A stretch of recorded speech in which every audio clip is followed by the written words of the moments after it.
UnLocke was a kind, caring, and loving person. He was always willing to help others and was a friend to everyone. On July 18, 2018, Sean lost his battle with depression. His life and death touched so many people. In his spirit, the Locke family began the SL24 Unlock the Light Foundation. Thanks to a team full of family, friends, and mental health specialists, there is now a common goal to support those who are currently fighting their own darkness. In just over 2 years, the SL24 Foundation has helped to educate each other on the signs of depression, remove the stigma, and make resources available to help. And with the opening of Sean's house, have created a safe haven where young adults can receive professional help, speak to peers about their struggles with depression and the threat of suicide. And that's what this weekend's basketball tournament is all about, to help continue to create awareness and raise funds to make the light shine even brighter. Coming up, it's the third annual SL24 Unlock the Light Memorial Classic in memory of Sean Locke. Here is his story. 66-43 is Delaware lead, 3:27 remaining, and Sean Locke into the game. He's going to get a career high in minutes if he plays the remainder of this basketball game. He scored against Michigan State in the NCAA tournament. It's a good story to tell the grandkids. Get your first. And we were there. Cross-court pass. Locke squares, fires, and hits. +1. Sean Locke with the biggest play of the night. It's over. The Blueheads win their first ever CAA championship. Tonight, the Blueheads party like it's 1999.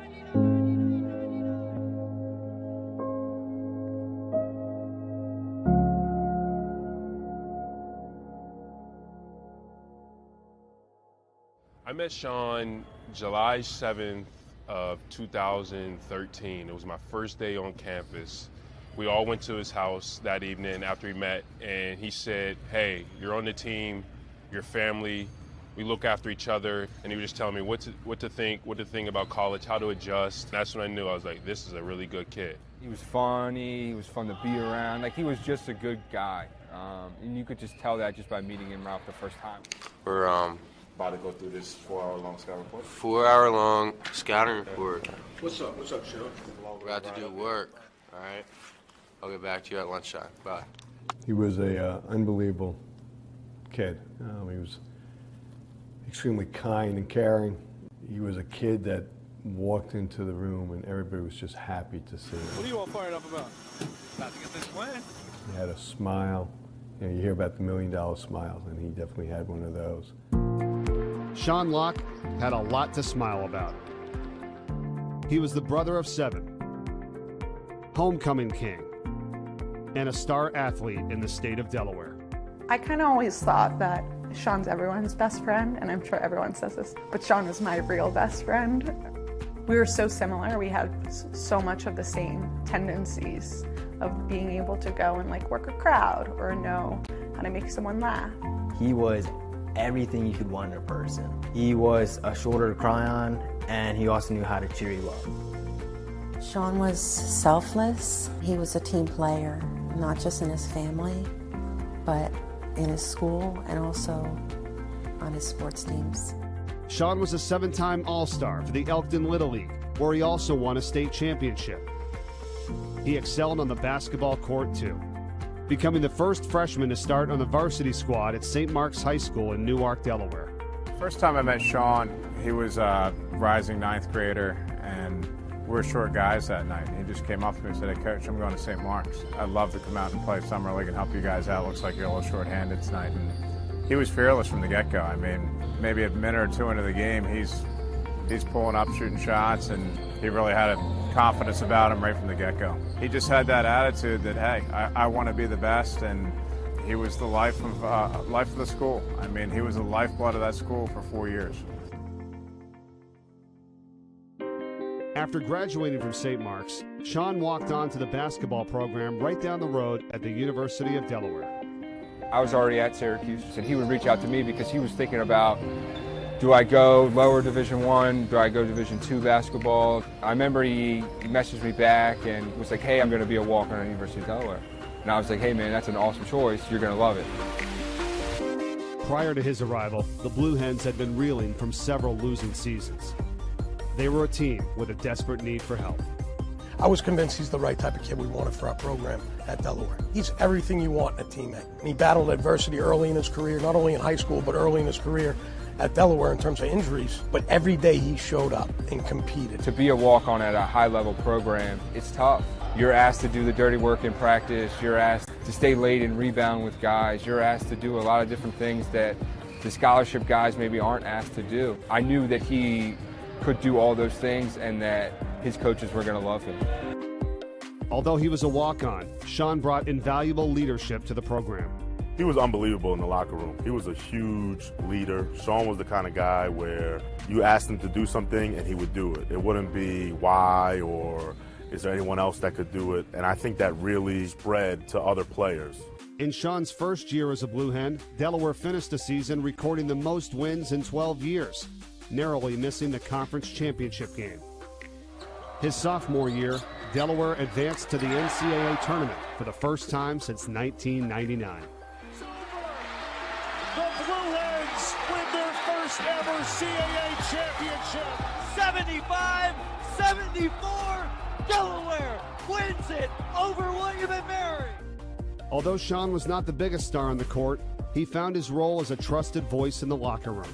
You know, when Sean spoke, especially as he got older, junior year and senior year, everybody listened. Sean graduated from Delaware with a bachelor's degree in business administration with a minor in sports management. He went on to work for the Buccini Poland Group in their commercial real estate department. I mean, Sean was liked by everybody.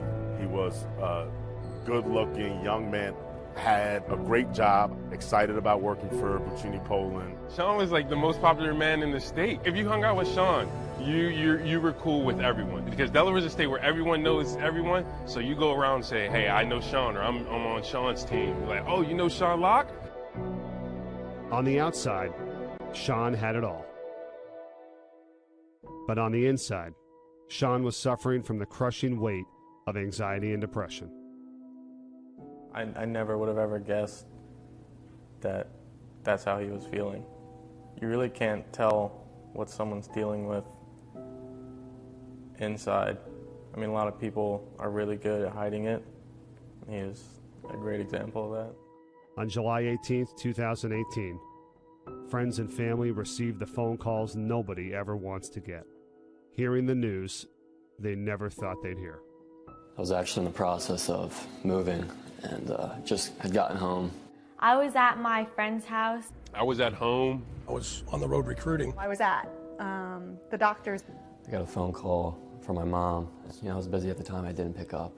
And she sent me a text, said, call me ASAP. Mr. Locke had called me. I remember it was on Wednesday night. It was a little weird because it was a little late in the evening. It was about 9, 10 o'clock. So I was like, okay, what's Mr. Locke calling me for like this late? You could just hear the pain in his voice. He was hysterically crying, and so I couldn't comprehend what he was saying at first. You could tell that something was seriously wrong. I picked up, and it was the EMT on the phone, and she said, Kevin, you know, this is the EMT. I'm here with your mom. Your mom asked me to call you. Your brother Sean has passed away. After years of battling anxiety and depression, Sean took his life. He was 23.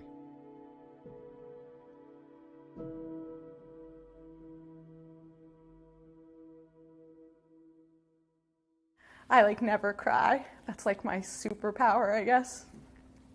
But that was tough. When you're a big sister, you want to protect everyone. I was willing to do whatever it took as Sean's older sister, but calling my dad and telling him that Sean killed himself was something that I never thought I'd have to do for Sean.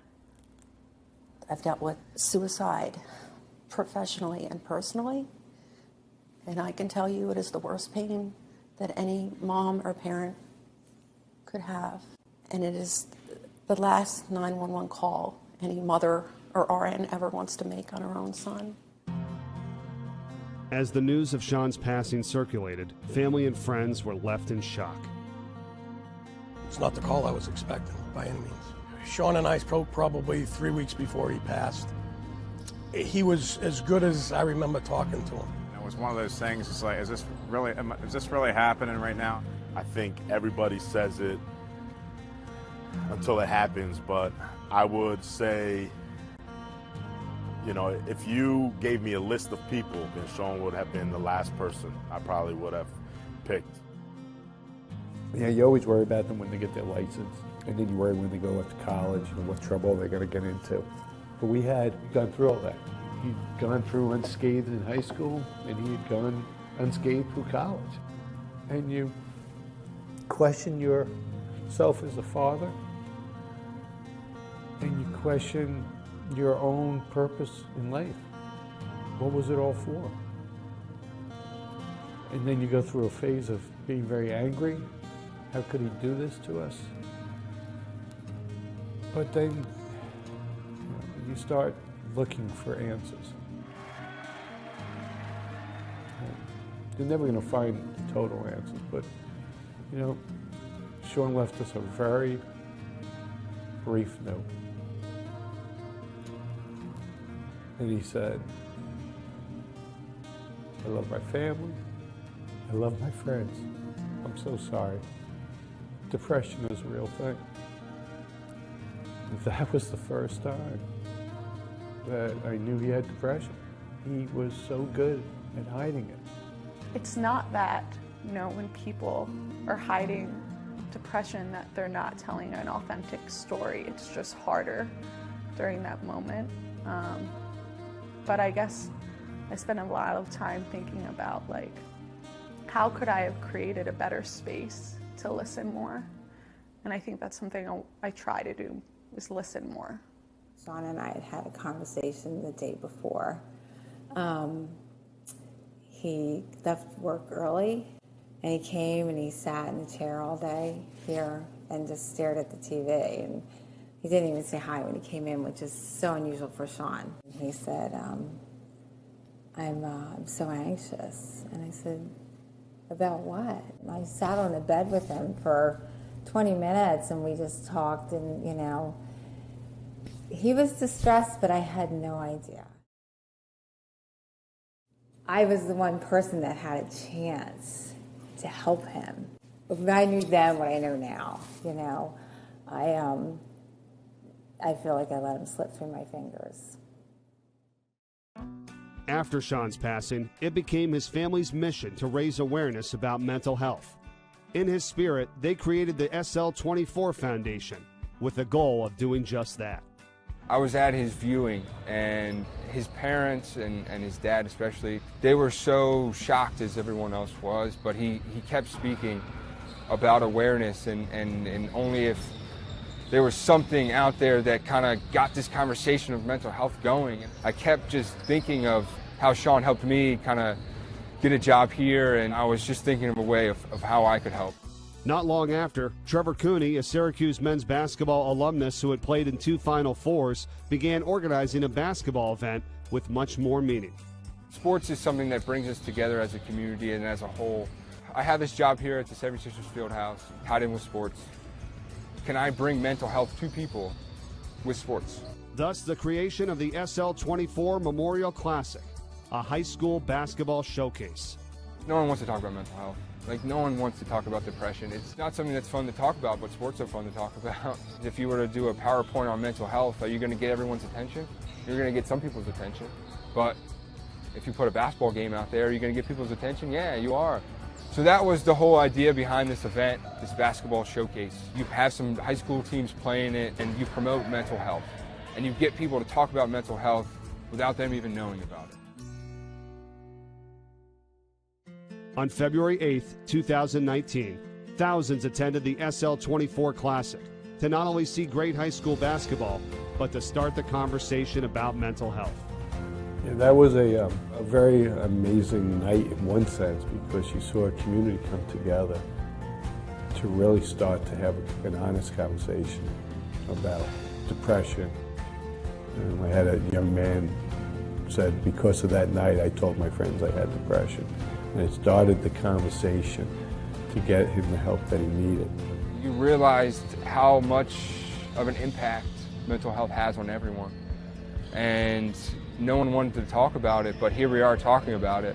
And we had coaches and players and school and people, alumni, reach out to us saying thank you. Like, hey, my kid brought it up at the dinner table. My kid did this and he did that because of this event or because of what you guys are doing. I think this is what Sean would have wanted to be memorialized as, something living and breathing and gritty and imperfect in the way that high school basketball games are.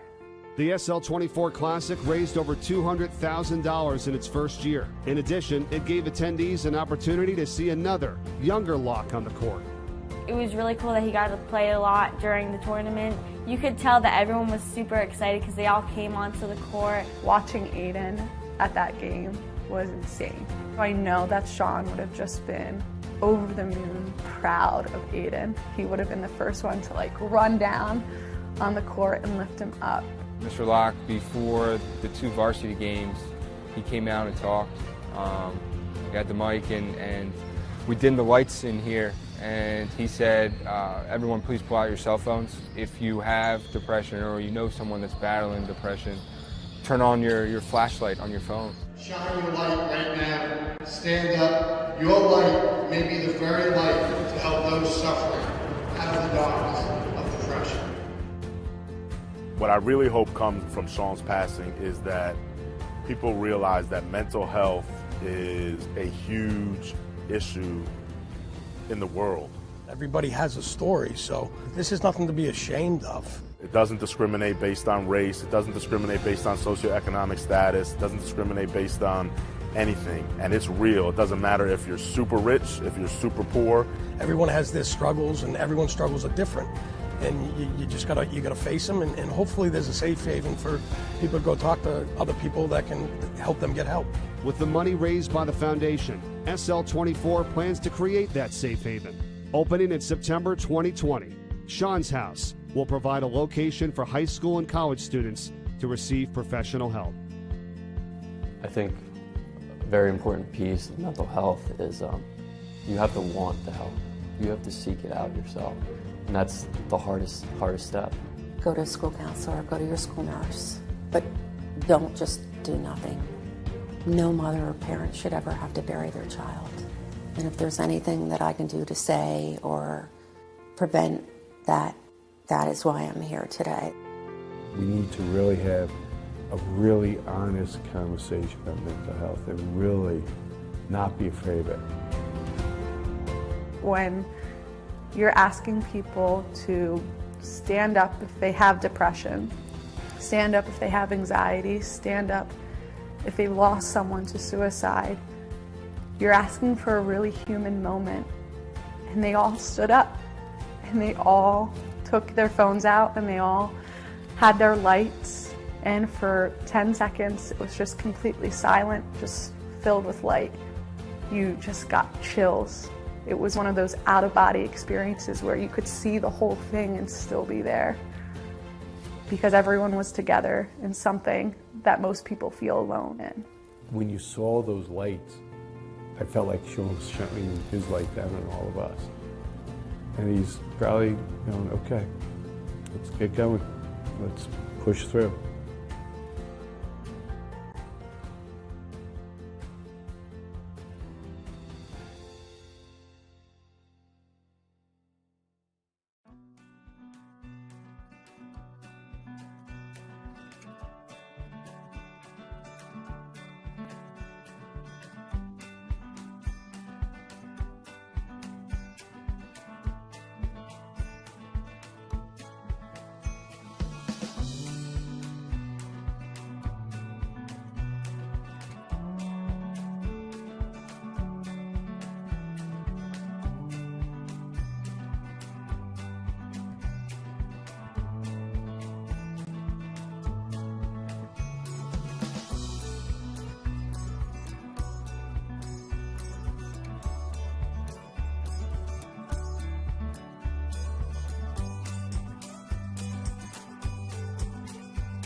The third annual SL24 Memorial Basketball Classic is being brought to you by these amazing sponsors.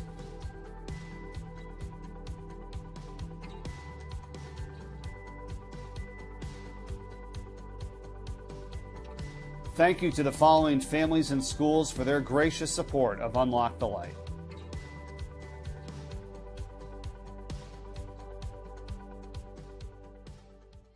Congratulations to the SL24 Unlock the Light Foundation for opening up Sean's house.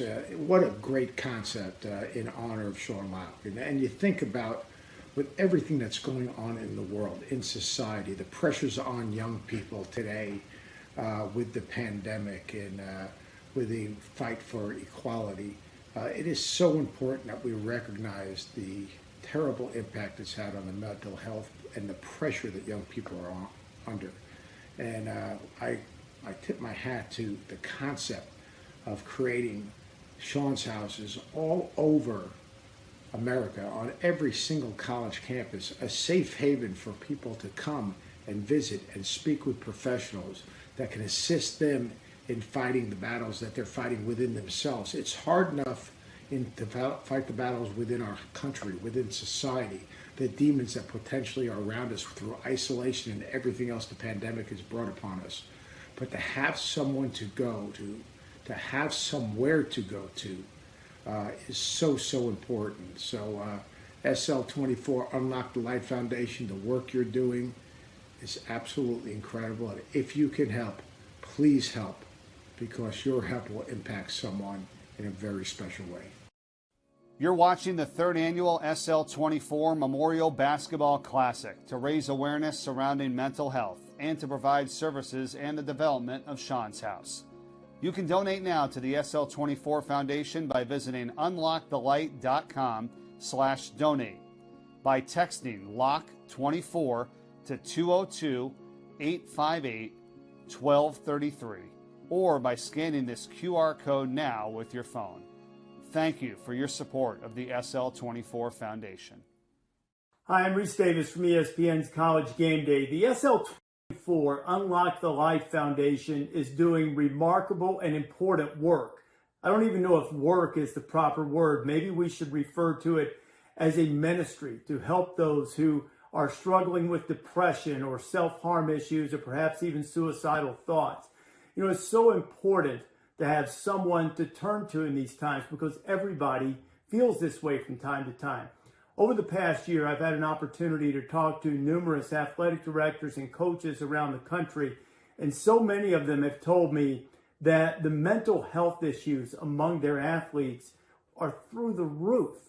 And you would think this wouldn't be so with people in the prime of their lives. And on the one hand, it saddened me, and it certainly does, but it also heartened me in some ways because for these people, for the coaches, for the athletic directors to be aware of it meant that the young men and women who were having these issues were willing to talk about it.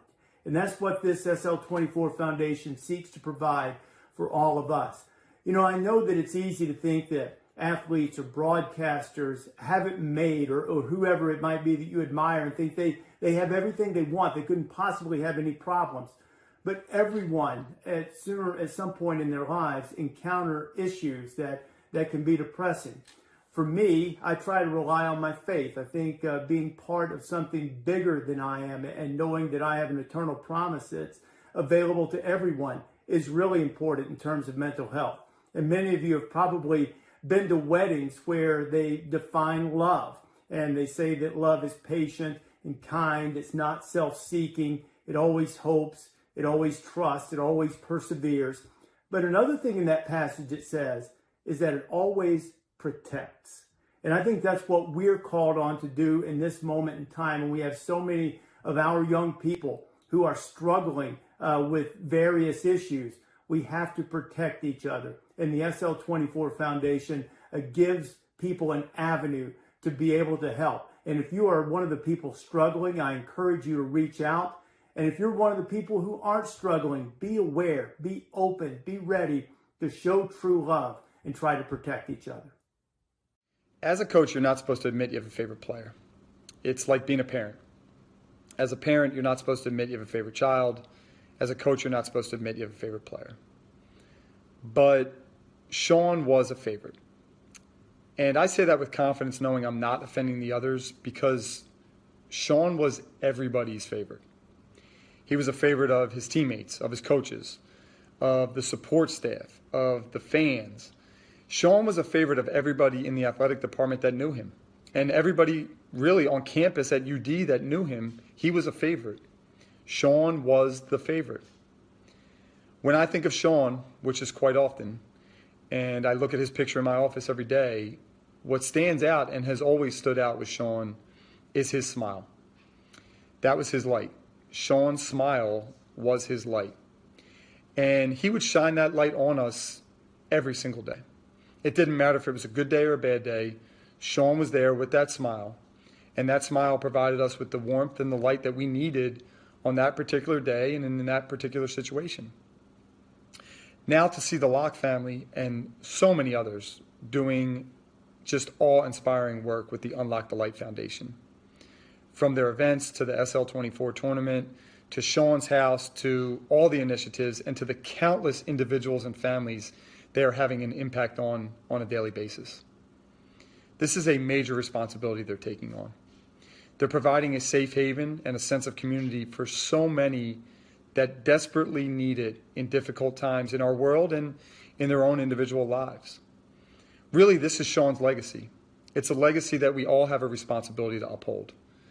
And we honor Sean through providing the light and the warmth that he provided with his smile to all of us, whether it's through UnLocke the Light Foundation events and initiatives or through our own daily personal interactions with everyone we come across. We are required to honor Sean and his legacy by providing that same light and that same warmth that he provided all of us in all of our interactions with Sean. Tavernic Rustic Italian, it's Platinum Dining Group's take on authentic rustic Italian cuisine. Think of it as kind of returning home to grandmom's house, sauce on the stove, meatballs simmering, warm, crusty, coal oven pizzas coming out of the kitchen. It's our way of welcoming you into our home, our kitchen, and just kind of filling your bellies with a whole lot of love and good stuff. We're located right on Main Street in downtown Newark. Looking forward to seeing you soon. Welcome to the award-winning Lighthouse Cove Event Center in Dewey Beach, the Mid-Atlantic's premier wedding venue destination, offering beach-inspired weddings, receptions, and special events on the Rehoboth Bay. Whether it's simple and understated or grand and elaborate, Lighthouse Cove Event Center delivers a once-in-a-lifetime wedding experience.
And we welcome you to the third annual SL24 Memorial Basketball Classic here from the 76ers Fieldhouse in Wilmington, Delaware. It is day 2 of the event. We have 4 games scheduled for you today and looking forward to bringing it to you and raising money for the SL24 UnLocke the Light Foundation. Hi, everyone. Great to have you with us today. Welcome aboard, Mike Corey, alongside SL24 board member and St. Mark's assistant coach Bill Harmon. Great to see you, Bill. Excited to be working with you and bringing this to the fans out there here today. Mike, I'm equally excited. Terrific to be working with you today. We've got 4 really good high school basketball games, but most importantly, Mike, we're here to honor the UnLocke Foundation. I had the great opportunity to coach UnLocke at St. Mark's, one of my favorite all-time players, and let's not forget his dad, Chris Locke, has been instrumental in the foundation's move forward. Which has been just over 2 years. It's been phenomenal what they have done. And to your point with UnLocke, this is what this is all about. We'll be joined by one of his best friends, Barnett Harris, on the broadcast in just a little bit. He'll be with us for game 1 and 4 here tonight. And we're looking forward to bringing this to you here today for the SL24 Memorial Basketball Classic. Here is how you can donate to the foundation. Go online, visit unlockthelight.com/donate. You can text LOCK24 to 202-858-1233, or you can scan this QR code with your phone now. Help us support the SL24 Unlock the Light Foundation this weekend.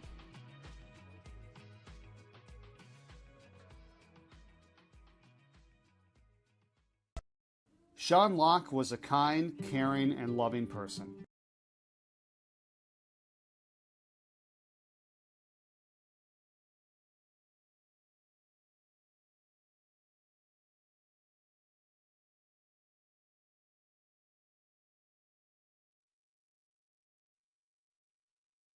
What's up, everybody? Zach Clark here. It's really an honor. I recently learned about the SL24 Unlock the Light Foundation, and I was blown away by the work they're doing to help students and student athletes overcome, mental illness, depression, suicidal ideation.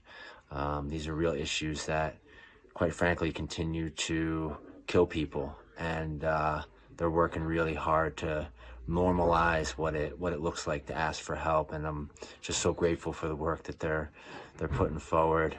I'm especially fired up by the work they're doing over at Sean's house, where they're providing resources for adolescents and young adults ages 14 to 24, really a safe place for those who are struggling with mental illness and some of these other things I just talked about.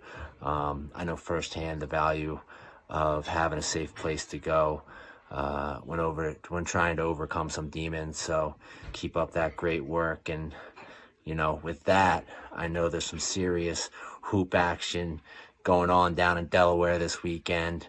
May the best team win. I wish I was there in person catching some of the action, but I'll be rooting for everyone from afar. And then as soon as the tournament's over, I'm going to encourage everyone to go to www.unlockthelight.com and make sure there's an E in unlock, UNLOCK, ELIGHT.com. And maybe you want to give a donation, maybe you want to find out how you can volunteer. Just get involved any way you can.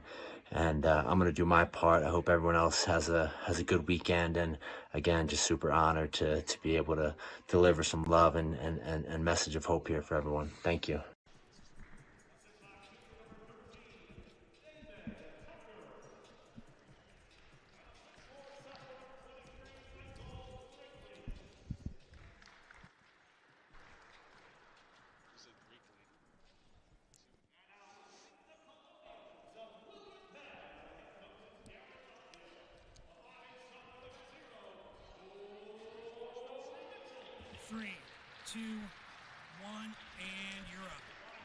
How about that awesome message from Zach Clark, winner of the 2020 Bachelorette, as we welcome you to day 2 of the SL24 Memorial Basketball Classic here from the Sixers Fieldhouse in Wilmington, Delaware. That's just great. Mike Corey, Bill Harmon, and also joined by one of Sean's best friends, Barnett Harris, former teammate as well. Barnett, great to see you, man. How you doing? Great to see you, Mike and Coach. I'm so excited to do this call with you guys. I'm the luckiest guy in the world on this day.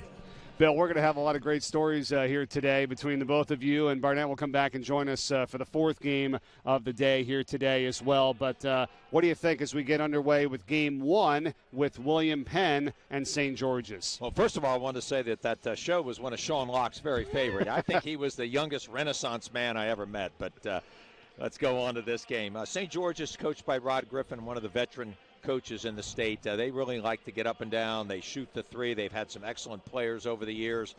You'll hear us talk a lot about and see on the TV Lamar Wright, a dynamic point guard, can get anywhere he wants on the court, and a very willing distributor. Gary Lumpkin in his first year at William Penn, they're, I think, searching for their identity. They had played each other back in January. St. George's won that game 57-40, so we'll see if they've made some adjustments here. A lot of teams do that, but I'm looking forward to watching William Penn, who's a very aggressive man-to-man team. All right, so we're underway here at Game 1 of 4 today. The Unlock the Light Memorial Basketball Tournament from the Sixers Fieldhouse, and William Penn's in white, St. George's is in blue. And once again, the goal of this entire day, this entire weekend, to help donate to the SL24 Foundation, Sean's house, which is the main reason where the most of the money is going to go to help fund the house and all the efforts that it does to help young adults with mental health, as St. George's is able to get off to the start for the first jumper here today. Sean's house opening up on October 1st, Barnett. We were there. What an emotional day. Incredibly emotional. And it brings tears to my eyes thinking about it to this day, how over 700 young men and women have gone to Sean's house to seek out the help from the peer support and the specialists that they have here. I'm incredibly honored to have been a part of that, and I look forward to seeing how it grows and how many children are helped by it. Bill, how about the teams and the coaches? And we've talked to them this past week, that the opportunity just to be involved in this weekend to help this amazing foundation that has been just over 2 years, by the way, and all that they've done up until this point. Well, Mike, the last 2 years have been just packed with people here and a lot of excitement. We've been very fortunate at St. Mark's to play in this for the 3 years running, and our kids are honored, and they just love the opportunity, and I just can't imagine there's not another young man or woman who's going to play this weekend that doesn't still feel the same exact excitement. Visit unlockthelight.com/donate, and you can give now to help raise money here in the third annual SL24 Memorial Basketball Classic. St. George's on top 3-0. Just underway here, a minute gone by in the first quarter against William Penn. And this is Michael Brakely that's at the line, sophomore, number 23. And here again, how you can donate. You go online. You can also scan this QR code with your phone right now, or you text LOCK24 to 202-858-1233.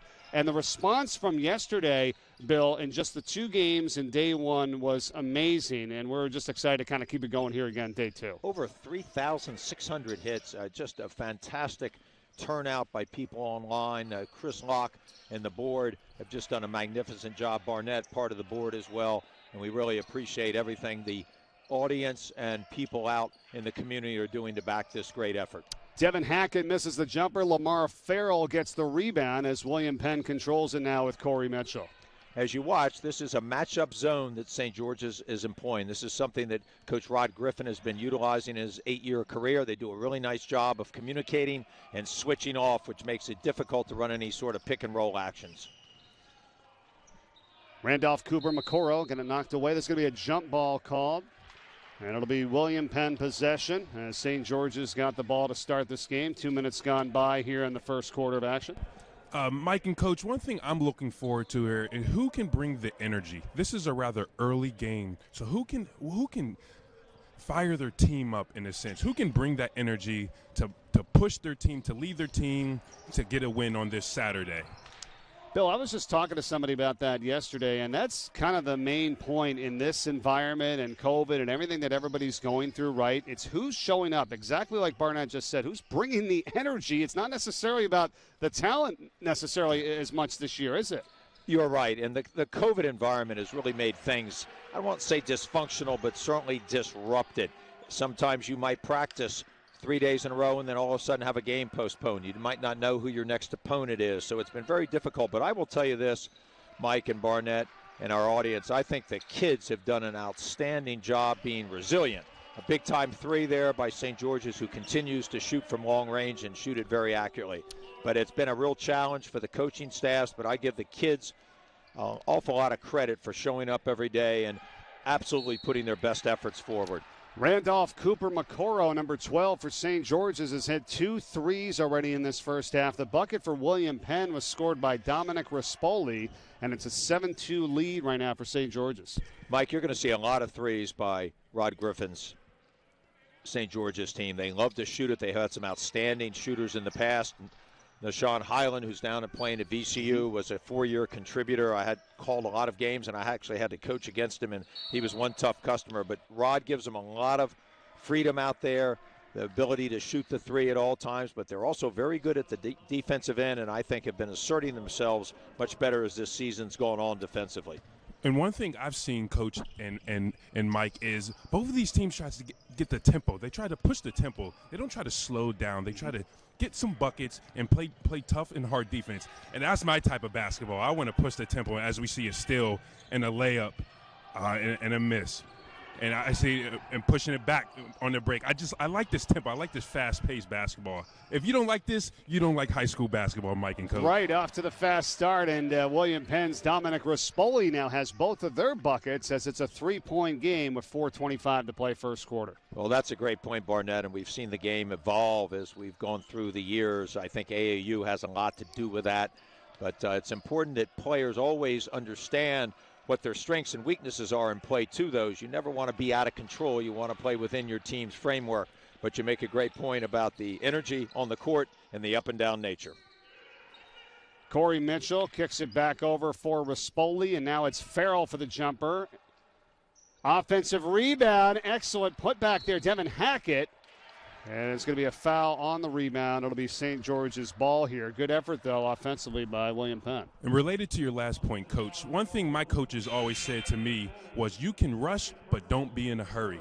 So and that's one thing I think the point you're highlighting is how you can push the tempo, but don't be in a hurry, because that's when the turnovers happen. That's when you start to get out of your game, and that's not how you lead a team to victory. Second foul on Rispoli for William Penn. He stays in the game. Bill, you okay with that decision here early, or what do you think? I'm going to leave it up to the coaches. I think you've got to have confidence that a player can play through that he has enough understanding of how to play the game. Lamar Wright really showing his quickness here. Might be the quickest player we're going to see here on the court this afternoon and this evening. He's a really fine football player. I know the young man well. He is a great leader. He not only leads by his voice, but also with his actions. Did a great job playing cornerback and running back and slot back for John Wilson's tournament team. Farrell was called for the foul for William Penn. It was an excellent pass from Lamar Wright, who you're just talking about here, to Tyson Shaw, who's at the line, who's got 2 shots for St. George's. They lead at 7-4, 3:29 to go in this first quarter. You're watching the 3rd annual SL24 Memorial Basketball Classic. 76ers Fieldhouse, Wilmington, Delaware. Goal of the weekend from yesterday and today to raise money for the SL24 Unlock the Light Foundation. Memory of Sean Locke. We're here with one of his best friends, Barnett Harris, former player for him, along with him at the University of Delaware, and Bill Harmon, who is on the board of SL24 and also a St. Mark's basketball assistant coach. Been a great weekend here so far, guys. We're in game 1 of 4 today. A long day of basketball ahead, and hopefully a chance to raise a lot of money for the foundation as Rispoli knocks down the jumper. Well, William Penn's doing a nice job of kind of hanging in here. Anytime you allow a couple threes early on, that sometimes takes away from your early strategy of how to play the game, but I think they've done a nice job of battling back. This is a very young St. George's team with the exception of Wright. And Coach Griffin has always done that. He's promoted his youth throughout his program. Played a lot of those young guys last year, Mike. Coach, Mike, as you remember in my days, I was a big-time defender, and I love defense. And as you see, as early on in this game, the defense is starting to show up, and I think that can lead to a good, tough, hard-fought game today. Yeah, and especially sometimes if your offense isn't there right off the bat, you got to bear down on the defensive end, right, Barnett? If you don't have that, then you got to feel like you're contributing in one way or another. I completely agree. It's early game. Shots were not always falling, but the defense has been there so far, and I think that's what I give credit to both teams so far. And I think this is going to be a hard-fought game and an intense game, and I'm looking forward to the rest of the outcome. On this play, the backside of St. George's matchup zone was exposed. They had lifted on the weak side, able to slip inside as Lamar Farrell for great position. And then a lot of times players will play immediately through the catch up into the basket. Many times you're better served by using a shot fake to get the defender elevated, and then you might be able to draw an old-fashioned three-point play. Foul was on Naaman Tucker for St. George's. And Farrell at the free throw line for William Penn. Ties this game now at 7 apiece. 2.5 to go in the first quarter. Game 1 of 4 today in the SL24 Memorial Basketball Classic. Nifty dribbling and another good pass inside by Wright, but unable to finish is Tucker. But it is tracked down now and laid up and in by William Penn's Jasir Fawcett-Kelly, who now puts them in front in this first quarter. Well, a nice play by Fawcett-Kelly there as he backtracked very quickly, made the steal from behind. A lot of times players on the court get so enamored with what they're doing, they're not looking or feeling in their surroundings to see who might be around them. You never want to dribble the ball without seeing who's in your vicinity. A little bit of a momentum switch here early in this first quarter. I think so, and I think that's what up-tempo, high intensity teams bring is the momentum, quick to switch, and it's who can consistently keep that tempo. 7-0 run here for William Penn after they were down 7-2 early. Just under 2 minutes to go in the first quarter. Carrying violation called on Devin Hackett. Love to hear from you out there if you're watching on YouTube or Facebook. We got the chat open. Send us something in the chat. Tell us where you're from. Give us a story, if you will, or if you knew Sean and all that. We'd love to hear from you. So get involved on the chat here today on YouTube and Facebook. Message us wherever you may be, all those that are watching here on day 2 this afternoon. Mike, I know you used to do the radio for University of Delaware. You just missed Sean Locke, and so you never got a chance to see him play. But I want to tell you something, from coaching him and then doing the radio myself at Delaware, Sean was as fine a shooter as I've ever seen in the high school ranks in terms of his technique.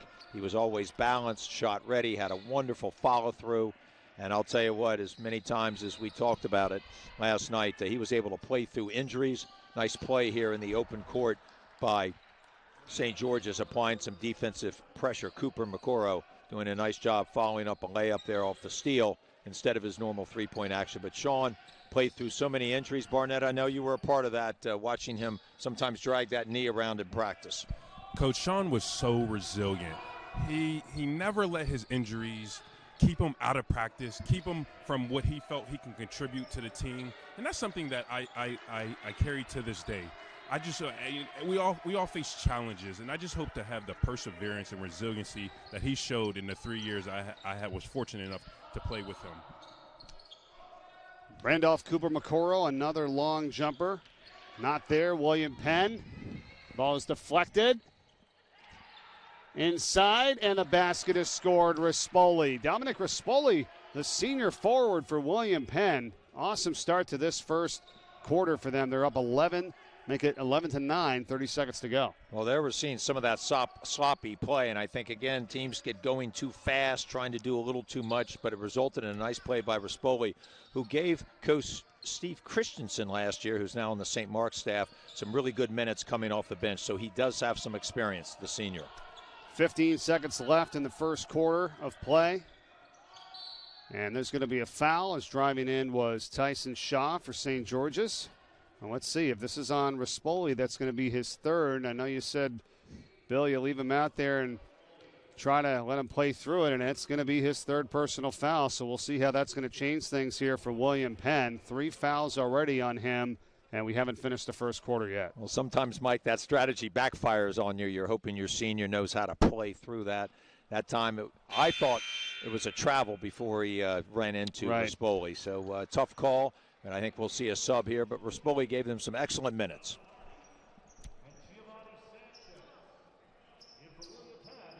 Shaw's at the line for St. George's. He's 0 for 3 from the field. a chance to try to get some points here at the foul line, and it is good, 1 of 2, so 11-10. 1 point lead, William Penn. Clock winding down the first quarter.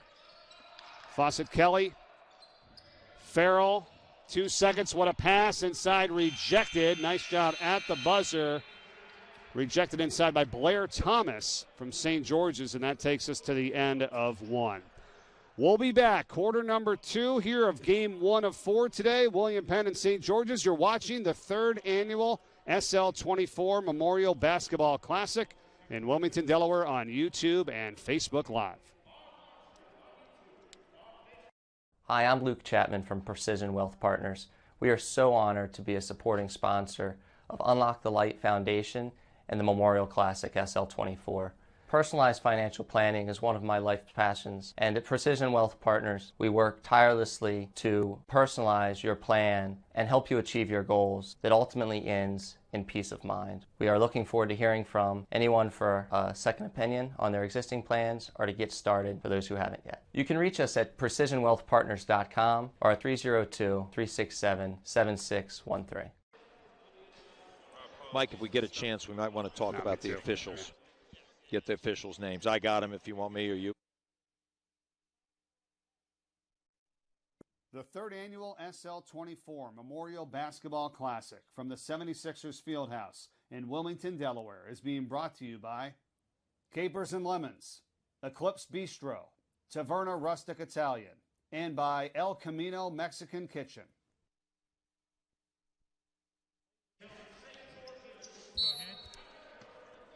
Back to action in Wilmington, Delaware, the 76ers Fieldhouse for more of the tournament here in the 3rd year, and we are thrilled that you can be with us on YouTube and Facebook Live. Of course, with all the COVID protocols and not a lot of fans here, only just family and friends, really, in a very limited amount for each player of the teams this weekend, right? And, Mike, that's a shame. The last 2 years, this facility has been absolutely packed at night. We just played 1 day in the past, and then Chris Locke decided to expand it to 2 days, but it really is a shame, but they're doing the right thing to maintain the mitigation of this COVID. Good block by St. George's there, but pick up and a travel. That block by St. George's led to the turnover, and that's the type of intensity you need when you get flustered on the defense. That always leads to turnovers, and that's a good defense by St. George's there. Yeah, they were up early, 7-2, now trailed by just a point. Second quarter's underway, and you see on the screen at unlockthelight.com/donate one of the ways that you can get involved here and help out the cause. And, Bill, like you were saying, to come to this event, I mean, it's only $10, so anybody that's watching right now, if you're watching YouTube and on Facebook, if you could even just donate just $10, as if you were here at the event, I mean, that's going to go a long way towards the overall total. They raised over $208,000 in year 1, $233,000 plus in year 2, and here we are in year 3. Can't wait to tell you what that number is going to be at the end of the night, but going very well so far. So if you donate online, you can do that there. You can also scan the QR code, which is in the chat as well as you're looking on YouTube and Facebook, or text LOCK24 to 202-858-1233. So check the chat on YouTube and Facebook, and you can also go online to the silent auction, which is awesome. We got a Drew Brees autographed jersey, tuition for a year to St. Mark's High School, valued at over $15,000. That's in the auction as well. Somebody's going to get that. It's amazing. So check that out. Check out the link and get on there and help out support the SL24 Foundation. Mike, your good friend Scott Klaskin wants that. He talked about that last night quite a bit. I think he's going to be the silent bidder for that. Really? You made a great point earlier about any size donation matters. They all matter because they add up. It's cumulative. So it's like that populist movement. It's got to be grassroots, whether it's $1 or $5 or 50 or 100. It's the thought and it's the effort that counts, because every dollar will be well spent for Sean's house and all the other projects. Mike, one thing we're starting to see here is the tempo is starting to slow down. They were starting to get a little bit ahead of themselves with the fast-paced tempo, and I think I like to see how they have slowed down just to try and gather themselves, to try and build back the momentum, and to hopefully stop some of these turnovers that we've started to see pile up. Bill, you thinking that too as well when you try to get your guys to settle down a little bit as the jumper is hit by Naaman Tucker. You got to make a few extra passes, working around, get a better shot. You're absolutely right, both of you, too. Anytime you want to play organized, smart basketball, you need to change the side of the court. Now, in high school, without a shot clock, there's never a reason to take a contested shot, even though that was one of the toughest shots I've seen all afternoon here, and a wonderful three. Yeah, Jameer Fawcett-Kelly. Fawcett-Kelly rises up with that left-hand shot and a heavy contest. But my point is that you can play within yourself. You don't have to speed up, reverse the ball, and look for entries and straight-line drives. Don't take contested shots. 30-second timeout. We'll keep it here. And once again, visit unlockthelight.com/donate to donate now to the SL24 Foundation in memory of Sean Locke. You can also text Locke24, his former number, to 202-858-1233, or scan that QR code that you see on your screen right now here on YouTube and Facebook. We are thrilled to bring you these games. We had 2 yesterday. This is game 1 of 4 today. Mike Corey, Bill Harmon, Barnett Harris with you. So you've got the ways to donate. You can check out the silent auction and even merchandise. Like, I'll tell you, and I told Chris Locke this, I wear that shirt almost every night to bed, the long sleeve Sean Locke shirt, number 24 in the back. I love it. And if you can't come here, of course, to get it, you go online, you order it. It's appropriately $24, and I love that shirt, by the way. Mike, I don't know how much this will be worth, but if somebody can notify me that they've donated to Sean's the Unlock the Light Foundation, I'll send them a signed SL24 shirt. Mike, you almost might be the best dressed man going to bed too. It's great. No, it's some great stuff, and we are just so thankful to be out here broadcasting this out to you this year, and then hopefully next year with all the fans coming back in here and supporting this event as they have for the first 2 years, which, you know, pretty amazing when you guys got started, right, Bill, on the board. It was in December of 2018. Sean passed away that summer, and then 2 months later, it's the first annual tournament. It was a huge success. You're right. The organizational value that Chris Locke brings and all his board members, they did a terrific job, as you mentioned, in such a short time. It was simply amazing, the outpouring of people's support. I happened to be at Sean's funeral and did a reading, and let me tell you something, it was a very moving moment. And Mike, one thing we're starting to see with this St. George's team is they're starting to get a little bit ahead of themselves again. They just stole the ball twice and then turned it right back over. They need to settle down to get some good shots, to get that momentum back. That's a good shot there from Tyson Shaw, just unable to hit. It was a 3 ball. It's a 5-point lead right now for William Penn. And missing on the jumper there, Jahia Eldridge. Well, Barnett talks a lot about energy, and we talk so often, at least in our program, about the toughest-minded players are the ones that no matter what they're doing at the offensive end are always playing as hard as they can at the defensive end. And you can tell a program that's really solid of how quickly they get back on defense after a mistake. And that time William Penn was unfortunately not able to capitalize, but they've done a nice job of pushing the ball. St. George's has to make sure they get back in their transition defense. That was Kasai Dorsey who just checked in for St. George's, now into the hands of Lamar Wright. Under 4 minutes to go, second quarter action. Game 1 of 4 today here from the SL24 Memorial Basketball Classic, third annual from the 76ers Fieldhouse in Wilmington, Delaware. They get it inside for Tucker. Good up fake. And the offensive rebound, the putback is good by Kasai Dorsey, and he's going to have a chance for the three-point play. Well, William Penn's done a nice job of defending the screen and roll. I think St. George is getting a little stagnant there, and they finally decided they'd go inside. That was a nice post-up, and then a great job on the weak side block by Kasai Dorsey, who was able in the game 1, which was played back in January, to hurt William Penn on the offensive glass. So William Penn's got to do a little bit better job of getting a body on a body, but so far their defense has done a pretty nice job of contesting the outside actions. Farrell takes it in. It's an offensive foul, and taking the charge was Naaman Tucker. So Lamar Farrell picks up his second for William Penn, and now the momentum swing to the other side for St. George's here, down by just 2. Mike, I love that play. From start to finish, I knew something was going to go well for St. George's there because they put a little bit of pressure, and like Coach said, they got back on defense, and that forced William Penn to speed up, get a little bit ahead of themselves, which ultimately led to a charge. I love that play by St. George's. St. George is going to utilize a 1-4 elbow series here. This is one of the staples of their offense, and then they usually follow this with a ball screen. Explain that a little bit more, Bill, what you mean by that. Well, what they do is they'll line 4 players up along the foul line extended to try to get some screening action. They'll do a little Iverson move where, if you remember Allen Iverson, he used to weave around screeners in order to get himself the ball on the wing, and then they'll attack either with a backdoor at that point or a quick drive because you've lifted the help out of the lane. Looking at Gary Lumpkin in his first season as head coach for William Penn, 3rd overall. And I talked to him this past week and said, hey, I remember you way back there when you were at Xavier, playing with some of the all-time greats there. You had Gary Lumpkin, James Posey, under Skip Prosser, who was the head coach at Xavier back in the late 90s. And I always remember that was a tough matchup every time we went up against him and that Xavier squad. Absolutely. Mike, you probably have done some games at Xavier, and that's a really difficult place to play. Gary Lumpkin was a superb high school player. He was good at both ends and a great passer, but a wonderful shooter, had a lot of game.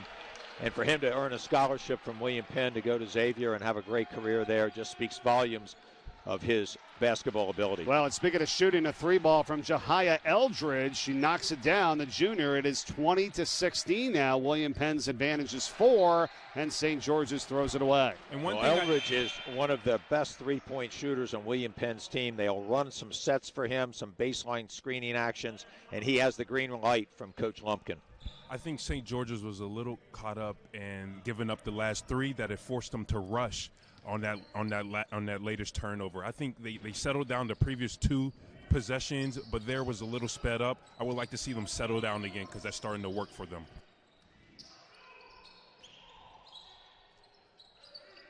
Baseline jumper, no good by Emmanuel Baum. And now St. George's a chance to cut into the 4-point lead for William Penn with just 2 minutes to go in the second quarter. Game 1 of 4 today in the 3rd annual SL24 Unlock the Light Memorial Basketball Classic. Foul, and going to the line is Kasai Dorsey for St. George's. One of the other St. George's components of their offense is a high ball screen to a split to a shooter in the corner. That typically leads to a 3-point shot, but that time they'll put the ball on the floor and attack. This is a really nice crew of officials. We've got Vince Shipman, whose son had a great career at Middletown back in the late 90s. Vince Johnson, a veteran official who I really like. And Danny Coombs, who's a young official who's really done a nice job working hard on his officiating game. Coach, I think that's a great point as St. George's missed the first free throw. I think one thing St. George's will have to do in this quarter as well as the rest of the game is get the easy buckets. Make sure they get the free throws because this is going to be a tight game, and every point will count as they hit the second and try to apply a little pressure to get William Penn out of their comfort zone. Let's see how it goes. Well, William Penn's been doing a nice job of breaking the press. This has been a little bit more of a passive, just kind of slow you up type of press, but without any shot clock. And if the offensive team is very selective and organized in their approach, they really shouldn't have much trouble. When St. George's wants to apply pressure, they'll go more to a quick trap defense and try to turn you over. Coach, one thing about the pressure that I'm noticing is even without the shot clock, William Penn seems to get sped up when they feel that they are being rushed a little bit by the St. George's. It has more of a psychological effect that even though they don't have the pressure of a shot clock, they feel a little bit pressured to try and throw the quickest shot they can. And I don't think that works to the best of their ability. I think both of these teams do well when they slow down, and you can play with a tempo, but you're not rushing. And they're starting to rush a little bit more. Well, you're right, but unfortunately when you play it in up-tempo all the time, it's hard to get into that second gear. Now, William Penn has made some adjustments defensively themselves. They played a little bit more man here. They're staying in their stances better. They're not overextending. Now, you're going to see it here where they come up and play, but if they sit back at the three-point line and then contest those threes, I think they'll be better served. We are under a minute to go in the first half of game one here today with William Penn and St. George's. St. George's controls it with Randolph Cooper McCorrell up top.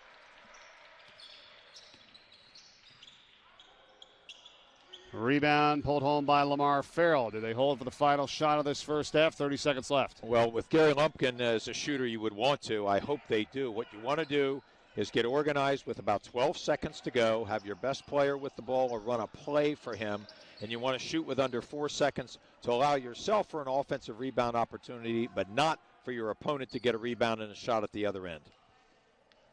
10 seconds left, first half.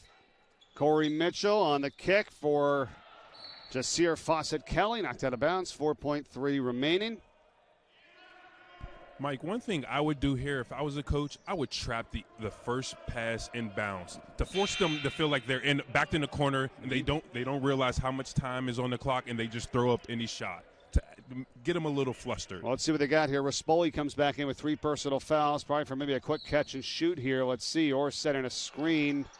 Now they want to get him the ball. They can't. Instead, it gets into Devin Hackett. Fires a 3, and he hits it with 1 second to go before halftime. Devin Hackett, the senior point guard for William Penn, makes it 23-17 at the break, and we've reached halftime here in game one today.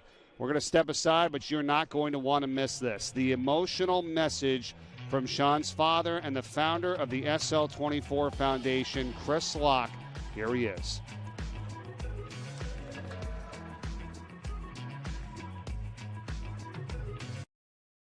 Dark. When we're children, we're afraid of the dark. Our moms and our dads put a nightlight in our bedroom so that we can fall asleep peacefully and not be afraid of the dark. When we're in the dark, we're always looking for that light. Depression is a disease. And those who are suffering with this terrible disease are in the dark. Imagine going through your life in darkness, not knowing where the light is. That is what depression is like. And our young adults are dealing with depression at record numbers. The last year has not helped the situation. Our children are dealing with isolation, dealing with a world that none of us ever thought we'd be living in. And that makes mental illness and mental health such an issue today. SL24 is about helping those young adults that are in darkness. We're about showing them the light so that they don't have to live their lives in the dark. The reason why we named our foundation UnLocke the Light was we realized as families of Sean, as friends of Sean, that he was in a darkness, and it was so dark that it paralyzed him to be able to speak about what he was going through to his family and to his friends. We don't want other young people to have to suffer the way he suffered and the way so many other people suffer with battling depression, anxiety, and other mental illness. And that's why SL24 is here. And all of you, family, board members, the community, the business sponsors, you are all those ray of lights to help young adults out of the darkness. Through your support, we were able to take an idea, Sean's house, and make it become a reality. All of you are helping those young adults who have walked through the door get that first step out of the darkness and into the light, to begin that honest conversation, to get the help they need. I'm Chris Locke, and I started SL24, but really SL24 is all of you people who have made this possible. SL24 is the vehicle to help our young adults get the help they need through this very dark time. As I said, all of you are the ray of light to help our young adults. And we will always feel indebted and have immense gratitude for the support you have given us. Thank you so much. Welcome to the award-winning Lighthouse Cove Event Center in Dewey Beach, the Mid-Atlantic's premier wedding venue destination, offering beach-inspired weddings, receptions, and special events on the Rehoboth Bay. Whether it's simple and understated or grand and elaborate, Lighthouse Cove Event Center delivers a once-in-a-lifetime wedding experience.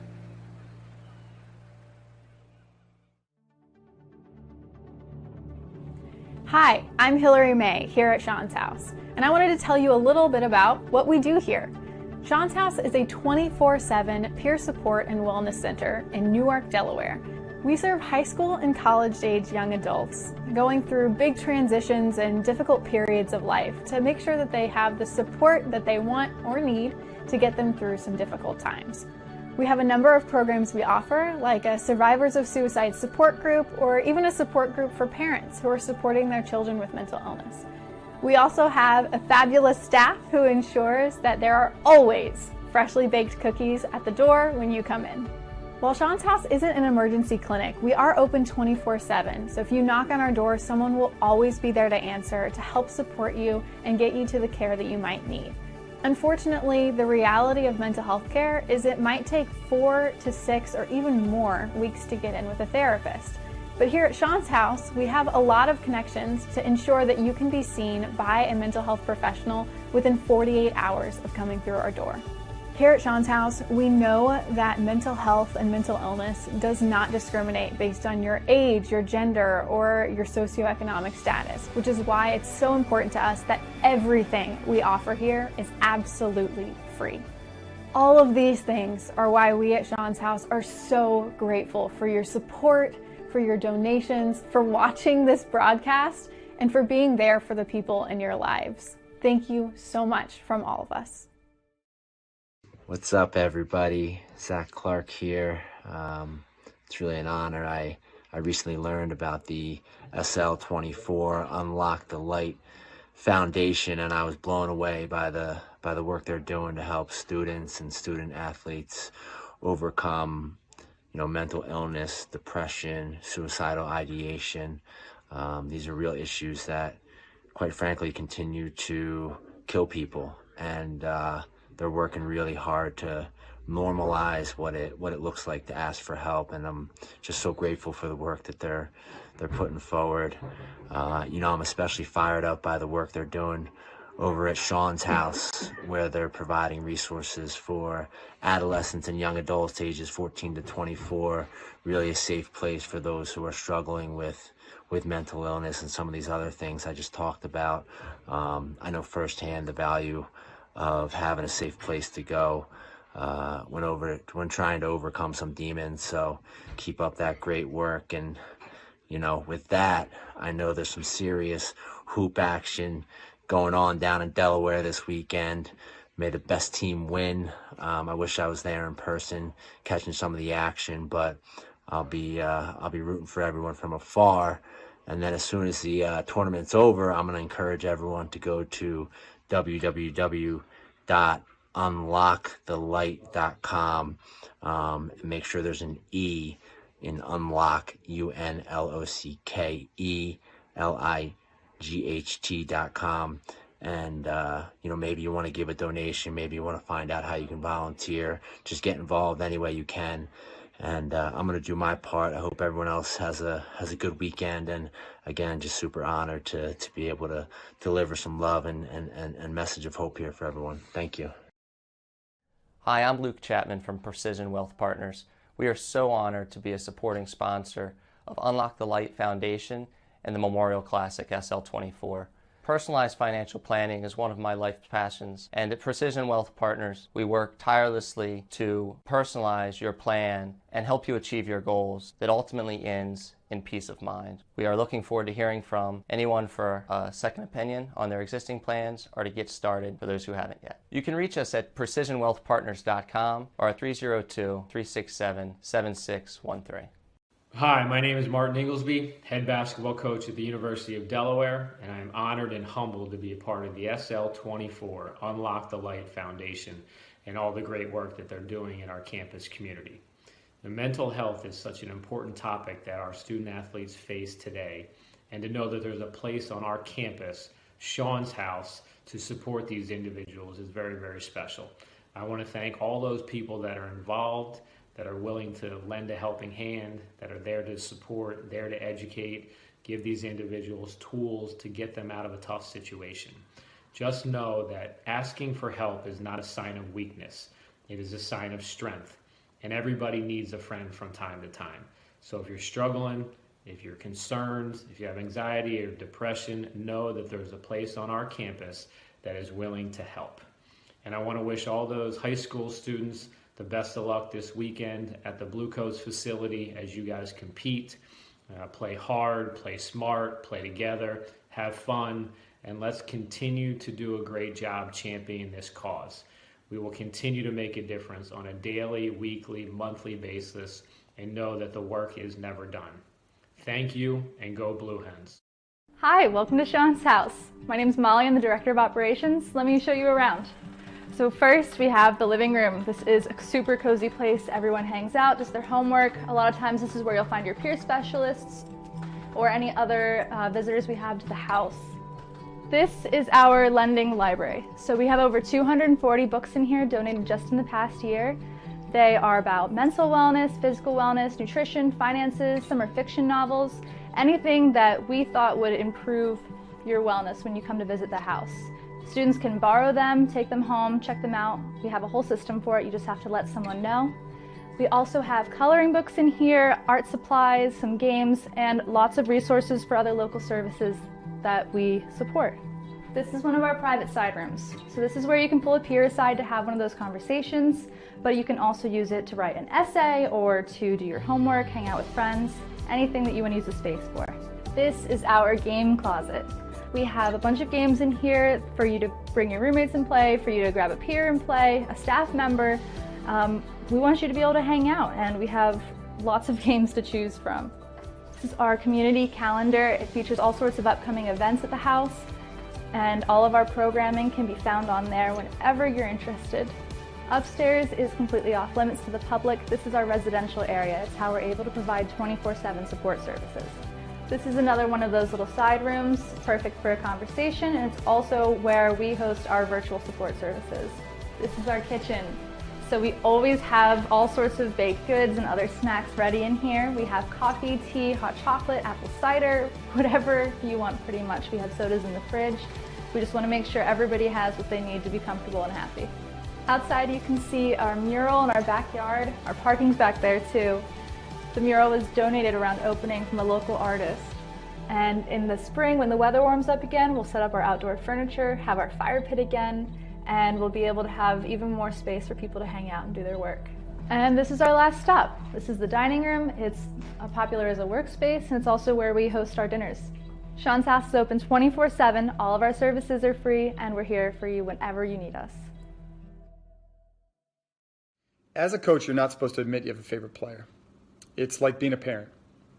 As a parent, you're not supposed to admit you have a favorite child. As a coach, you're not supposed to admit you have a favorite player. But Sean was a favorite.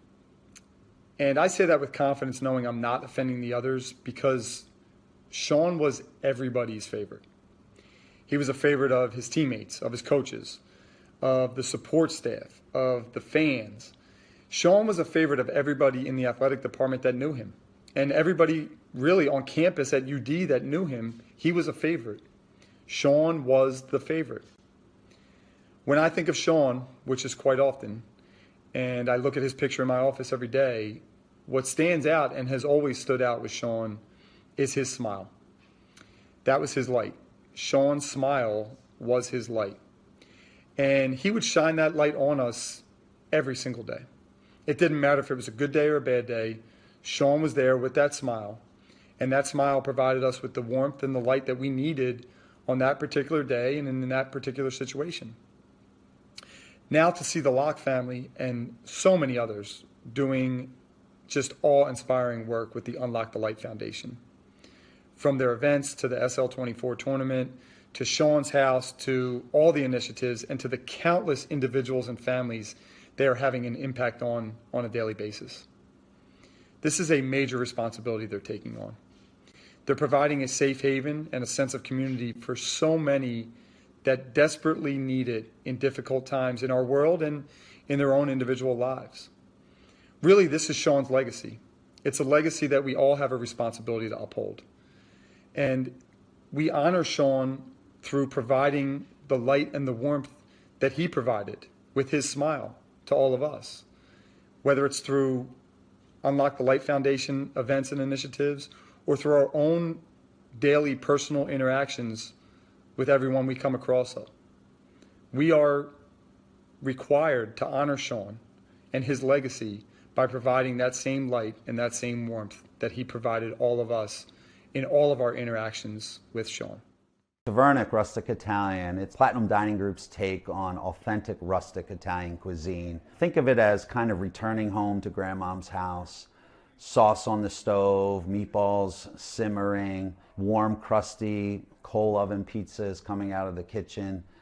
It's our way of welcoming you into our home, our kitchen, and just kind of filling your bellies with a whole lot of love and good stuff. We're located right on Main Street in downtown Newark. Looking forward to seeing you soon. Getting ready for the start of the second half between William Penn and St. George's. 6-point advantage for William Penn. Mike Corey, Bill Harmon, Barnett Harris. Let's go to the first half's highlights here, Bill. What did we see in that first frame? Well, we're going to look at a three-pointer from Randolph Cooper McCorrow from deep range. He's got range. He's got the ability with a quick release at the other end. We've got Jazir Fawcett Kelly doing a great job of hustling down. The left-hander did a nice job there in the open court. And then going the other way again, Cooper McCorrow with a nice steal in transition and then finishing strong at the basket. And then to end up, you've got Devin Hackett doing a really nice job of attacking with his left hand down the rim. And then on the out-of-bounds play under to complete the half, a long-range three. So a nice job by William Penn's Devin Hackett to give a 23-17 lead to William Penn.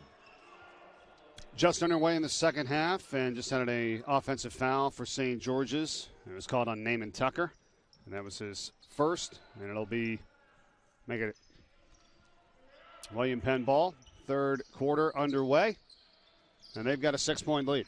We're going to still see this zone from St. George's, the matchup. They're going to scramble in it a little bit better. I'm sure Coach Griffin got into them at halftime. They've got to play more intelligently and more focused here in the second half. Block inside, but a foul is called as well. And it's going to go against Michael Brakely, the foul. First on him.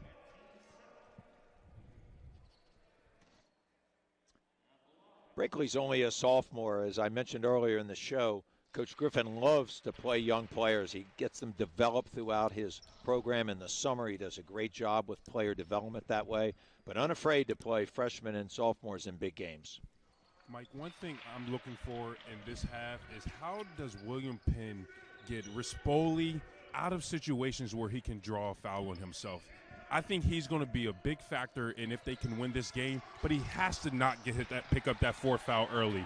He is too important to this team and to this game to get 4 fouls and have to come out. How about Devin Hackett falling down, count the basket, going to the free throw line here. And that was off the tail end of Jahia Eldridge, who hit a couple at the free throw line for William Penn, and they're now starting off this second half on fire. Devin Hackett, a really physical player, did a nice job there of securing that ball after it was momentarily bobbled in the open court. And then Lamar Wright trying to come in and steal it, commits the foul. And a nice finish there by Hackett, who's really provided some offense here for Gary Lumpkin's team. It's an 11-point advantage now, largest of the game here for William Penn. And we're just 1 minute into this third quarter. right on the drive, and a foul is called. He'll head to the line for 2. As you're watching the 3rd annual SL24 Memorial Basketball Classic from the 76ers Fieldhouse in Wilmington, Delaware, go to unlockthelight.com/donate and help out the foundation, which the proceeds go to Sean's house, which is on campus at the University of Delaware, Sean's former house where he lived when he was a student. That's what the foundation is all about, helping to raise money in memory of Sean Locke, who passed away in 2018, and the house, which opened up on October 1st, guys. So it's been literally 4 months, and they've already had over 650 visits to the house and hundreds of young adults are being helped with their mental health and the peer-to-peer program, able to go in at any time, day or night, and talk to someone. It's been amazing. I know, Mike, you've been down there, and I think, Barnett, you have too. You know what a comfortable setting it is. It's very inviting and very safe for people to come in and share their stories and share their concerns and get help. I love it. You know, it's an incredible place. I'm so happy to be a small part of bringing it to life, and I can't wait to see what the future holds for that house and how many young men and women can go through that house and just become the best version of themselves. The fact of the matter is it's had that many visits already, and the University of Delaware is not, you know, the students haven't been able to come back, you know. I mean, so it's not even at full strength, if you will, of the whole entire community. And Newark, Delaware, as this layup is scored by Lamar Wright for St. George's. So it always shows you what this is really going to be as the months and years go down the road here. Right now, 19 people are there to help with peer-to-peer counseling, and they're training another 40 from students from the University of Delaware, high school students, even others from other colleges in the area. So there's going to be a lot of people on hand for anyone that goes in and is looking for help and needing to speak to someone. I think it's amazing. Mike, you make a great point about it being available to all kinds of people, not just University of Delaware students, and I think that's really important for people to understand. Obviously, it's on the campus, and it's going to be right there for the students to help, but for anyone else that might need those services, and it's just going to, I think, as Barnett mentioned, be a place of security and safety for people going forward for many years. And related to that, Mike, I just want to give a special shout out to all the educators in the world. What they have been faced with as St. George's makes the layup, what they have been challenged with and tasked with is just nothing short of remarkable. And they are just out here making themselves available to all their students in this learning environment who are battling mental health challenges that just are incalculable. And I know so many teachers, and I'm just so in awe of what they have been doing over this past year. And I just want to give a special shout out to all my teachers out there, especially the teachers in the great state of Delaware, this place that holds a near and dear place in my heart. And I just kudos to all the teachers. I love you. I am here for you. And please just continue to help these young people continue to get better and better, because your work does not go unnoticed. Well said, Barnett, especially during this time right now that everyone is dealing with something. I mean, that's kind of the message out there. And what we're trying to do here this entire weekend is you're watching high school basketball. It's to help raise money for the SL24 Foundation, to help with the proceeds going to Sean's house, to be there for young adults to walk in and get that help and the counseling that they need. We are not always sure of what people are going through, and I know you guys know this firsthand, especially you, Barnett, too, as one of Sean's best friends, that nobody, and we say nobody as Sincere Sykes scores from William Penn, really saw this coming. And if that's the case, boy, it's a little scary, isn't it? Very scary. And Mike, this is, you know, I'm still hurt by this to this day. You know, I spoke to Sean just a few days before he tragically lost his battle with anxiety and depression, and I had no idea. And I had played basketball with him for 3 years. I was close to him, talked to him consistently, and I just had no idea. And so it is just scary. And I hope, you know, this Memorial Classic and the opening of Sean's house just shows that, you know, there are other people who are battling the same as you are. You have that place. You have people that care about you. Bill, what about for you? You know, as a coach right now and a mentor and a friend to so many, and you've been in this area for such a long time now, I'm sure you've got a tremendous amount of experience and work with people in regards to this as well. Well, unfortunately, I don't see it all the time, and I would also agree with Barnett. I had lunch with Sean about 4 months before his passing, and we had a great conversation. We were talking about all kinds of things, and you just never know what demons might be in someone so deep that they just can't get them out. And I think the transparency that this movement is trying to create here and the comfort level of being able to talk about these issues, no matter who you are, to whomever you're talking to, has really got to be paramount. And I think this becomes something that people don't feel a stigma about, and they feel more open to share their views and interests about it.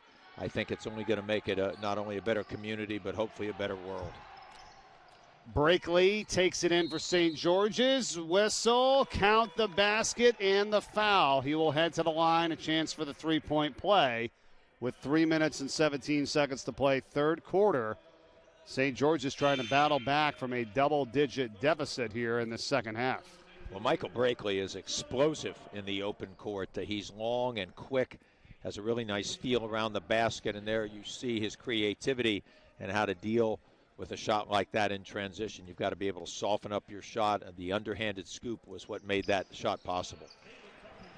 And Mike, related to your last point, life is challenging in many ways, and this is especially aimed at our young people who are tuning in and listening. Carrying that burden on your own is something you should not do, and it's something you should not be asked to do. So I hope you're reaching out to your friends. I hope your friends are reaching out to you. Hope you reach out to your teachers and your family members, because you should not have to carry that burden alone. And I hope the young people realize that that's not a burden that they need to bear by themselves. That is one of the main goals of this foundation, the SL24 Foundation, to help remove the stigma of depression. I mean, and making available the resources, which they do at Sean's house. But to your point, Barnett and Bill, what you just said, that's the whole point. There's no shame in any of it, because everyone is going through something. And I don't even know, even prior to this year, right? I think we see that three-pointer here by Jalen Sample now for William Penn, but even more so what this year has brought out to that point. Well, you make a great point, Mike, about the challenge with COVID and people staying home and getting out of their normal rhythms of life, and it's just got to be very difficult. I, on one hand, am amazed, though, at the resiliency so many of these young people have shown, men and women, to be able to deal with it, at least the ones that I come in contact with. But, as you both know, you've also got to be careful of what maybe lies just underneath the surface. And then again, back to the same point, people should feel very open about sharing that with people. And if you can't help them directly, there are great avenues to help people out. And certainly the Sean's House and the movement are there for that type of situation.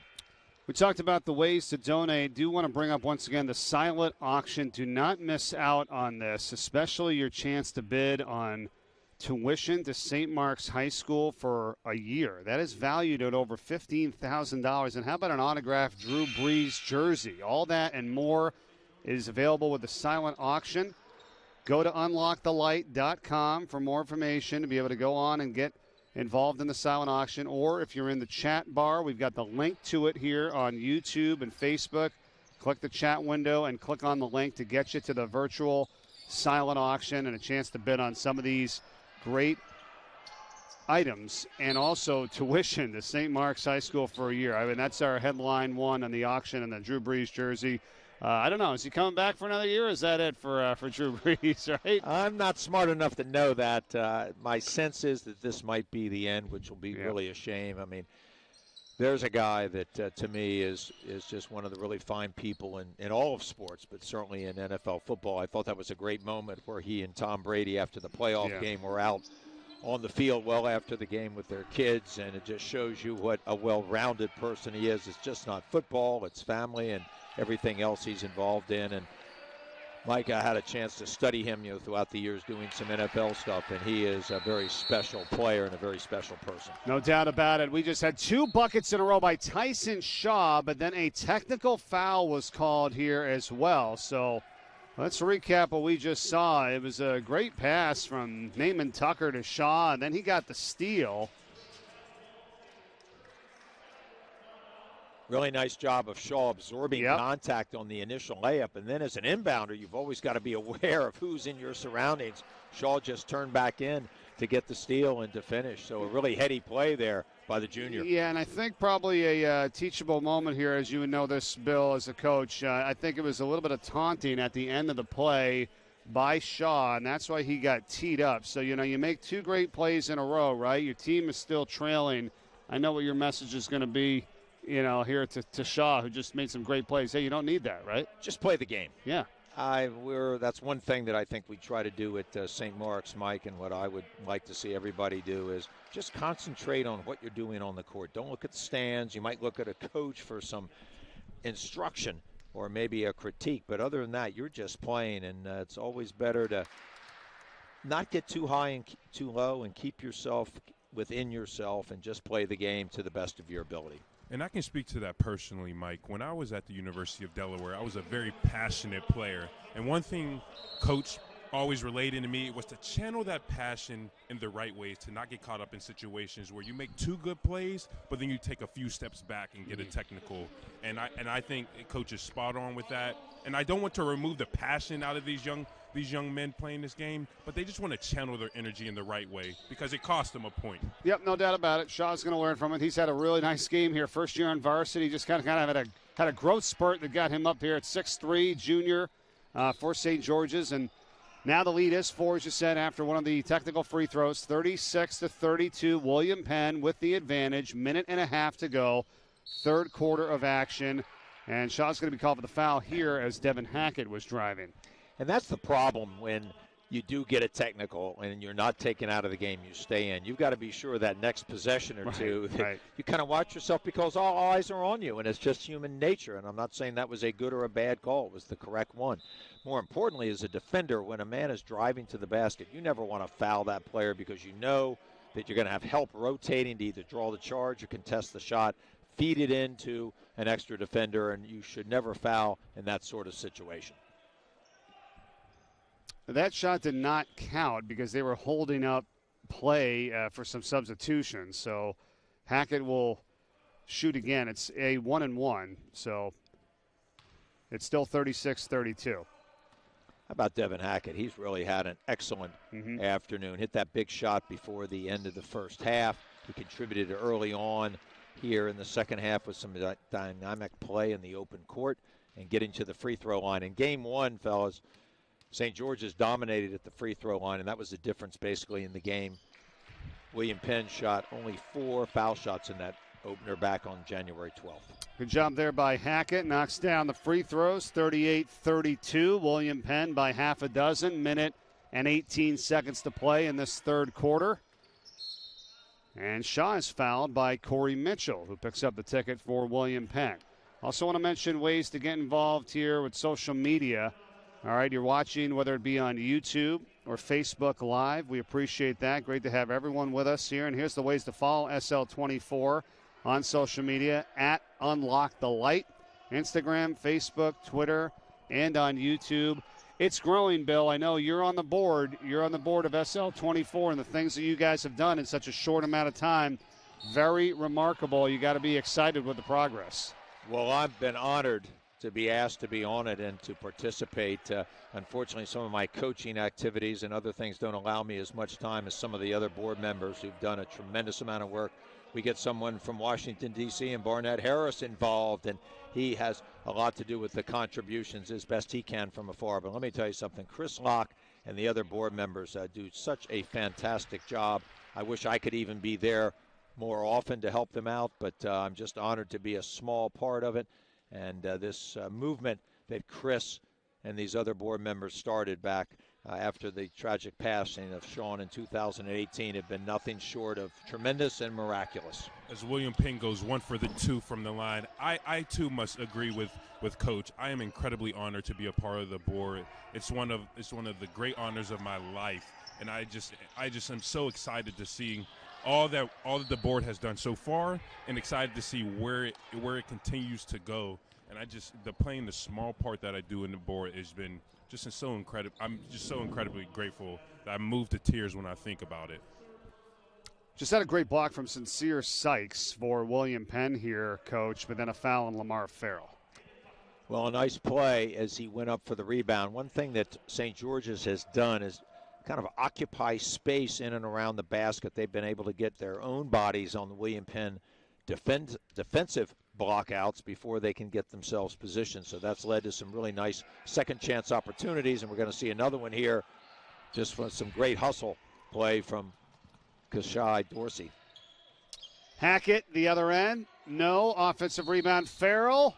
They're going to wave that off. It's going to be a traveling violation. So it stays a 6-point lead. 37.6 seconds to go, third quarter, as you're watching the third annual SL24 Memorial Basketball Classic. This is the first game of the day, and we've got 3 more to go for you here, streaming live today on YouTube and Facebook. Barnett, you might be able to add something to that. Farrell does a great job getting the original rebound, but instead of just going right up with it, he kind of added a little extra footwork to that. Tell us about playing in the post, and you've played it at all levels, especially a very high level of college basketball. It starts and ends with the feet, and if you get your footwork and you try to be quick, you can get yourself some easy buckets. And he tried to be a little bit too fancy there and not go quick go up to get a quick 2 points.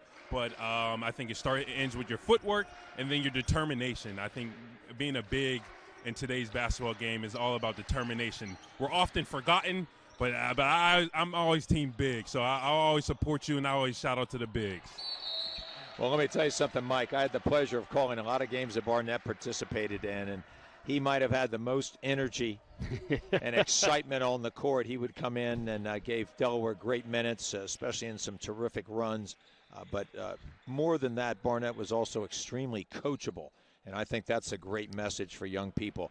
You never know as much as you think you do. Trust your coaches, but Barnett was a great learner. He listened well, and when he had the opportunity to play on the court, he always gave his best no matter what the situation, how much time he played that night.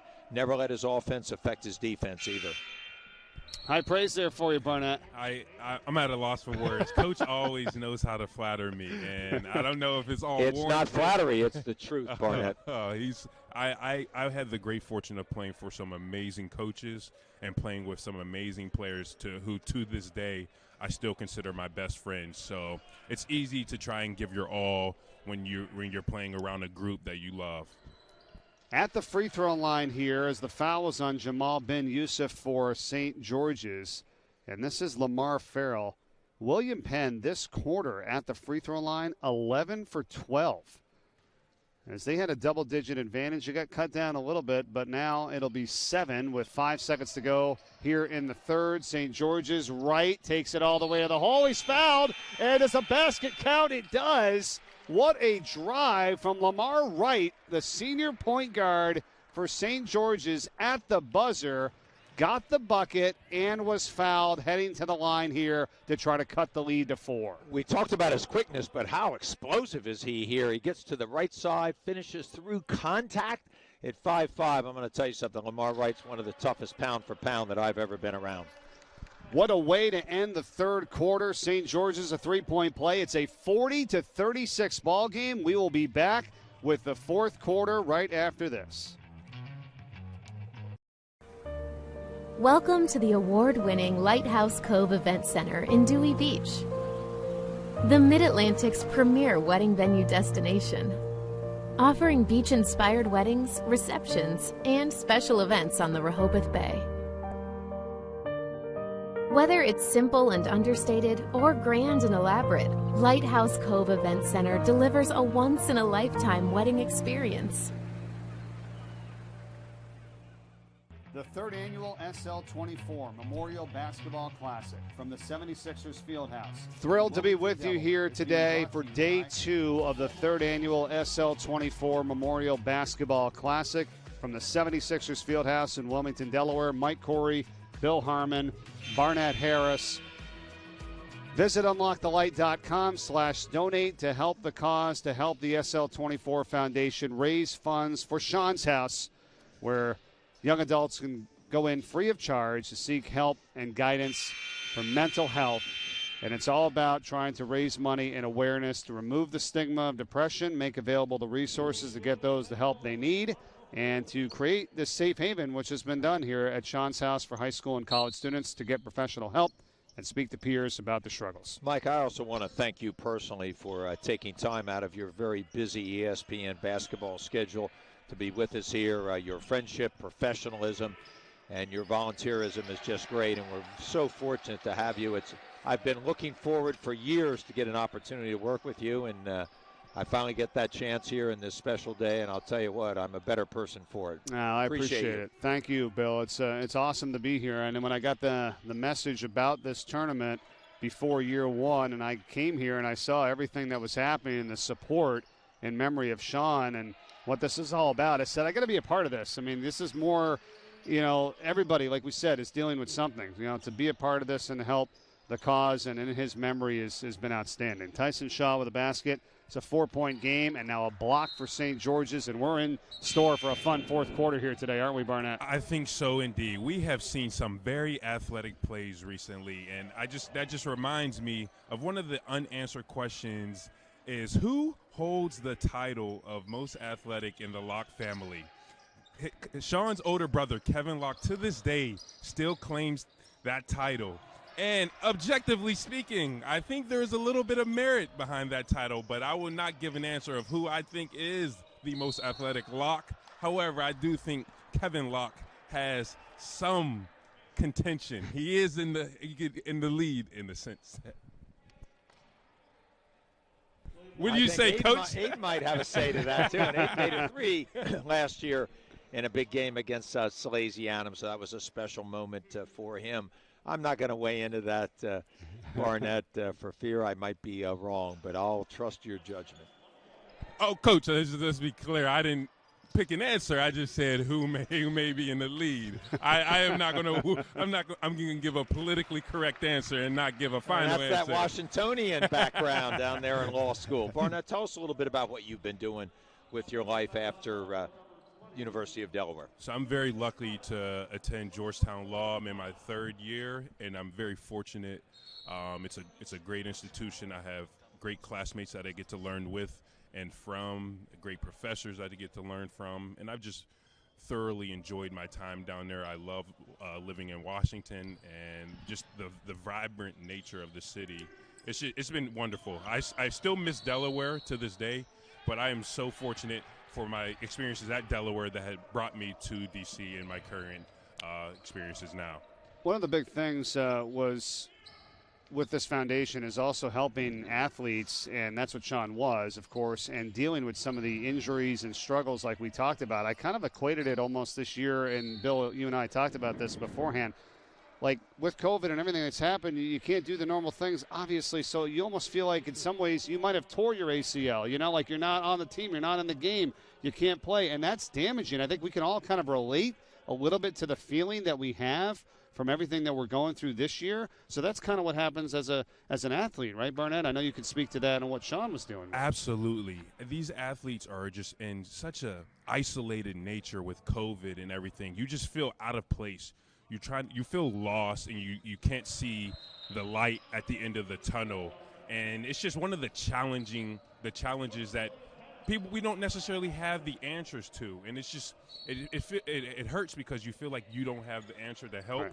But I can appreciate and I understand fully what these athletes are going to, and you hit it right on the head. It feels like you've torn your ACL, but you can't see a doctor to figure out how to fix it. Well, that's what we're here for this weekend and all year, really, for the SL24 Foundation to help raise awareness and help those struggling with anxiety, depression, and help fund Sean's House, the safe haven where young adults can walk in free of charge and get the help that they need at 136 West Main Street in Newark, Delaware. Basket is good by Naaman Tucker here for St. George's, and they are trying to mount the comeback now. It's a 3-point game, just under 6 minutes to go. And they're going to apply some full-court man-to-man pressure here. Lamar Wright's probably as good as anybody in the state on the ball defense. Very quick hands, but that time gets a little too aggressive so far away from the basket. Mike, one thing that we haven't really had a chance to talk about to our listening and viewing audience is the court they're playing on is a pro court. It's 94 feet. Most high school courts are around 84 feet, so we're playing at a 10-foot difference. The width is the same. The foul line is also the same, but it is a little bit of a factor. Maybe from fatigue standpoint, you'll see coaches sub a little bit more early on in the game to make sure they have enough rest with only 5 timeouts to a team. So the length of the court can matter, and it also makes your pressing a little bit more difficult just because there's more space. Yeah, what a great point and great observation, Bill. I did not think of that at all. So, yeah, you're absolutely right. You know, as the course of the game continues, yeah, that extra mileage, if you will, could add up. Well, especially if you're a post player, right? Right. Running those extra 10 feet, Barnett, every time. It does add up, but I like the tempo of the game currently. They're starting to play toward their strengths. The St. George's is pressuring, but they're being paced on offense. And William Penn is driving to the hole and getting to the foul line, which has worked to their benefit. And I think it's working in their favor. Here's how you can donate to the SL24 Foundation. Visit unlockthelight.com/donate. You can also text LOCK24 to 202-858-1233 or scan this QR code with your phone right now on the screen here as you're watching on YouTube and Facebook Live. We also have the links in the chat as well, so you can get to the silent auction, which is doing very, very well, including there's a one to donate or a chance to win free tuition to St. Mark's High School for 1 year, valued at over $15,000. Got a Drew Brees autographed jersey on there as well. So check out the silent auction. You can also go online to unlockthelight.com and get some merchandise, which has been awesome, and really some great products that, you know, normally you'd be here and able to come into this building, but with COVID and everything, that's why we're here broadcasting live, and you can also go online and get all the information as well. Mike, we talked about the length of the court being different, and also, of course, the three-point line. In high school, it's 19.9, and in college, and in the pros, it's 23 3/4. So a little bit difference there. You'll see two lines on the court. The one closest is obviously the high school line, and the pro line is back further. Interestingly enough, it's a pure circle in high school, so the deep corner is exactly the same, but in the pros, it's a little bit closer because you run out of room there. Right. And I've seen countless times this season, Mike and Barnett, how players try to spot up in the deep corner and actually standing out of bounds. Out of bounds, and right. It's a scary thought that you wouldn't know where you are on the court, but that's the factor of the three-point line creating that. And I'm so old school, I played when there wasn't a three-point line. No, Mike. that's and I wouldn't have known what to do from out there either. Here is Kasai Dorsey for St. George's working his way to the hole. There's a block and a foul inside on Dominic Rispoli, and he's done a nice job here because he picked up 3 early fouls. That was way back in the first quarter, and now has come in but is called for his 4th, or is that his 5th? That is his 5th, actually. He is now done, so he is fouled out. And that was tough because he did pick up the 3 early in the first. And that's a big loss for William Penn. Rispoli, a senior, real physical player inside, a nice defender. That time he just got caught on the side instead of getting himself positioned between the driver and the basket, and that's what created the foul. A good call there by this officiating crew. And, Coach, I'm curious to see what you would have preferred he do in that situation, because I didn't necessarily think it was smart for him to even be in that position to where they would have had to draw the call. I think I would have much preferred him either square himself in front and take a charge or to just not be there anyway, because he's so needed in this team. I think it was a correct call, but I just don't think it was necessarily the smartest play on his point to put himself in that position. Well, that's how players, especially in high school, learn to play with foul trouble. And I agree with you, Barnett. You're either trying to draw the charge or you just lay off of that, especially when you're an important component of your team and they can ill afford to lose you.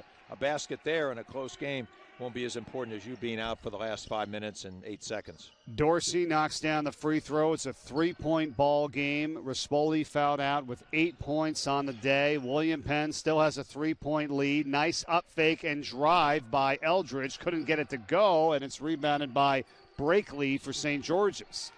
Well, I think this game is going to come down to offensive execution and ability to make big free throws in the clutch. One thing I really like there is the point guard for St. George's. They started to push to try and get a little bit of tempo, and he pulled it out to settle it down. Now, and as Tucker scores for St. George's, I think that was a smart play, and it led to a bucket. Tucker's really done a great job around the basket.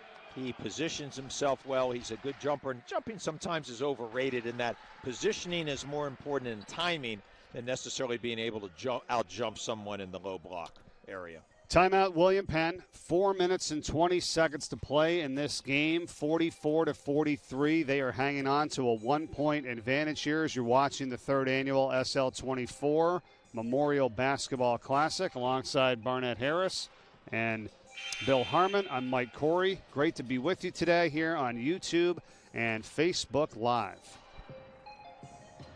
And Mike, I just want to say this has just been such an honor to work with you and Coach, and I give credit to you. I am truly the luckiest guy today to get to work with two of the best in the business, and I feel like I'm in the business now. We're getting you involved here, aren't we? Yes, you are. You're doing a nice job, man. It's really good to have you here. Welcome to the team, Barnett. Yeah, absolutely. Thank you. This is just so wonderful. You guys are amazing, and I look up to you, and I'm so happy to be able to do this. Really appreciate it. One of Sean's best friends, Barnett Harris, teammate of his at the University of Delaware, with us here as a three-pointer goes in from Devin Hackett. And William Penn, a solid timeout there, Coach, and now they're up 4. Well, a nice job by Gary Lumpkin getting his team solidified there. But Devin Hackett, the senior, really feeling the moment and being able to supply his team with whatever they need in the clutch. Now a jumper from Dorsey, not there, and a rebound pulled home by Emmanuel Vom for William Penn. Still a lot of time left here, 3:45. And Mike, I think that was a little bit of a rushed three. I think they had a little bit of momentum and then just gave up a three. And I think they just wanted to respond. And I didn't necessarily think that was the greatest shot. I think they still had control of the game, but they rushed it a little bit there.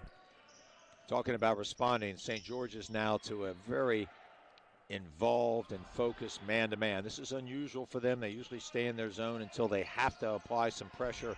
Look for some potential random double teams as well. Offensive foul. Good call there. Devin Hackett kind of lowered the boom in on Lamar Wright. And it's a big turnover for William Penn. It's going to be St. George's possession. Boy, Lamar Wright did a great job of selling that. I don't know what his vocation is down at St. George's. It might be being a thespian, but I'll tell you what, he sold that. But Lamar is a terrific competitor, guys. He is a tough-minded young man. Mentioned earlier, a terrific football player.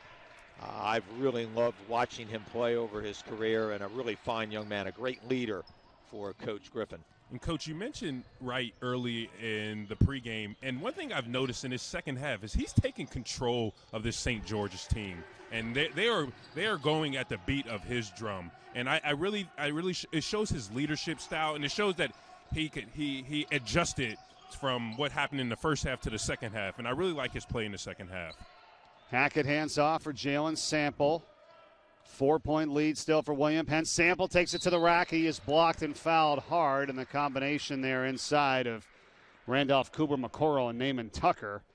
We'll see who they call the foul on. It's going to be 2 shots at the line here for Jalen Sample. And any time you overextend your defense and get overly aggressive, that opens up driving lanes. Sample, lefty, did a great job of attacking the lane, getting in deep, and then instead of just one person rotating to possibly block the shot, they sent 3 blockers there, and at some point it's going to be too congested, and there's probably going to be at least one player coming down with his arm, and that's what created the foul.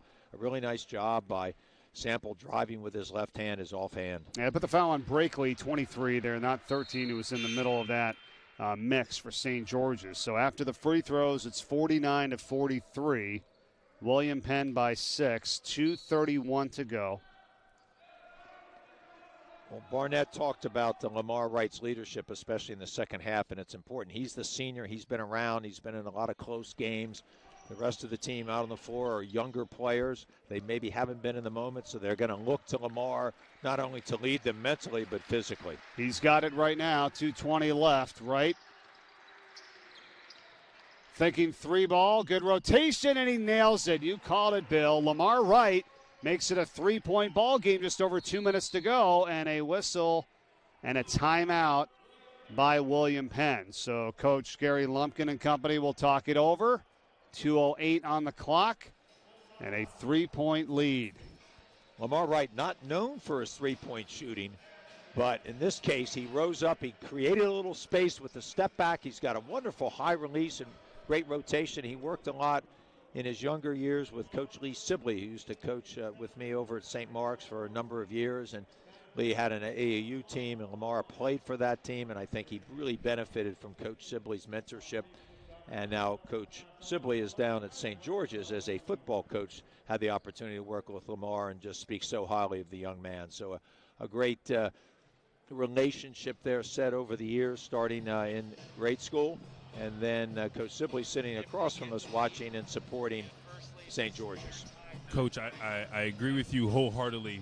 And I think he's continually showing that he is a true leader, and this team is his team. And I like how he's taking control of the team in the second half. Now, on the other side, what I would like to see William Penn do is get in the lane and draw a foul. I don't want to see any threes on this play. I want them to try and take back the momentum and the pace of this game and make them stop you. And they've been very successful from the free throw line this half. I would like to see them drive and draw a foul. All right, here we go, guys. 2:08 to go, 49-46. William Penn to inbound the ball underneath their own basket. Devin Hackett. Timeout situation, each team with 3 timeouts left. Hackett got it stolen away. Wright gets it to his teammate, and that is Kasai Dorsey for the easy 2, and it's a 1-point game. There's Lamar Wright again, making his presence known through his defense. He's very opportunistic, and a nice bounce pass to the weak side to finish to get them within 1. Hackett knocked away again. Wright for the lead. They got it. St. George's 50-49, their first lead since it was tied 9-9 late in the first quarter. And all of a sudden, with 1 minute and 37 seconds to go, William Penn finds themselves trailing after leading by double digits not long ago. Lamar Wright bringing them back with all kinds of different plays. That time, St. George's continued to stay in their pressure. I think when you get the lead in that situation, you might be better off falling back and playing your normal half-court defense, and that's what created the foul so far away from the court. And now they're in the double bonus, and that's obviously gives you a much better opportunity to make at least 1 free throw. I agree wholeheartedly, Coach, because when you get 2 steals and 2 scores like that, you're amped up and intensified. You get an easy foul like that when you're pressing. I would have liked them to go drop back into a half-court defense to try and get a little bit of that emotion down, because as you know very well, I was a victim of those types of fouls. All right, let's recap what's happening here. Jalen Sample is going to be at the free throw line. He's got 1 more free throw to go. He missed the first. Now Wright, as you go back to the play with what he did, they put them in front, Bill. Now the ball was protected, but unfortunately the arm was at the side instead of having it out, and Lamar Wright is just so quick. He timed that out perfectly, got in with the proper hand, poked it ahead, which made him impossible to block. He's just so quick, but his knowledge of how to play a dribbler, especially a man that's not perfectly protecting the ball, enabled him to create that steal. Timeout by St. George's as they had to get Wright back into the locker room real quick. Had to get some tape on his arms, and he's back onto the court. He's ready to go. It's a 1-point lead for St. George's. Sample is at the line for William Penn to try to tie things up when this timeout is over. Minute 37 left. Once again, how to donate. Visit unlockthelight.com/donate. Scan this QR code or text LOCK24 to 202-858-1233. The reason we're here this weekend on the 3rd annual SL24 Memorial Basketball Classic. And boy, is day 2 getting off to a fun start here, or what, guys? Well, it's been a very competitive game. A couple runs by each team. William Penn felt like they were probably in pretty good shape, up 6 late, but then Lamar Wright keyed this great comeback by St. George's, and we're going to see a really nice game here going into this last 1:30. Game is tied at 50 apiece. And here is Wright, the leader for St. George's, controlling. Remember, no shot clock in high school basketball. Minute 20 to go. Coach, do you hold for a final shot here? What's the strategy? I think you've got to read your team, and I'm not sure St. George's is a team that wants to hold it this long. If you were at St. Mark's, we would be holding for the last shot, but that's kind of the way we play. So you've got to play to the strengths of your players and kind of the nature of them. But when you've got a dynamic player like Lamar Wright, you might want to go ahead and push your advantage at some point. Yeah, a couple of dangerous passes there, and head coach Rod Griffin has seen enough. He says, let me call another timeout here, get our guys a little organized with 59.5 seconds to go. And I see both of us here kind of laughing a little bit. That was not the sequence he was looking for. That was the best decision that may have been had in this entire game. That timeout called by the coach, that was a turnover waiting to happen. There was a couple dangerous passes, which would have led to either a bad shot or another dangerous pass, which would have led to a turnover. So I think that's a smart decision by the coach. And I wouldn't be mad if they held for the last shot. Right. I would not be mad. Make them guard you. Try to draw a foul. They're in a double bonus. Make them guard you and get an easy foul or hold for the last shot. Free throws, as they are important in every game, obviously, but here today, William Penn 13 of 18, St. George's 8 for 12, maybe coming down to free throws at the end of this one. You never know. And what would you think here now on this possession, Bill, as they come out of the timeout? Well, I think Rod Griffin wanted to settle his team down for sure, get a little bit more organized, and if they are going to hold for the last shot, make sure that they get in the right strategic architecture of the play. And I'm not sure if Coach Griffin wants them to attack when they have the opportunity or truly hold for the last shot. The problem with that is if you're not used to doing that, guys, and when it's not in your nature, you might get a little too aggressive and create a turnover. It looks like Lamar Wright's going to withdraw the ball and try to keep it occupied here and maybe run it down and attack with about 12 seconds to go. Wright guarded by Devin Hackett of William Penn. St. George's has one timeout remaining, 3 for William Penn. The setup there. The possession arrow favors St. George's if we get a jump. 30 seconds remaining. Remember, there's that 5-second count as well, too, but when the defender comes off of it, the count restarts. So right now still looking back and forth at the official, making sure that he can shake the defender enough to not get that 5-second call. 15 seconds left. One thing they could do is run a double team at Lamar Wright and make him give it up and make someone else make a play. But they're not going to do that. They're going to allow Lamar Wright to attack by a high ball screen. Screen from Tucker, right to the hole, inside the lane, knocked away, still loose, right for the win. It is off the mark, and we are going to overtime in Game 1 here today from the Sixers Fieldhouse and the SL24 Memorial Basketball Classic. William Penn and St. George's, we need extra time. I kind of had a feeling it might come down to that. Once in a while, when you're not used to holding the ball, you might wait a little too long. I think they delayed there. You probably want to attack a little bit sooner. But Lamar Wright did a great job of controlling the ball for a long time. Then you need to be organized. I think when you get to that point, if you're not sure, maybe use that last timeout. Plus, they had the arrow in their advantage as well. We're going to take a break. We'll be back with overtime right after this. Stay tuned. Hi, I'm Luke Chapman from Precision Wealth Partners. We are so honored to be a supporting sponsor of UnLocke the Light Foundation and the Memorial Classic SL24. Personalized financial planning is one of my life passions, and at Precision Wealth Partners, we work tirelessly to personalize your plan and help you achieve your goals that ultimately ends in peace of mind. We are looking forward to hearing from anyone for a second opinion on their existing plans or to get started for those who haven't yet. You can reach us at precisionwealthpartners.com or at 302-367-7613. The third annual SL24 Memorial Basketball Classic from the 76ers Fieldhouse in Wilmington, Delaware is being brought to you by Morris James LLP, Buffalo Wild Wings, Chipman Brown, Cicero & Cole, and by High Five Hospitality, LLC. Welcome back. Here it is, overtime between William Penn and St. George's. 4 minutes on the clock. High school basketball today in the third annual SL24 Memorial Basketball Classic. We're at the 76ers Fieldhouse in Wilmington, Delaware to raise money here for the SL24 Foundation in memory of Sean Locke, here with one of his best friends, Barnett Harris, along with Bill Harmon, board member and St. Mark's assistant coach. I'm Mike Corey. And overtime has begun. St. George's has it.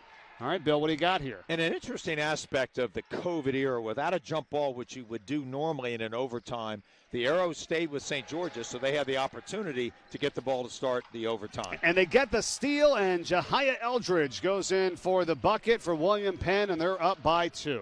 Sometimes when you get a little passive offensively, kind of not St. George's DNA, you're suspect to some turnovers, and that was a great play there by Eldridge, creating the open court to finish. And to your point, Coach, I'm surprised that they started the overtime with this passiveness and not trying to attack, because I understand it in the last minute, but I don't understand it with 4 minutes in overtime. Shaw takes it in, and it's an offensive foul. Devin Hackett takes the charge. That's 4 fouls now on Tyson Shaw for St. George's. Big play there with 2:53 remaining in overtime. That's why I remarked earlier that you've got to feel kind of the tempo of your team. Is it a team that wants to attack? And I think that's really what St. George's likes to do. So they kind of got out of their element a little bit by holding the ball, and that may be affecting them early on here in this overtime. One thing I think William Penn needs to do is to attack the rim and draw fouls. That's something that helped them immensely in the second half, and I would like to see them do that here. Sample, guarded by Wright of St. George's. 2.5 to go in overtime. William Penn by 2. One thing you do not want to do is cross the ball in front of you if Lamar Wright is guarding you. I'm going to call foul on Wright. And that is going to be 4 fouls on him, and going to be 2 free throws now for Jahia Eldridge. I think that was a little frustration on Lamar's part there. He might have been better served, especially because St. George's will need him throughout this overtime.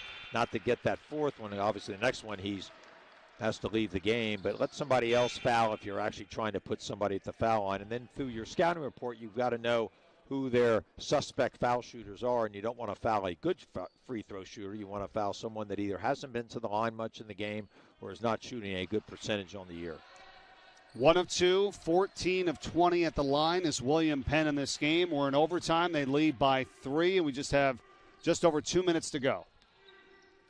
Well, St. George is going to withdraw the ball a little bit here. They like to run a 5-out pass cut fill, which is players cutting to the basket, looking for backdoor opportunities or something on the weak side. And then they usually come with a ball screen if they haven't gotten anything out of the pass cut fill nature of their offense.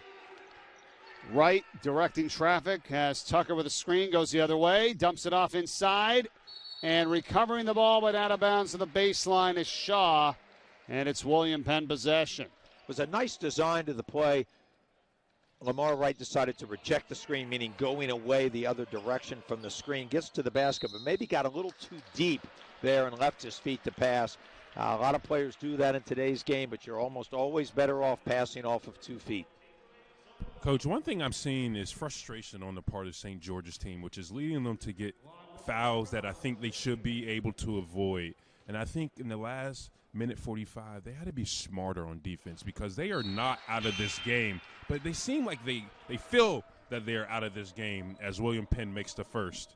Yeah, I saw that a little bit too, Barnett, there at the end, kind of slapping at that ball there. Randolph Cooper McCoro, who's hit a couple of big shots in this game for St. George's, picks up the foul, his 3rd. One more here at the line, and that's Lamar Farrell, and it's good. And they have extended the advantage now. 1:45 remaining in overtime. It is now 55-50. Well, we talk so much about discipline on the offensive end. You've got to be disciplined at the defensive end as well. Stay to your game plan, know how you want to play, know how each player is going to attack you, and then how to scheme against it. And then also know the end of the game situation with the free throws. Basket, good, and a foul, and St. George is not done yet. Chance for the 3-point play here, and it's going to be Tyson Shaw heading to the line. Now 55-52. Farrell called for his 4th personal foul for William Penn. When you play a player as quick and as good a ball handler as Lamar Wright, you just cannot pick him up as high. I think you've just got to say, I'll give you a 3 or 2, but you can't get beat with the drive because when he penetrates, he can score himself at the rim, even though he's only 5'5", but he's also been a very willing facilitator of his teammates around the basket. Free throw missed by Shaw, still 1:25 to go. And the Colonials into the front court with Farrell and now Hackett. And how much do you try to play this out, Bill, before you need the foul? I think you look for a steal. Maybe go for a double team and see if you can't get a turnover. And then anything inside a minute, you probably need to try to take a charge or. And they got the charge on Lamar Wright. Picks up a big charge for St. George's. Questionable charge, but a charge indeed. You just said it, and he was setting up camp there. Sample goes into him, and now St. George's has the ball down 3 with 1:07 to go. How about Lamar Wright being the man again, just knowing what to do. Got himself positioned. And I know this is a call that a lot of offensive-minded people don't like. My point is you're stationary, and that player attacks you and hits you anywhere on your body, and you're not moving. I don't know why that's a foul on the defense. I think it's a foul on the offense for being overly aggressive. Wright for 3 in the tie, no.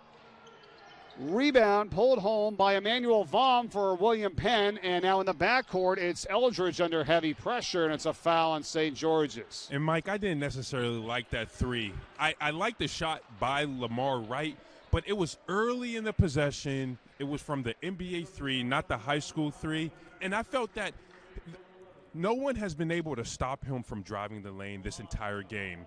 He could have gotten any shot he wanted. I would have preferred him to shoot any other shot. Good thought there, and he's right. You didn't need the three, and there's still a ton of time to go. And had it been more of a wide-open three or something like that, I could see what he's saying. Or the length, and I think sometimes Right. players get a little confused with the multiple lines on a court in this type of arena, in this type of game. But I think in the pressure moments, you always play to your strengths. And if your strength is driving and creating, that's what you ought to do. Plus, they've had a bunch of and ones here as well. So if you get in there and get fouled, it's as good as getting a three. And now a timeout is taken by St. George's.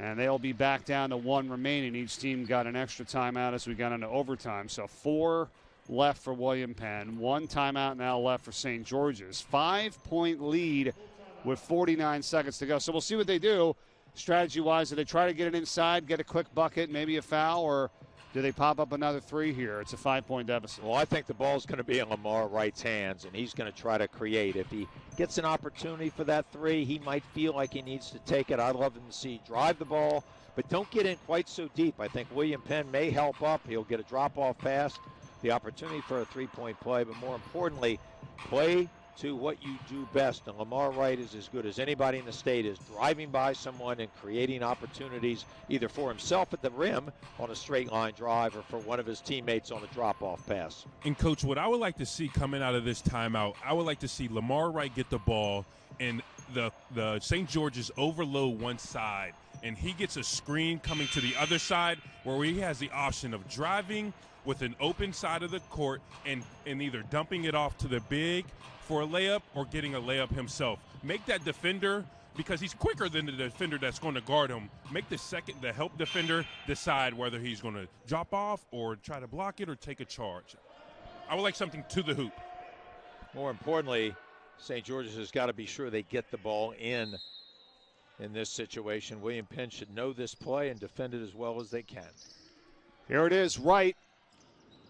45 seconds to go, and tries to get it down low. It's intercepted, and now William Penn controlling it, and a foul is finally called as Devin Hackett's going to go back to the line. And Devin Hackett, the name that you've called so often here, especially in the second half, has done a great job. It's that senior leadership. His poise has been outstanding, and he's provided for his team exactly what they've needed, either scoring or a big-time defensive play.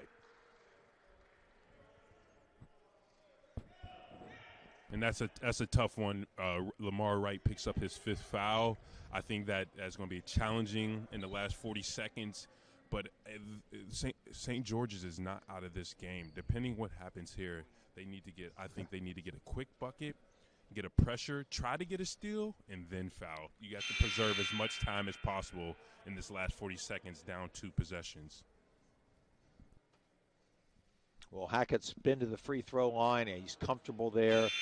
He's a senior that's been around, played a long time for Coach Christensen and the prior program's coach, and then Gary Lumpkin this year. When we talk about Gary Lumpkin, that veteran point guard attitude has really carried over his team. They've made some really good decisions here late in the game. They haven't panicked. They've gotten the ball in the hands of their best free throw shooters. And that's something you see from a point guard like Gary Lumpkin was. He wants the ball in his hands in the clutch to make a play for his team.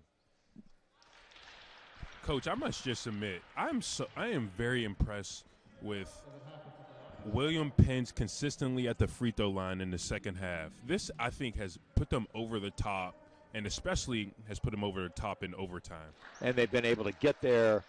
And the second part is to be able to make them. And you just got to love a senior like Hackett really stepping up and providing his team the impetus to get this 7-point lead late in the game. Foul is called with 32.6 seconds to go. One of the cardinal sins, Mike, never foul a jump shooter no matter what the situation, and especially never foul a three-point shooter. That's why you always want to go up with the correct hand. You want to just contest. You never want to move in. You don't want to leave your feet. So to provide St. George's an opportunity to score without the clock moving, a big plus for them that gives them an opportunity to get back in this game late. Coach, 20 of William Penn's points in the second half and overtime has come by the way of free throws, and that's how you win games. When you're in a tough game, when you can make it at the free throw line and get there so much in the second half, that's how you get over the top. Well, you're absolutely right, Barnett. And in the first game, as I mentioned earlier, William Penn only attempted 4 free throws and made 2. And St. George's went 14 for 19, and though it was a 17-point difference in the game, that obviously supplied enough of the difference to be a big factor. So, yes, to be able to get back into the game, especially with the clock stopped, but convert your free throws. It's easy sometimes in an aggressively played game to get to the free throw line, but it's really difficult to convert. And high school teams typically shoot it a little under 70%. I think William Penn's going to be pretty happy with their performance here this afternoon. 59-52 right now, William Penn, and the free throw no good. One more to go for Randolph Cooper-McCorrell. I should say 2 more to go because he fouled shooting the 3. 32.6 seconds remaining in overtime. First game of the day. We've got 3 more to go for you here today, streaming live on YouTube and Facebook Live in the 3rd annual SL24 Memorial Basketball Classic. Offensive rebound here off the miss. Still with it is St. George's. 25 seconds to go. 3 ball on the way. Cooper-McCorrell, no, and rebounded by William Penn. Well, we talked about contesting but not fouling. Jahai Eldridge did a terrific job there with a long arm contest. He made sure he didn't move his body in on the long-range shot. It resulted in basically an air ball, and a really good defense there by William Penn, and also doing a nice job of defending their glass against a very aggressive offensive rebounding team.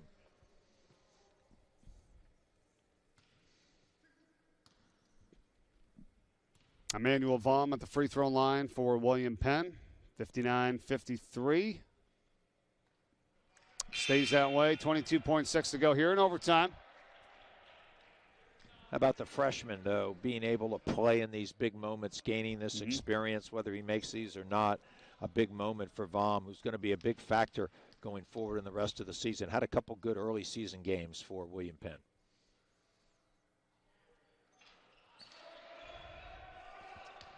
Vaughan 0 for 2 from the line.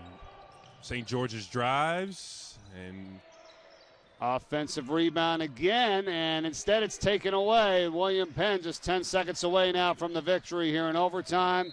There'll be one more foul, and it's on Randolph Cooper-McCorrell. Free throws coming for Eldridge, and just 6.7 seconds to go. William Penn going to win this one here today in the first game of 4 this afternoon. And this is a great win for them. They've been struggling, kind of, as I mentioned earlier on, finding their identity. I think they found it here. Let's rely on our senior Devin Hackett to make a lot of plays for us in the clutch. But it's been a great team effort. Coach Lumpkin's got to feel really good about the improvement of his team, and that's what you want to see. And being able to reverse an earlier 17-point loss, a great job for his program, which is only in the initial stages. Mike and Coach, I just also wanted to point out that I'm just so impressed how both of these teams brought the energy. It's a Saturday, it's an early game, but they both played hard through and through. As a 3 goes off at the buzzer, I'm just so impressed by both of these teams, how they both have played so hard. Excellent effort for sure. William Penn and St. George's. William Penn gets the win, 60-53, the final under head coach Gary Lumpkin. And they will win it in Game 1 today as we get set for Game 2 coming up shortly. Concord and Appoquinimink is our second game of the day, which we'll have for you here on YouTube and Facebook Live, all in support of the SL24 Foundation. Visit unlockthelight.com/donate now to help raise money for SL24 Unlock the Light. Here's how you can do that, along with visiting the website, texting LOCK24 to 202 858-1233, or you can scan this QR code now with your phone. Barnett, we will catch up with you later in Game 4, our final game of the day. Great having you here, and awesome. Enjoyed it very much. Thank you. I can't wait for Game 4. Thank you for having me. This has been just such a pleasure to work with you. Mike, I think we unlocked Barnett, or I'll give you the credit. We unlocked did. him here as an announcer. We did. He's ready to keep it going. Final comments, Bill, from what you saw here in Game 1 of this William Penn win. Well, I was really impressed with William Penn's fortitude. They had an opportunity there to give the game away, especially as St. George's fought back late in regulation to tie the game up. They came out determined in overtime. I think Gary Lumpkin's got to be really proud of his team getting to the free throw line, and their senior Hackett just did an outstanding job. He was the key to their victory here this afternoon. He was, and he was the player of the game for them. 15 points, along with 11 for Jalen Sample. And Jahia Eldridge also had 11 in the win for William Penn. 60-53, the final score. Concord and Appoquinimink is coming up in just a little bit. Stay tuned for that. There's a ton more to go as we broadcast live all day on our way to 10 o'clock p.m. tonight here, YouTube and Facebook Live, in support of the SL24 Foundation.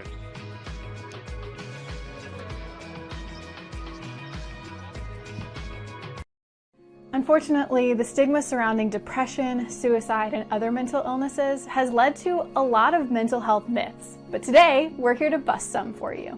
Myth number 1. Talking about suicide or saying the word suicide could put the idea in someone's head. This is false. Saying the word suicide will not put the idea in someone's head. It's actually a really important question to ask. If someone's not considering suicide, they'll let you know. But if they are thinking about suicide, you've just asked the most important question that you could possibly ask. Myth number 2. Suicidal ideation is a yes or no situation. This is actually false too. Most people experiencing suicidal ideation have a broad spectrum of experiences. This can be things like thinking about what the world might be like if they weren't there anymore, or wondering what it would be like to sleep forever, all the way up until actually creating a plan and coming up with means to end their life. So not everyone is at the far end of the spectrum, but it's important that we talk to them at the beginning to prevent them from getting to the end in the first place. Myth number 3. People who are experiencing suicidal ideation wish to end their life. This is also false. People experiencing suicidal ideation are often ambivalent about taking their own life. Part of them really wants to live. They have great things going on in their life many times, but they're at a crisis point where there's such unbearable emotional pain that the only thing they can think about is ending that pain, sort of like a tunnel vision. So we have to remember that there's two sides and help them get through that crisis. No matter what, having honest conversations with people you care about is the best way to start. The question I have then for you, future Spartan, is how will you achieve excellence at St. Mark's High School? At St. Mark's, we pursue excellence in every endeavor, be it in the classroom, be it on the field, be it on the court, be it on stage. With our limitless opportunities at St. Mark's, we have something for everyone, which allows you to truly be the best version of you that you can be. At St. Mark's, you will be educated, you will be challenged, you will be cared for by a first-class faculty and staff. At St. Mark's High School, we have embraced our vision to serve as the premier center for education and ministry. And as a result, we have experienced explosive growth unmatched by any school, Catholic or private, in the state of Delaware. We encourage you to come learn more about the Spartan Way. Give us a call. Come visit our beautiful 50-acre campus. And I have no doubt that you will quickly learn why St. Mark's High School truly is the place to be.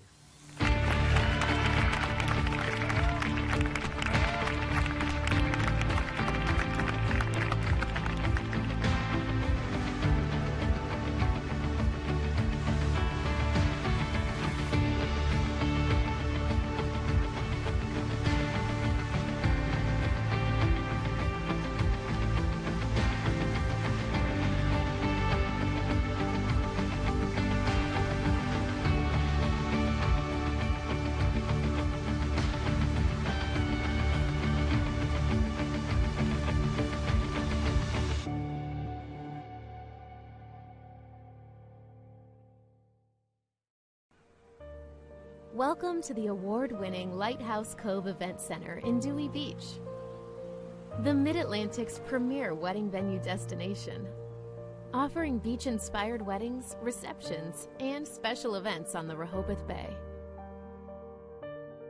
Whether it's simple and understated or grand and elaborate, Lighthouse Cove Event Center delivers a once-in-a-lifetime wedding experience. Hi, I'm Luke Chapman from Precision Wealth Partners. We are so honored to be a supporting sponsor of UnLocke the Light Foundation and the Memorial Classic SL24. Personalized financial planning is one of my life's passions, and at Precision Wealth Partners, we work tirelessly to personalize your plan and help you achieve your goals that ultimately ends in peace of mind. We are looking forward to hearing from anyone for a second opinion on their existing plans or to get started for those who haven't yet. You can reach us at precisionwealthpartners.com or at 302-367-7613. Welcome back to the third annual SL24 Memorial Basketball Classic. Now here with the founder of the foundation and, of course, Sean's father, Chris Locke. Great to see you. And seriously, hats off from the beginning to everything that you, family and friends, and everybody involved that has done here in such a short amount of time. It's pretty remarkable when you look at it. Just over 2 years. It's awe-inspiring. It really is an effort of the entire community. That recognizes the problems that we're facing with mental illness, especially with our young adults. And, you know, we're humbled and very grateful for all those who have helped get the message out about SL24 and UnLocke the Light. Whether it's sponsors, the board members, people who volunteer for the organization, all of them are a critical part of the success that SL24 has had. How about for the people that are watching, that see what we're doing, that see what this is all about, but really don't know or didn't know Sean and his story? Who was your son? What was he all about? He was a great kid. You know, the son that every father would hope for. He was a kid that just always had a smile on his face. As he grew up, he was this 6'4", gigantic athlete with big arms, and you know, would just give you these bear hugs, and you just knew you were loved by just the way he treated everybody. And he had a heart of gold, and that's why it was so tough to lose him the way we lost him, because he never expressed what he was going through, that he was suffering with depression and anxiety, that he didn't feel like he could have that honest conversation to ask for the help that he so desperately needed. And you know, that's the thing about depression. It really, it's a disease that paralyzes the person who is dealing with depression to not be able to verbalize that he or she needs help. When you and your family and friends and their lives changed forever when this happened, when did you start this? When did this all come together? You know, when did you finally get the vision, you know, for Sean's house, which we are sitting in right now and is now going to provide so much help to so many people? When did all this kind of start? Well, the event, the basketball event, actually started from Sean's friend Trevor Cooney, who called me up a few months after we lost Sean and said, I want to really do something to honor Sean. And one of the last things Sean did was get Trevor a job at Puccini, Poland. And Trevor is one of the people running the 76ers field house. So Trevor wanted to do something. And to be perfectly honest, at the time I wasn't ready for it, but Trevor really wanted to honor his friend. So we said, okay, well, Sean loved basketball. Let's try to coordinate a message about mental health and basketball together. And it was supposed to be just a one-night event. This wasn't supposed to be a foundation and all that. It was supposed to be one night, raise some money, and give it to a nonprofit. But we saw the outpouring from the community. Over 3,000 people came to the first event, and we thought, wow, there's something here that we need to do for our community. And then how Sean's house came about was I had done a high school presentation, and a woman called me the night after the presentation, and she was dealing with her son, and it was a Saturday, and she had no place to take her son to get the help that she wanted to get him. And spoke to her for about an hour and a half. I hung up the phone, and I said to my wife, I think I know what I want to do. Let's create a place. And we call it Sean's house, where kids, young adults, 14 to 24, can come in and begin that honest conversation to get the help they need to battle with whatever mental illness they're battling with.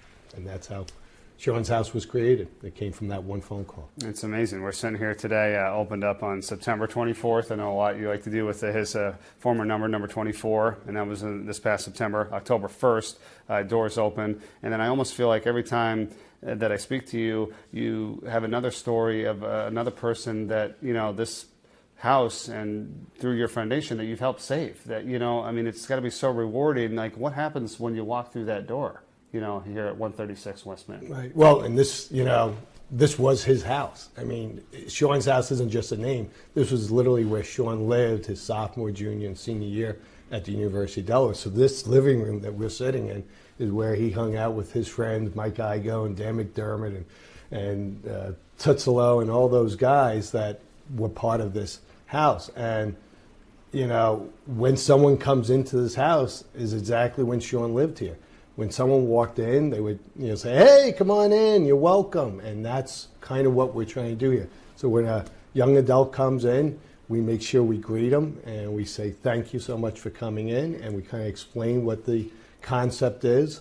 And sometimes they'll just grab a cup of coffee and a cookie and that's it. But other times they'll talk to one of our Pier 24 support members, or they'll go in the library and do some research on the many books that we have about mental health.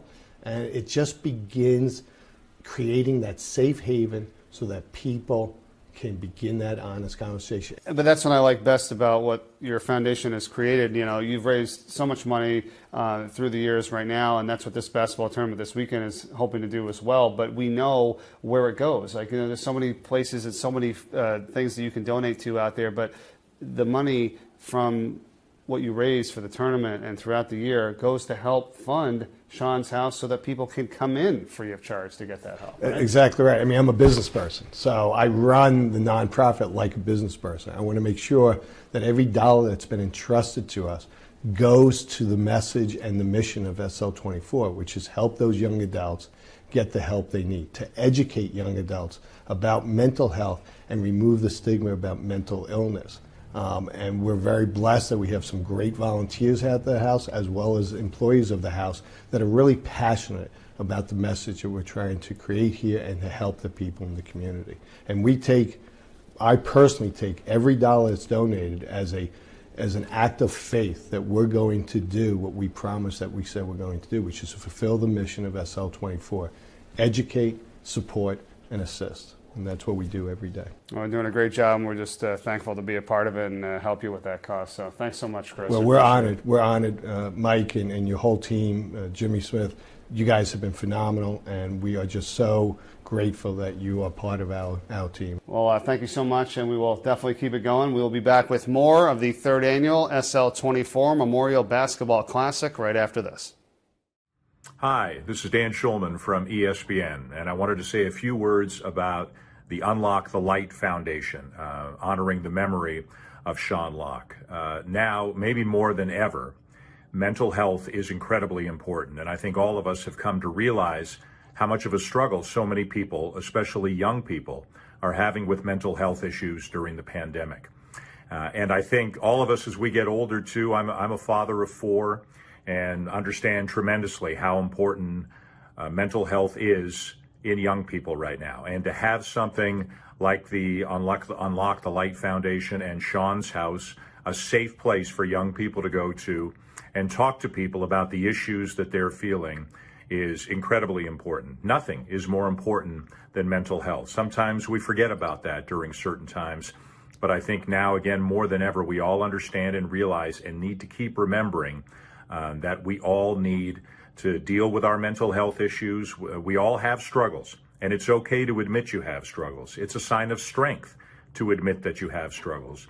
But we all need to be aware of these to help ourselves and to help others. So for all the great folks at the UnLocke the Light Foundation, thank you for all the great work you're doing. For young people, go talk to somebody.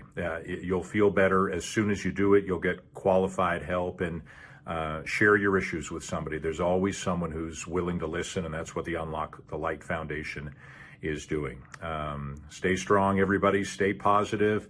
There's always someone out there who can help you, and we'll all get through this together. All the best.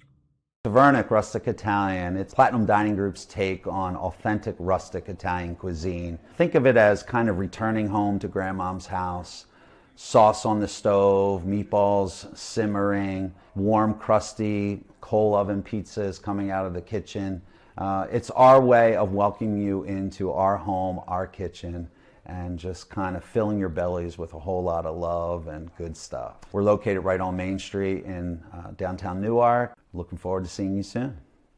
I hope that moving forward, we can find ways to support the Unlock the Light Foundation, but at the very least, we can find ways to support each other, because life is rough. If anything, 2020 has taught us is life can present many challenges, and it can be a rough experience, and we can't go through it alone. So try to support each other. But I'm very encouraged by all the work that they're doing with the foundation, and I think Sean would be, just extremely happy that we have taken to mental health the way we have with this foundation. So thank you. I love you all, and go Blue Hens. Hi, I'm Jim Boeheim, the coach at Syracuse. I just want to tell you how important your mental health is, particularly in this time of COVID. Make sure you're taking care of yourself and others if you can.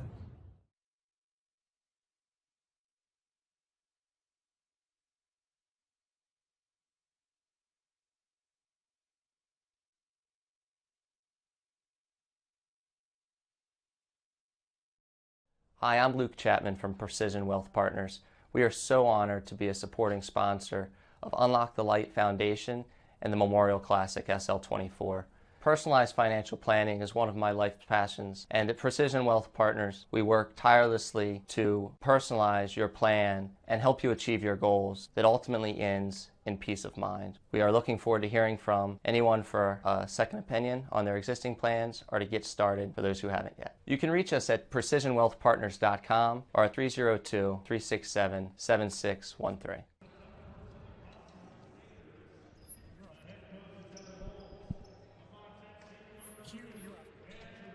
And we welcome you back to the third annual SL24 Memorial Basketball Classic from the Sixers Fieldhouse in Wilmington, Delaware. Appoquinimink and Concord set for game number 2 here this afternoon. Mike Corey and SL24 and St. Mark's assistant coach Bill Harmon joining you here on the call on YouTube and Facebook Live. How about our first game of the day, Bill? William Penn knocking off with the win today in overtime over St. George's. Well, it was a great win for William Penn. They battled back. I thought they showed some real perseverance, especially under the pressure that St. George's can apply to them. They beat a team that was really playing at a high level, and William Penn, I think, sets himself up for a great rest of the season. Fans, you can join and help the fight here against anxiety and depression and the stigma of depression as we try to remove that to get people the help they need. And that's what the message of the foundation is for, SL24, Unlock the Light.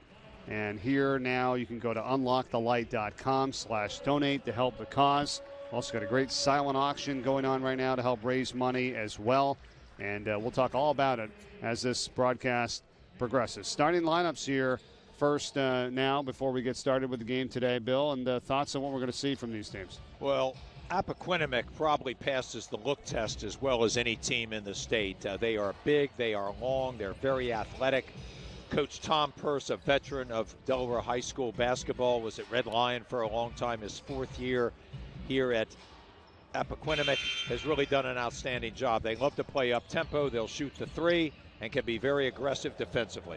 And their starting 5, as you see the numbers, sounds like this. Jabri Green, along with Demetrius Lynn Brown, Thomas Vaughn, Lorenzo Carrier, and Daniel Nolan. Here's a look at Concord's starting 5 with Morgan, Harris, Gabrich, Hudson, and Smith.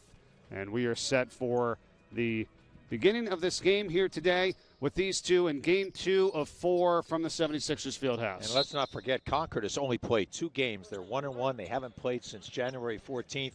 So this is almost the second season for them, Mike. Yep. Well, that's what's tough, right? I mean, these high school teams are going through it just like everyone else about the, on and off pauses and everything that goes through it. So here we go, underway with Concord getting their first basket, and it's good. 2-0, they're on top. And Concord going to play a little bit of zone. Evan Holmes in his second season at Concord has really done a nice job of getting this group to play well together. They'll play combination zone and a little man-to-man. They also like to push the ball, can score in volume. Andrew Morgan got the scoring started for Concord as it's 2-0. They lead. They control it here now in the offensive end. Runner off the mark from Gabrish.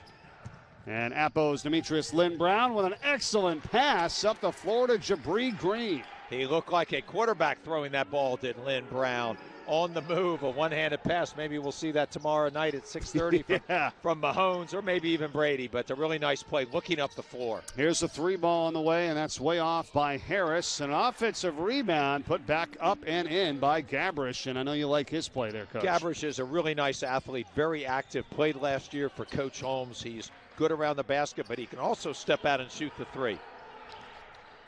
Feel like from right off the bat, we're in for a fast-paced game here between these two, aren't we? You're going to have to be on your toes, Mike. Yeah. They like to get up and down, especially Tom Purse's Appoquinimink Jaguars. I watched them at practice last year, was getting ready to do their next game before COVID stopped the high school state tournament, and they spend a lot of time in full court maneuvers, throwing the ball down the court, just like we saw. They're always looking to push their advantage.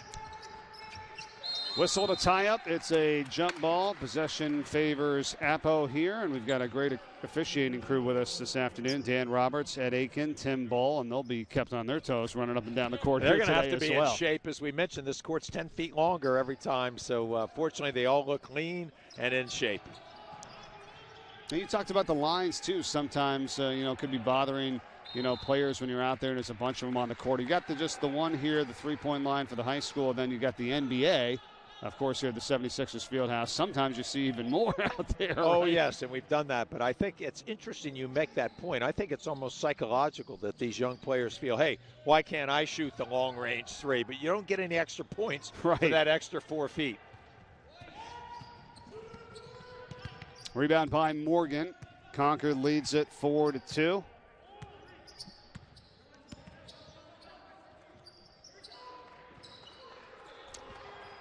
Now, Appoquinimink is also playing some zone. They'll switch their defenses around by need, and they did a little bit of trapping earlier on here at half court as well. Morgan stepped on the baseline out of bounds, and it turns it back over to Appo with 5:42 to go first quarter, just underway. One thing, Mike, that these high school players and colleges need to learn is you don't want to drive baseline against the zone until you've reversed the ball 4 or 5 times. The zone's set. It forced a turnover there. You just can't force your issue there. You're better off trying to shot fake and split and get into the middle of the lane.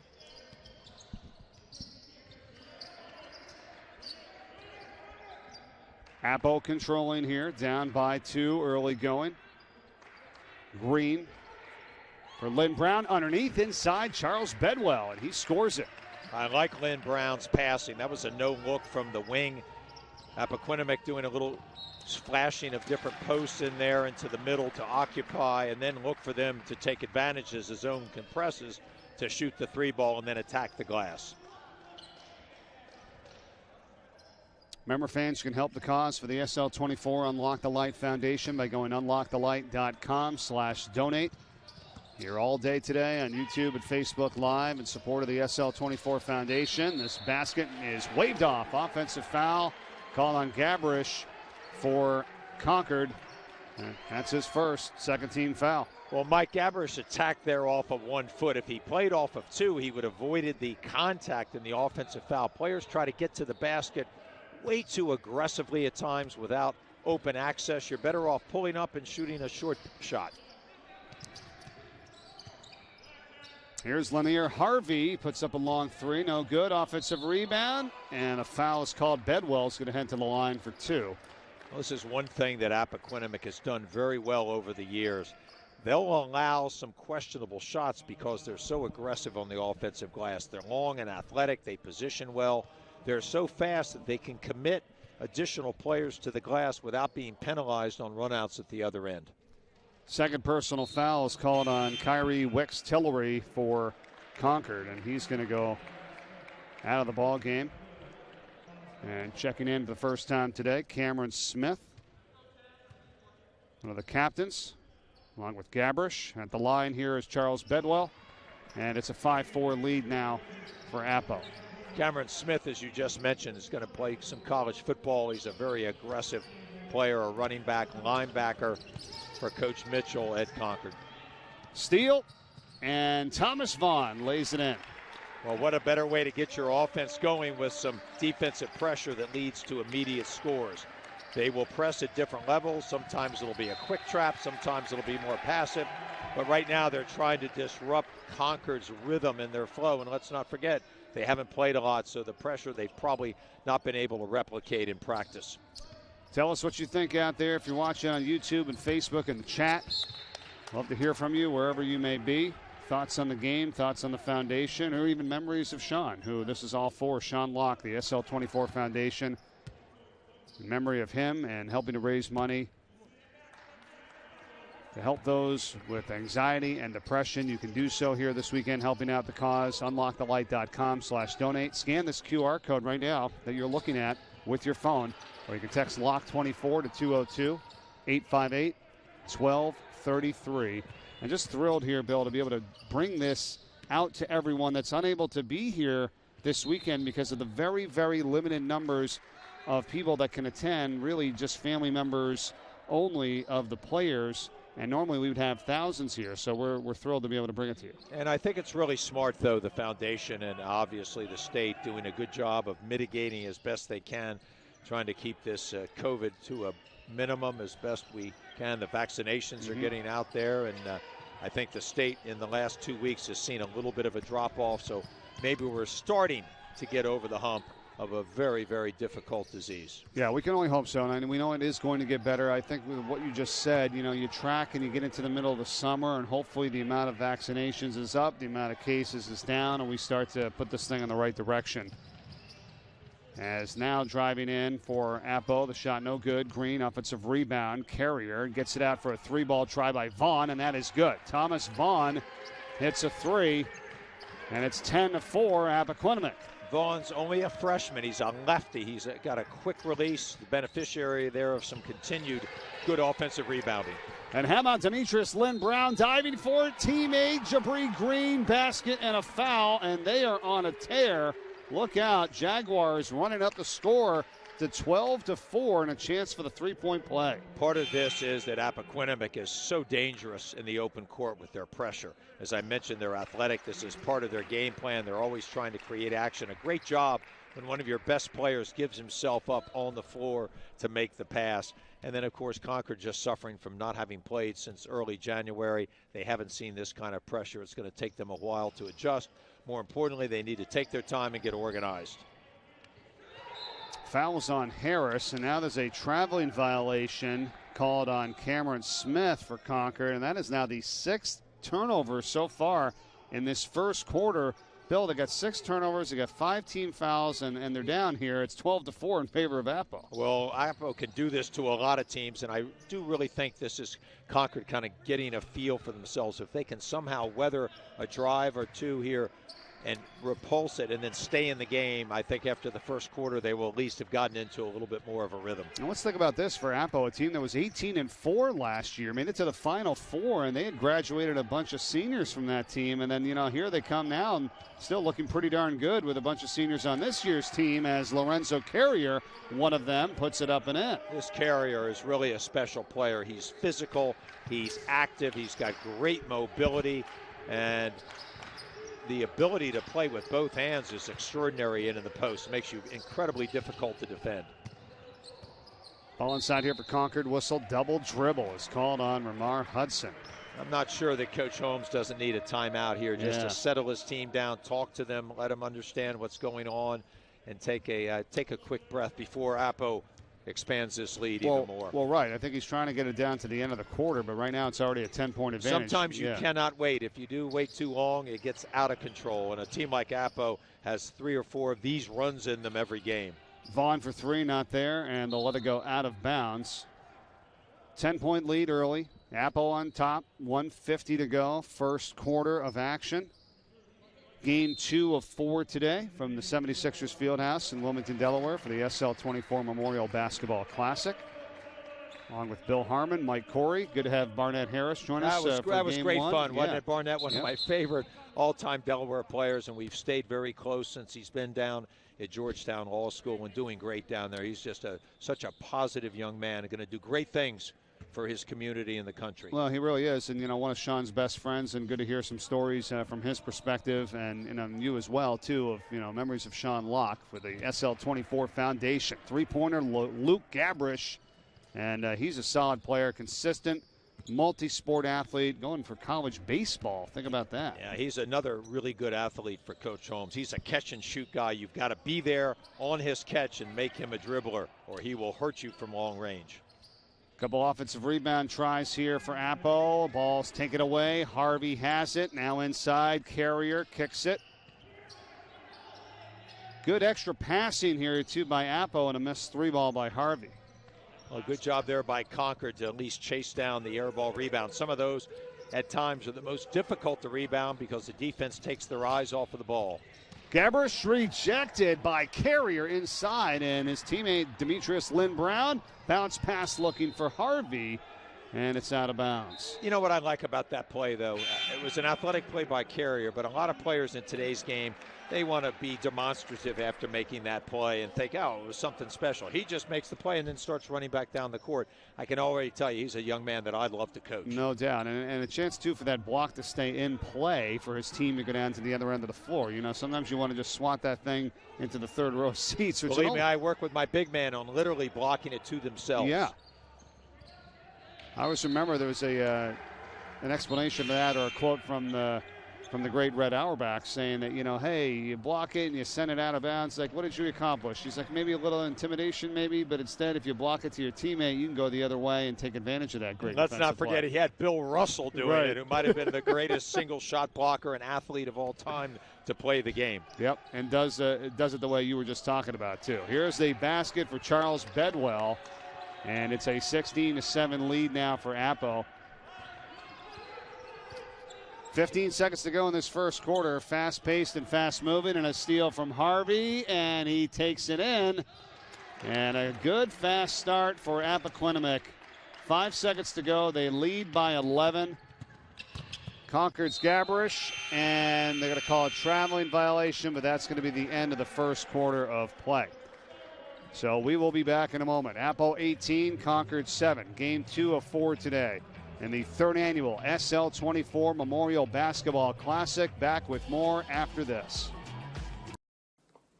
Mental health is something that affects us all, and it's up to us. It's up to me because of Sean, because of the work of SL24, to do everything in our power, in my power, to make this world a better place and to make those resources never run out for all those that need them. Thank you, but most importantly, thank you, Sean. The third annual SL24 Memorial Basketball Classic from the 76ers Fieldhouse in Wilmington, Delaware is being brought to you by DSM Commercial, Marticelli Restaurant Group, Klondike Cakes, and by La Casa Pasta. Great shot of Sean's house there with the snow going down, and it was a couple days ago, and just what a great place. 136 West Main Street, Newark, Delaware. Place where young adults can go and get the help that they need facing anxiety and depression, and that's the mission of the SL24 Foundation and the opening of Sean's house, which was opened up on October 1st of last year. Over 650 visits already to the house. Just over 4 months, Bill, and it's been amazing, and we're going to keep it going strong, and that's what this weekend and this basketball tournament is all about, to help raise money to keep Sean's house going and the foundation and all that they are doing in just over 2 years. Very remarkable, and I'm just thrilled to be a part of it. Absolutely, Mike, and it's so special, that Sean's house. It's a beautiful structure. The foundation did a lot of work on it, Chris and his team. What's very interesting is Sean's House is open to the age group of 14 to 24, so it takes in the adolescents, the high school people, and then also even after you've graduated from college, which, as we all know, those next 2 years can be really difficult.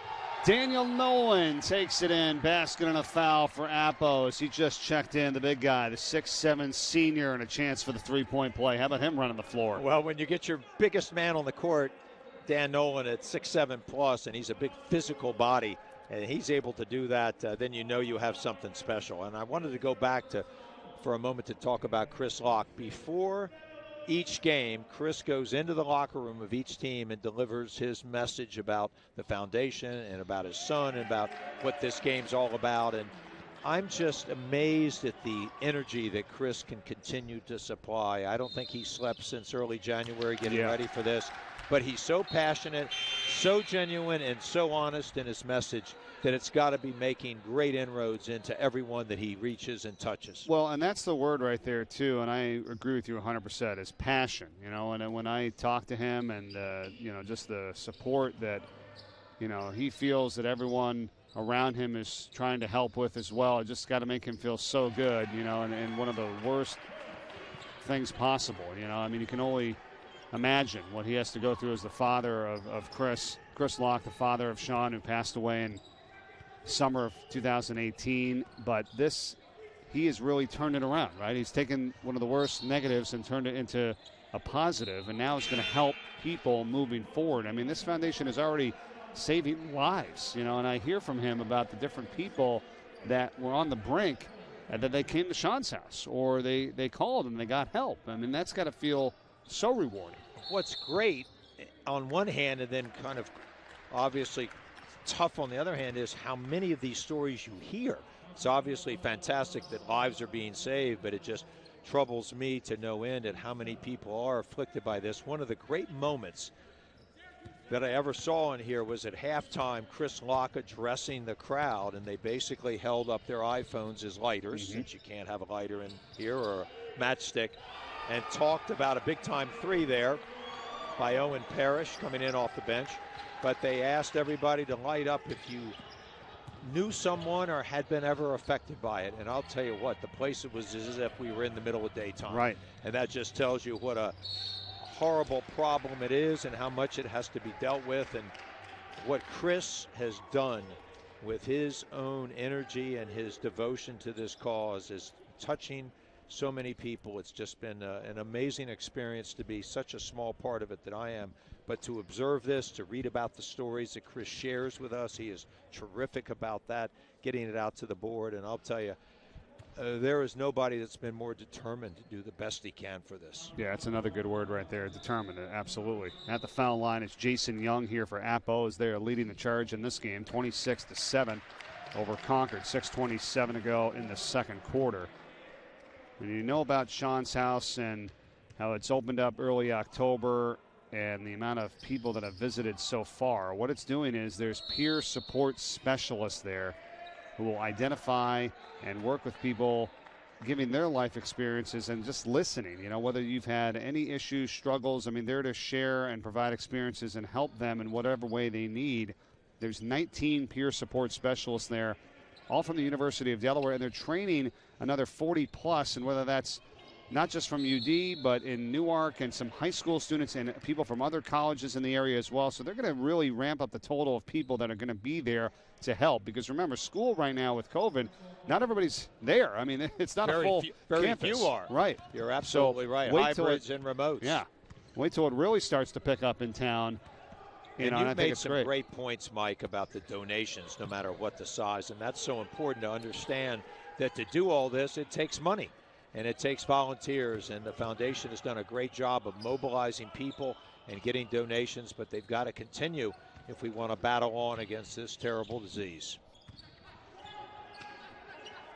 Concord has the ball here right now. This is Andrew Morgan as they trail at 26-7, 5:40 second quarter. The count is on. He's guarded by Jason Young and not moving anywhere. That's a 5-second violation going the other way. Mike, not only are you a great commentator, you're a pretty darn good official, too. I think you had the count on in your head. I saw it coming, right? That's the 12th turnover, Bill. You've been around, Mike. I'm really impressed with your overall knowledge. Well, I tell you, I'm also very pro official, if you will, too, with the officials. I just think, they do an amazing job, and I don't think people understand. Even if you maybe, say, missed 4 or 5 calls a game, right? How many calls do you get right? 100? 105? What's that percentage, right? Well, 99 point something percent. And we get on them for a couple of the ones they miss. Who else runs anything at that percentage? I mean, it's really amazing if you think about it. Well, you make a great point, and at every level with the enhancement of instant replay and such, it's so easy to see these things and to take issue with them. But how about the high school level where all of these people have other jobs, as they do in college as well? And they're doing this out of their love of the game and trying to help young people out. And they actually take a lot of grief, way too much, and I agree with you. It's a thankless job, and they do a terrific job at it. Yeah, they don't get it in instant replay either. You know what I mean, right? You're going to watch that game tomorrow night, the NFL especially, when you see a guy make a catch on the sideline, you think, oh, he's out of bounds, and they come over there and say, he's in, and they had it right. He got the foot in. Hey, visit the virtual auction to bid on some great items that we have here. 1 year of tuition to St. Mark's High School. That's the top one right there. An autographed Drew Brees jersey. So much more. If you go online to unlockthelight.com, you can check out the virtual auction. It's also listed in the chat on YouTube and Facebook with whatever one you're watching right now here with us today. And it's another great way to help out the SL24 Foundation and raise money, which the funds will go to Sean's house to provide those resources for young adults to come in to get the help that they need and help us all remove the stigma of depression and wanting to talk to someone. Everyone is dealing with something. I think everyone can agree on that statement, even more so this year. So let's help the cause and help get behind this and not only help those in need, in this area, but all over. I mean, I think this thing is only going to grow, right, Bill? We know that. Well, absolutely, and this can be a model for other states to take a look at and see how it's done. And Chris develops and has done so much with his time. He's traveled all over this state and adjoining states, and I think you'll see him going to other places, maybe as far out as the West Coast and maybe someday internationally. He is a man on a mission, but a great mission, and he just needs everybody's support. But boy, is he a guy that has an unbelievable amount of energy for this cause. Traveling violation. We've got a 12-0 run going on right now by Appo as they lead it 28-7. 4:40 to go, second quarter. Also comment with us here on the chat bar and the YouTube and Facebook Live, and love to hear what you have to say, whether it's about the game or the foundation, and maybe some stories from Sean. And I know that, the toughest thing about it was that, he was probably one of the most energetic and bright and talented and, felt like he had it all together. If you saw him, right, you knew that about him. And he was probably the last person, every time I hear from people that think anything would happen to him, so that's what makes it tough. Well, you make a great point, and Sean unfortunately was not able to talk about it, but he was a young man that touched so many different people in his years here, and I had the special privilege of not only coaching him but also knowing him well after his leaving St. Mark's. I did commentary for him at the University of Delaware, and then we stayed close as he graduated, started working for Buccini Pollen, the people that built this stadium, Rob and Chris in particular. But a great young man who had so much going for him, but unfortunately fought a demon that he just was not able to overcome. Three-pointer was just hit by Concord's Julian Harris. And that has now made it a 28-10 ball game. Couple substitutions in here for Appo. Mike, let me share a quick story with you about Sean Locke. Sean showed up at a summer league game over at Wilmington Friends before he came to St. Mark's. He was an 8th grader, becoming a 9th grader. This was in July. We actually needed an additional player for the game. Since he was coming to us, we let him play. And I'll tell you what, about his first 4 shots were fearless threes. I said, this dude's going to be all right someday. He was great to talk to. But there he showed up with his dad, and I'll never forget that day in July when Sean had not even attended, but he wanted to play. He was so dynamic, and he fit right in with all his teammates that he didn't even know yet. It's a great story. We talked to, and I know you're assistant with him, and Nick Santa, the coach for St. Mark's, and when I talked to him about it, he references that as well. I mean, you had 4 guys that comes over, and it was just fearless. I knew he was going to be a great shooter because Yeah. he had range even then. And the 4 years that he was a player there, Coach Santa now been there for 13 years, right?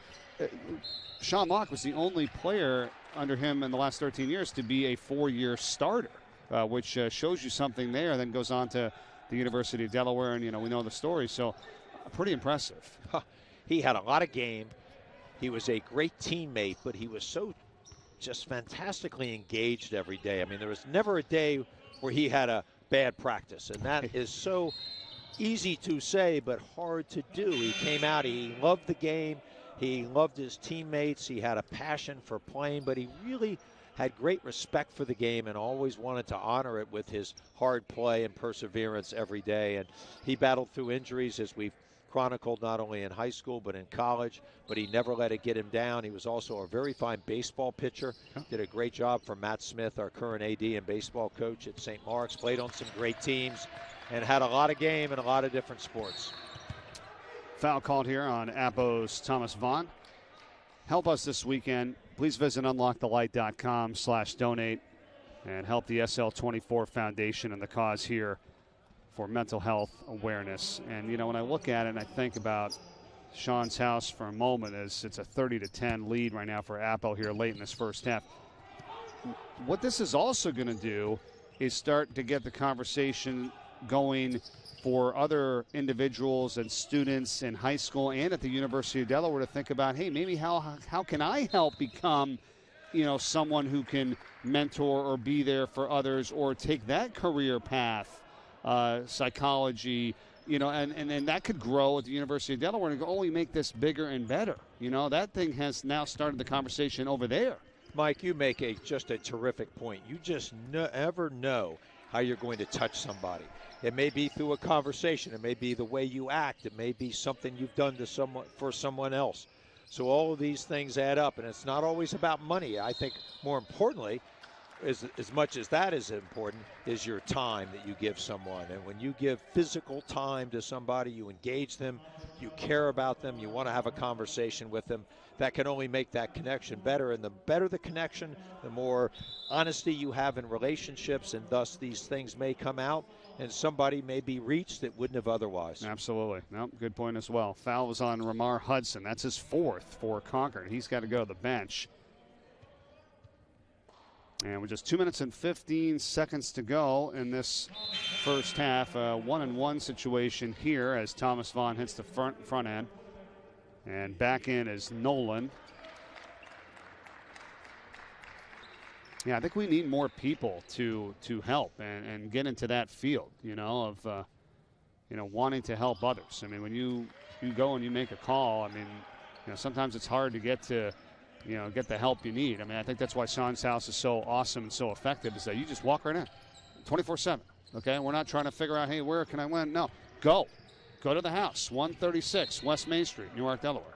Well, I think that's really the key point, Mike, that you make is you may not be able to personally supply all that knowledge about somebody's issue, but you can get them and guide them to the right people that can. So that communication, that openness, that awareness that there are these resources available at Sean's house and then people there working. And I think that's really the preeminent key, is have information and be able to give it to somebody where they might be able to seek out help if you can't directly impact them yourself. 2 minutes remaining, first half of action. Appo and Concord, game 2 of 4 today, 3rd annual SL24 Memorial Basketball Classic.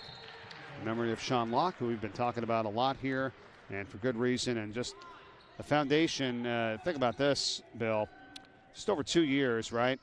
208,000 plus in year 1 from this tournament. Last year, 233,000 was the total, and we're going to get the official total at the end of today, but I can pretty much guarantee you it's going to be over that number and climbing. So that's what we're hoping to do here. It costs a lot of money to keep Sean's house, in play month after month after month, and it's only going to ramp up.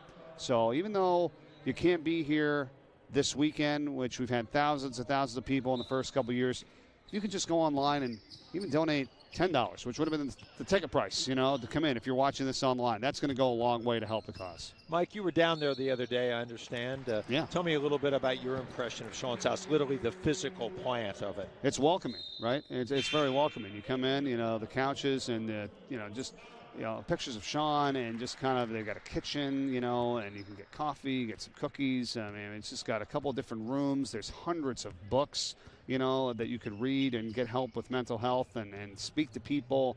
And I just felt like, this is an unbelievable idea. And when Chris came up with that and said, this is what I think our mission is going to be, is opening up a house, he hit it right on the head.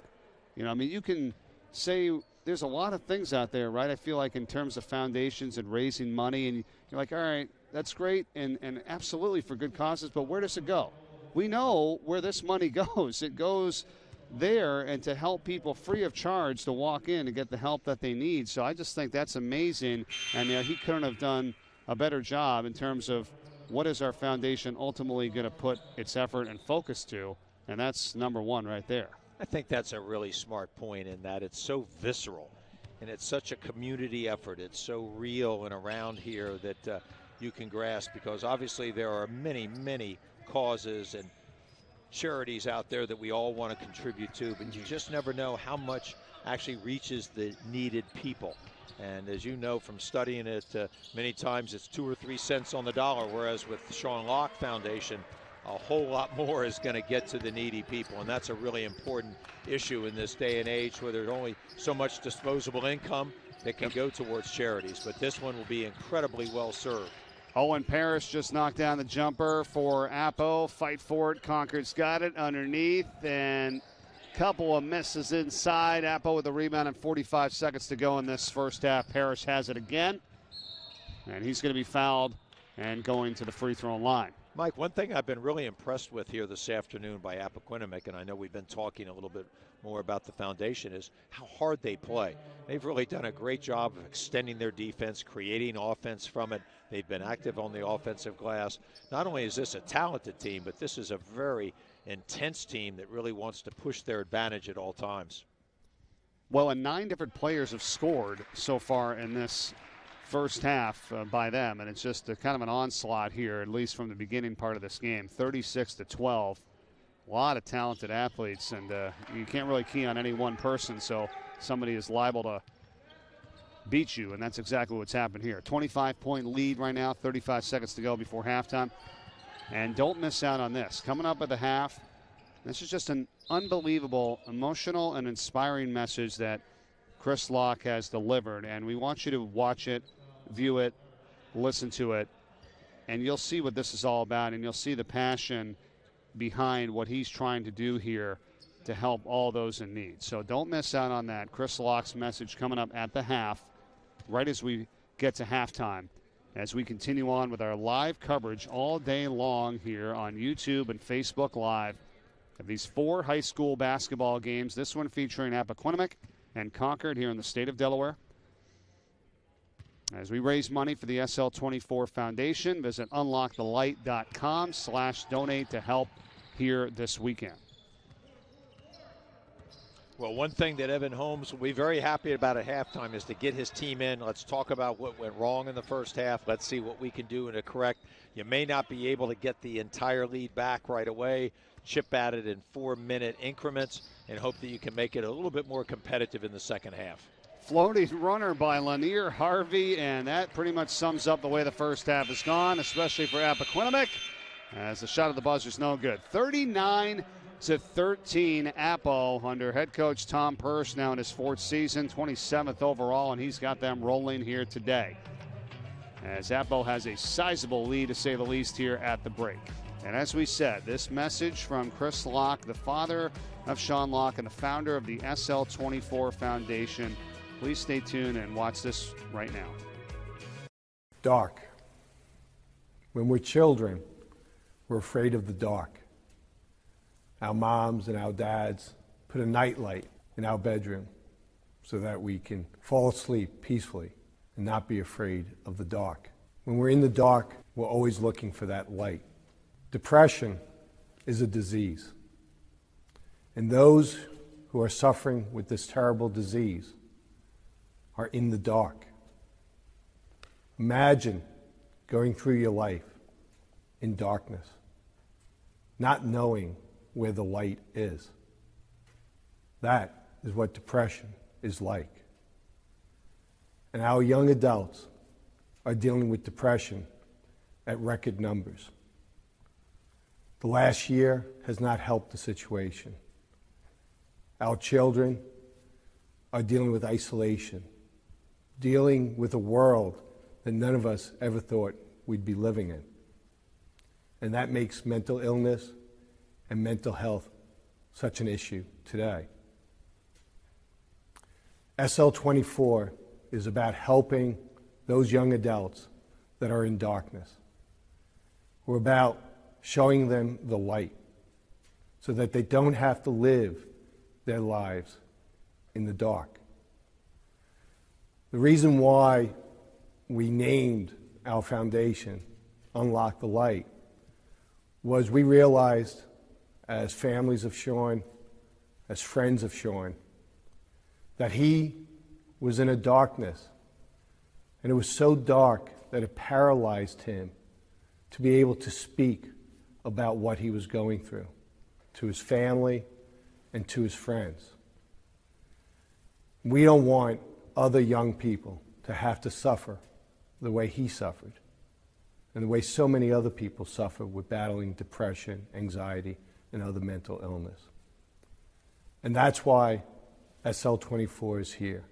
And all of you, family, board members, the community, the business sponsors, you are all those ray of lights to help young adults out of the darkness.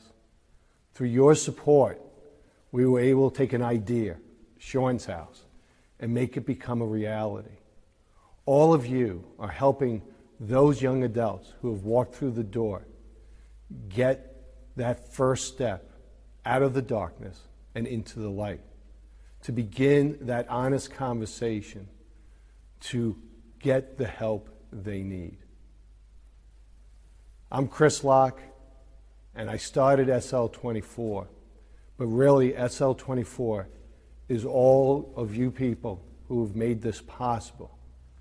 SL24 is the vehicle to help our young adults get the help they need through this very dark time. As I said, all of you are the ray of lights to help our young adults. And we will always feel indebted and have immense gratitude for the support you have given us. Thank you so much. Sean Locke has done more for me than I could have ever done for him. Because the day that he left this earth, I became a better coach. I became a better father, and I became a better husband. Let me explain. Sean taught me to talk to people. Not only to talk to people, but to listen to people.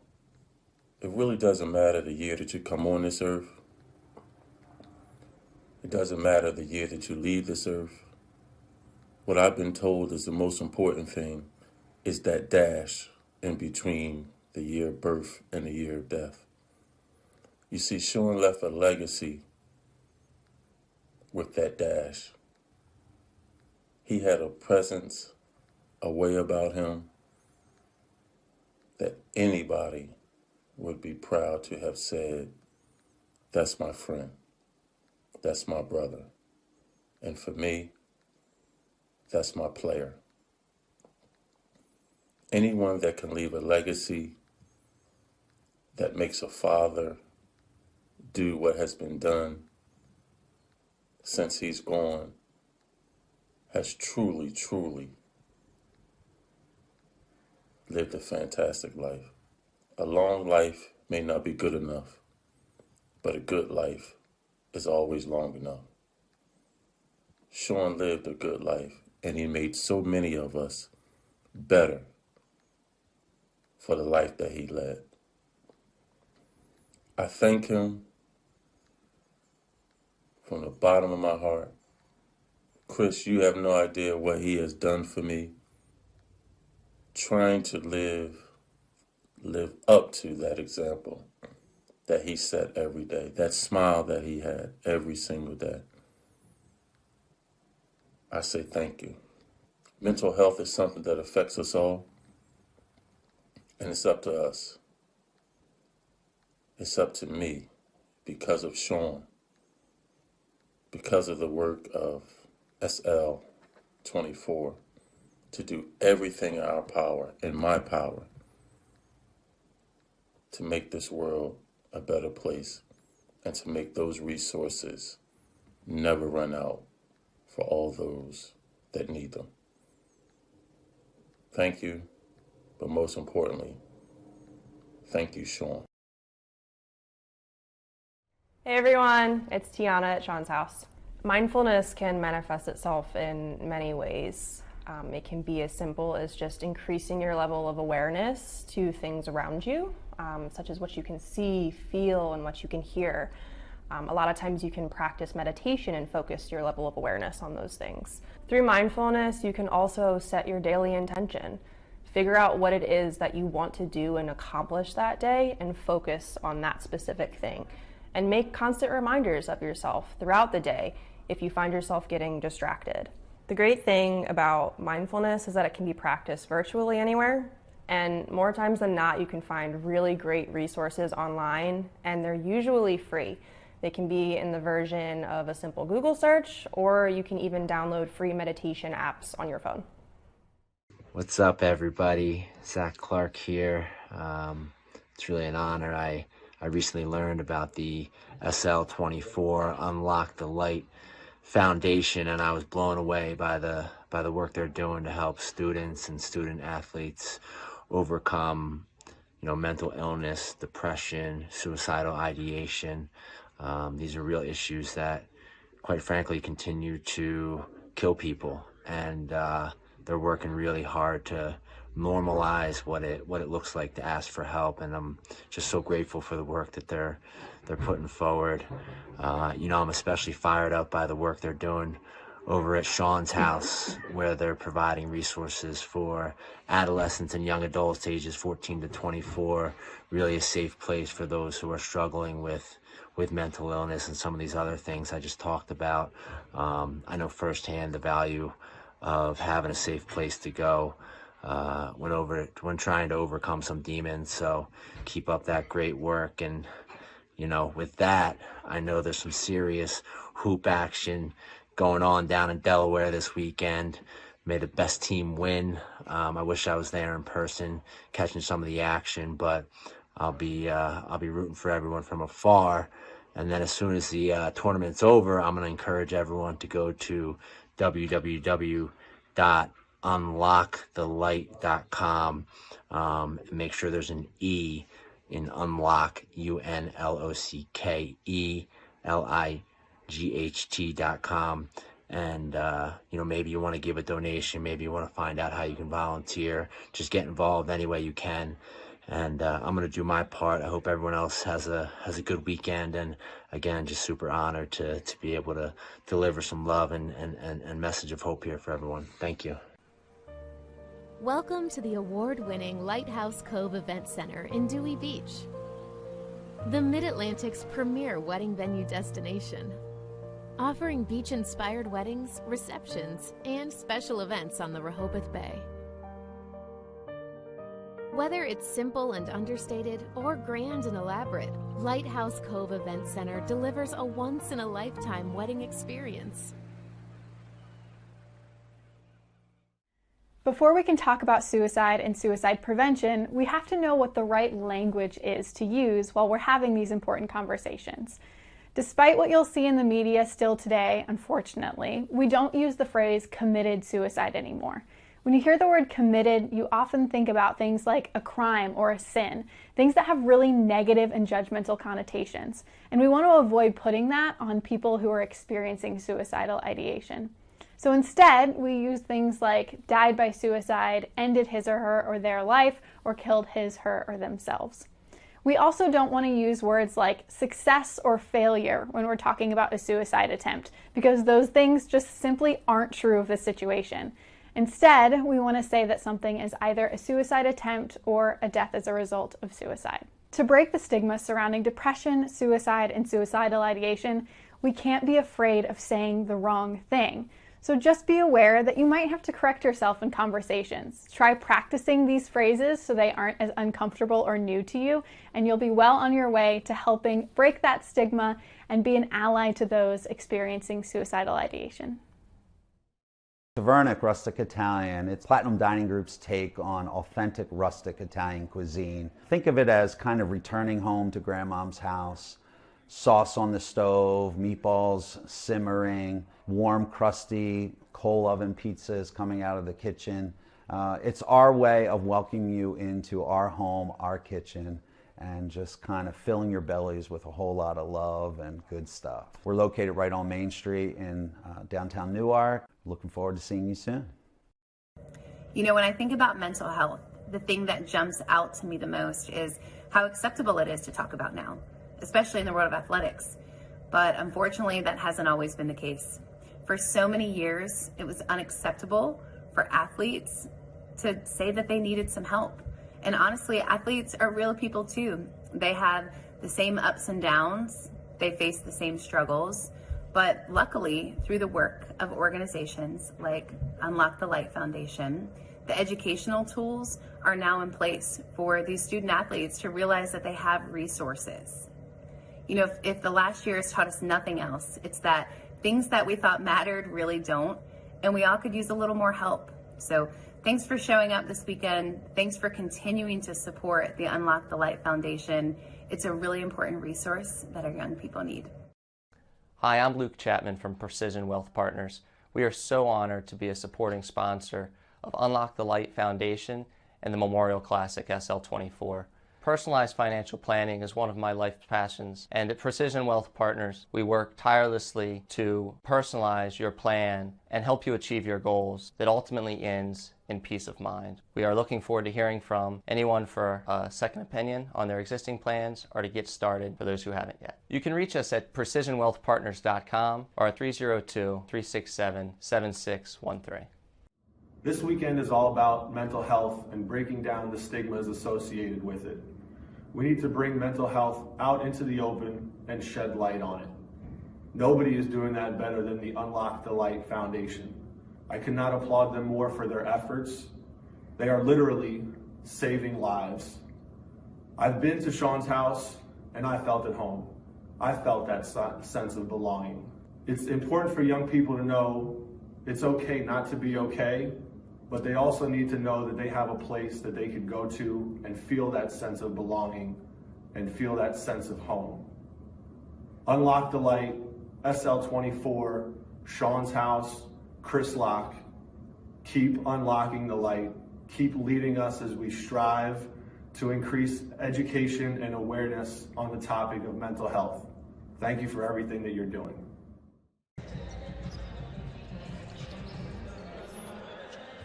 Welcome back to the 76ers Fieldhouse in Wilmington, Delaware for the third annual SL24 Memorial Basketball Classic as we get set for the start of the second half. Appo and Concord, game 2 of 4 today, 39-13. Appo leads it at the half. Mike Corey and Bill Harmon, before we get to some first half highlights, thoughts on what you saw there, Bill, in the first frame. Well, here they are. Well, I was so impressed with the explosiveness of Appoquinimink, and there's Garish hitting a tough rebound on the weak side. Gabarish from Concord, a senior, and then a great play by Demetrius Lynn Brown leading to a basket by Jabri Green, the senior, on the weak side. They really share the ball extremely well. There's a weak side skip out to Owen Parrish for a wide open three. And then here is a terrific play by Lanier Harvey, showing his athleticism, his ball handling ability, being able to spin into the middle of the lane and finish at the rim. An outstanding first half by Appoquinimink. No doubt about it. I see a lot of people in the chat here on YouTube and Facebook commenting from the first half of action. You can do the same, whatever you'd like to say to us. And thanks for being with us here this weekend. And we hope you can help us support the SL24 Foundation by visiting unlockthelight.com/donate and getting involved since it's just family members and a limited amount at that are able to be here today at the 76ers Fieldhouse in Wilmington, Delaware. Excited to bring this to you, and looking forward to seeing what the final result of the silent auction is going to be as well, too, Bill. And fans, you got to go on and check that out. Go to unlockthelight.com. We'll put up the link here in the chat as well. And I just got word that the silent auction total, okay, this is just total raised from the silent auction as of right now, is up to $15,745. So that's a great number, and hopefully we'll keep that going. You've got a St. Mark's 1-year tuition on the line there that you can bid on, Drew Brees autographed jersey, and a lot more by visiting the virtual auction. So check that out. Second half is underway. Traveling violation here on Appo. Turns it over to Concord to get things going and see if they can try to make a little bit of a comeback here. And a lot of turnovers and a lot of fouls early that kind of did them in. Well, I'm hoping the halftime Coach Holmes was able to kind of coalesce his team. They haven't played since early January, so they're really just trying to get their basketball legs under. And as we speak, there's Gervish with a terrific long-range three. He's a great spot-up shooter who's got range, but he also can play in the mid-range intermediate level as well. Yeah, he's got 8 points, and now he comes up with a steal and gets it up the court for Julian Harris, and Harris can't finish, but it is knocked out of bounds off of Appo, and Concord will retain possession. And that's one thing to maintain a lead. You can get a little sloppy. You got there so easily. You make a cross-court pass without viewing where the defense is located, created the turnover. And Cameron Wicks-Tillery now inside for the bucket. Nice play there, and Cameron Smith set a great screen down low, kind of sealed off Nolan as he was able to get his teammate to the weak side with nice body position. Foul called, a lot of bodies on the floor here in that last sequence.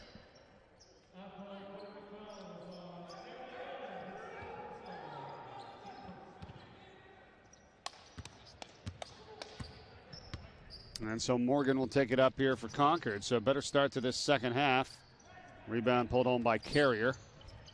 Carrier's really impressive to me, Mike. He's physical, he's long, athletic, plays hard at both ends, and that to me it sometimes is uncommon in today's game. Players really want to either be a good offensive player or a good defensive player, and to be equal at both ends I think is a real compliment to Lorenzo Carrier. Yeah, for sure. Harvey's at the line. Harmon here, Bill Harmon's talking about number 14 you see right there, Lorenzo Carrier, who's going to go to the University of Miami to play baseball. And, was being told by his coach, Tom Purse, and, he said he might even go in one of the top 5 rounds of the Major League Baseball draft. The Yankees were a team that was showing interest, and he was one of 4 returning varsity players for this squad, a returning starter. And the senior at 6'6", certainly has the size and athleticism. And you love that, right? When you can go into multi-sports and be awesome at every one of them, it's pretty impressive. Well, that is impressive, but what I like is that he's not afraid to get out and play basketball, even though he's a great baseball player and going to college on a scholarship. And I don't think enough players today, both men and women, they tend to get too specialized too early. And I love the fact that we have at St. Mark's multiple sport athletes. I played 3 sports my whole career through Friends School, way back in the dark ages, though, Mike. And but it was still a great experience. I wouldn't sacrifice any sport for maybe being a little bit better at 1 or 2 later on.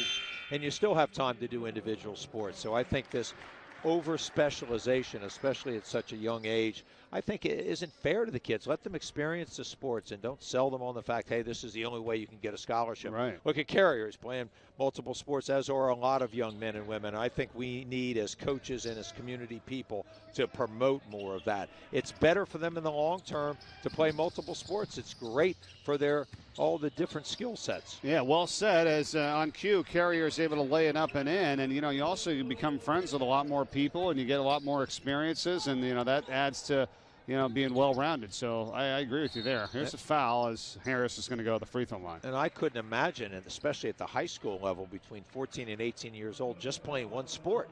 I think you would want the versatility of playing a different sport. Plus, you hear different voices, different coaches. You already mentioned about different teammates. I think it's exactly the way to go, and I wish there was more of that in today's sports. I played golf my senior year back in Vermont. I love it. Of course, tell me where you go to high school, Mike? Back in Vermont, Brattleboro, That's Vermont. right. I knew you were up from there. Vermont. Bottom And that of the season, state. what was about 2 weeks up there? I'll tell you what. You Right, played with a lot of big gloves yeah, in Park. When can we get out there and play? Right. I ended up working at the country club, though. That's where I had my summer job, actually, for 4 years from high school and then the 3 in between in college. So it was fun. Didn't get much better at it. Actually, I was probably better at golf in high school than I am now.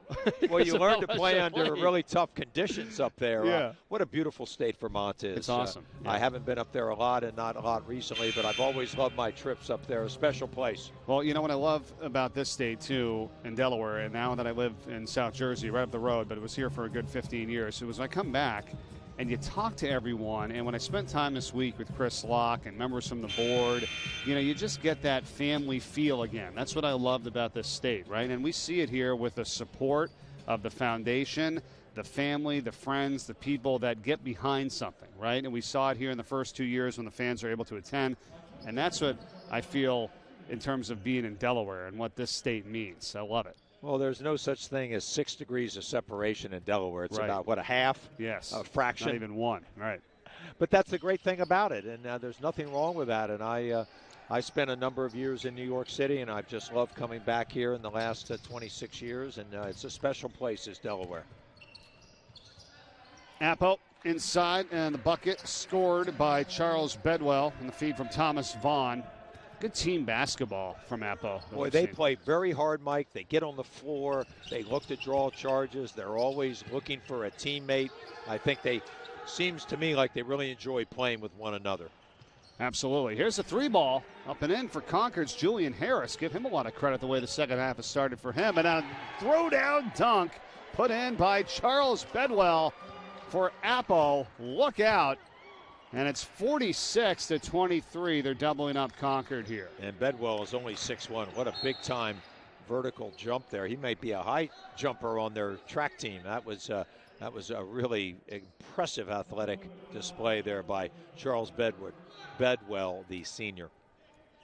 And, you know, Mike, this is a game, I know this 20-plus point lead here for Appoquinimink, but Coach Purse can really do a nice job of rotating in some of his players that don't get a chance to play as much. They're gaining experience in a great setting, and that'll set them up for their tournament run later on in the season.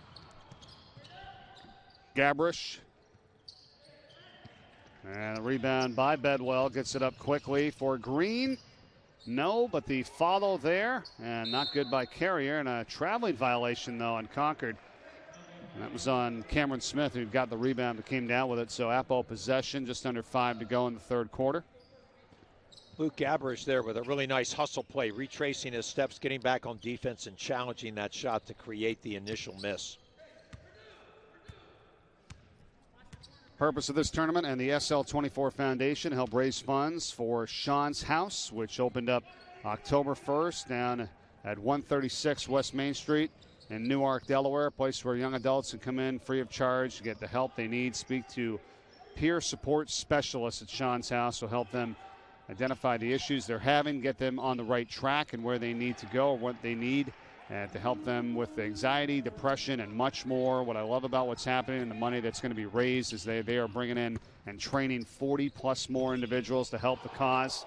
They already have 19 there at the house right now to help when anybody walks in and is looking for guidance, and they can provide it. That's at Sean's House, and that's where the money from this tournament and everything we're doing this weekend for SL24 is going to go. So please help us at unlockthelight.com/donate. Well, it's so important that everybody stays focused on the message here that Mike has so perfectly articulated.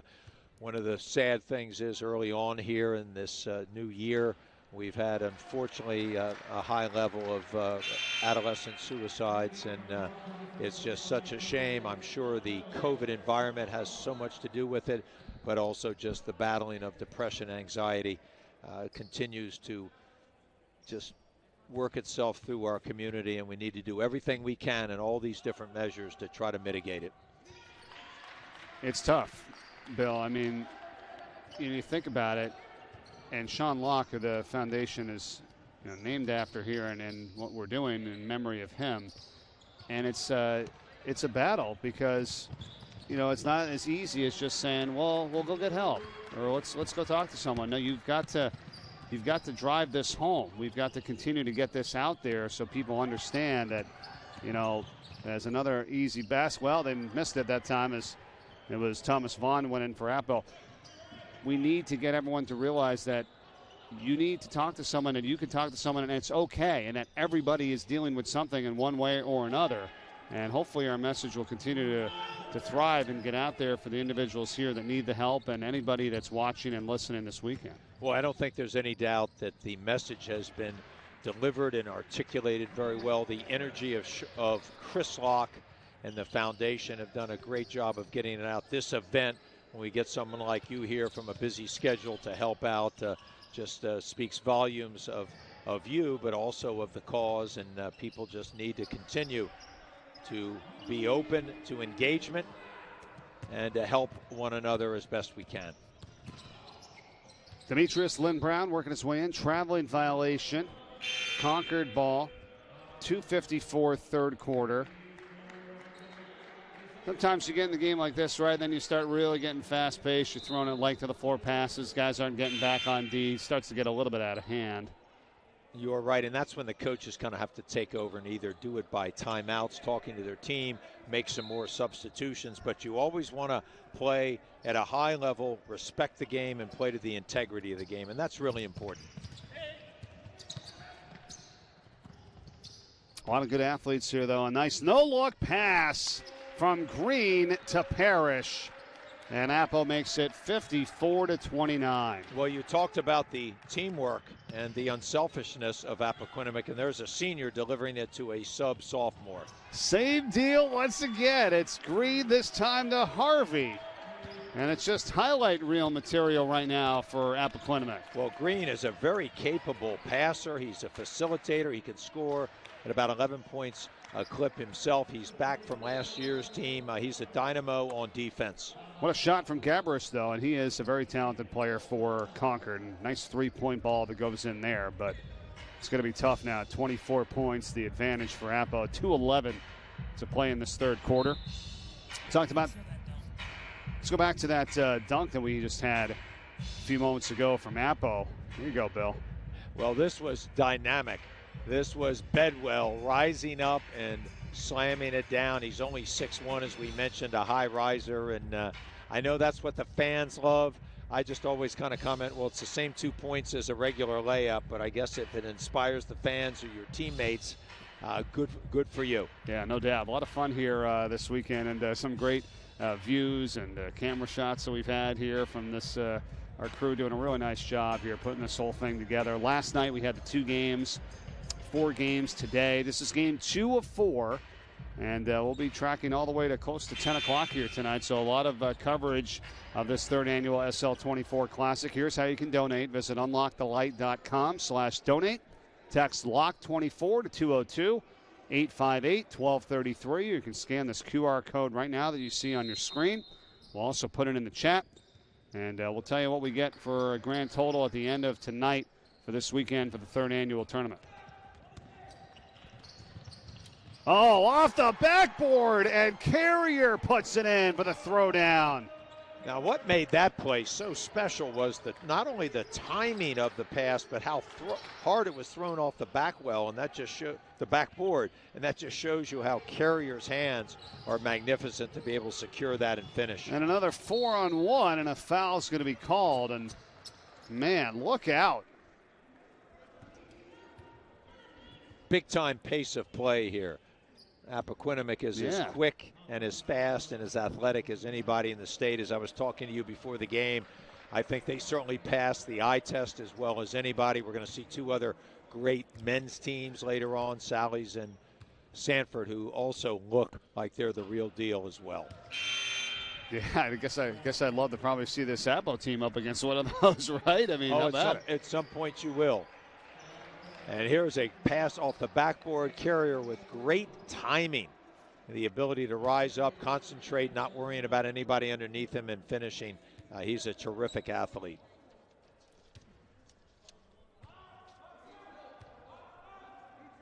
And so Jabri Green, offensive rebound here by Nathaniel Burlew, and take it away. So Concord with Andrew Morgan, layup good. Well, Concord's never quitting here.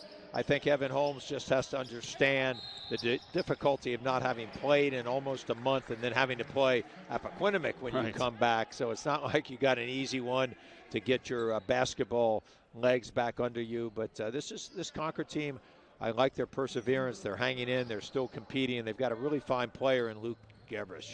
Another great way to support this foundation, by the way, is through the merchandise that they offer, too. If you go to unlockthelight.com, check it out. There's some great shirts and long sleeve, short sleeve. I've got a bunch of them, and, they're awesome material. And it's $24 for the long sleeve there from, Sean Locke. His number was 24, of course, SL24 Foundation. But go online to unlockthelight.com and check out the merchandise. I mean, normally there'd be thousands of people here, and they got a little bit on sale for the fans that are able to come, the family members. But love to see people go online and get some material and some merchandise, and that also helps support the cause as well. Didn't you tell us you've got sleeping? I do. I wear garment it from to an bed. SL24. Yeah, it's awesome. Good for you, Mike. Yeah. You're living it. I am, and every time you put it on, it almost does kind of remind you about what the message is, right? That again, let's remove the stigma of depression, anxiety. That you can go out and speak to someone. That's what this, foundation is here to do. Educate, assist, and also create that safe haven like Sean's house, where high school and college students can seek professional help and speak to peers about their struggles.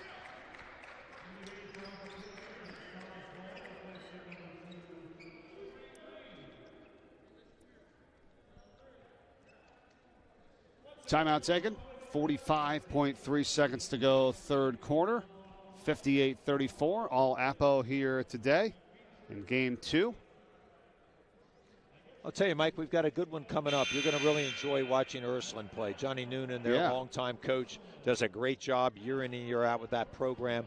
They play a very up-tempo game. They love to shoot the three. They're a very defensive-minded team as well, and they do a great job in terms of the concept of teamwork.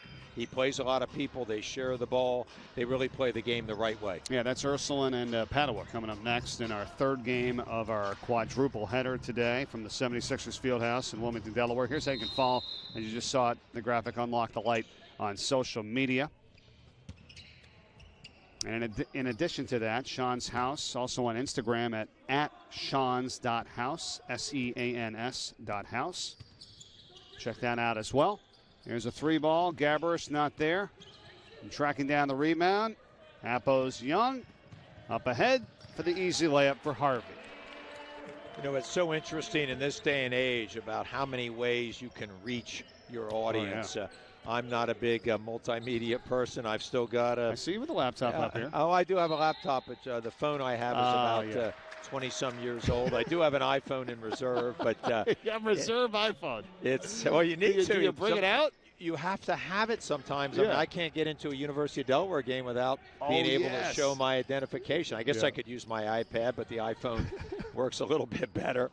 But, no, it's wonderful, and what the foundation has done has really spread its wings, and there's so many ways to touch people. And the people that do that for the foundation have done a magnificent job. Case in point is here today, streaming live for you on YouTube and Facebook, and we hope you're enjoying it. We have finished the end of 3. A timeout here, back with the fourth quarter right after this. Mental health is something that affects us all, and it's up to us. It's up to me because of Sean, because of the work of SL24, to do everything in our power, in my power,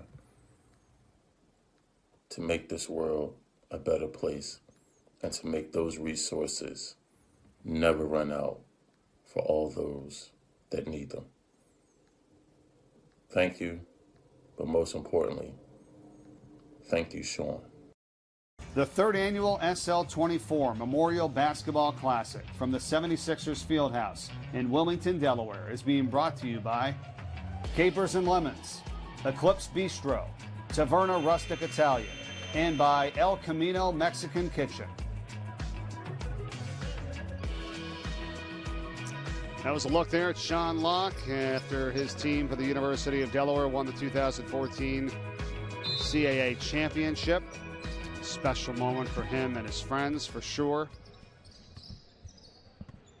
As we welcome you back. Fourth quarter underway here between Appo and Concord. Here's Concord's Ramar Hudson. Runs into a roadblock. No good. Offensive rebound for the moment, and we've got a foul. We also heard from head coach Monte Ross on the message there right before we came back as well. And, I know he's been instrumental too here in helping us. He was coach for Sean Locke when he was on the team at the University of Delaware. Yes, he was. And Sean earned a scholarship after being a walk-on later on in his career, was a team captain in his final year. Monte and his staff, Phil Martelli, Jeff Rafferty, Chris Cheeks, did a great job of helping Sean out along the way and making sure he felt a part of the team and then giving him that opportunity. I just had a chance to talk to Monte the other day. You're doing their game tomorrow? Yeah. Temple and Wichita State should be a good. Monte loves working up at Temple. Obviously, I called him because of John Chaney's death. They were close, and obviously a great longtime coach at Temple, and I know you'll be talking about that tomorrow. But Monte's doing great. He's settled into that senior coach role. He's a great recruiter. He's a great defensive and offensive mind up there helping Aaron McKee. So he's been a big factor. I know Temple has been a little up and down, but they're starting to play a little bit better recently, and we only can wish Monte the best. A great guy. I loved covering his teams. He was so easy and fun to work with, Mike. No doubt. I covered him for a long time as well. Happy for him that he's back into coaching, and he's had a great spot there too. That's just a kind of a perfect fit, up there at Temple. And you're right. I mean, it's really hard to evaluate and assess any team essentially this year as Andrew Morgan puts it in for Concord, right? I mean, it's almost unfair, because of everything that people are dealing with. I just saw the other day, Mike, New Mexico State had only played like 4 games. Right. And it just never know when it's going to strike, and it might not strike you, but if it affects opponent, and then you might go 2 weeks without playing because of other COVID, and you're getting ready to play a game, and all of a sudden that team comes down, or maybe you get a contact trace. So it has been so disjointed. I'm amazed that the level of play is as good as it is, considering all the disruptions teams have had. No doubt. Gabrish for the basket and the foul. Gabrish, I'll tell you what, is a really talented player. They're a little switch of feet and switch of hands. Finishes on the left side with his left hand. I really like this athlete. He's a good spot-up shooter, but he's an underrated defender and obviously very clever there in the open court. There's a timeout taken. Fourth quarter, 6:37 to go, 20-point game. Yeah, I mean, that's a pretty smart and heady move and heady play, and he'll head to the line to try to cap off the three-point play. Well, this is an important time for Coach Holmes' team. They don't want to let down. They're probably not going to be able to battle back and win this game. They can certainly make it a competitive environment, but what they want to do is play as if they're getting ready for the next game, and that's so important for teams to never let down, never quit during a game, play the full 32 minutes because you never know where it's going to lead you into the next game. It sets up your next practice, sets up your next game, and very important that young players at every level remember that. You play every possession as if it might be your last. We're putting the info in the chat here on YouTube and Facebook so you can get involved, whether that's the silent auction, which the bidding is really heating up. The auction will end at 10 o'clock p.m. tonight. And the St. Mark's one-year tuition valued at over $14,000 up for grabs there as well. The Drew Brees jersey, I think that's autographed jersey. I think that's around 500 or so thus far. But boy, he's going to retire probably soon, and that's going to be really impressive to have that, one of the all-time greats. And there's so many more great items on there as well. So check out the links in the chat and get to the virtual auction to bid on these items and more to help raise money for the SL24 Foundation. Overall, I think it's up around over $16,000 so far now that is being bid on in the auction. So that's just impressive, and we thank you very much for all your support, and wish you were able to be here. I mean, that's the thing. I mean, hopefully, Bill, next year when all this is back on track, we'll have the thousands of fans here. We'll be also hopefully doing this as well again, and we'll just keep making this thing bigger and better year after year, because only more and more people are going to need help, and that's what Sean's House is going to do, and there's going to need to be more people there, and more people are going to come through the door, and it's good to be a part of this. This is a great venue. The Buccini Pollen Group did a fantastic job of finding the land, building this place down here in an area that was underdeveloped at the time. It had just gotten old and a little antiquated. They've done a great job with this. Trevor Cooney, the ex-great player from Sanford, Syracuse, 2 years in the Europe, and then a year in the G League. At that time, it was the developmental league. He is the facilities manager here. He does a great job, very accommodative. I don't think that guy's had a day off in a couple years. Right. He is a very hard worker, a really terrific young man, another member of the board. And we're really lucky to have people like Trevor who do so much in other ways to have time to contribute to the foundation. Yeah, for sure. A huge part of getting this whole thing put together here at the 76ers Fieldhouse in Wilmington, Delaware. And, yeah, they have. They've built this place up and, the area, too. I think it's going to grow around it as well. And, it's kind of funny because last year, I know the road situation, I'm like, how do I get over here? How do I get to this building? But now it's all It was a figured out. maze, So, a puzzle. Yeah, but now we're in good shape. You get It right was off a the driving exit. IQ test. Yeah. But it's easy now, and it's beautiful. So we're thankful to be here and able to bring this to you today. 5:41 to go in the fourth quarter. Well, if Rob Buccini and Chris Buccini have anything to do with it, everything they do is first class, done properly. They've done a great job of revitalizing this area, and this arena certainly has a lot to do with that. Turnaround jumper no good by Carrier, and the rebound by Gabrish, who's been a bright spot for Concord today. Now the pull-up by Morgan. Offensive rebound, Hudson, and take it away. But carrying violation on Thomas Vaughn. Mike, what's really impressive to me about this Appoquinimink group is that they come off the bench with really good players. There's not a drop-off when they come in, and they provide a lot of energy. Their defensive intensity is terrific, and I love their teamwork. So this is a really fine team that Tom Perce has put together. Well, it really is, and it's very deep. I mean, that's the thing. They got a lot of different players, and, here's one of the best, and Lorenzo Carrier. Look out.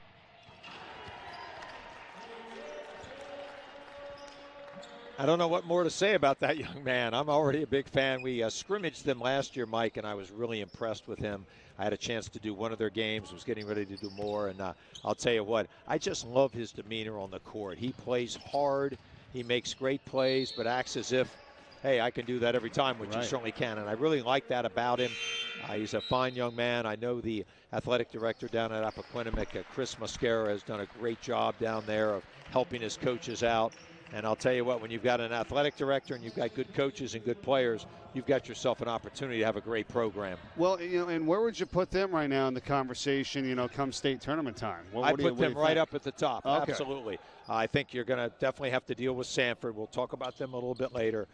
Sally's has terrific talent, and they're starting to play again, getting more games under their belt. They had a big win over Dickinson High School the other day. So I think Appoquinimink is right there and can play with anybody, not only with their athleticism, but their basketball acumen and how hard they play. You better be ready to play a full 32 minutes against Appo.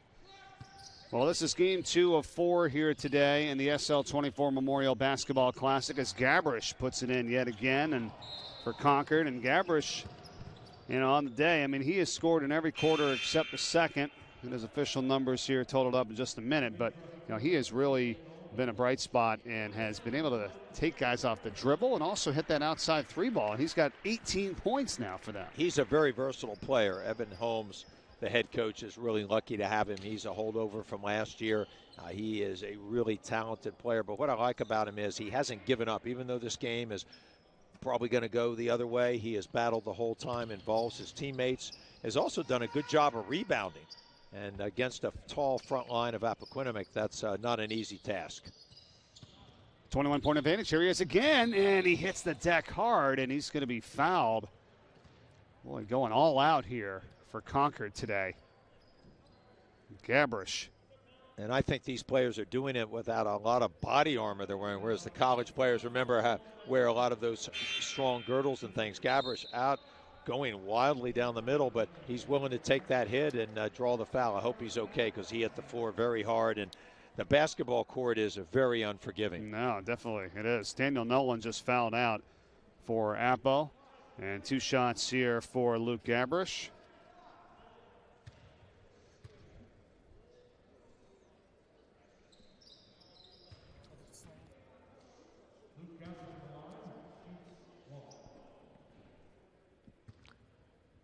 This is a highlight of Lorenzo Carrier out in the open court, showing off his jumping ability and his dunking ability. But again, what I like about him is after the play, he just turned and ran up the court, and I really like that about him. His attitude is terrific. Yeah, that's a great point, Bill. I mean, you think about it, as Morgan puts it in, it's almost like in football, right? You score a touchdown, and then you hand the ball to the referee, right? Thank you. You do that, and you don't need all the fanfare sometimes. Just kind of doing that says, act like you've been there before, right? Not only that, Mike, but it, to me, is always calling attention to you. And think about football. There are probably 10 other guys doing something that made that play possible. Maybe a kick. No, in any situation.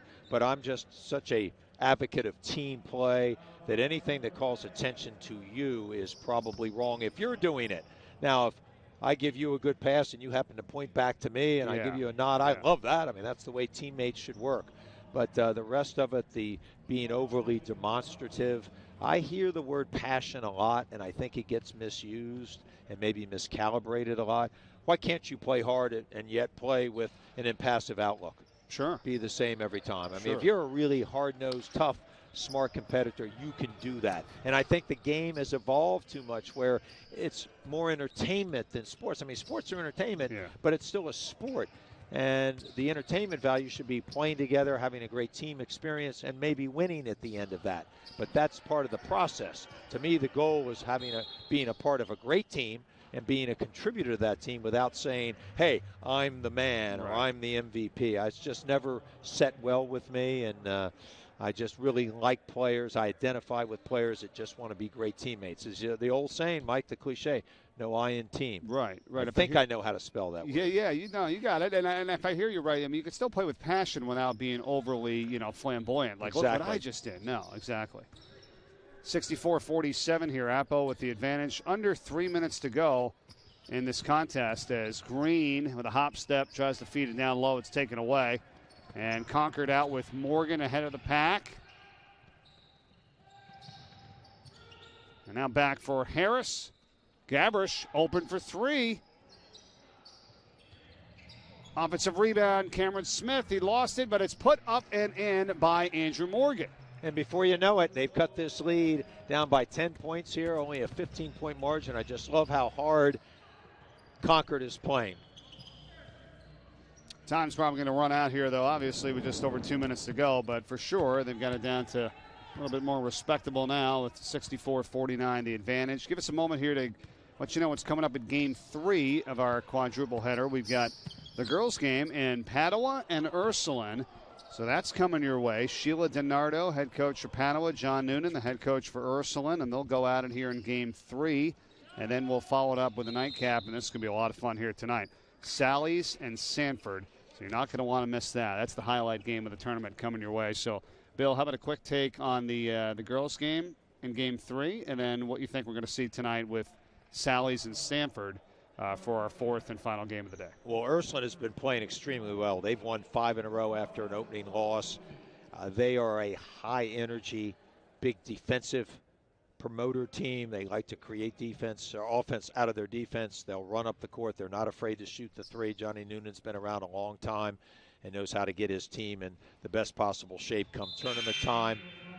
Sheila DiNardo, a veteran coach, coached at Ursuline at one time. She's got a young team that she's really just kind of figuring out what she wants to do with them. They played very hard in some games. They haven't had much good fortune recently, but it'll still be a very competitive game, and Sheila DiNardo knows how to create a winner eventually when given the time.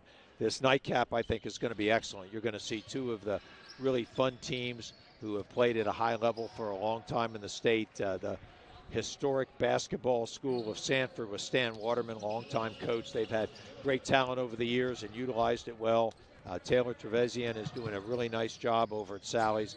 They, like Appo, really passed the look test. They're loaded with talent. So this should be an outstanding game. Two really good teams going at it at a big moment. Well, and there's a lot of Division I recruits and college recruits and talent on both of the teams there for that nightcap game in Sally's and Sanford. And Sanford's Nana Njoku, who's already the commit to Villanova, so heading up to the main line after this year. So look forward to seeing him in action amongst all the other talented players, not just for Sanford, but for Sally's as well. Well, you're going to like Rashawn Kalk from Salesianum. He's a safety and wide receiver on their football team, a terrific athlete, a really good basketball player. He's so difficult to defend because he is quick and explosive, has a great first step. And he's getting interest from Delaware. You might see him staying here along with Monmouth, St. Peter's, VMI, talking about Kalk for Sally's. And we'll have a lot of other great players that we'll discuss in that final game of the day coming up in just a little bit.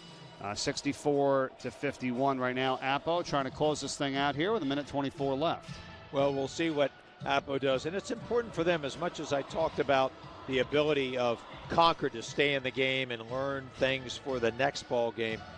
Important for Appo to close this thing out a little sharper. They've gotten a little sloppy. They may have thought that lead was so safe, allowed Concord to get back in the game somewhat. So it's really important, even though you're a sub in this game, to play the end of the game out correctly, so you'll get an opportunity ultimately to play yourself in a big moment. Now I see a lot of people in the chat here too. St. Matthew says hard to bet against Sanford, but Sally's have a lot of great talent. Should be a great game, so look forward to that. And others asking Sally's or Sanford, who's going to win this one, and others say two of the best in Delaware, and excited to have them here in the tournament. So if you'd like to weigh in on the chat, you can do so as well, YouTube and Facebook Live. We're happy to bring it to you here today, and we'll have that for you coming up tonight at 8 o'clock p.m.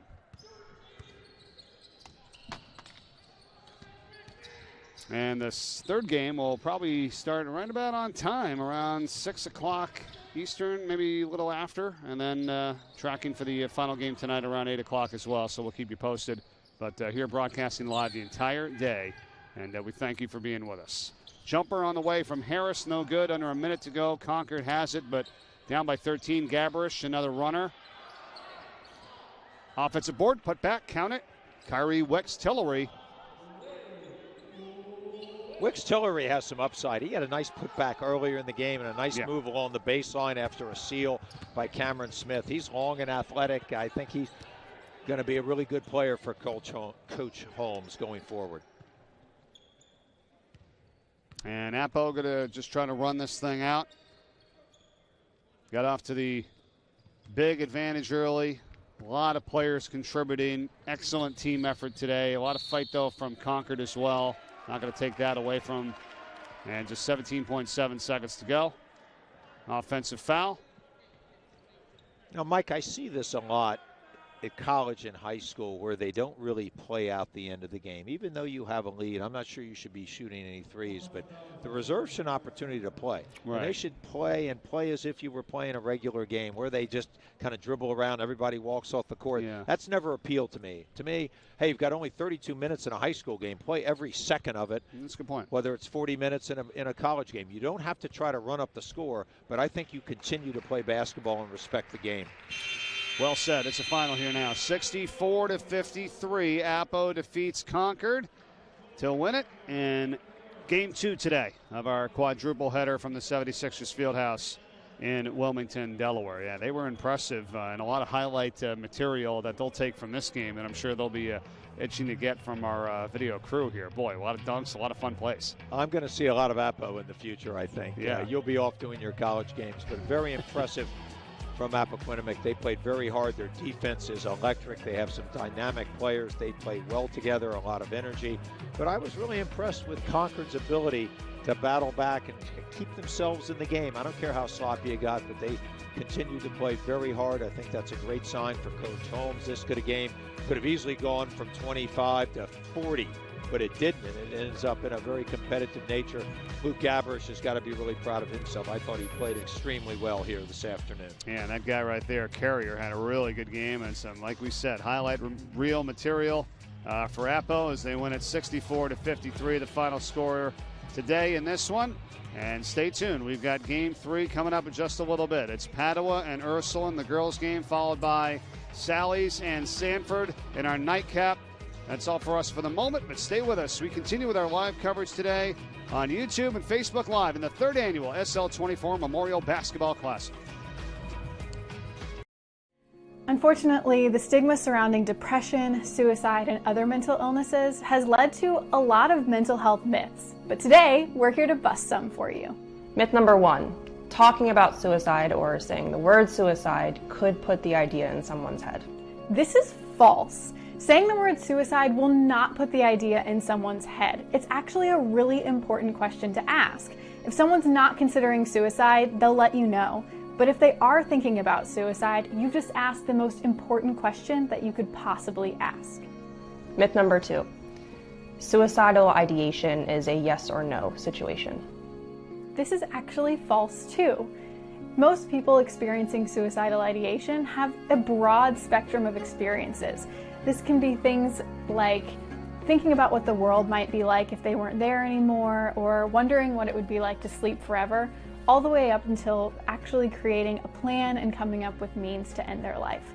So not everyone is at the far end of the spectrum, but it's important that we talk to them at the beginning to prevent them from getting to the end in the first place. Myth number 3. People who are experiencing suicidal ideation wish to end their life. This is also false. People experiencing suicidal ideation are often ambivalent about taking their own life. Part of them really wants to live. They have great things going on in their life many times, but they're at a crisis point where there's such unbearable emotional pain that the only thing they can think about is ending that pain, sort of like a tunnel vision. So we have to remember that there's two sides and help them get through that crisis. No matter what, having honest conversations with people you care about is the best way to start. Welcome to the award-winning Lighthouse Cove Event Center in Dewey Beach, the Mid-Atlantic's premier wedding venue destination, offering beach-inspired weddings, receptions, and special events on the Rehoboth Bay. Whether it's simple and understated or grand and elaborate, Lighthouse Cove Event Center delivers a once-in-a-lifetime wedding experience. Hi, I'm Luke Chapman from Precision Wealth Partners. We are so honored to be a supporting sponsor of UnLocke the Light Foundation and the Memorial Classic SL24. Personalized financial planning is one of my life's passions, and at Precision Wealth Partners, we work tirelessly to personalize your plan and help you achieve your goals that ultimately ends in peace of mind. We are looking forward to hearing from anyone for a second opinion on their existing plans or to get started for those who haven't yet. You can reach us at precisionwealthpartners.com or at 302-367-7613. Welcome back to the third annual SL24 Memorial Basketball Classic. Now here with the founder of the foundation and, of course, Sean's father, Chris Locke. Great to see you. And seriously, hats off from the beginning to everything that you, family and friends, and everybody involved that has done here in such a short amount of time. It's pretty remarkable when you look at it. Just over 2 years. It's awe-inspiring. It really is an effort of the entire community. That recognizes the problems that we're facing with mental illness, especially with our young adults. And, you know, we're humbled and very grateful for all those who have helped get the message out about SL24 and UnLocke the Light. Whether it's sponsors, the board members, people who volunteer for the organization, all of them are a critical part of the success that SL24 has had. How about for the people that are watching, that see what we're doing, that see what this is all about, but really don't know or didn't know Sean and his story? Who was your son? What was he all about? He was a great kid. You know, the son that every father would hope for. He was a kid that just always had a smile on his face. As he grew up, he was this 6'4", gigantic athlete with big arms, and you know, would just give you these bear hugs, and you just knew you were loved by just the way he treated everybody. And he had a heart of gold, and that's why it was so tough to lose him the way we lost him, because he never expressed what he was going through, that he was suffering with depression and anxiety, that he didn't feel like he could have that honest conversation to ask for the help that he so desperately needed. And you know, that's the thing about depression. It really, it's a disease that paralyzes the person who is dealing with depression to not be able to verbalize that he or she needs help. When you and your family and friends and their lives changed forever when this happened, when did you start this? When did this all come together? When did you finally get the vision, for Sean's house, which we are sitting in right now and is now going to provide so much help to so many people? When did all this kind of start?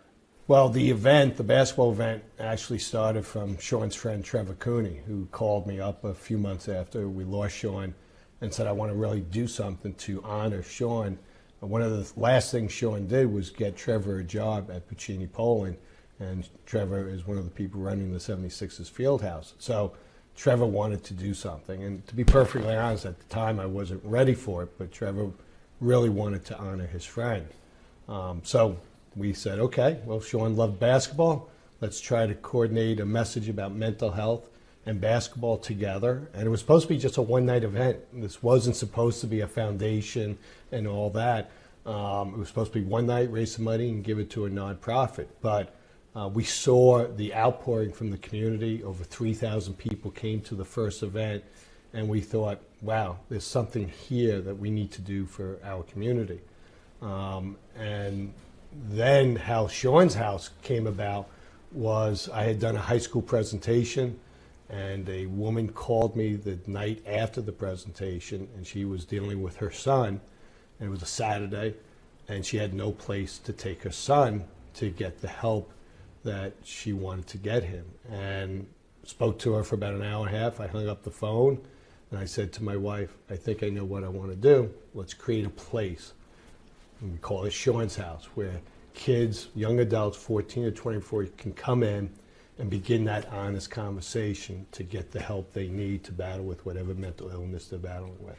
And that's how Sean's house was created. It came from that one phone call. It's amazing. We're sitting here today, opened up on September 24th. I know a lot you like to do with his former number 24, and that was this past September. October 1st, doors open. And then I almost feel like every time that I speak to you, you have another story of another person that, this house and through your foundation that you've helped save. That, it's got to be so rewarding. Like, what happens when you walk through that door?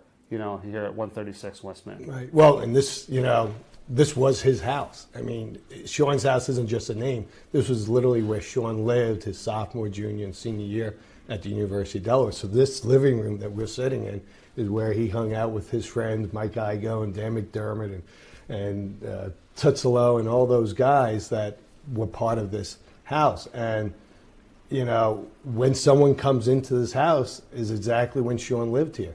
When someone walked in, they would say, hey, come on in, you're welcome. And that's kind of what we're trying to do here. So when a young adult comes in, we make sure we greet them and we say, thank you so much for coming in. And we kind of explain what the concept is. And sometimes they'll just grab a cup of coffee and a cookie and that's it. But other times they'll talk to one of our Pier 24 support members, or they'll go in the library and do some research on the many books that we have about mental health. And it just begins creating that safe haven so that people can begin that honest conversation. But that's what I like best about what your foundation has created. You've raised so much money through the years right now, and that's what this basketball tournament this weekend is hoping to do as well. But we know where it goes. There's so many places and so many things that you can donate to out there, but the money from what you raise for the tournament and throughout the year goes to help fund Sean's house so that people can come in free of charge to get that help. Right? Exactly right. I mean, I'm a business person, so I run the nonprofit like a business person. I want to make sure that every dollar that's been entrusted to us goes to the message and the mission of SL24, which is help those young adults get the help they need, to educate young adults about mental health and remove the stigma about mental illness.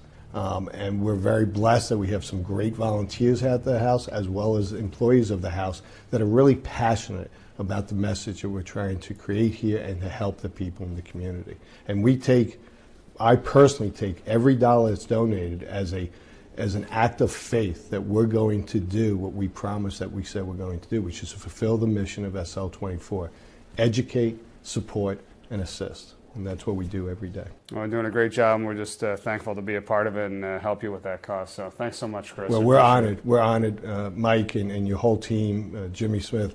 You guys have been phenomenal, and we are just so grateful that you are part of our team. Well, thank you so much, and we will definitely keep it going. We will be back with more of the 3rd annual SL24 Memorial Basketball Classic right after this. Tavernic Rustic Italian. It's Platinum Dining Group's take on authentic rustic Italian cuisine. Think of it as kind of returning home to grandmom's house. Sauce on the stove, meatballs simmering, warm, crusty, coal oven pizzas coming out of the kitchen. It's our way of welcoming you into our home, our kitchen, and just kind of filling your bellies with a whole lot of love and good stuff. We're located right on Main Street in downtown Newark. Looking forward to seeing you soon. You're watching the 3rd annual SL24 Memorial Basketball Classic to raise awareness surrounding mental health and to provide services and the development of Sean's House. You can donate now to the SL24 Foundation by visiting unlockthelight.com/donate, by texting LOCK24 to 202-858-1233, or by scanning this QR code now with your phone. Thank you for your support of the SL24 Foundation. Hi, I'm Hillary, and right now we're going to go through a little mindfulness exercise. So I want you to plant both of your feet on the ground so you can feel the earth beneath you, really help ground yourself. You can put your hands wherever they're comfortable. I like to put mine on my knees. So what I want you to do is close your eyes, and we're going to talk about how to go through a breathing technique that's going to help you relax. It's called the 4-4-5. So what you're going to do is breathe in for 4 counts, hold it for 4 counts, and then breathe out for 5 counts. This helps activate your parasympathetic nervous system and relax your heart rate and just calm your whole body down. So let's do that together. Breathe in for 4, 2, 3, 4. Hold it for 4, 2, 3, 4, and exhale for 5, 2, 3, 4, 5. Great. Keep breathing just like that. While you breathe, I want you to feel the earth beneath you. Feel your lungs filling with air, providing life to your body. Your thoughts may come in, and that's totally okay. Recognize them. If they're positive, keep going with that. If they're negative, recognize that, but tell them that now is not the time. Store them to the side. We'll come back to those later. Keep breathing. Relax. Recognize your thoughts. Focus on yourself, where you are, your body, what you can see, what you can hear, maybe even what you can smell or you can taste. These few minutes are for you to feel the way that you want to feel. Let it all in. Experience your emotions, recognize them, and thank them for giving you the opportunity to be alive. Let's do one more deep breath. 2, 3, 4. Exhale. 2, 3, 4, 5. Perfect. Thank you all so much for joining me.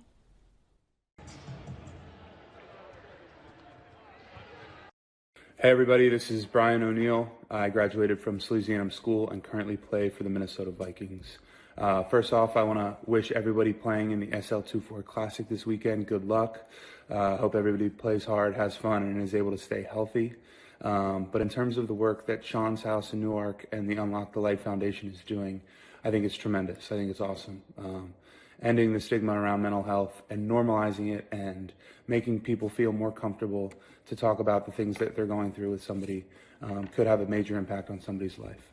I'd encourage anybody to, try to reach out to a loved one, a friend, an old classmate, whoever it may be, to, try to work through some things that you might be going through personally, whether it's really small or, it could be really big. But, there are a lot of people in your corner and there are a lot of people there who are there to help you, whether you know it or not.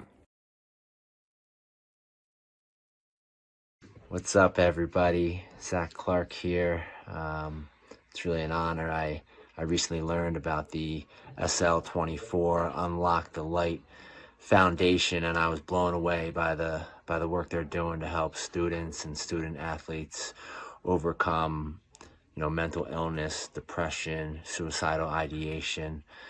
These are real issues that, quite frankly, continue to kill people, and they're working really hard to normalize what it looks like to ask for help. And I'm just so grateful for the work that they're putting forward. I'm especially fired up by the work they're doing over at Sean's house, where they're providing resources for adolescents and young adults ages 14 to 24, really a safe place for those who are struggling with mental illness and some of these other things I just talked about. I know firsthand the value of having a safe place to go when trying to overcome some demons. So keep up that great work. And with that, I know there's some serious hoop action going on down in Delaware this weekend. May the best team win. I wish I was there in person catching some of the action, but I'll be rooting for everyone from afar. And then as soon as the tournament's over, I'm going to encourage everyone to go to www.unlockthelight.com and make sure there's an E in UnLocke, UnLocke, ELIGHT.com. And, maybe you want to give a donation, maybe you want to find out how you can volunteer. Just get involved any way you can. And I'm going to do my part. I hope everyone else has a good weekend. And again, just super honored to be able to deliver some love and message of hope here for everyone. Thank you.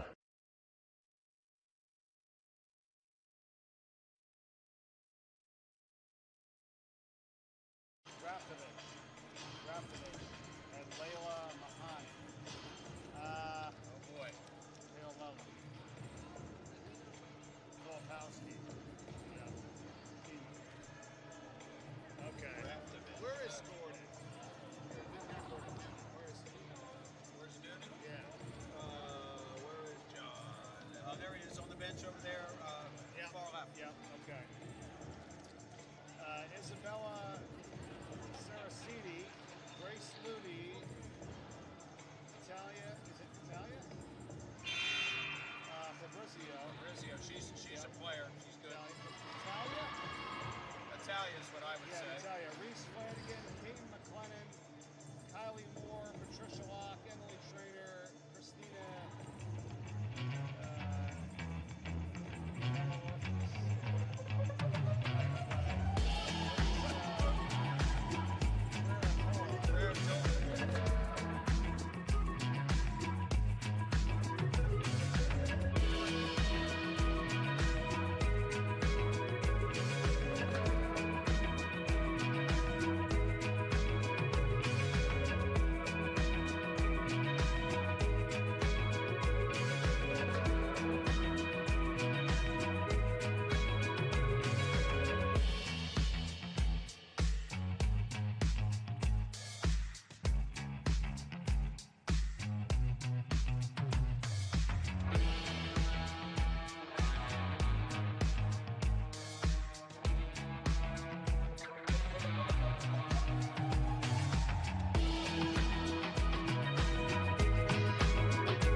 And welcome back, everyone, to the third annual SL24 Memorial Basketball Classic from the 76ers Fieldhouse in Wilmington, Delaware. It is the Ursuline Raiders and the Padua Academy Pandas getting set to head to the court for the third of our 4 games here today.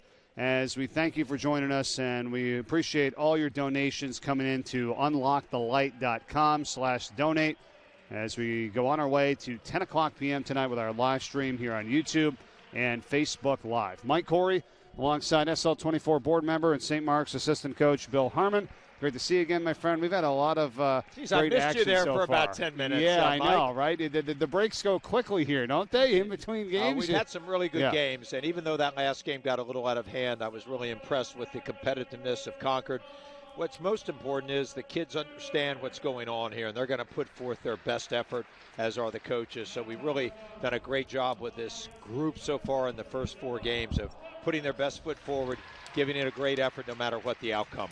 Well, that's right. And the SL24 here this weekend, the mission to educate, assist, and create a safe haven where high school and college students can seek professional help and speak to peers about their struggles. And with your help and support, we can continue to help remove the stigma of depression and make available the resources to get those the help they need. That's what this weekend's all about. The fundraise from this year will allow the foundation to keep providing services and developing Sean's House in Newark, Delaware, which to date has already helped hundreds and hundreds of young adults struggling with mental health and depression. Over 650-plus visits to the house, which opened on October 1st. So it's only been just over 4 months, and it's been hugely successful, helping a lot of people and literally saving lives. I mean, we've heard some amazing stories from Chris Locke, who is Sean's father, the founder of this foundation.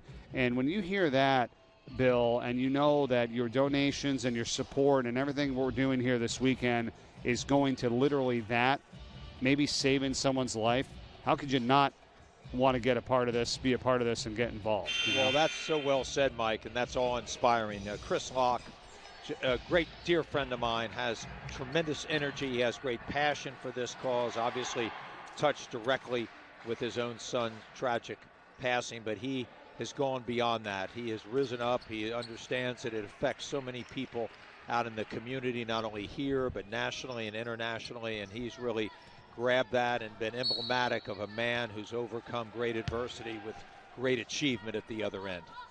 All right, Bill, so here we go. You saw the starting lineup as we get ready for action now with Padua and Ursuline.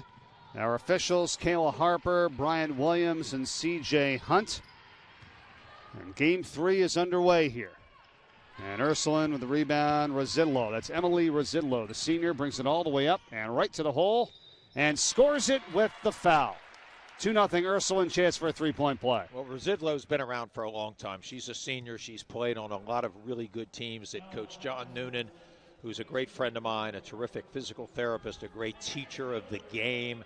He's a great individual developer of players. He had the great work done with Elena Deladon and many others. I actually attended a couple workouts when Dante DiVincenzo, who played for Salesianum, who we'll talk about later on, now with the Milwaukee Bucks after Villanova.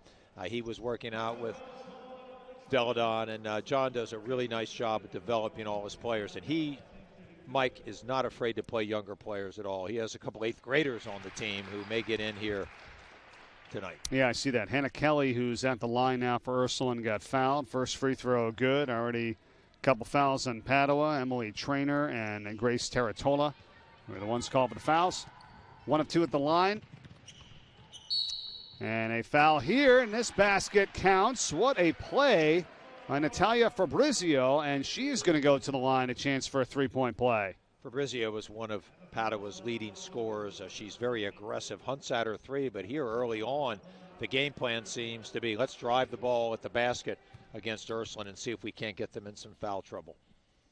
Before we get too much further along here, as this game is just underway, let's say this, and a huge thank you out to Padua, their girls basketball team. They just handed Chris Locke a check for $3,500. And they just raised some money, and $3,500 they just donated to the SL24 Foundation. That's from the Padua girls basketball team. Amazing, and thank you so much for that. It is just beyond my belief that a young group of women or men could go out and be so coalesced on a particular goal and be able to raise that kind of money, especially in this COVID era where we have a lot of people out there struggling in our community and certainly nationally. But just a fantastic job by them.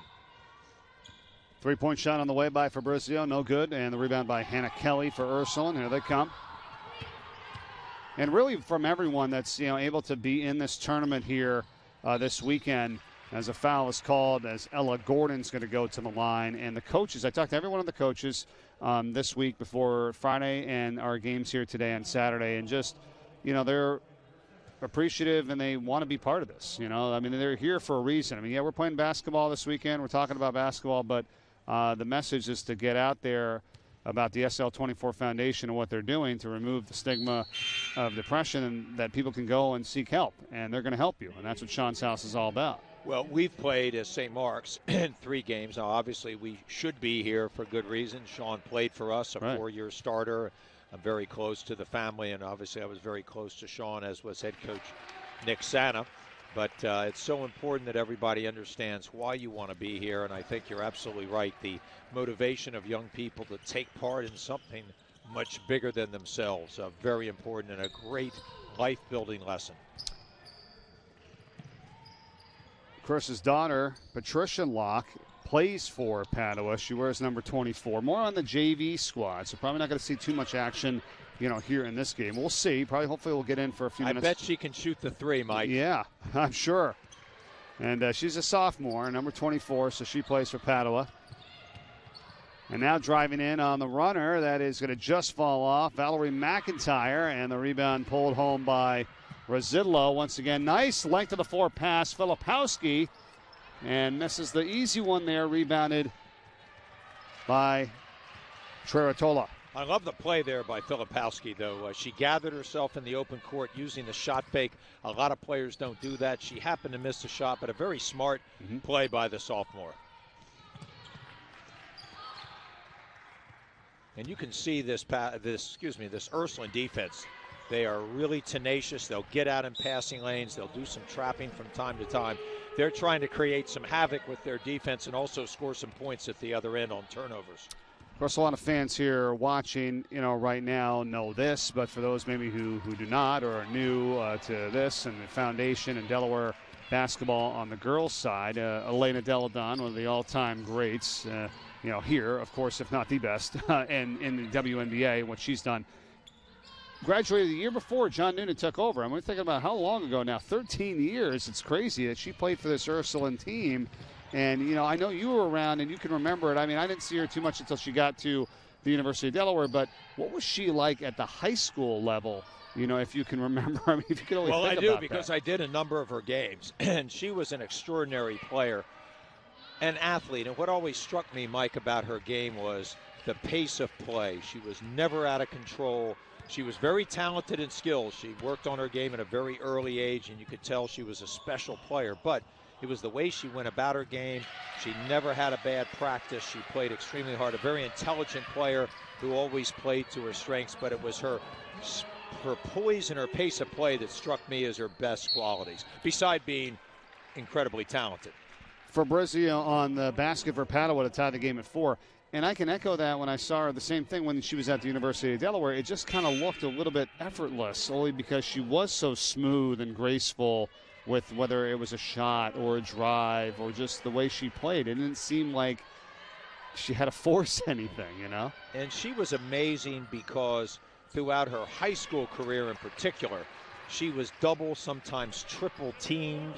So that sometimes takes you out of your rhythm, and it never seemed to bother her. She also got schooled a lot in her driveway by her older brother, Gene Deladon, I would say who I coached against. He was at Salesianum and a really fine player, an excellent football player, went on to have a really nice college career, and he's back helping Salesianum on the bench this year. Foul here. Prior to that, though, nice three-pointer made by Shamira Marshall Brothers, who's number 10 for Ursuline. Actually, going to call it a 2. Just missed. The foot was on the line, so it's a 2-pointer. Now called for the foul here, and Padua to the free throw line. And Paige Degnan, the sophomore, has 2 shots. Chance to tie this game at 6. And Mike, we talked in the first game about players just going about their business on the court. And there's Johnny Noonan, who did a great job at developing Elena Deladon and many, many others throughout his career. As I mentioned, he's a great teacher of the game and terrific at individual skill development. Yeah. But my point about Elena was you could never tell if she'd just made the greatest shot or made 85 foul shots in a row. She acted like she'd done that many times before. I loved her demeanor on the court, the way she went about her business. She respected the game and clearly respected her teammates as well. Brazillo on the pass, foul line jumper. Raftovich not there. And the rebound by Padua. And Degnan has it.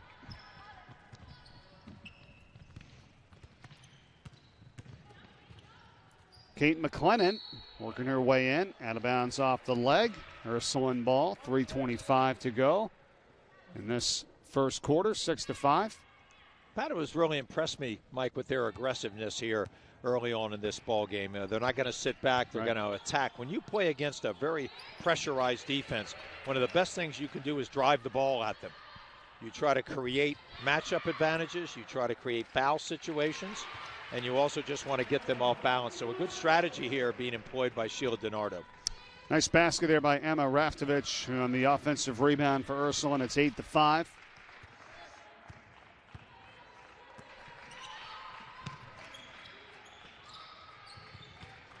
Padua doing a nice job of reversing the ball sides of the court. They'll utilize adjacent passes as well as skips. A very smart strategy.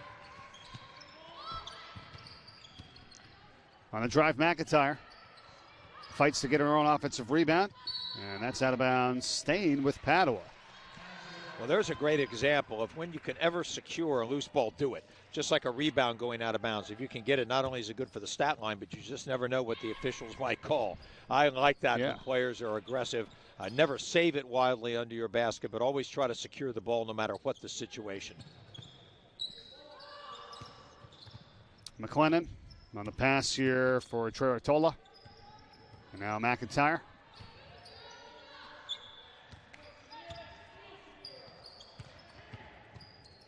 Fabrizio back over for Degnan on the shot. No. Rebound by Hannah Kelly for Ursuline. Residlo and fouled, I'm going to say on the floor, so they'll take it out of bounds underneath the basket with 2:03 to go in the first quarter. A 3-point lead for Ursuline. As we remind you to visit unlockthelight.com/donate now to help the cause here this weekend. You can also text LOCK24 to 202-858-1233. Or you can also scan the QR code that we put up on the screen and right here, and also available on the chat. All this info we'll throw in the chat as well. YouTube and Facebook Live for you to donate this weekend for the 3rd annual SL24 Memorial Classic. As we are in game 3 of 4 today. And this is Ursuline and Padua. Residlo, another offensive rebound. This put back no good, but she's heading to the line. And you can also chat with us on the chat on the YouTube and Facebook. So tell us what you're thinking about the game, what the tournament is all about, and what the foundation is doing. Even some stories about Sean Locke, who the tournament was founded in memory of. And I know, Bill, you shared some stories about him, as has Barnett Harris, who will join us again in Game 4, one of his best friends and teammates from the University of Delaware. But anything else that comes to your mind when you think about him? Well, absolutely. We talk about what a great outgoing personality Sean had. And when he was at the University of Delaware and I was doing the games, we'd be there now we're not on the sideline because of COVID, but there we sat courtside, as you know. And before every game, Sean and Barnett and many others, but really Sean was always the kind of the aggressive one, where they would come over and give us a pound or a handshake when you could do all that stuff. Yeah. And it just was great. And he never missed that, whether we were home or away. He always went out of his way to make sure he said hello to us. And he just had such an engaging and wonderful personality that made it a pleasure to be around him. Obviously, for me, a pleasure to coach him for a number of years and then to talk about him in a basketball setting. And when I think about it for the moment, about what you just said and then what he was dealing with behind the scenes, it had to be so difficult. And I think that's hopefully what people will resonate with here and understand, that you try to put on the good face and you want to be there for others because that's who you are. But then you're dealing with something else and you almost don't want to show the weakness and say that you need help. But we're here to try to say that that's okay, because you could still be that person, but get that help as well. And I feel so bad that, he wasn't able to do that, but it's not so easy. You know what I'm saying? It must be incredibly difficult. But Sean, had that great sense of trying to make humanity around him better at all times, and he did that. Unfortunately, he just couldn't, as you just so articulately phrased, he couldn't kind of free himself up to let people know that he might be having a little difficulty. He was always a supplier of energy and friendship and whatever you want to call it, entertainment. But at the same time, obviously, he was troubled with some points. And unfortunately, we just all got to learn that things are much bigger than us. And we always want to be open and just trust other people with your emotions. Very difficult to give up your emotions to somebody, no matter how close you are to them. It is. Ella Gordon with a basket and a foul for Ursuline here with just 19 seconds to go in this first quarter. The thing I think about is that really it works both ways. One day you're having a great day, you're able to kind of help someone else. One day you're not having a great day. Maybe you need to call and talk to someone and get some help. So you can be both. You know what I'm saying? How about that phrase, pay it forward, right? Yeah.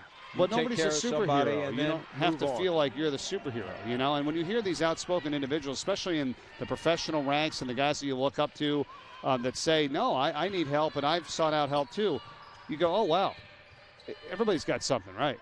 And that's the case. Well, you're absolutely right, and that has become more at the forefront recently with athletes in particular and entertainment people, because I guess they have such a public forum. Correct. And it's great that they're sharing this because it's difficult for everybody no matter where you are in life. End of one. We'll be back. It's Ursuline and Padua, game 3 of 4 today in the SL24 Memorial Basketball Classic.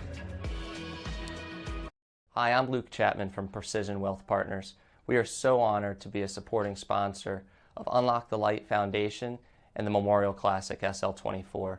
Personalized financial planning is one of my life's passions, and at Precision Wealth Partners, we work tirelessly to personalize your plan and help you achieve your goals that ultimately ends in peace of mind. We are looking forward to hearing from anyone for a second opinion on their existing plans or to get started for those who haven't yet. You can reach us at precisionwealthpartners.com or at 302-367-7613.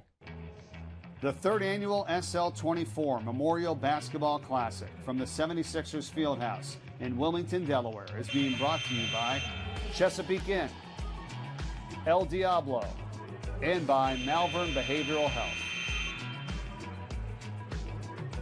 Great shot of the 76ers Fieldhouse here in Wilmington, Delaware on this Saturday night. And thank you for joining us as we raise money for the SL24 Foundation. Mike Corey, Bill Harmon. Excited to be with you, YouTube and Facebook Live here for Game 3. This is Ursuline and Padua girls basketball in the state of Delaware. Go to unlockthelight.com/donate to get involved and help the cause here. And as we have a great weekend of basketball and raising funds for Sean's House at the University of Delaware, where young men and women can walk in anytime free of charge and get peer support and help that they need struggling with anxiety and depression. 13-5, Ursuline here. Make it 15-5 now after the basket. Second quarter underway. Padua still looking to be aggressive here. They've been driving the ball, but here they get a long-range three from Natalia Fabrizio, who is an excellent left-handed shooter, finds her spots on the court, rises up into that shot without any fear. Excellent shot there. 1 minute gone by, second quarter. I also think, too, sometimes, the communication out there, Bill. I mean, you got to have the mask on. You got to be protective right now in this COVID environment. But I'm sure it's a little bit tough sometimes to hear and get your voice out there, because a lot of basketball, as you know, is the communication on both ends of the court. Absolutely, and I really admire these young men and women for being able to play at such a high level with this mask on, because, as you know, if you've done any exercise in them, it is not easy to negotiate. Ella Gordon on the jumper for three for Ursuline. Padua right back with Paige Degnan, and she hits. Three-ball game here. I know Johnny Noonan likes it from his standpoint. And, of course, Sheila DiNardo herself a very fine shooter in her day. Has got to be very pleased with her team's early on effort here against a very good and sharp Ursuline team. And Ursuline back inside, and the bucket is good.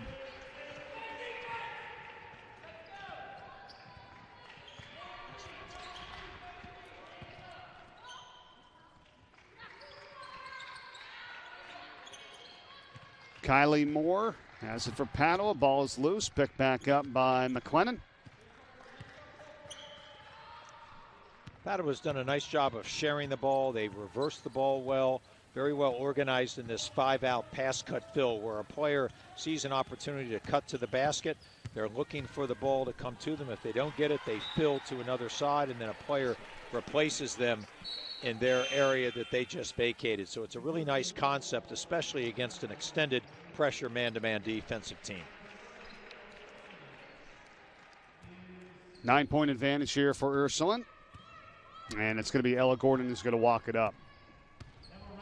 Little elbow 1-4 series that we saw earlier on in the afternoon, and they'll do a little screening on this. Ursuline loves to skip the ball for threes, and they have done a really nice job in transition, pushing their advantage whenever they can. I want to get it inside. And the rebound pulled home by Padua's Fabrizio, and she brings it over.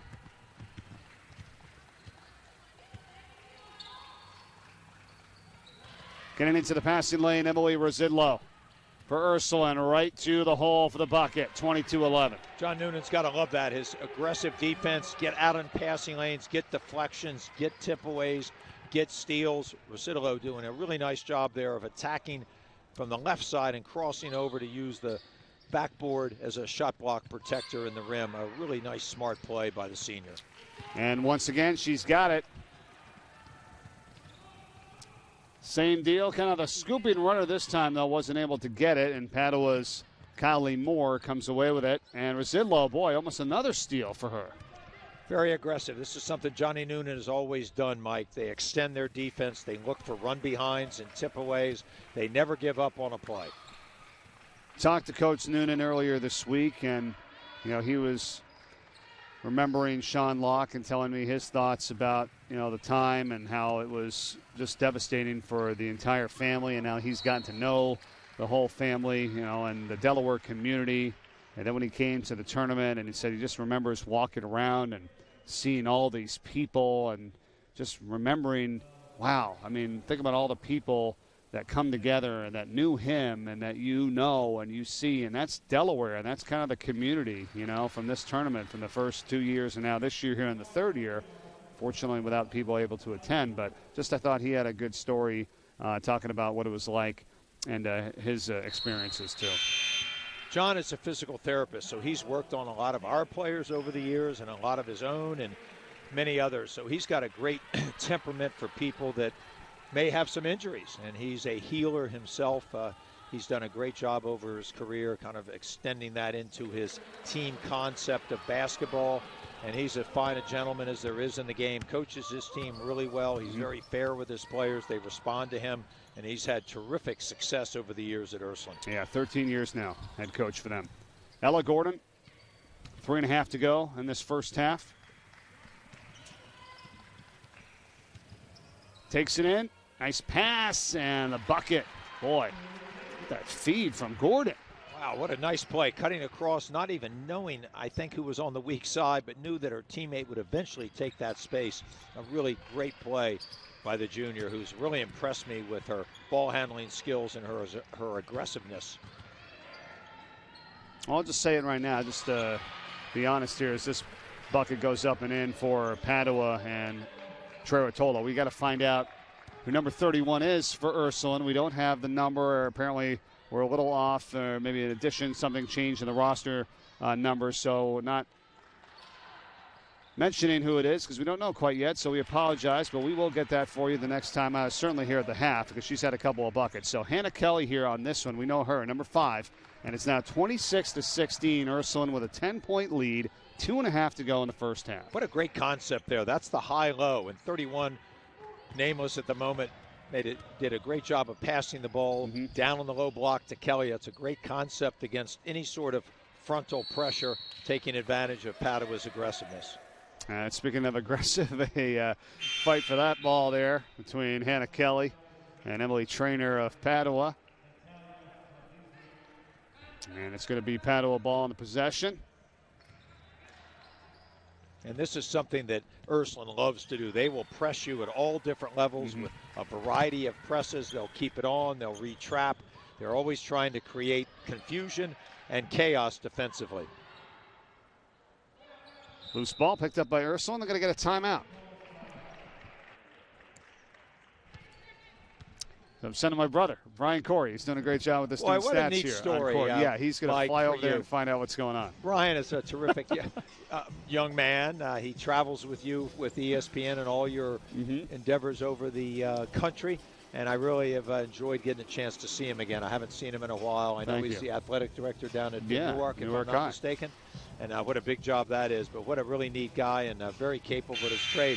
It must be really fun for you to travel with him. It is. It really is. We've been doing it for about 10 years now. And then unfortunately this year, with everything that's happened, we weren't able to. But we'll get it back next season. Things will be hopefully back to close to normal. And I know for you, too, to get back on the road and with what you do in the NFL, which is great. And I missed Fox it this crew. year being in the booth, especially with Kevin and Daryl, but it just had to be. But they were very kind to get a good setup, as I know you have at times at home. And it's just what it is. You just have to make the best of it, and we'll see our way through this.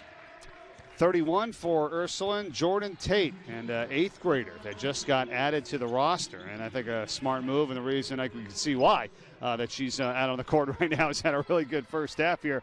I think with 4 points, actually 6. So good job. Jordan Tate, 31 for Ursuline with 6 points, part of their 26 up to the 10-point advantage here in this first half. Tate's a really impressive player out there. She's got great athleticism and balance for only an 8th grader. Yeah. John Noonan has never been afraid of playing young players, as I mentioned earlier on. I think Elena Deladon could have played for him as a 5th grader, possibly. That's right. I know. If you think about it. And but he has always done that. He brings on players early on. This Jordan Tate, has really developed already. I can see her. She's got nice skills, great hands, and that high-low pass she threw earlier on was a very high basketball IQ play. Yeah, really well in command. I mean, look at that move in there. Nice block, though, by Emily Trainer inside by the senior for Padua. But you like the effort there early on that move that Tate just made. Well, Tate gets great early position down on the low block. Shows her hands to the passer very well and is not afraid to turn in. At some point when she learns a little left-hand jump hook on that side, she's going to be devastating. Traveling violation, 1 minute to go. Yeah, how about what would you say for young ladies growing up, and looking to play basketball and get in kind of as an early age? I mean, you feel like a player like her is kind of just so far ahead of the game right now at that young age. They seem to start so much earlier now. Okay. And in developed games. I mean, not just going out in the playground and playing or out in your backyard. They're leagues for probably 6-year-olds, if I'm not mistaken. They play at different levels. But for that kind of development really shows that she must love the game. She's probably been motivated by a lot of people around her. I wouldn't be surprised if she has an older brother or sister, as Elena Deladon had with her older brother. So great competitiveness, but this is a really skilled, fine young player for John Noonan. Nice jumper here by Trainer, and the rebound for Hannah Kelly. We're winding down here the first half, and want to remind you, coming up at the break, an important and emotional message delivered by the founder, Sean's father, Chris Locke, that is coming up right as we go to halftime. You're not going to want to miss that. He does a great thing here and did it year one, where he had all the lights off in the building and everybody held up their cell phones on those that knew of someone or themselves that were struggling with something in life, and all the lights are on. So he's going to take you from dark to light and talk about what the SL24 Foundation is all about. It's amazing. It's only been going on for a couple of years, and they've done an amazing job up to this point. We're thrilled to be able to bring you this tournament here for the third year. 26-19, the halftime score. Ursuline over Padua. Now, here's Chris Locke. Dark. When we're children, we're afraid of the dark. our moms and our dads put a nightlight in our bedroom so that we can fall asleep peacefully and not be afraid of the dark. When we're in the dark, we're always looking for that light. Depression is a disease. And those who are suffering with this terrible disease are in the dark. Imagine going through your life in darkness, not knowing where the light is. That is what depression is like. And our young adults are dealing with depression at record numbers. The last year has not helped the situation. Our children are dealing with isolation, dealing with a world that none of us ever thought we'd be living in. And that makes mental illness and mental health such an issue today. SL24 is about helping those young adults that are in darkness. We're about showing them the light so that they don't have to live their lives in the dark. The reason why we named our foundation UnLocke the Light was we realized, as families of Sean, as friends of Sean, that he was in a darkness, and it was so dark that it paralyzed him to be able to speak about what he was going through to his family and to his friends. We don't want other young people to have to suffer the way he suffered and the way so many other people suffer with battling depression, anxiety, and other mental illness. And that's why SL24 is here. And all of you, family, board members, the community, the business sponsors, you are all those ray of lights to help young adults out of the darkness. Through your support, we were able to take an idea, Sean's house, and make it become a reality. All of you are helping those young adults who have walked through the door get that first step out of the darkness and into the light, to begin that honest conversation, to get the help they need.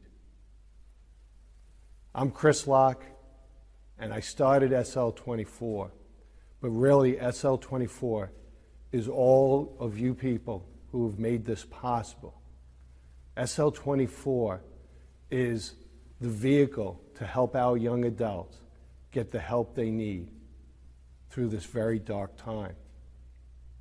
As I said, all of you are the ray of lights to help our young adults. And we will always feel indebted and have immense gratitude for the support you've given us. Thank you so much.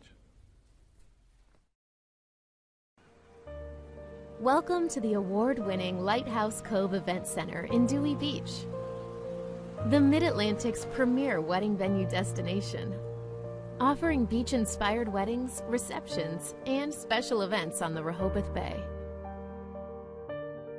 Whether it's simple and understated or grand and elaborate, Lighthouse Cove Event Center delivers a once-in-a-lifetime wedding experience.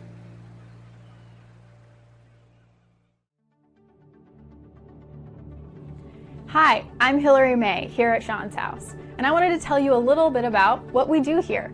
Sean's House is a 24/7 peer support and wellness center in Newark, Delaware.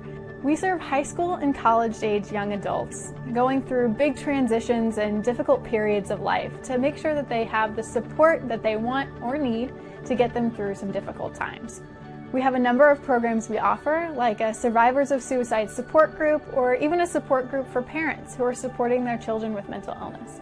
We also have a fabulous staff who ensures that there are always freshly baked cookies at the door when you come in.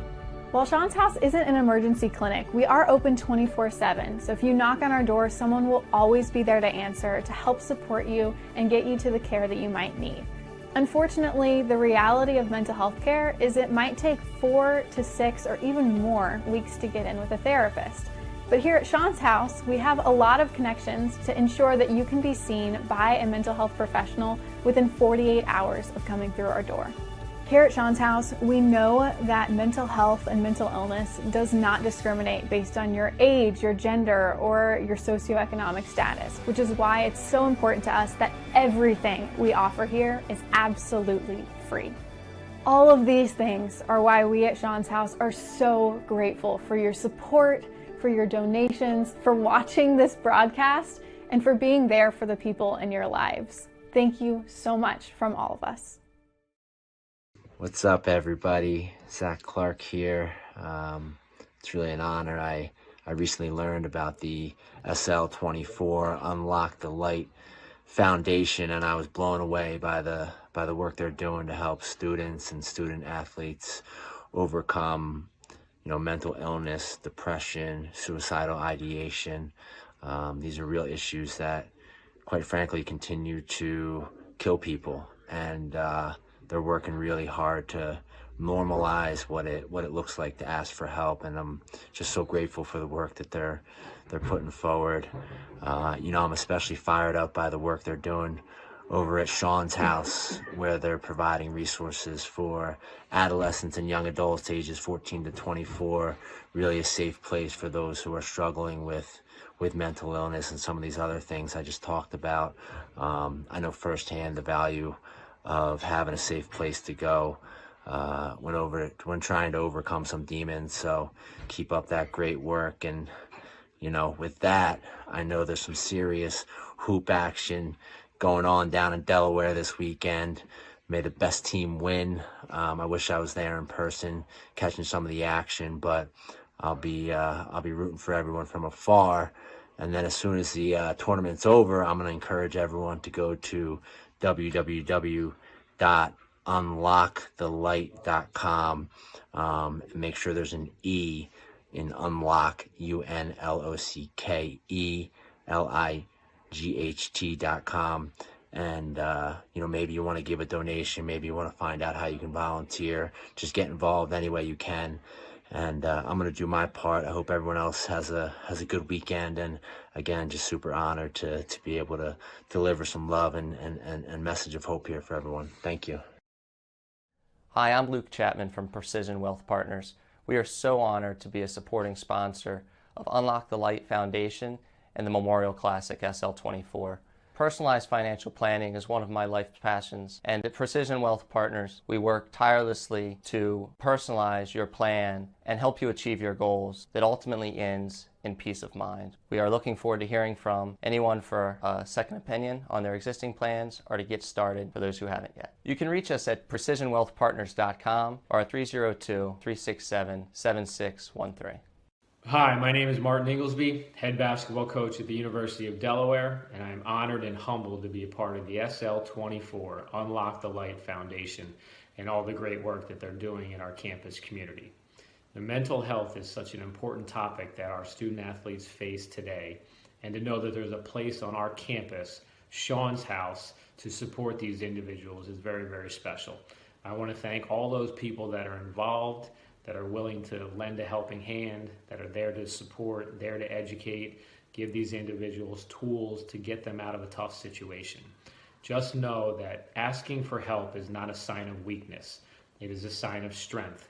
And everybody needs a friend from time to time. So if you're struggling, if you're concerned, if you have anxiety or depression, know that there's a place on our campus that is willing to help. And I want to wish all those high school students the best of luck this weekend at the Blue Coats facility as you guys compete. Play hard, play smart, play together, have fun, and let's continue to do a great job championing this cause. We will continue to make a difference on a daily, weekly, monthly basis and know that the work is never done. Thank you, and go Blue Hens. Hi, welcome to Sean's house. My name is Molly, I'm the Director of Operations. Let me show you around. So first we have the living room. This is a super cozy place. Everyone hangs out, does their homework. A lot of times this is where you'll find your peer specialists or any other visitors we have to the house. This is our lending library. So we have over 240 books in here donated just in the past year. They are about mental wellness, physical wellness, nutrition, finances. Some are fiction novels, anything that we thought would improve your wellness when you come to visit the house. Students can borrow them, take them home, check them out. We have a whole system for it. You just have to let someone know. We also have coloring books in here, art supplies, some games, and lots of resources for other local services that we support. This is one of our private side rooms. So this is where you can pull a peer aside to have one of those conversations, but you can also use it to write an essay or to do your homework, hang out with friends, anything that you want to use the space for. This is our game closet.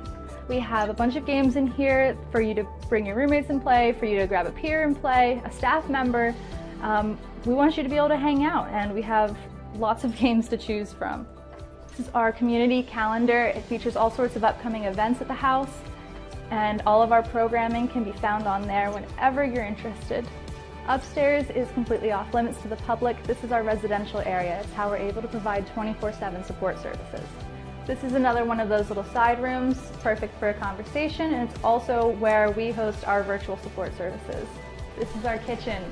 So we always have all sorts of baked goods and other snacks ready in here. We have coffee, tea, hot chocolate, apple cider, whatever you want pretty much. We have sodas in the fridge. We just want to make sure everybody has what they need to be comfortable and happy. Outside you can see our mural in our backyard. Our parking's back there too. The mural was donated around opening from a local artist. And in the spring, when the weather warms up again, we'll set up our outdoor furniture, have our fire pit again, and we'll be able to have even more space for people to hang out and do their work. And this is our last stop. This is the dining room. It's popular as a workspace, and it's also where we host our dinners. Sean's House is open 24/7. All of our services are free, and we're here for you whenever you need us. As a coach, you're not supposed to admit you have a favorite player. It's like being a parent. As a parent, you're not supposed to admit you have a favorite child. As a coach, you're not supposed to admit you have a favorite player. But Sean was a favorite.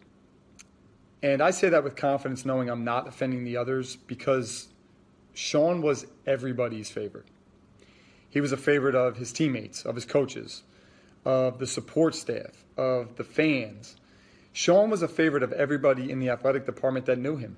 And everybody really on campus at UD that knew him, he was a favorite. Sean was the favorite. When I think of Sean, which is quite often, and I look at his picture in my office every day, what stands out and has always stood out with Sean is his smile. That was his light. Sean's smile was his light. And he would shine that light on us every single day. It didn't matter if it was a good day or a bad day. Sean was there with that smile. And that smile provided us with the warmth and the light that we needed on that particular day and in that particular situation. Now to see the Locke family and so many others doing just awe-inspiring work with the UnLocke the Light Foundation.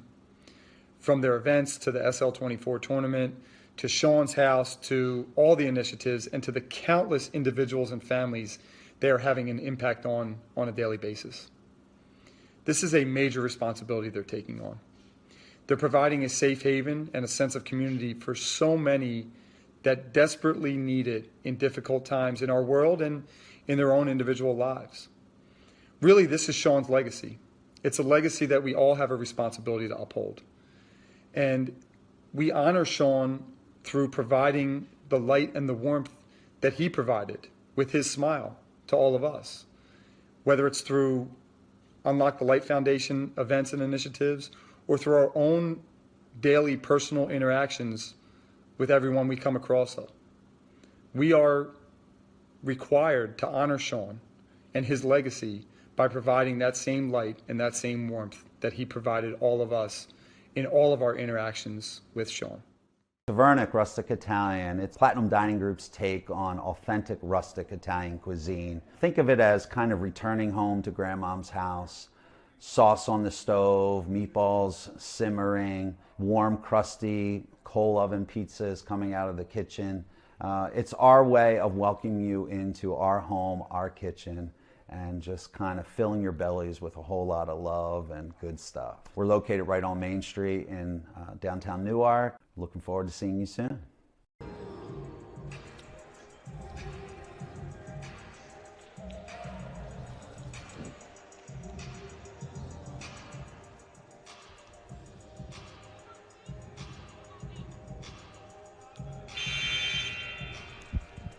Welcome back to the third annual SL24 Memorial Basketball Classic from the 76ers Fieldhouse in Wilmington, Delaware. Mike Corey, Bill Harmon. We are getting set to start the second half of Padua and Ursuline. It's a 26-19 lead right now for Ursuline over Padua. Start of the third quarter in a moment. All right, Bill, thoughts on what you saw in the first half between these two here? Well, this has been a very well-played game. Johnny Noonan's team was clearly the aggressor at the beginning of the game, getting some offense out of their defense with their pressure at half court and at full court. And then Padua really hung in there and responded with some great long-range shooting by Grace Treratola, who made a big three at the end of the half to give Padua some momentum going into the second half. Ball inside here for Hannah Kelly and knocked out of bounds. It'll stay with Ursuline. As we remind you once again to donate at unlockthelight.com/donate. Everything going really well here now. The silent auction, or the online auction, I should say, virtual auction up to over $16,000. Got some great items. Is a 3-ball. Goes up and in. Myra Zidlow has had a really nice game here. You have the St. Mark's tuition for a year, valued at over $14,000. Drew Brees autographed jersey. You can bid on all those and more, so you can check that out at unlockthelight.com. And also merchandise there as well. And just, like we said, Bill, here, because you can't come to the event, only one family member per player. So it was only $10, by the way, just to get in here. So even if you can just go online and donate $10, like as if your ticket to the game that you're watching right now on YouTube and Facebook, that would be huge. What's also huge is Razidlo in this game for Ursuline, another 3. It's too bad people aren't giving $10 for every 3 Razidlo makes. Yeah, right. She is on fire. She's got a great release. Shot looks the same every time. Never rush. Takes it when it's appropriate. Really fine player playing at a high level here for Johnny Noonan. But you're right. Any contribution is going to be great. You made mention earlier on about the donation from Padua's girls basketball team. Absolutely.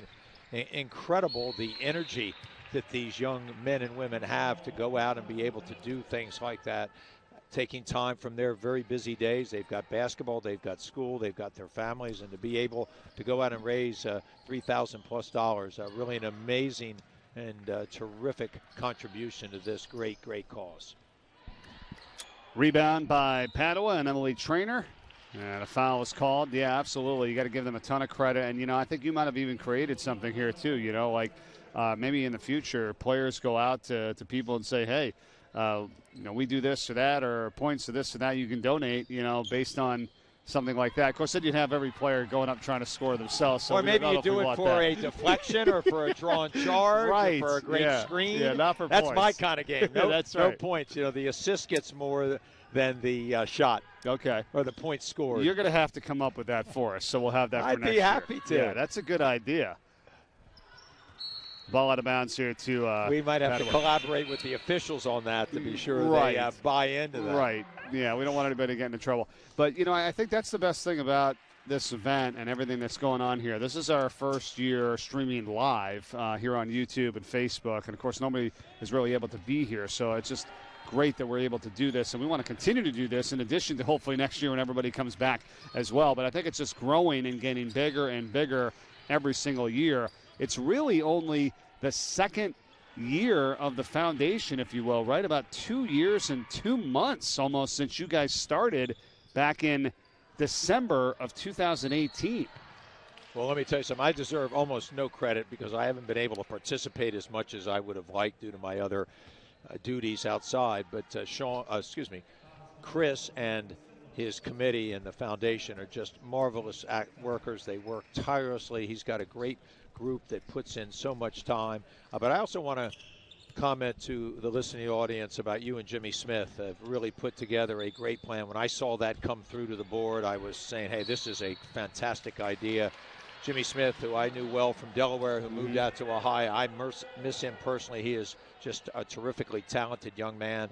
Did a great job of collaborating with you on this project. So this wouldn't be happening if it wasn't for you and Jimmy Smith, and we're incredibly appreciative of that. It's an absolute first-class operation and done not only with great care but with great love for what we're trying to do here. So great credit to you taking time away from your ESPN work and for Jimmy to come east from Ohio to be a part of this. Great, congratulations to you both. Job well done. No, thank you. We're happy to do it. I mean, Jimmy's been the driving force behind a lot of the messages and things that you see, and the edits, and the job he's done putting it all together. It's not easy.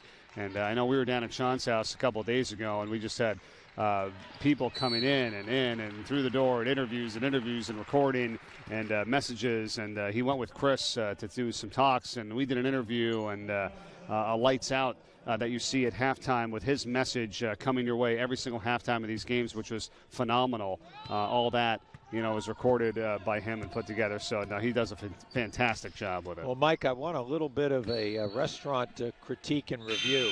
Call Georgie, who is part of the Platinum Group, of course. I think you dined at Taverna that night, one of my favorite restaurants. Tell me what you have down there. I had the chicken Taverna, which was unbelievable. Yeah, they did a great job there, and it was really a treat, because I haven't really gone out. We don't really go out a lot right now, so it was very nice. We tried to separate, and Chris wanted to take us out for a little bit just for the work we were doing, and we really appreciated it, and it just felt really good. So I think, hopefully, as times improve and we are able to kind of go out more on a full-time basis, I mean, think about how much that's going to mean to people, right? I mean, it's not a lot of activity outside of what we're trying to do and staying at home a lot, and, you value that. I think it's fantastic what the restaurateurs around here in the state of Delaware have done to try to keep their employees employed, or at least find partial times. Obviously, the PPE helped a little bit at the beginning, but it's just been such a long slog for everybody.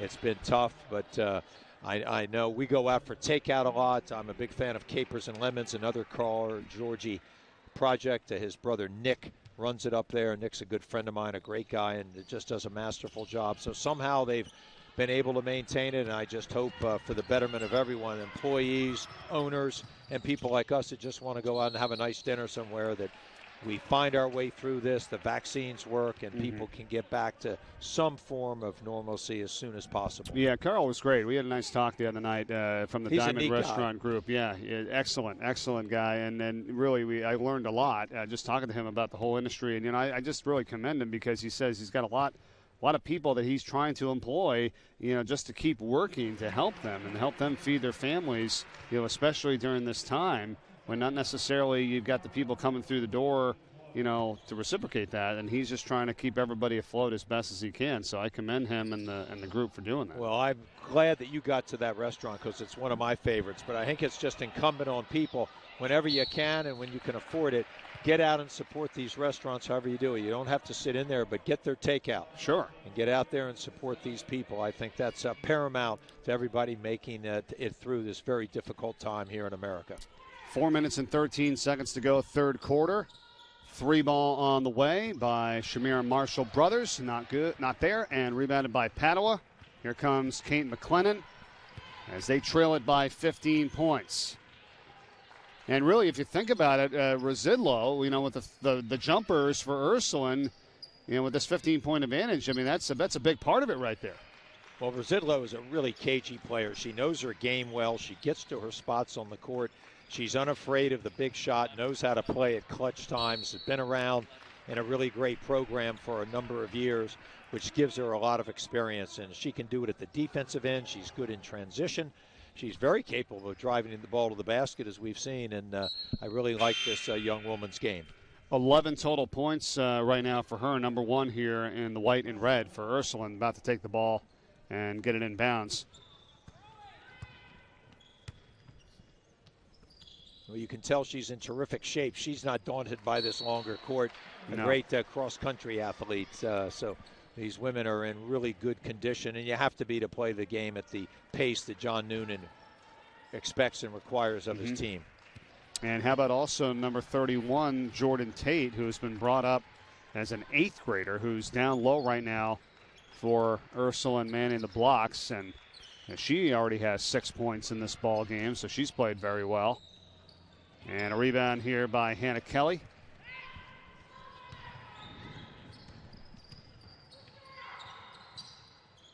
Going to try to get it into Tate, posting up. Coach Noonan calling a play. He lets his team play through a lot of situations, but every now and then he's got something in his back pocket, a set play, and they're really good in their execution of these plays. How much do you try to feel like you give young players these days, Bill, in terms of plays and things to remember and sets and what the other team's going to do? I mean, sometimes I've seen people more dial it back, to be more successful with a little less is more. What's your approach on that? Well, our approach is a little bit different. We really try to scout a lot and try to take people out because we're a defensive-minded team, and we feel we've got to constrict that team. They can't do their plan A or plan B. We've got to make them do plan C. So we spend probably more time than most on our scouting and our defensive preparation. And offensively, I think it really just depends on what kind of experience you feel like your team has, Mike. If they're an experienced team, you might be able to let them play through it a little bit more, have more of a, say, continuity offense. But you've got a team that maybe doesn't have that ability. You might want to be able to control it a little bit more. Coach Santa, I think, has a really nice balance. We have set plays and some continuity offense. We've got motion, especially kind of a new offense since Steve Christensen and Ed Sobocinski have come to the program, really installed a nice 4-round-1 offensive scheme. So a variety of things that we like to do, and I think it's up to every coach to kind of judge his talent level, and I think more importantly, judge his experience to see what he can be able to do within the confines of his overall scheme. Yeah, that makes sense. Hannah Kelly just hit the basket for Ursuline. And then a foul called.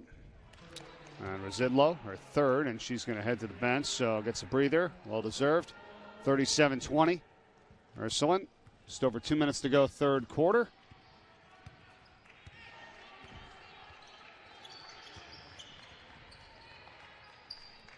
Staying with it here, Grace Trerotola now picked up by McIntyre inside the lane. Tough jumper, a little bit too strong.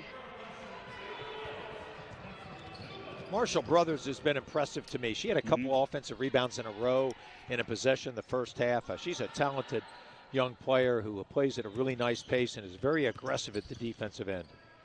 And able to keep her head up and get her teammates involved in the offense as well. And another one of those young players, Mike, only a freshman. Right. We've seen a lot of time here on the court. A nice crossover move, takes it right to the rack, and there it is on cue, as you were just talking about her. Boy, what an impressive drive. A nice little change of pace to get her defender to rise up out of her stance, and then drove in with an underhand, almost John Stockton-esque finish at the rim. A very cagey play for the freshman, Shmira Marshall Brothers. She's got 5 points now for Ursuline, 39-20. 1 minute to go in the third. Ursuline beginning to impose their will defensively. They've done a nice job. Obviously, those threes early on by Rosillo got Ursuline going here in the second half. This jumper there by Kylie Moore. And Tate off her hands out of bounds. But even though that play didn't work, what I really liked about it, there you have the eighth grader, Jordan Tate running the court, looking for the rim to rim, and then Brothers giving her the pass. Saw a shot of Sheila DiNardo, the head coach for Padua, in her fourth season. And Sheila's done a great job over the years. Her husband, Bill DiNardo, is the head football coach at Sally's. Got a chance to talk to him at halftime. He's got some other younger kids, 11-year-old who said she can make some threes herself. So she's ready to play for her mother at some point. Hey. Billy, a good friend of mine, does a great job with the Salesianum football program and a really terrific guy here in the state. Oh, that's cool. Ursuline's on a 13-1 run in this third quarter. And with just 21.3 seconds to go, Valerie McIntyre, freshman here for Padua, is at the line. Trerotola, number 41, is a freshman. Valerie McIntyre, 55, is a freshman that's up on the squad right now for Padua. And Coach DiNardo. One of two. Coach DiNardo was a very fine player herself, a really cagey point guard who had a lot of skill, and she's really helped her team kind of learn how to be competitive, how to play good defense and good offense at both ends. Done a really fine job over the years at all her stops. Yeah, I talked to her this past week, and there was just a ton going on for everybody, for all these teams, all the stoppages, all the things they've had to deal with, and just give her and the team a lot of credit coming here and supporting this and the foundation, and a donation of $3,500 from the team as this shot is off the mark, and that's at the end of the third. So We'll be back with a fourth quarter here. Ursuline and Padua. Game 3 of 4 today. Third annual SL24 Memorial Basketball Classic from Wilmington, Delaware.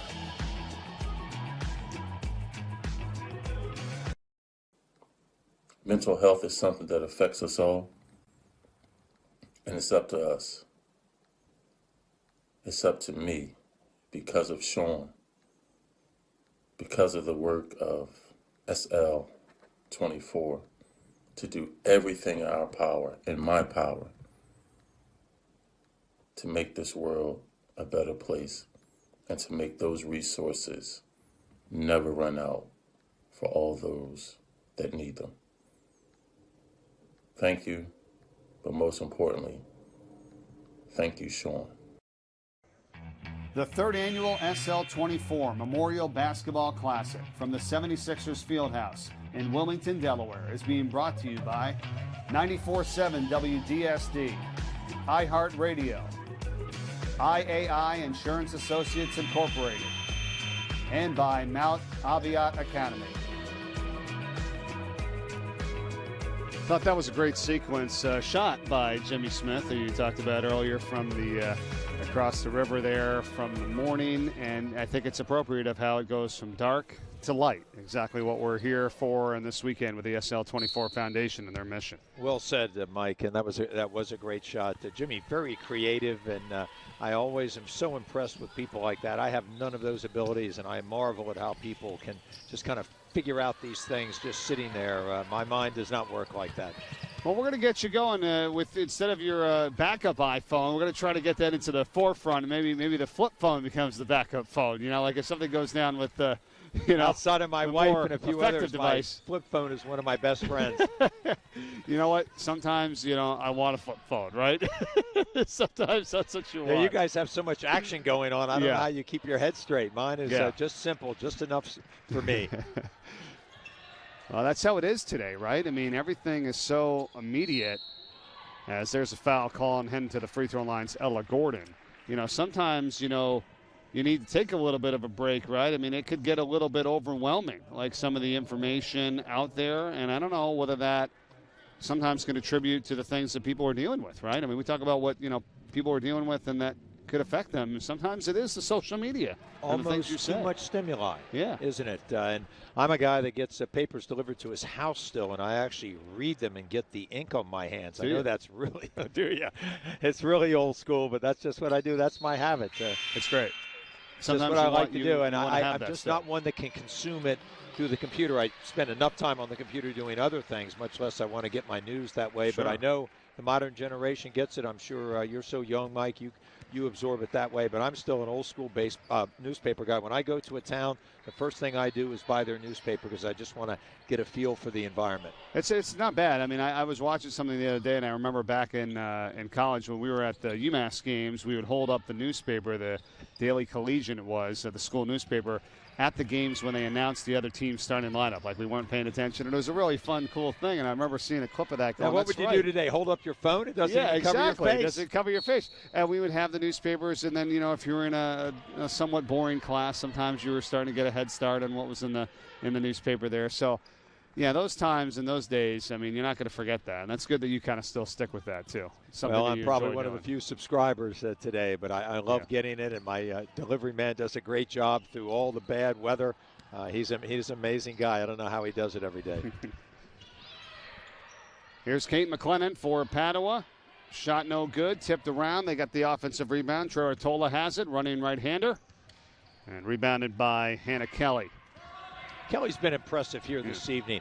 She plays at a nice speed, very poised, shares the ball well, and a very aggressive defender. Nice pass inside. Sophia Filipowski. Ball's loose. Jump ball. And possession arrow. If I'm not mistaken, that was Patricia Locke down on the court. Yes, that's right. Am I correct? 24 for Padua. Let's see. Yep, she's out there right now. And getting down first to the floor. That's a St. Mark's play. I think her brothers taught her that one. Mm-hmm. That is the founder of the SL24 Foundation, Chris Locke. Of course, In memory of Sean Locke and his daughter, Patricia Locke, 24, in for Padua right now. And it's going to be a foul on Ursuline. So good to see her getting the ball game for sure. And just a sophomore swing player for them. He's playing a lot mostly on JV right now, but is in action, of course. It has to be here in this tournament this weekend. Absolutely. Got to be a great moment. And her brother Aiden last year in the Sally's game hit an early 3 in the game. And that was so special for our whole program and obviously for Aiden. Aiden, a great teammate. He competed every day, extremely hard in practice, always making his teammates better. A really terrific young man. Yeah, Aiden's right over here on the sideline, just to our right, camera right, if you will, and right where that ball was inbounded, and he's sitting right next to his father, Chris Locke's, taking some pictures right now here at the tournament. You'll see him here in a second down the bottom of your screen as there's a foul driving in as Kate McLennan, and she's going to head to the free throw line. Aiden's down at the University of Delaware. He's a freshman. He's in the sports management program, but has some business interests that he might pursue at some point. But a really nice young man, and just in the spirit of Sean, he embedded everything that Sean would do there. He's taking a picture, and his dad, Chris Locke, just a wonderful family. And there he is, and they put so much time and effort into this. And it's just really admirable if you think about it, you know. Sean Locke passing away this summer, July 18th, 2018. And that December, foundation is created. So you had all of 2019 and 20, and here we are just at the beginning of 2021, third annual tournament. And on our way to pushing over last year's total, which was over $233,000 raised. Year one, $208,000. We'll get the official total for you at the conclusion of this event here today. And here's how you can donate. UnLockeTheLight.com/donate. Scan this QR code right now with your phone, or you text LOCK24, Sean's number, to 202-858-1233. We've got the silent auction online as well. You visit UnLockeTheLight.com. You can get the link to that. It's also in the chat here on YouTube and Facebook. And merchandise that you can buy as well. Some really, really good stuff. Short and long sleeve shirts and more. Get involved with us on the chat as well. And thanks for your help and the donations to the SL24 Foundation, helping to fund Sean's House down on Main Street at the University of Delaware, helping high school and college students where they can get professional help and speak to peers about their struggles. And it's been open since October 1st, so just over 4 months, and already has had over 650 plus visits to the house, and that's hundreds of people being helped with anxiety and depression. Boy, that's an amazing total to me in such a short period of time. And as you mentioned earlier, especially considering that most of the University of Delaware students are maybe around but not really involved in a day-to-day going to class environment. It's been mostly remote, except probably for some labs and things like that. So an amazing outpouring. It's been placed at the right time in the right place by the right people. Hannah Kelly on the basket for Ursuline, 42-22 now. 20-point lead, just over 4 minutes left in the contest. And a foul on the rebound on Ursuline, and that's on Ella Gordon. Reminder coming up after this game. It's game 4, final game of the day and of the weekend. 6 games total. We had 2 last night, 4 today. And I'm looking forward to this one. Sally's and Sanford. And there is some unbelievable talent in this game, Bill. What's going to intrigue you the most as we get ready for our 4th matchup of the day? I think one of the keys will be how Salesianum deals with Nana Joku inside. He is a tremendous force. You mentioned he's going to be going to Villanova. He's a senior, played for Stan for 4 years. What I've always loved about Nana is how hard he plays the game. He's great at running the court, plays hard at the defensive end, a superb rebounder, really developed an inside game, so it's going to be important that Sally's figures out a way. Now, they've played some zone in the past. They have been a man team under Coach Trevisan, but Sally's has some tremendous athletes, so we're going to really see some great engagement out on the court. Kalk and Mullen and Hines, a really good athlete, an excellent soccer player. They have some real talent, too, so there will not be a shortage of talent on the floor. It'll be interesting to see how they're used by both programs. That is coming up right after this game. We've got 4 minutes plus to go, halfway through this 4th quarter.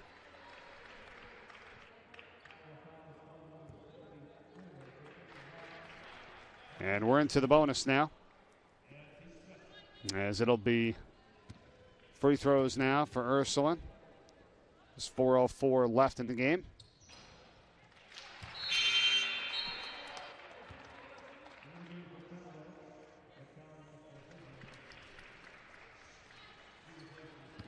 Coach Noonan here tripping us up again tonight, Bill, huh?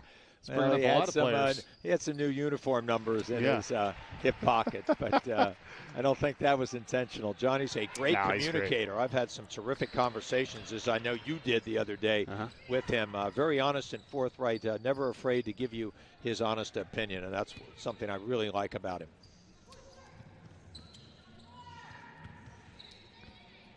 Kelly working her way to the hole and converts. Hannah Kelly, as you said earlier, just a really nice game for her. Just a sophomore, showing a lot of versatility here tonight in this game. Yeah, a lot of skill. She's able to put the ball on the floor and attack with both hands. And we mentioned what a good defender she is, but I just like her overall feel for the game. She plays it at a very high and aggressive level. 11 points for number 5, Hannah Kelly, for Ursuline tonight. There's Fabrizio for Padua, 13. Well, Padua opened up the game being very aggressive, driving the ball, and I think Johnny Noonan did a good job of kind of getting his team coalesced, playing back a little further, not allowing those penetrations. And it had not been for some really good early in the second half three-point shooting by Emily Rosillo, the senior, this would have been a much closer game. But I credit Padua. They continue to battle. They understand what they want to do going forward.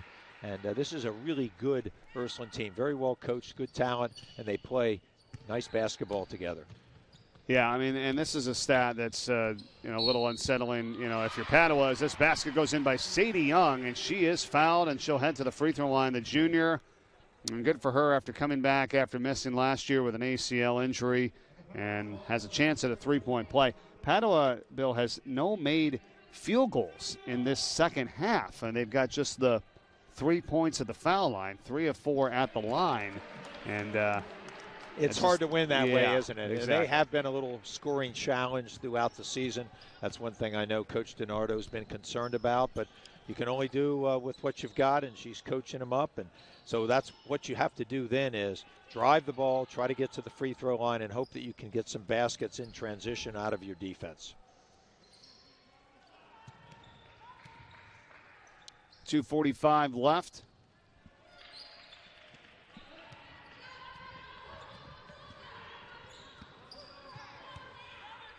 Now, the last big shot they made was at the end of the first half with Grace Terratola doing a nice job, the freshman, of making a big three-point shot to get them within 7. And then they've just really gone cold here in the second half. Credit partially Ursuline's defense to that as well. Yeah, for sure. It's a nice block by Valerie McIntyre, though, for Padua. They've got it here. A chance to get this three ball up and in, and they do. Count it for Terratola, who you just mentioned, the freshman, who's really playing beyond her years, that's for sure. It hits a nice-looking three-point jumper.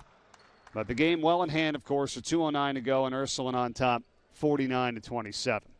Well, wonderful spot-up three by Terratola out on the perimeter. She gets her feet set. She's always shot ready, and fortunately for Padua, that found the correct range. As we said, Game 4 coming up right after this one. Sally's and Sanford. And our fourth and final game of the day, and the showcase game of the tournament. A lot of Division I and also 2 and 3 basketball talent. That'll be playing next year, highlighted by Nana and Joku, the Villanova commit. And we'll see him in action and more. UnLockeTheLight.com, your source to go for all the information this weekend and how to donate and help out the cause of the SL24 Foundation, which this basketball tournament is aimed to do, and to help raise funds for Sean's House to help provide the services and make the resources available to young high school and college students struggling with anxiety, depression, whatever it may be. They can walk right in free of charge and get that help. Nice picture there during the quarter of Sheila DiNardo really coaching her team up. Even though they're down by 22, she's working hard on the bench. She knows that every lesson she can implore her team to learn and understand is going to pay dividends off. So I love the fact that she's still working hard on educating her team on how to play. Well, and it's a young team, too. I mean, they have just one senior in Emily Trainer. And, you know, you very well know as a coach, you know, when you get guys and girls that have been there and have the experience that can help the younger ones and get them up to speed, you know, you're in a much different position than she is right now with just one senior. She's playing 2 of her 3 freshmen, essentially, that are on the varsity right now. Then you look down the Ursuline roster, and they got 4 seniors, a little bit more experience, and a few more go-to players, if you will. Well, you're absolutely right, but I love the fortitude of Sheila DiNardo. She's going to keep coaching up her team, getting them prepared for the next game, and that's what all the great ones do. Just over 1 minute left. We'll have the 20 minutes in between games, and then we'll start Game 4 tonight. And it should be right on time, around 8 o'clock Eastern time for that start. You very rarely see that, Mike, 4 games going off on time. Yeah. With an overtime game in Game 1. Correct. Thought we were going to be a little bit behind throughout the day, but we've caught up. And we will have that for you coming up at 8 o'clock Eastern. The tip at 8:03.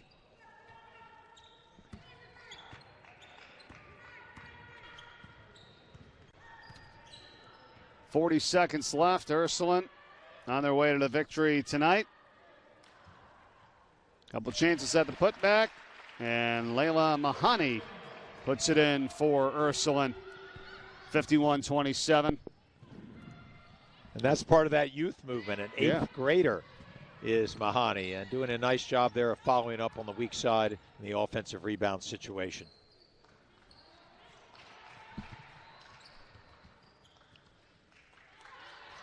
Padua's McIntyre has it. There's 4 seconds to go. Hoists it up, and that's going to do it here in this one. So Ursuline wins it over Padua, 51-27, the final here in this game today, Game 3 of 4 in the SL24 Memorial Basketball Classic. Bill. An impressive performance by John Noonan's Ursuline team. That's their 6th win in a row after an opening loss. I thought they played really connected, communicated well defensively, imposed their will. Emily Rosidolo was excellent with those 3-point shots, but her overall team play and a very impressive youth movement. Good fortitude by Padua hanging in there. Sheila DiNardo really coaching her team up, and they will be a team to deal with later on in the season. They've got a lot of youth as well. Well-rounded performance here tonight as you look at some of the highlights that we've seen here from this game. You know, a lot of different players for Ursuline that, you know, I know you were impressed by tonight. Rosidlo, of course, and Hannah Kelly, and they just got some young talent as well that, you know, turned it up in the end of this game as well. Got those 8th graders, and let's not forget number 31, Jordan Tate, did a great job with her post-up and her entire play. A very mature player for only an 8th grader. We will be back top of the hour for our final game. Right now, that's it for this one, 51-27 Ursuline. You're watching the 3rd annual SL24 Memorial Basketball Classic. You may be thinking, I've heard about the signs of depression, but what do I do if I notice them? It might seem overly simple, but the best thing you can do to prevent suicide is to have a conversation with the person you're concerned about. Let them know that you're there to support them and that you're going to listen to what they have to say.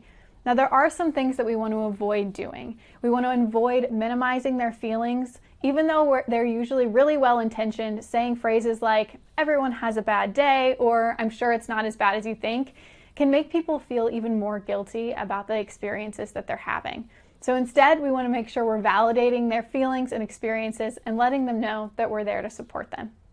Instead, let's try using some phrases like, that sounds like it was really hard. Thanks for coming to talk to me about it. Or, thank you for trusting me with this information. I'm sure it wasn't easy for you to talk about. These promote help-seeking behaviors and let that person know that you are a safe person to talk to that's not going to judge them, but is instead going to help give them the support that they really need. Finding someone to confide in about suicidal thoughts is your first step in the line of suicide prevention. But there's other things that you can do to help those individuals aside from that conversation. Most people who are struggling are going through something extremely, extremely difficult.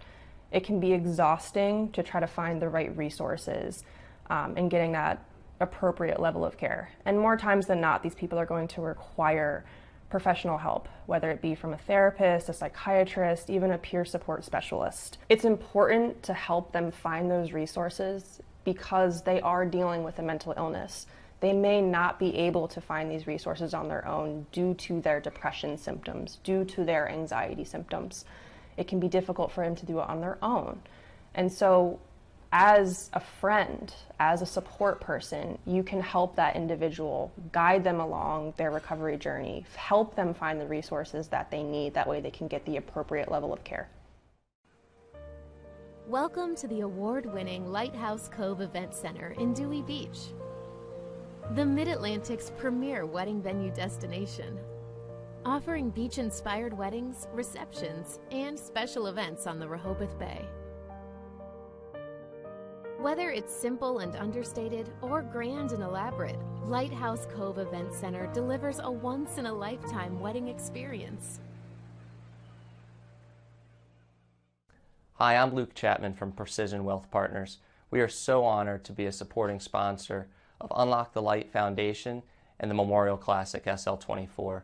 Personalized financial planning is one of my life's passions, and at Precision Wealth Partners, we work tirelessly to personalize your plan and help you achieve your goals that ultimately ends in peace of mind. We are looking forward to hearing from anyone for a second opinion on their existing plans or to get started for those who haven't yet. You can reach us at precisionwealthpartners.com or at 302-367-7613.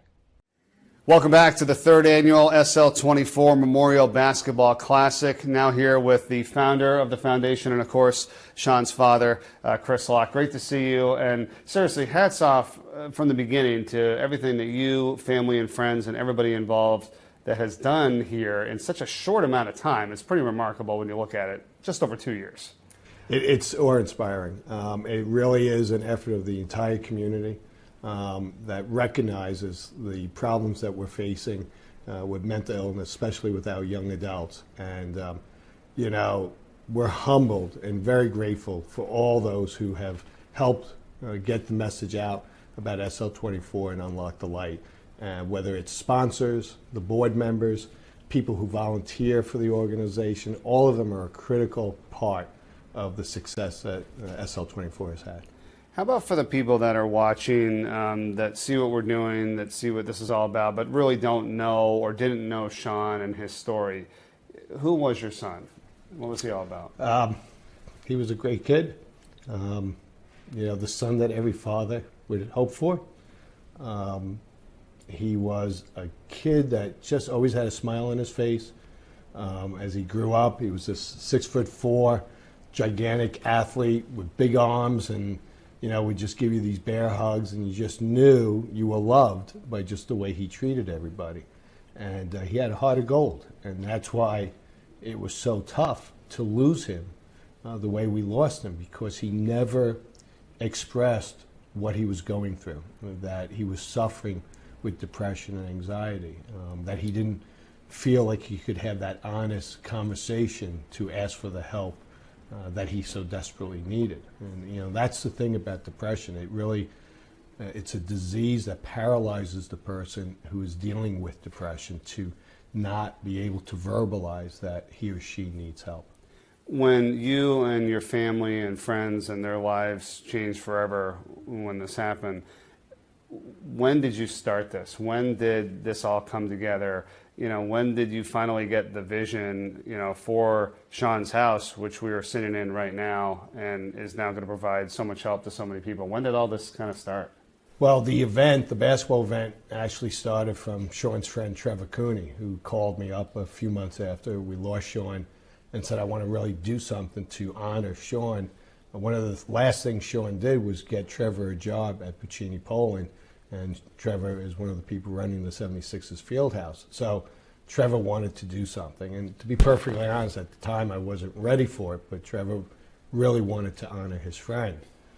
So we said, okay, well, Sean loved basketball. Let's try to coordinate a message about mental health and basketball together. And it was supposed to be just a one-night event. This wasn't supposed to be a foundation and all that. It was supposed to be one night, raise some money, and give it to a nonprofit. But We saw the outpouring from the community. Over 3,000 people came to the first event, and we thought, wow, there's something here that we need to do for our community. And then how Sean's house came about was I had done a high school presentation, and a woman called me the night after the presentation, and she was dealing with her son, and it was a Saturday, and she had no place to take her son to get the help that she wanted to get him. And spoke to her for about an hour and a half. I hung up the phone, and I said to my wife, I think I know what I want to do. Let's create a place. And we call it Sean's house, where kids, young adults, 14 to 24, can come in and begin that honest conversation to get the help they need to battle with whatever mental illness they're battling with.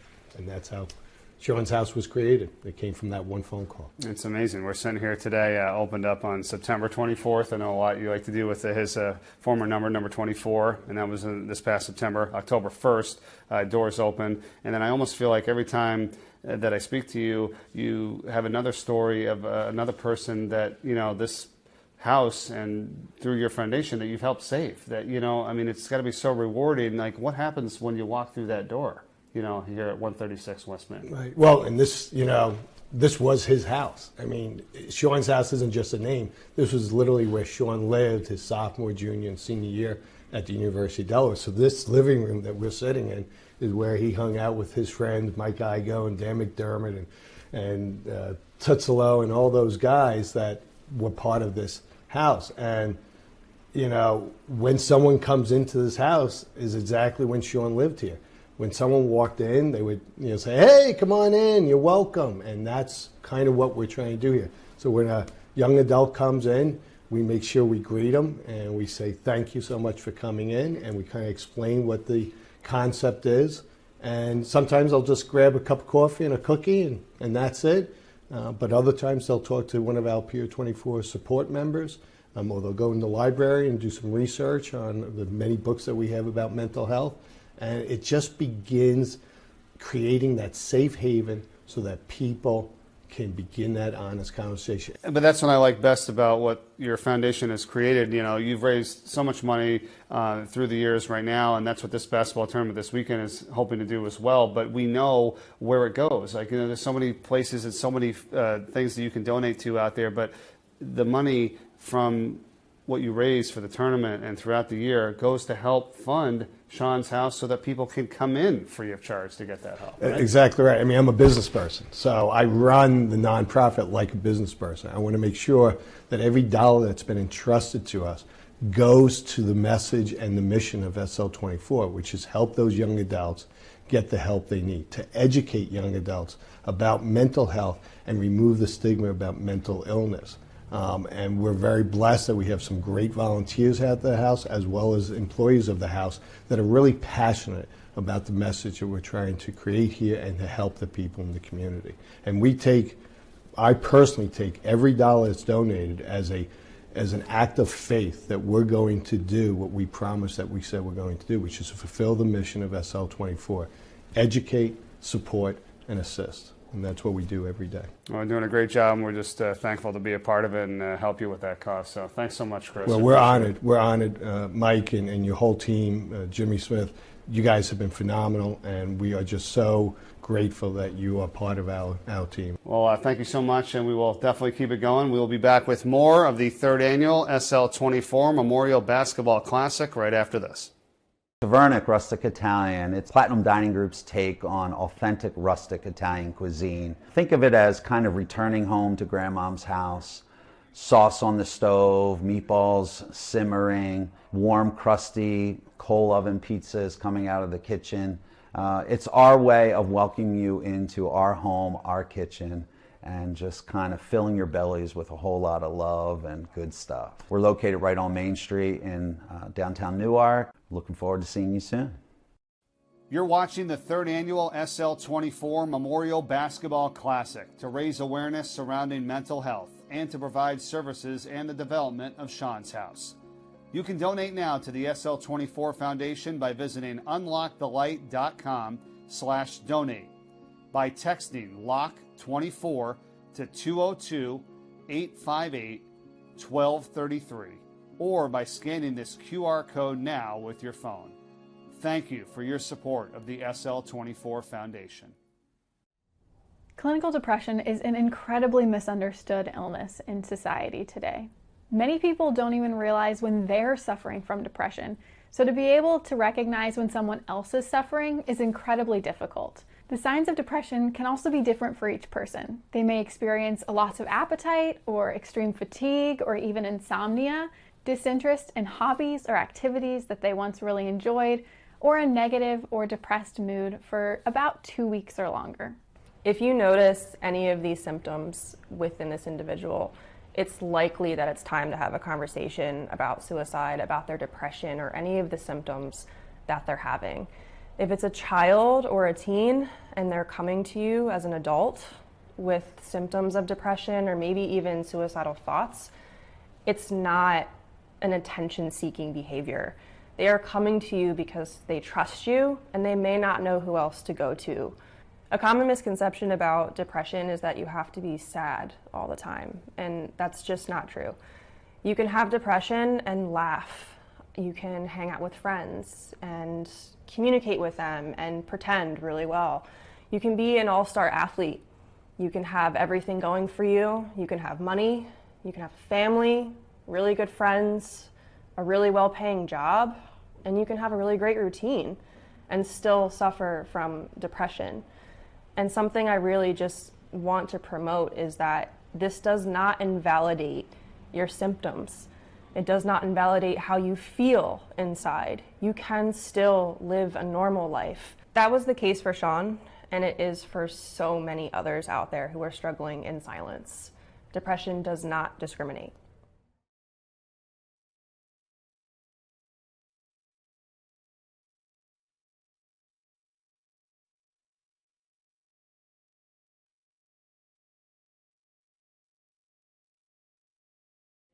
Unfortunately, the stigma surrounding depression, suicide, and other mental illnesses has led to a lot of mental health myths. But today, we're here to bust some for you.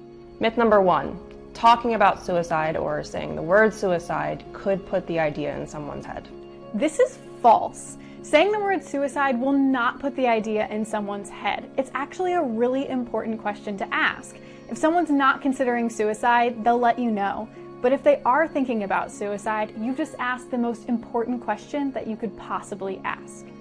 Myth number 2, suicidal ideation is a yes or no situation. This is actually false too.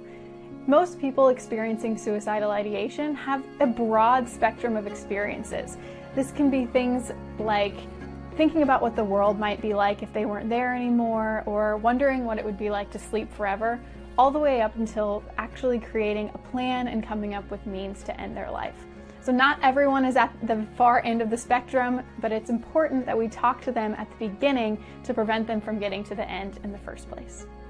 Myth number 3, people who are experiencing suicidal ideation wish to end their life. This is also false. People experiencing suicidal ideation are often ambivalent about taking their own life. Part of them really wants to live. They have great things going on in their life many times, but they're at a crisis point where there's such unbearable emotional pain that the only thing they can think about is ending that pain, sort of like a tunnel vision. So we have to remember that there's two sides and help them get through that crisis. No matter what, having honest conversations with people you care about is the best way to start. The question I have then for you, future Spartan, is how will you achieve excellence at St. Mark's High School? At St. Mark's, we pursue excellence in every endeavor, be it in the classroom, be it on the field, be it on the court, be it on stage. With our limitless opportunities at St. Mark's, we have something for everyone, which allows you to truly be the best version of you that you can be. At St. Mark's, you will be educated, you will be challenged, you will be cared for by a first-class faculty and staff. At St. Mark's High School, we have embraced our vision to serve as the premier center for education and ministry. And as a result, we have experienced explosive growth, unmatched by any school, Catholic or private, in the state of Delaware. we encourage you to come learn more about the Spartan Way. Give us a call. Come visit our beautiful 50-acre campus. And I have no doubt that you will quickly learn why St. Mark's High School truly is the place to be.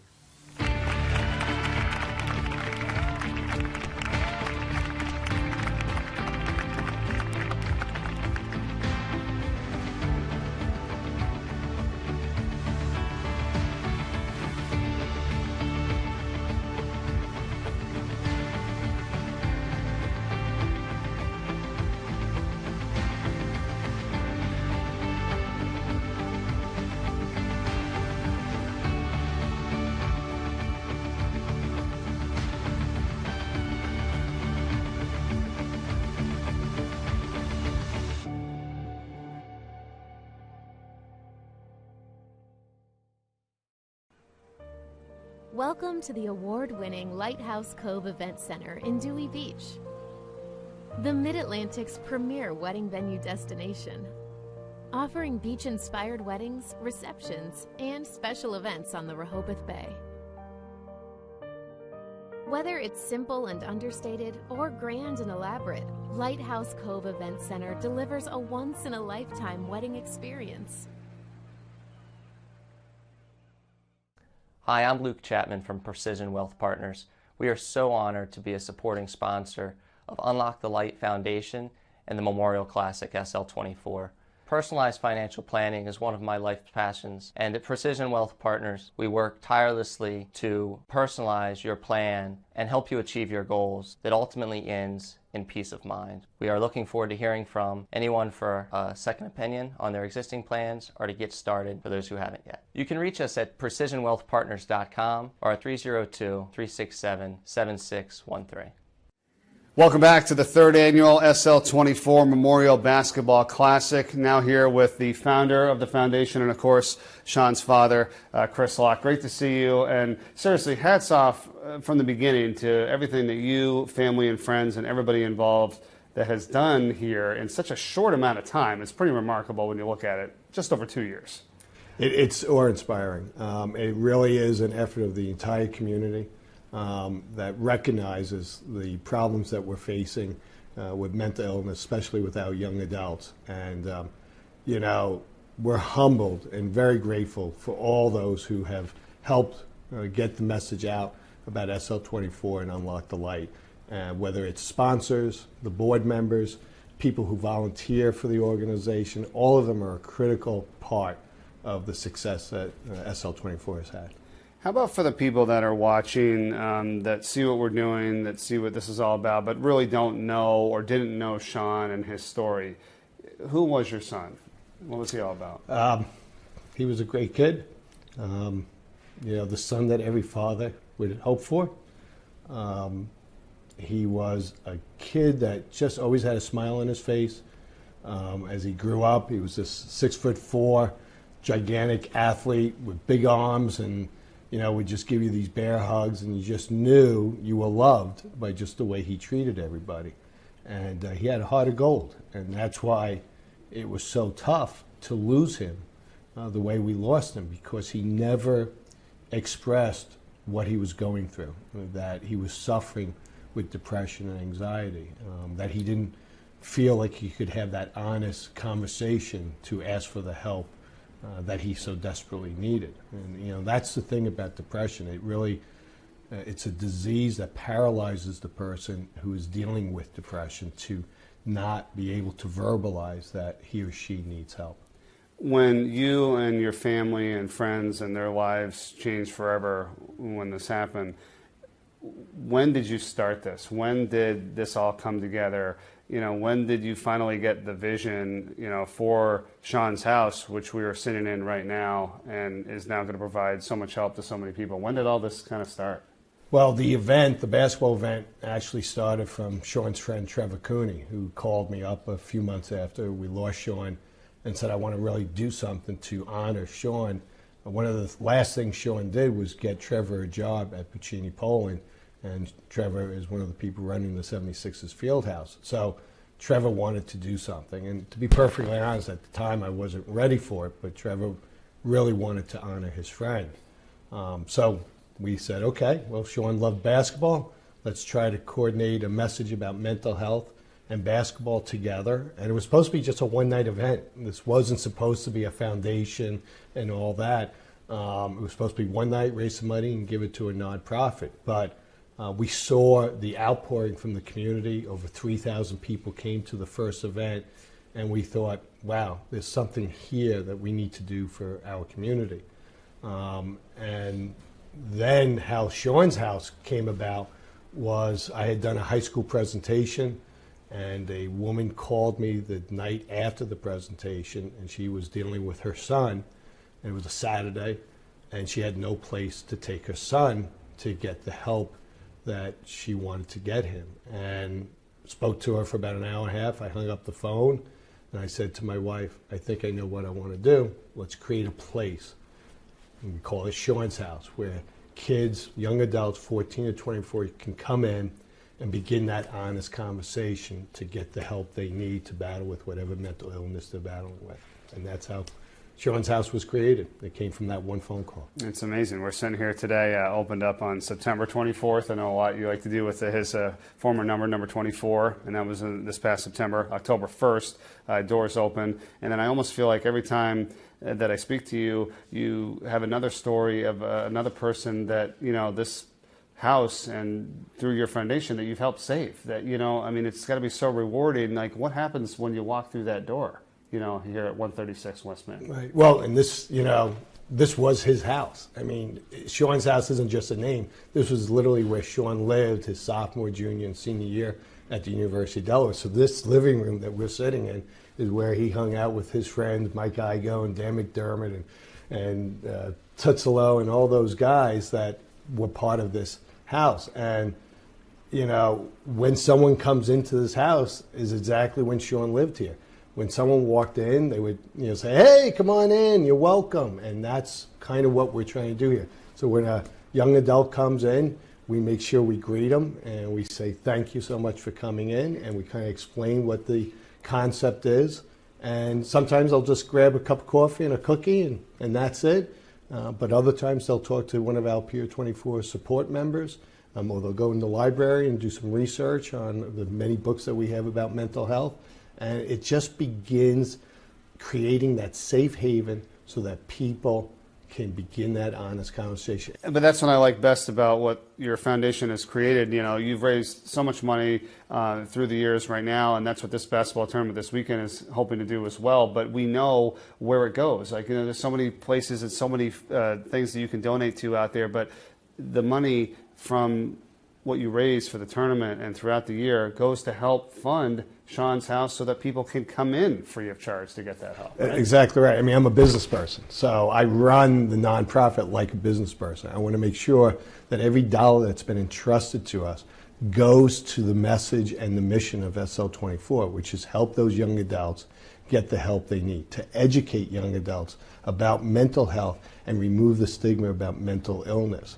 And we're very blessed that we have some great volunteers at the house as well as employees of the house that are really passionate about the message that we're trying to create here and to help the people in the community. And I personally take every dollar that's donated as an act of faith that we're going to do what we promised that we said we're going to do, which is to fulfill the mission of SL24, educate, support, and assist. And that's what we do every day. Well, we're doing a great job, and we're just thankful to be a part of it and help you with that cause. So thanks so much, Chris. Well, we're honored. We're honored, Mike and your whole team, Jimmy Smith. You guys have been phenomenal, and we are just so grateful that you are part of our team. Well, thank you so much, and we will definitely keep it going. We will be back with more of the third annual SL24 Memorial Basketball Classic right after this.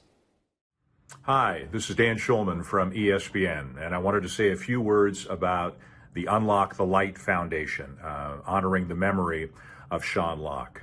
Now, maybe more than ever, mental health is incredibly important, and I think all of us have come to realize how much of a struggle so many people, especially young people, are having with mental health issues during the pandemic. And I think all of us, as we get older too, I'm a father of 4, and understand tremendously how important mental health is in young people right now. And to have something like the Unlock the Light Foundation and Sean's House, a safe place for young people to go to and talk to people about the issues that they're feeling, is incredibly important. Nothing is more important than mental health. Sometimes we forget about that during certain times, but I think now, again, more than ever, we all understand and realize and need to keep remembering that we all need to deal with our mental health issues. We all have struggles, and it's okay to admit you have struggles. It's a sign of strength to admit that you have struggles. But we all need to be aware of these to help ourselves and to help others. So for all the great folks at the Unlock the Light Foundation, thank you for all the great work you're doing. For young people, go talk to somebody. You'll feel better as soon as you do it. You'll get qualified help, and share your issues with somebody. There's always someone who's willing to listen, and that's what the Unlock the Light Foundation is doing. Stay strong, everybody. Stay positive. There's always someone out there who can help you, and we'll all get through this together. All the best. Tavernic Rustic Italian, it's Platinum Dining Group's take on authentic rustic Italian cuisine. Think of it as kind of returning home to grandmom's house. Sauce on the stove, meatballs simmering, warm, crusty coal oven pizzas coming out of the kitchen.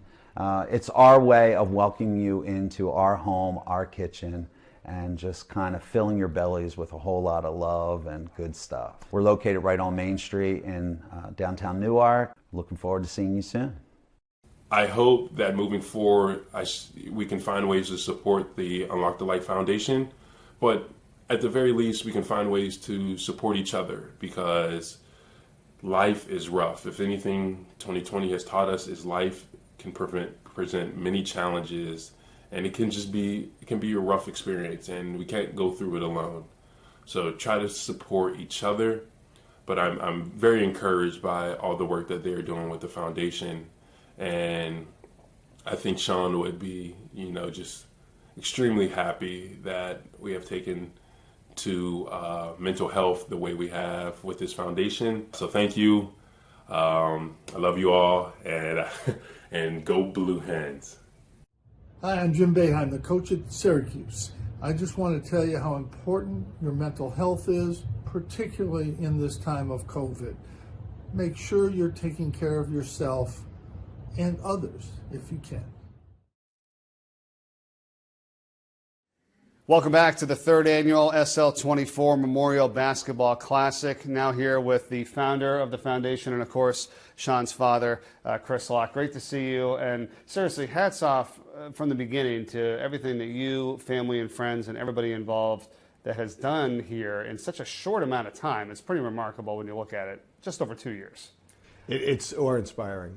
It really is an effort of the entire community that recognizes the problems that we're facing with mental illness, especially with our young adults. And, we're humbled and very grateful for all those who have helped get the message out about SL24 and Unlock the Light.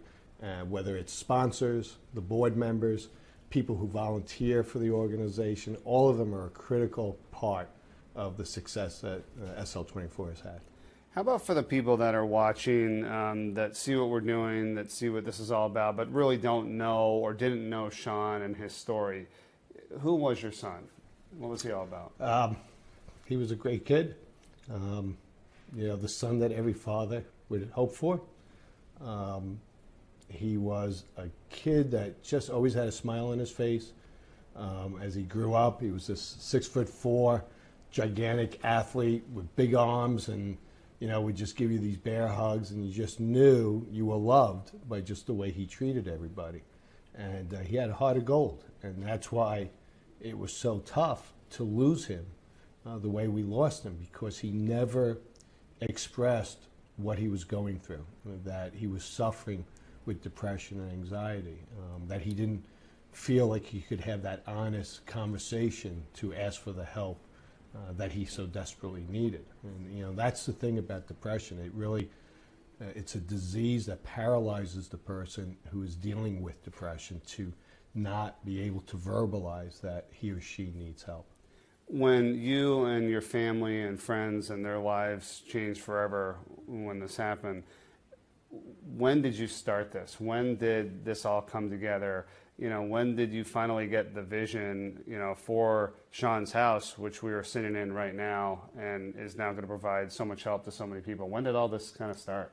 Well, the basketball event actually started from Sean's friend Trevor Cooney, who called me up a few months after we lost Sean and said, I want to really do something to honor Sean. One of the last things Sean did was get Trevor a job at Puccini Poland, and Trevor is one of the people running the 76ers field house. So Trevor wanted to do something, and to be perfectly honest, at the time I wasn't ready for it, but Trevor really wanted to honor his friend. So we said, okay, well, Sean loved basketball.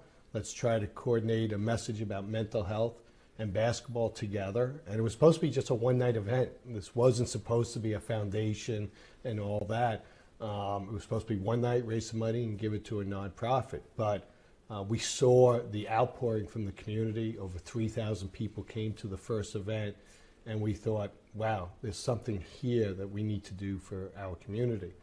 And then how Sean's house came about was I had done a high school presentation, and a woman called me the night after the presentation, and she was dealing with her son, and it was a Saturday, and she had no place to take her son to get the help that she wanted to get him. And spoke to her for about an hour and a half. I hung up the phone, and I said to my wife, I think I know what I want to do. Let's create a place. And we call it Sean's house, where kids, young adults, 14 to 24, can come in and begin that honest conversation to get the help they need to battle with whatever mental illness they're battling with. And that's how Sean's house was created. It came from that one phone call. It's amazing. We're sitting here today, opened up on September 24th. I know a lot you like to do with his former number 24, and that was this past September. October 1st, doors open. And then I almost feel like every time that I speak to you, you have another story of another person that, this house and through your foundation that you've helped save. That, it's got to be so rewarding. Like, what happens when you walk through that door, here at 136 West Main? Right. Well, and this, this was his house. I mean, Sean's house isn't just a name. This was literally where Sean lived his sophomore, junior, and senior year at the University of Delaware. So this living room that we're sitting in is where he hung out with his friends, Mike Igo and Dan McDermott and Tutzelo and all those guys that were part of this house. And, when someone comes into this house is exactly when Sean lived here. When someone walked in, they would say, hey, come on in, you're welcome. And that's kind of what we're trying to do here. So when a young adult comes in, we make sure we greet them and we say, thank you so much for coming in. And we kind of explain what the concept is. And sometimes they'll just grab a cup of coffee and a cookie and that's it. But other times they'll talk to one of our Pier 24 support members, or they'll go in the library and do some research on the many books that we have about mental health.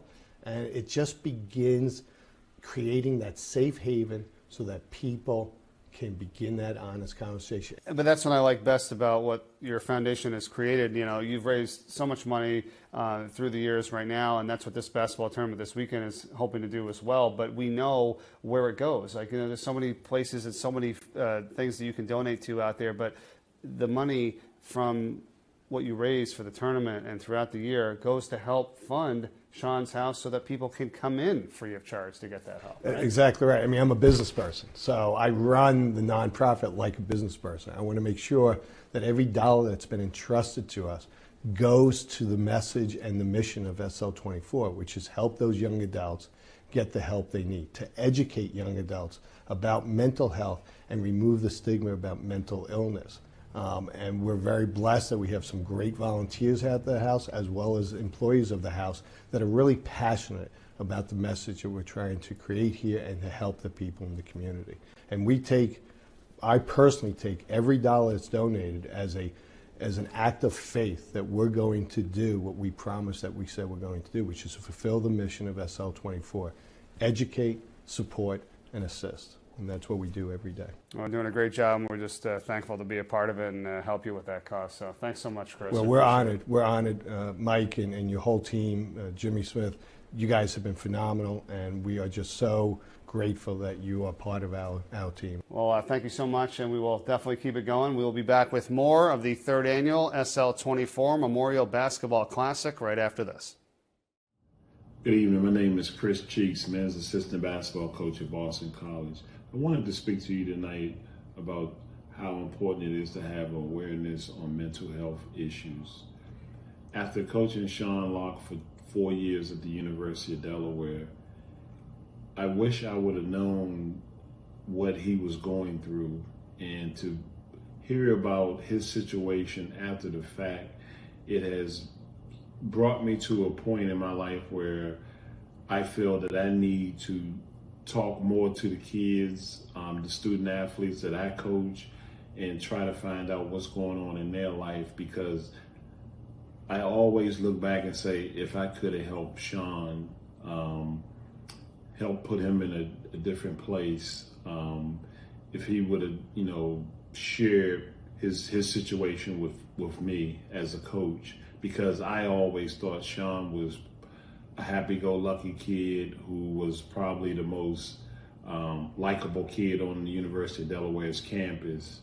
And that's why it's so important to me tonight to speak to you, because you just don't know what these young men and women are going through.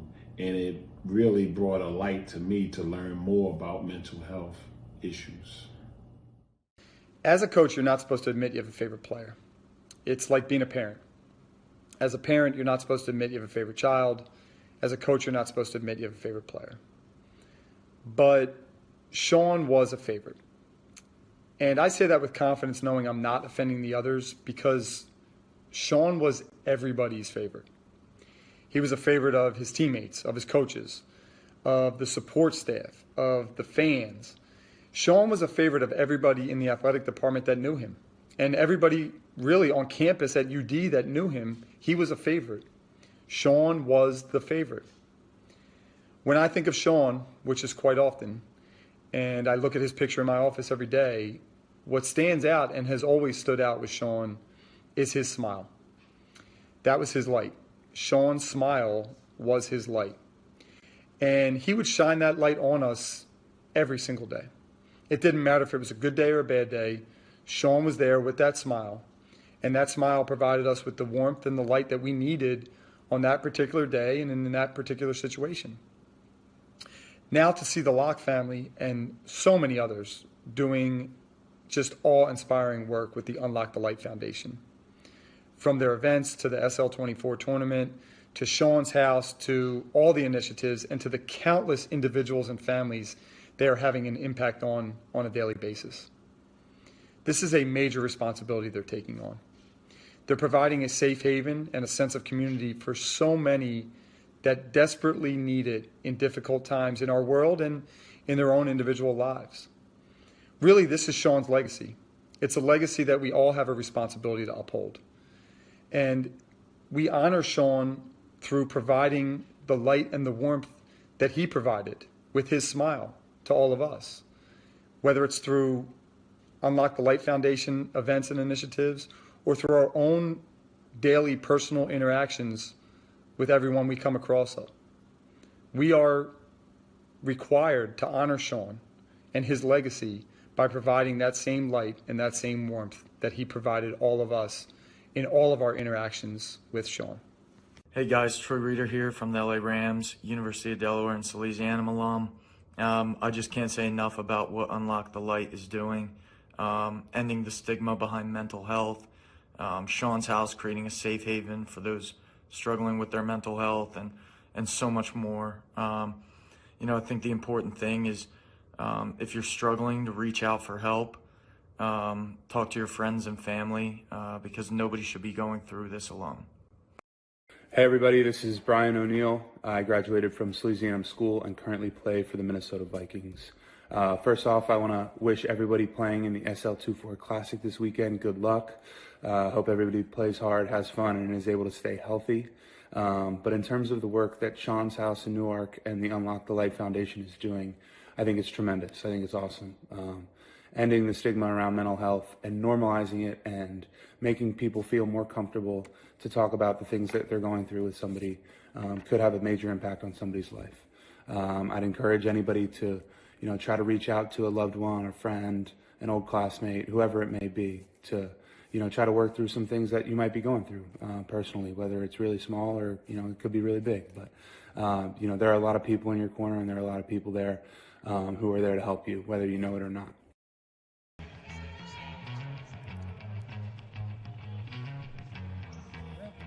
And welcome, everyone, to the third annual SL24 Memorial Basketball Classic, fourth and final game of the day and of the tournament. Sanford getting set to take on Salesianum. Welcome, everyone, from the 76ers Fieldhouse in Wilmington, Delaware. Mike Corey, Bill Harmon, and Barnett Harris as we get set for the game of the night. This should be a lot of fun and a lot of talent on the court here tonight between these two teams. Let's get to the starting lineup and start with Sanford. Bill, what do we got? Well, Nasir Cohen is a terrific defender, as is Amin Johnson.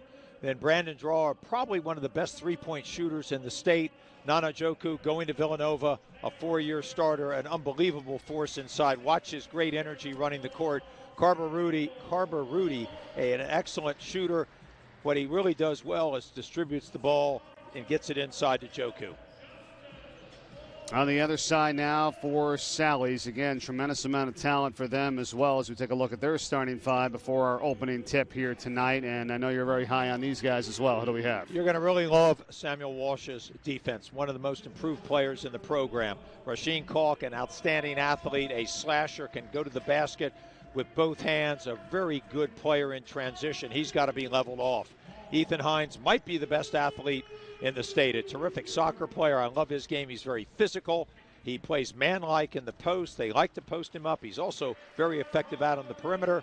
And then the transfer from Tatnall, Jackson Coakley, doing a really nice job coming in, has worked well into this starting unit. They have a couple of injuries. Yelbert, their football player, has a bad shoulder. And then Jack Healy, also another great football player, is unable to play. So this is a really solid lineup. Coach Trevison loves to play deep. You'll see probably 9-10 people early on in the game. This is an excellent team. We've got an outstanding matchup here this evening, guys. All right, Bill, sounds good. Barnett, what do you think? What are you looking for in this game tonight? I'm just looking for the back and forth, the intensity that both teams will bring, and just a great matchup between two very good teams in the state of Delaware. Our officials tonight, Walt Connor, Jason Henzis, and Lane Drexel. From the Sixers Fieldhouse in Wilmington, Delaware, this is the fourth and final game of the day and of the weekend as we support the SL24 Foundation. And you can donate and be a part of it by visiting unlockthelight.com/donate. We've got it all in the chat as well on YouTube and Facebook Live. And also, the silent auction is going on now as well. So visit unlockthelight.com. Get a chance to bid on some great items there, along with getting some merchandise as well. We've got the one-year tuition to St. Mark's High School and an autographed Drew Brees jersey and a lot more. So that's going on until 10 o'clock tonight. Chris Locke will be over here with us in between the third and fourth quarter to tell us all the money that was raised from this year's tournament, which has been outstanding. And we're looking forward to watching this game, and these two teams in action here tonight. I think we're going to have a great one. It can be an up and down game, but look for Sanford to try to control the tempo ultimately with their defense. Sally's in blue, Sanford in white. We're underway, and it's Samuel Walsh who gets it down low now for Ethan Hines. Sanford runs a really tough man-to-man defense. One of the things I've been so impressed with them over the years is how they play so aggressively without fouling. Great job by Stan Waterman and his staff coaching them up. Walsh again now for Mullen. Works down the lane, back to Walsh. Good extra pass in the corner, and Kalk for three, and it's an offensive rebound by Conkey. Works his way in and draws the foul. And it's going to be on Njoku, who's going to pick up his first of the night for Sanford. Well, you saw as Mullen drove. He's a big man. He's 6'6". He was persuaded to kick the ball out because of Joku's presence. But then on the weak side, Conkey did a great job of positioning and battling Joku, and that's going to be a big key. Nana cannot get in deep foul trouble. I'm looking for that as well, Coach. He's a powerful presence in the paint. He cannot get in foul trouble, and he can get fouls that can be avoided. Conkey, the Tatnall transfer, really doing a nice job with that stroke. Played under Anthony Wright at Tatnall. Learned a lot over there, and he's been a great acquisition for Sanford.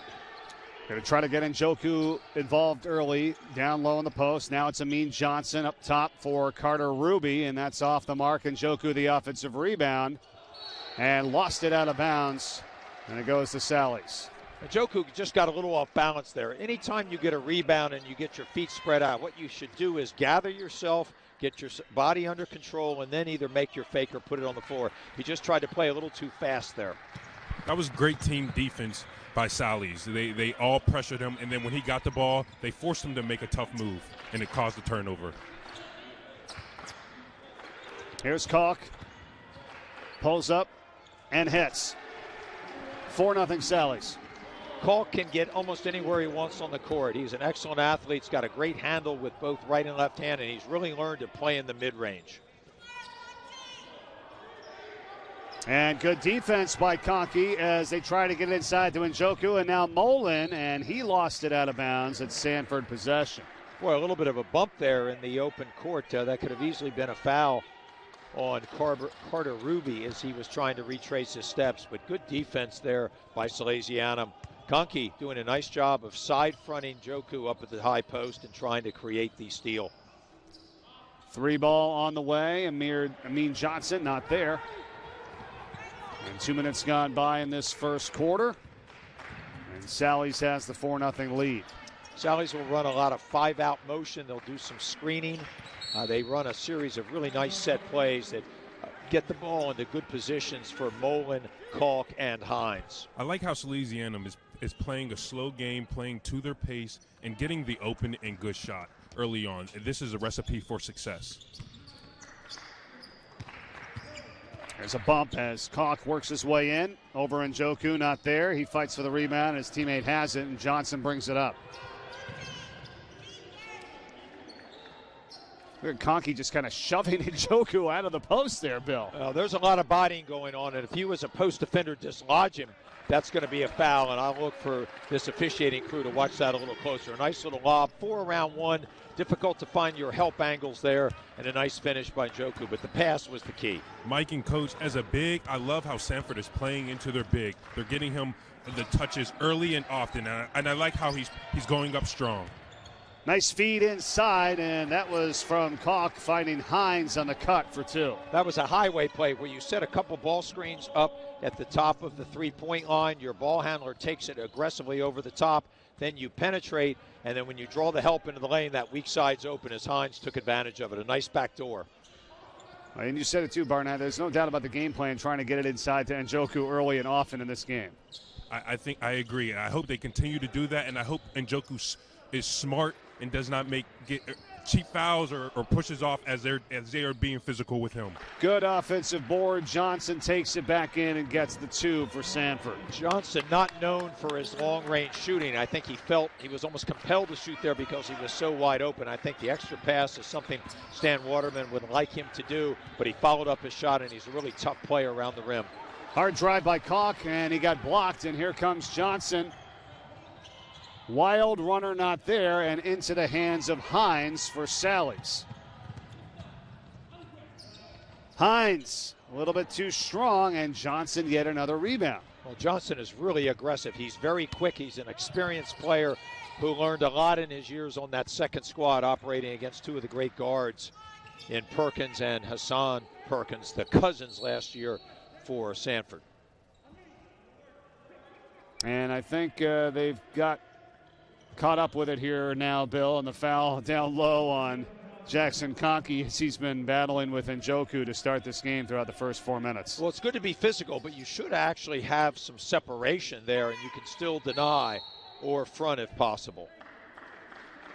Wow, and this may be 2 quick ones on Conkey, and it is on number 42 for Sally's, and that is not going to help their cause. The 6'6 senior got caught with another one. He's going to have to come out of this game, and Patrick Methley will check in now, number 44, the senior in his place. Called a couple of his games in football. Methley, a really tough offensive lineman, plays a little bit of defense from time to time. He'll be another physical presence in there, just not quite as mobile as Conkey. You kind of need that more linemen in this game, don't you? That's a big man's game going on out there, Mike. This is my kind of game, Coach. Big man going back and forth, physical play, but smart play and not dirty play. Hard to defend that. Nana Njoku, the senior at 6'9", 240, the Villanova commit, played since his freshman year. He started since his sophomore season for Sanford. Well, he does a really nice job of locating the defense, finds how they're playing him. That time, because of Methley's shorter presence, he was able to rise up and make the shot. And he runs the floor, gets the basket, and a foul, and Sanford goes in front. As we talked about the pregame show, he is as explosive as anyone running rim to rim. That means running right down the middle of his court. His teammates anticipate that, look for him, and deliver a great pass, as he is always hands ready to catch, and then a great finish inside. And Mike, off that point, I think Conkey picking up his second foul is going to prove to be a bigger an issue for Sally's as they try to control Njoku. Yeah, that's going to be a tough deal for them as Methley checked in. He also picked up a foul as well. Now they try to get it inside to him. It's knocked away, and on the run, it's Johnson off the backboard for Njoku. Tried some showtime, and I look over at Bill, and you're shaking your head a little bit that that's not the play you needed there. I would have probably not recommended that style because there was a defensive player between Njoku and the ball as it was thrown off the backboard. What Johnson should have done was pull up at the foul line and wait for Njoku to come down. He might have been able to get him the ball in a good low post-up position. Foul on Sanford's Dayon Polk, and that's his first third-team foul of this first half. Sanford on top, 9-6, 2:44 to go, first quarter. I think Salesianum is rushing in their offense. Sanford has gotten a couple scores back-to-back. I think Salesianum needs to be smart, be paced, and get a good shot. Mullen crosses over, goes down the left side, and the ball is deflected. It should stay with Sally's, and it does. Now, Mullen is smart enough to drive into the lane and not get so deep. He got caught up in the air because he was anticipating Njoku coming across and contesting or affecting the shot. That forced him. He was very fortunate he didn't throw that away. Play off of 2 feet. Don't get so deep when you've got a shot blocker. Now Kalk. 2.5 to go, first quarter.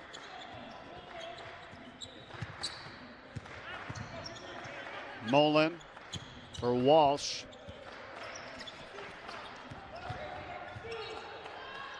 A lot of traffic, back up Mullen. That's a 3 ball. That's off the mark, and out of bounds with it was Hines trying to get the offensive rebound. And what an excellent contest there by Carter Ruby to challenge Mullen's shot. Mullen needs a little bit of time and space to get a shot off. He's very accurate, but Ruby did a nice job there. He didn't run him off, but he had a high hand contest that I think affected the shot. Excellent team defense by Sanford there, Coach. 2 minutes ago, first quarter, Njoku going baseline and steps out of bounds. And that's one of the problems when you get the ball below the low block. You should know where you are. You should immediately either exit the ball and repost or dribble the ball up into the court where you allow yourself more operating room. Bad initial positioning, as you're saying. Exactly. Or maybe the pass sometimes takes you there and you've got to go gather it, but then get it out of there. Kalk kicks it. Mullen, he goes baseline. Now it's Hines wide open for 3. Offensive rebound, Methley. Kalk, and there's a traveling violation. Well, here we go again, Mike, something we've talked about throughout the day. Sometimes players get a little too much energy, Barnett, play a little too fast, slow down, play within yourself, play off at 2 feet. It's always going to lead to a better outcome. I agree. Sally's has scored early, and as of late in the last couple of minutes, they've been struggling to score, and I think they're rushing and playing ahead of themselves, trying to find ways to score again. Polk pulls up. Rebound Sally's. Down by 3, coming up on a minute to go in the first quarter. Well, Hines is a very capable ball handler. You saw him bust out there with the dribble. Look for him in the open court anytime they can get that opportunity. Brett O'Hara now. Back over to Mullen, not there, and it's Cohen on the rebound. Finds a streaking Wobodeau, and he takes it in for 2. That's Sanford's Emeka Wobodeau, the junior, to make it 11-6. Wobodeau dynamic in the open court. I think that might have been a pure Euro step on that play. Sally's also now getting a little unnerved, playing a little too fast, as Barnett mentioned. Take time, work your plays. When they've settled into an offensive set, they've gotten some good shots. Sally's went up 6-2 early and then gave up 9 straight points. They are struggling to find ways to score, and Sanford is taking advantage of that. Yeah, too many quick shots on the offensive end. 20 seconds to go, first quarter. Sanford going to hold for the final shot here. Dayon Polk. Guarded by Brett O'Hara. Polk in the crossover, kicks it Cohen, 3 to shoot. Back to Polk, it's an NBA 3, and it's short, and that's the end of one. So 8 minutes in the books here with Sanford and Sally's. It's Sanford by 5 as you're watching the 3rd annual SL24 Memorial Basketball Classic, back with the second quarter. Hi, I'm Luke Chapman from Precision Wealth Partners. We are so honored to be a supporting sponsor of UnLocke the Light Foundation and the Memorial Classic SL24. Personalized financial planning is one of my life's passions, and at Precision Wealth Partners, we work tirelessly to personalize your plan and help you achieve your goals that ultimately ends in peace of mind. We are looking forward to hearing from anyone for a second opinion on their existing plans or to get started for those who haven't yet. You can reach us at precisionwealthpartners.com or at 302-367-7613.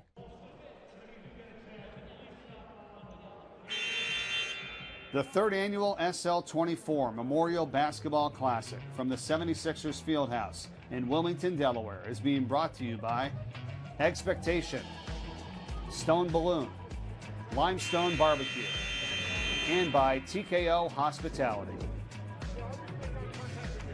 76ers Fieldhouse in Wilmington, Delaware on this Saturday night. Great to have you joining us here on YouTube and Facebook Live for the 3rd annual SL24 Memorial Basketball Classic. Go to unlockthelight.com/donate to help the cause and help the raise funds for Sean's house down at the University of Delaware on West Main Street to help those battling anxiety and depression. Young adults, high school and college students can walk in free of charge, speak to peers about their struggles, and receive professional help.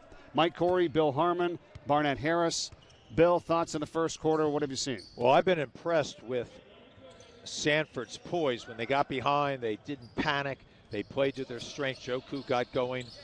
They've done a nice job at defending the lane against the penetrations and a nice back cut. That's old-style flex there. It's something that Sanford opens up a lot of quarters with. Sally should have been aware of that due to the scouting report. I agree with Coach, and I enjoy that they're playing through the big man. They're giving him the ball, they're giving him opportunities to score, and I look forward to seeing them continue that. Cohen just made it 13-6, Sanford, and a rebound pulled home by Johnson. Great rebounding by the Sanford guards, who do a terrific job of getting into the lane and also winning the 50-50 battles. It's a good point, Bill. It's already his 3rd rebound of this game thus far. The possession arrow favors Sally's here as they're down 13-6 after the jump ball call. And what's interesting, Sanford, who has relied quite heavily on the long-range shooting of the senior Brandon Dreyer, has not even taken a shot yet. Let's credit Ethan Hines with some terrific defense on Dreyer when he's in the game. Kalk is shut off, gets it over to Hines. And a foul is called on Sanford, and it's going to be on Ebeka Wobodo. Well, Wobodo got caught there riding the player on the ball screen. You've got to allow him freedom of movement. That was a good call by this officiating crew, and they've got to contain this. I mentioned earlier, Sanford is very aggressive. They've sped Salesianum up here, and somehow they do it without fouling very often.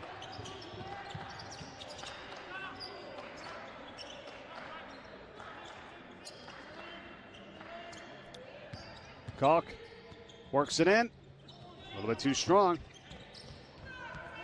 Well, Kalk got caught up in the air, and as you saw, he was floating, going left to right too hard. He couldn't get his body to reconcile the fact that he was drifting. Offensive foul on Njoku, and that is his 2nd here in this ball game. And that's the 3rd different player to guard Nana Njoku. Mullen is on him now, a little bit quicker and a little bit more mobile than Methley and Conkey, so that may have resulted in the charge. And he's also smaller, so I look for him to take more charges because I don't see him being as strong as Njoku. It's a good point, guys. I like the strategy. You got to throw different guys at them, give them different looks. It's going to change it up. Instead, though, Justin Mullen here on the offensive end travels and turns it back over. It was just a footwork issue there. Mullen got a little lackadaisical as he caught the ball, slid his pivot foot. So many players today don't drag their pivot foot into the catch. They kind of jump stop, and then they get wrong-footed at times. That resulted in the travel call. Cohen pulls up, foul line, nobody on him, and he hits.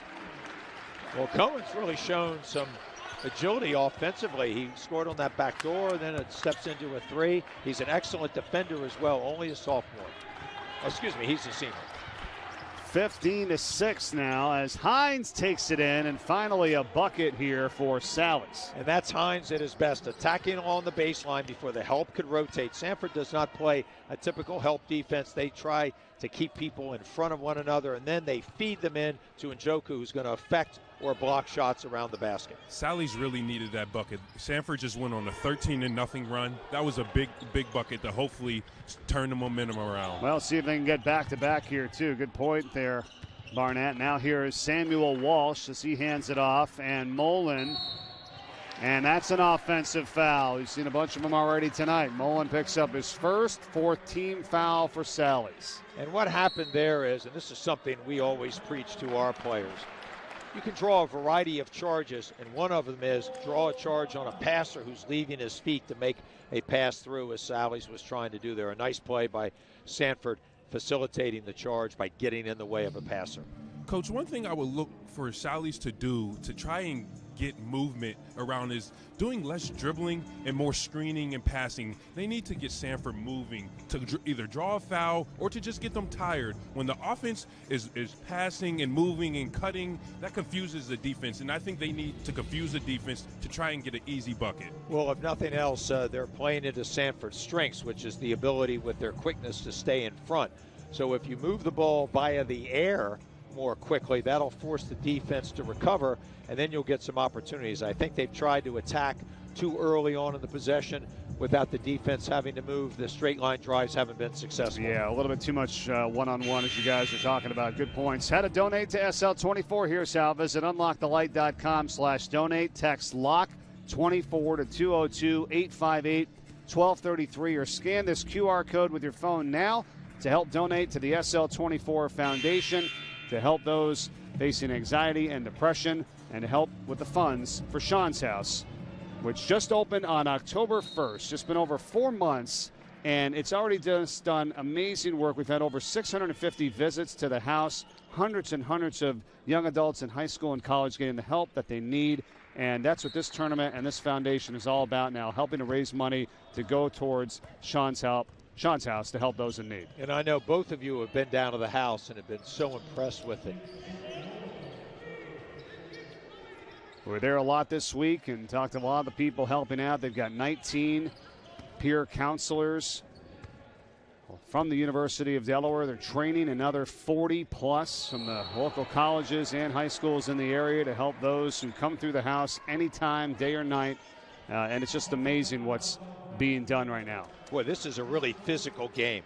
Sanford was trying to run their little for big screen and then come up on an elevator screen for their shooter dryer, but he was denied and then forced the turnover. So some really physical play by Salesianum here. Let's see if the officials tighten up their whistle a little bit. 16 fouls on Sanford right now. And a foul was on Dwyer, who picked up his first. Sally's runs a really nice series of side out of bounds plays. They look to screen sometimes and then get a back pick and run a player off a weak side screen. 3 ball, and he got hit on the hand. That was Mullen. A good defensive play there by Johnson.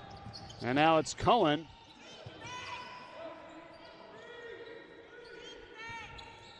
Mid-range jumper, Johnson. Good box out for the rebound by Conkey, who's back in with 2 personal fouls for Sally's. And now driving and getting the bucket is Brett O'Hara. Boy, what a nice play by O'Hara. Got exactly the right angle to pinch himself in. He did not go below the block, right over it. Had the perfect angle. This is a game of angles. Geometry students usually do really well in this game. And I like the team defense of the last couple of possessions as Sally's gets another stop and they start to push it. Mullen brings it over here. Kalk, that's an NBA range 3, and he's upset with himself from that one. And he was about 4 feet short, and I think sometimes that's the confusion maybe of the lines.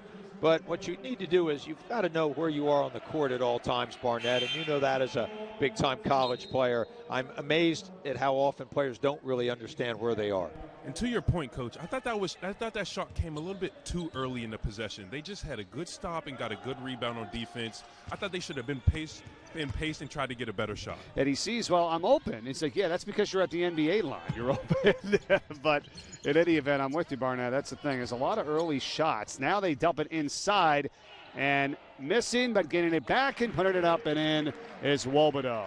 Well, I've been impressed with Wobodeau's minutes here off the bench. He's a very physical, athletic player. Missed, but stayed with it, wasn't discouraged, and then finishes. Now on the drive, and a foul is called as Mullen hit the deck hard. Check at Kalk that time, and he's going to go to the line for 2. Rasheem Kalk tries to impose his will at any opportunity. He is a great driver of the ball. He typically drives to score unless he's confronted early, and then he will be a facilitator. But when Kalk puts the ball on the floor, he is trying to get to the basket and either score or get fouled. Wobodeau with a second personal foul, and Kalk is getting some interest from a number of schools in Division I interest too, with Delaware being on that list, Monmouth, St. Peter's, VMI, and he's a talented player at senior 6'4" guard for this Sally's team, and he hits both free throws. I think he's a strong player that has a bright future. I would just like to see him control the pace of the game more and understand when he needs to slow things down and speed things up. And I'll tell you guys, he's a two-sport athlete. He could be getting those offers for football as well. He is a dynamic deep safety, could play cover 2 almost at any level. Under 3 minutes to go, second quarter. Johnson for Sanford has it. They lead by 5. And Njoku out of the ball game right now. Wobodeau is playing down low, and here is Ruby. I think this is what Sally's wants. Sally's is confusing Sanford a little bit, and they're somewhat evenly matched as Njoku is on the bench. I look to see how the team defense goes on this possession. Polk comes off the screen. Mid-range pull-up, yes. Pretty impressive move there to get the best perimeter defender, Sam Walsh, off balance. That little crossover, head and shoulders, rises up in the mid-range. A really nice play. 7-point lead, just over 2 minutes to go, first half. O'Hara shut off at the block. Conkey bounces it in. Now a 3-ball. That's no good by O'Hara, and a foul on the rebound. It's going to be called on Sally's. Well, they called it, I believe, on Hines. He was trying to aggressively take himself to the basket, but an excellent block out by Carter Ruby, the senior. I didn't play an awful lot last year in a reserve role, but I've really been impressed with his movement patterns tonight. He's really improved his lateral mobility, an excellent defender, and did a great job there of holding the seal on his block out. Polk's pass is deflected out by Walsh with 1:35 to go first half. Boy, Walsh is a really clever defender. He was shooting the gap there, almost got the steal, had the proper long arm extended. Really nice play. Tough bounce pass inside, but Sanford able to hold on to it, and a block down low by Kalk. That's a great play, but Sanford still has it. And a smart play by Ruby to bring the ball out, kind of reset. They have the lead and the ball with the clock running down the first half. A really smart play by the senior. This is kind of what you were talking about, Barnett, that you want Sally's to do in the offensive end a little bit. And I think Sanford is doing an excellent job at it. They are patient, and they are driving and kicking and either drawing a foul or getting a nice shot. And let's not forget, guys, this lead has been built up with Njoku on the bench. Right.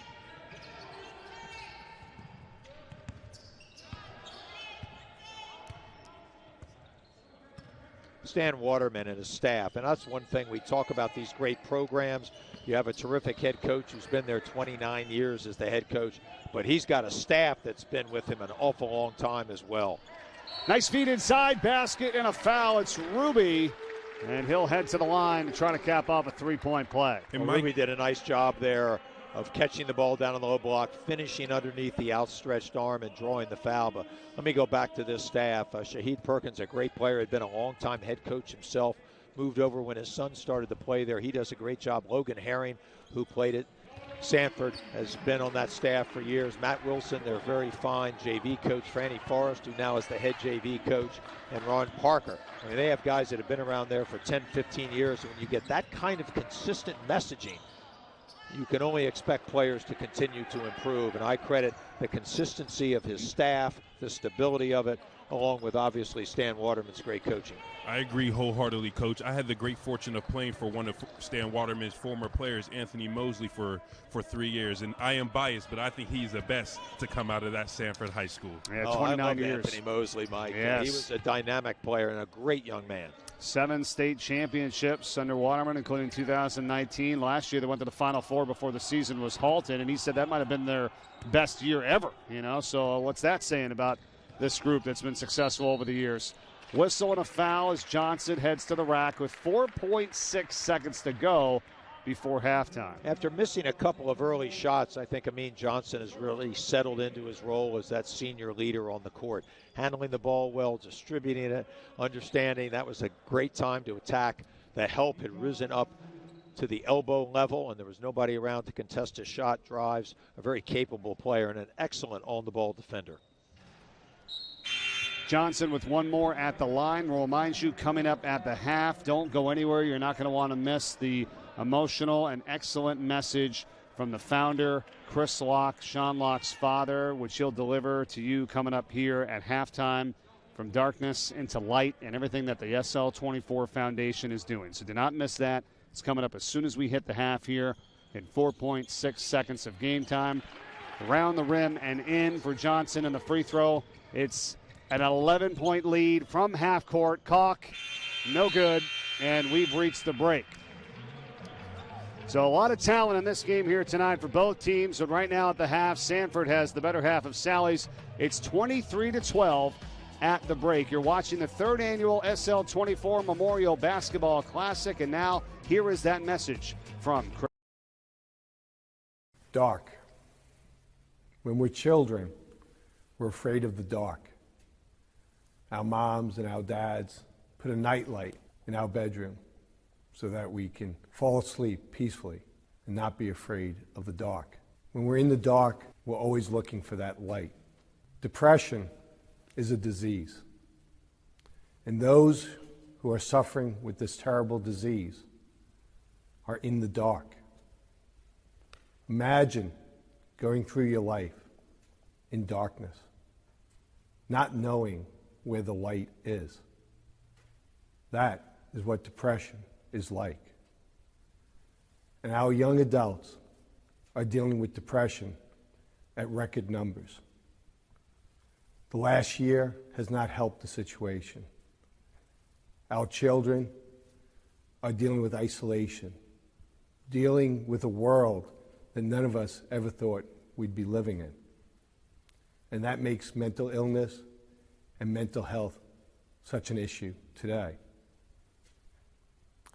SL24 is about helping those young adults that are in darkness. We're about showing them the light so that they don't have to live their lives in the dark. The reason why we named our foundation Unlock the Light was we realized, as families of Sean, as friends of Sean, that he was in a darkness, and it was so dark that it paralyzed him to be able to speak about what he was going through to his family and to his friends. We don't want other young people to have to suffer the way he suffered and the way so many other people suffer with battling depression, anxiety, and other mental illness. And that's why SL24 is here.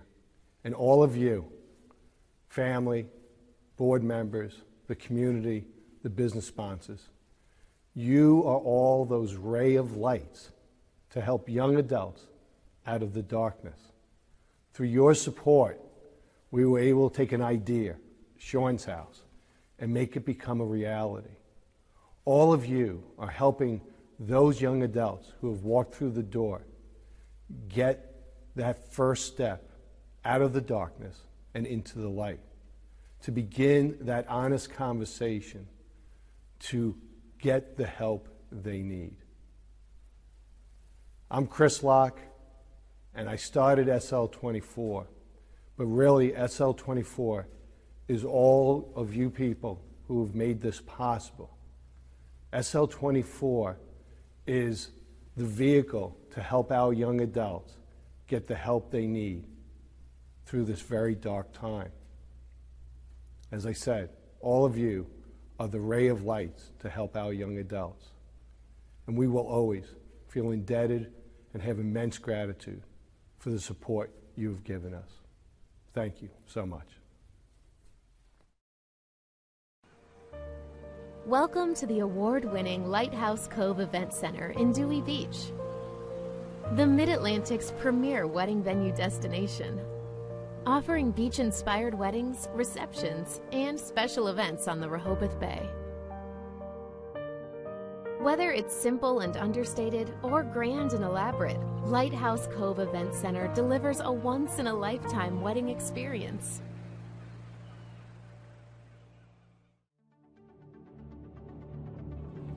Hi, I'm Hillary May here at Sean's House, and I wanted to tell you a little bit about what we do here. Sean's House is a 24/7 peer support and wellness center in Newark, Delaware. We serve high school and college-age young adults going through big transitions and difficult periods of life to make sure that they have the support that they want or need to get them through some difficult times. We have a number of programs we offer, like a Survivors of Suicide support group, or even a support group for parents who are supporting their children with mental illness. We also have a fabulous staff who ensures that there are always freshly baked cookies at the door when you come in. While Sean's House isn't an emergency clinic, we are open 24/7, so if you knock on our door, someone will always be there to answer, to help support you and get you to the care that you might need. Unfortunately, the reality of mental health care is it might take 4 to 6 or even more weeks to get in with a therapist. But here at Sean's House, we have a lot of connections to ensure that you can be seen by a mental health professional within 48 hours of coming through our door. Here at Sean's House, we know that mental health and mental illness does not discriminate based on your age, your gender, or your socioeconomic status, which is why it's so important to us that everything we offer here is absolutely free. All of these things are why we at Sean's House are so grateful for your support, for your donations, for watching this broadcast, and for being there for the people in your lives. Thank you so much from all of us. What's up, everybody? Zach Clark here. It's really an honor. I recently learned about the SL24 Unlock the Light Foundation, and I was blown away by the work they're doing to help students and student athletes overcome, mental illness, depression, suicidal ideation. These are real issues that, quite frankly, continue to kill people, and they're working really hard to normalize what it looks like to ask for help, and I'm just so grateful for the work that they're putting forward.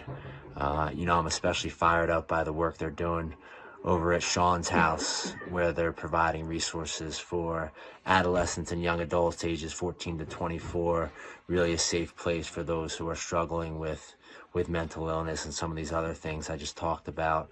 I know firsthand the value of having a safe place to go when trying to overcome some demons. So keep up that great work. And with that, I know there's some serious hoop action going on down in Delaware this weekend. May the best team win. I wish I was there in person catching some of the action, but I'll be rooting for everyone from afar. And then as soon as the tournament's over, I'm going to encourage everyone to go to www.unlockthelight.com and make sure there's an E in unlock, UNLOCK, ELIGHT.com, and maybe you want to give a donation, maybe you want to find out how you can volunteer, just get involved any way you can. And I'm going to do my part. I hope everyone else has a good weekend, and again, just super honored to be able to deliver some love and message of hope here for everyone. Thank you. Hi, I'm Luke Chapman from Precision Wealth Partners. We are so honored to be a supporting sponsor of UnLocke the Light Foundation and the Memorial Classic SL24. Personalized financial planning is one of my life's passions, and at Precision Wealth Partners, we work tirelessly to personalize your plan and help you achieve your goals that ultimately ends in peace of mind. We are looking forward to hearing from anyone for a second opinion on their existing plans or to get started for those who haven't yet. You can reach us at precisionwealthpartners.com or at 302-367-7613. Good evening. My name is Chris Cheeks, men's assistant basketball coach at Boston College. I wanted to speak to you tonight about how important it is to have awareness on mental health issues. After coaching UnLocke for 4 years at the University of Delaware, I wish I would have known what he was going through, and to hear about his situation after the fact, it has brought me to a point in my life where I feel that I need to talk more to the kids, the student athletes that I coach, and try to find out what's going on in their life, because I always look back and say, if I could have helped Sean, help put him in a different place, if he would have, shared his situation with me as a coach, because I always thought Sean was a happy-go-lucky kid who was probably the most likable kid on the University of Delaware's campus. And that's why it's so important to me tonight to speak to you, because you just don't know what these young men and women are going through. And it really brought a light to me to learn more about mental health issues. Hi, welcome to Sean's house. My name is Molly, I'm the Director of Operations. Let me show you around. So first we have the living room. This is a super cozy place. Everyone hangs out, does their homework. A lot of times this is where you'll find your peer specialists or any other visitors we have to the house. This is our lending library. So we have over 240 books in here donated just in the past year. They are about mental wellness, physical wellness, nutrition, finances. Some are fiction novels. Anything that we thought would improve your wellness when you come to visit the house. Students can borrow them, take them home, check them out. We have a whole system for it. You just have to let someone know. We also have coloring books in here, art supplies, some games, and lots of resources for other local services that we support. This is one of our private side rooms. So this is where you can pull a peer aside to have one of those conversations, but you can also use it to write an essay or to do your homework, hang out with friends, anything that you want to use the space for. This is our game closet. We have a bunch of games in here for you to bring your roommates and play, for you to grab a peer and play, a staff member. We want you to be able to hang out, and we have lots of games to choose from. This is our community calendar. It features all sorts of upcoming events at the house, and all of our programming can be found on there whenever you're interested. Upstairs is completely off limits to the public. This is our residential area. It's how we're able to provide 24/7 support services. This is another one of those little side rooms, perfect for a conversation, and it's also where we host our virtual support services. This is our kitchen. So we always have all sorts of baked goods and other snacks ready in here. We have coffee, tea, hot chocolate, apple cider, whatever you want pretty much. We have sodas in the fridge. We just want to make sure everybody has what they need to be comfortable and happy. Outside you can see our mural in our backyard. Our parking's back there too. The mural was donated around opening from a local artist. And in the spring, when the weather warms up again, we'll set up our outdoor furniture, have our fire pit again, and we'll be able to have even more space for people to hang out and do their work.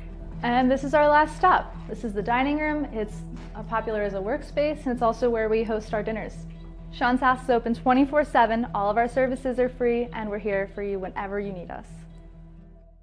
Hello everyone, Mike Rhodes, head coach at VCU here. Just want to let everybody know up in Delaware, we're thinking about you guys. This is a big weekend for everybody, and to once again support and appreciate UnLocke the Light and the SL24 Foundation.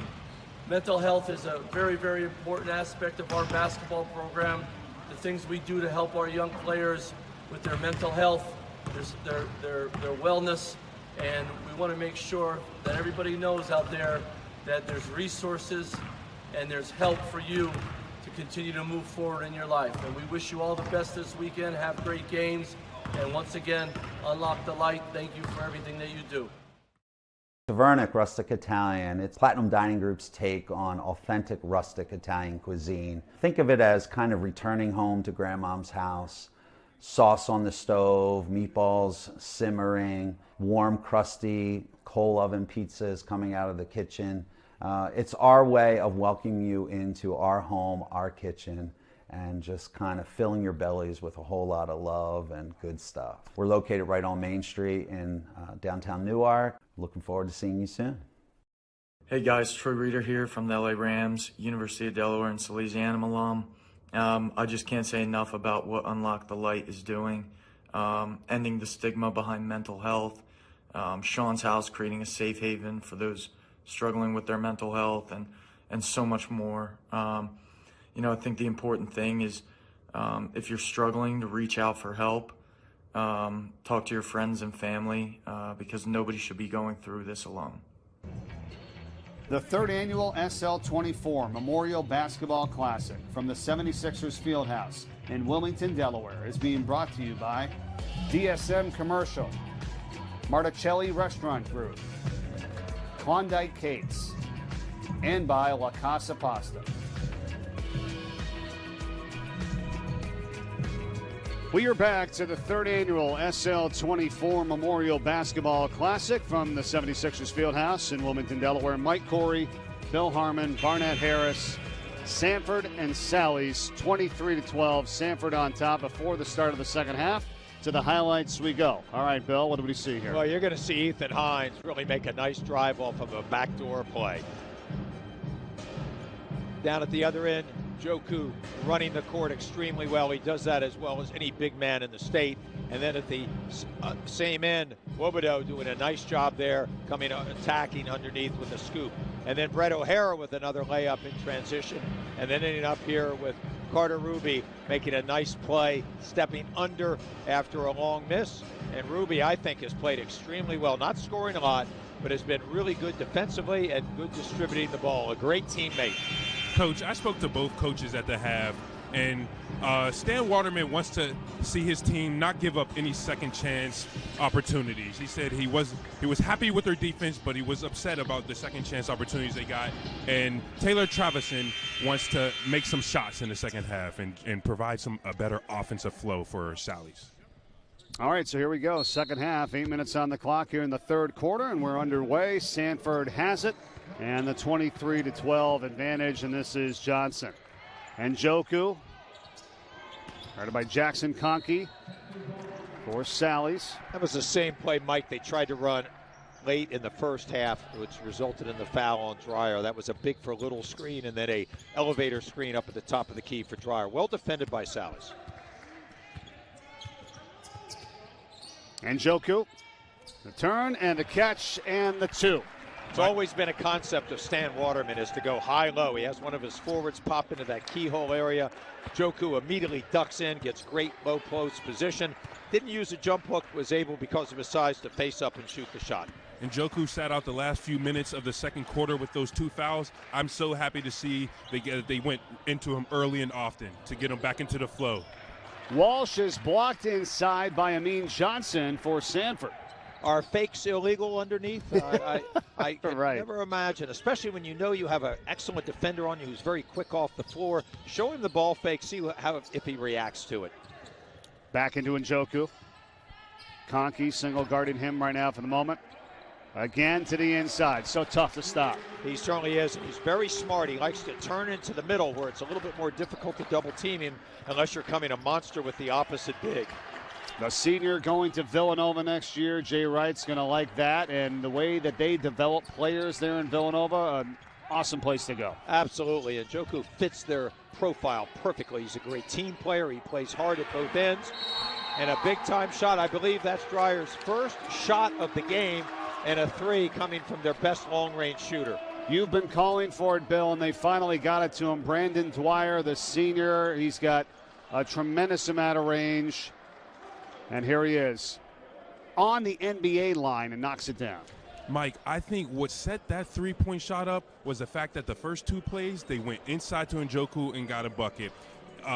Dwyer's man was dropped because they thought they were going to pass back to Njoku, but he did it, and Dwyer was able to spot up and get a nice shot in the three and force Sally's to call a timeout. Dwyer's got a lot of opportunities in college, everything from a high-power Division III, Kenyon, Union, even up to a potential Colgate in Division I. Very smart kid as well, one of the captains, one of the tri-captains, and you're right, Bill, that's his first points, first shot of the night for Sanford. And isn't that interesting that the senior was that poised and patient that he let the game come to him. He didn't panic. He was playing hard. He didn't let his lack of offense affect his defense. I love players like that. I mean, that is absolutely emblematic of the way Sanford plays. A lot of experience, a lot of poise. You get your senior captain waiting for his opportunity. When he does, he hits it. Coach, this is going to be my bias for the big showing, but you know what happens when you go into the bigs? Good things. Yeah. Everyone gets open shots. This is, for all coaches out there, get it to the bigs. Feed the big fellas. They need more bigs like you, Barnett, and then they would do it more often. Well, it's good points, guys. I mean, he's waiting for his opportunity. He doesn't need to force it or do anything. His team was up, 16 or 15 points, and then now he just adds to that total. So 30-12. We just got a foul here on Sanford. Well, Barnett was making the point about the big being effective inside, and that's what drew the help. But Sally's is playing behind, so it shouldn't require the same help from the weak side. Kalk, his defender, might want to be a little bit more attached to a good shooter so you can be there on the catch. Kalk with the shot. Rebound, put back. Count it for Conkey, and he got hit in the face there as well from Njoku. And finally a bucket for Sally's.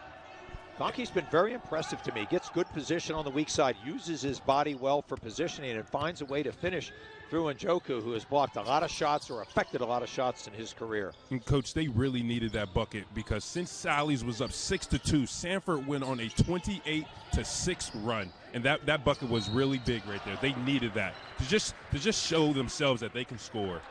Well, and a really good job by Conkey there, too, to kind of force Njoku a little bit farther out. I mean, he is no slouch at 6'6". He's given up about 3 inches, and then they got a foul on the rebound, so that's good work by them. I like the footwork by Njoku in there. He head faked, shot faked, and then turned back to the middle. I think when he develops a jump hook with both hands, he's going to be a devastating player. Ruby was called for the foul for Sanford, second team foul the second half, and Njoku clears out the rebound. Here comes Johnson.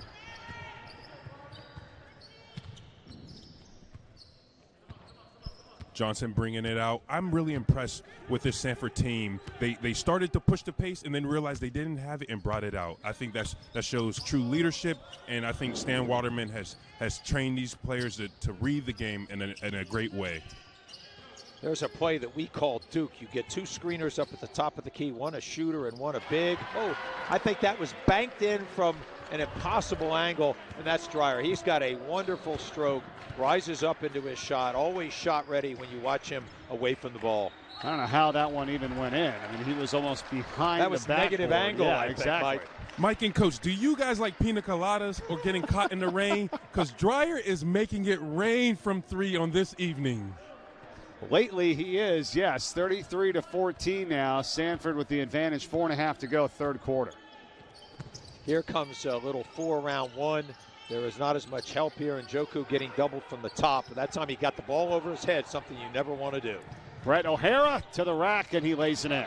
Boy, nice fancy footwork there in the open court by O'Hara, who's come in and given Sally's a lot of energy off the bench. A junior at 6'2" has been a really good performer here defensively and there in the open court converting. Coach, one thing I would like to see Njoku do is when he gathers his position to be a little bit deeper in the three-point and in the paint. He was close to the foul line when he got the ball the last time, which led to the turnover.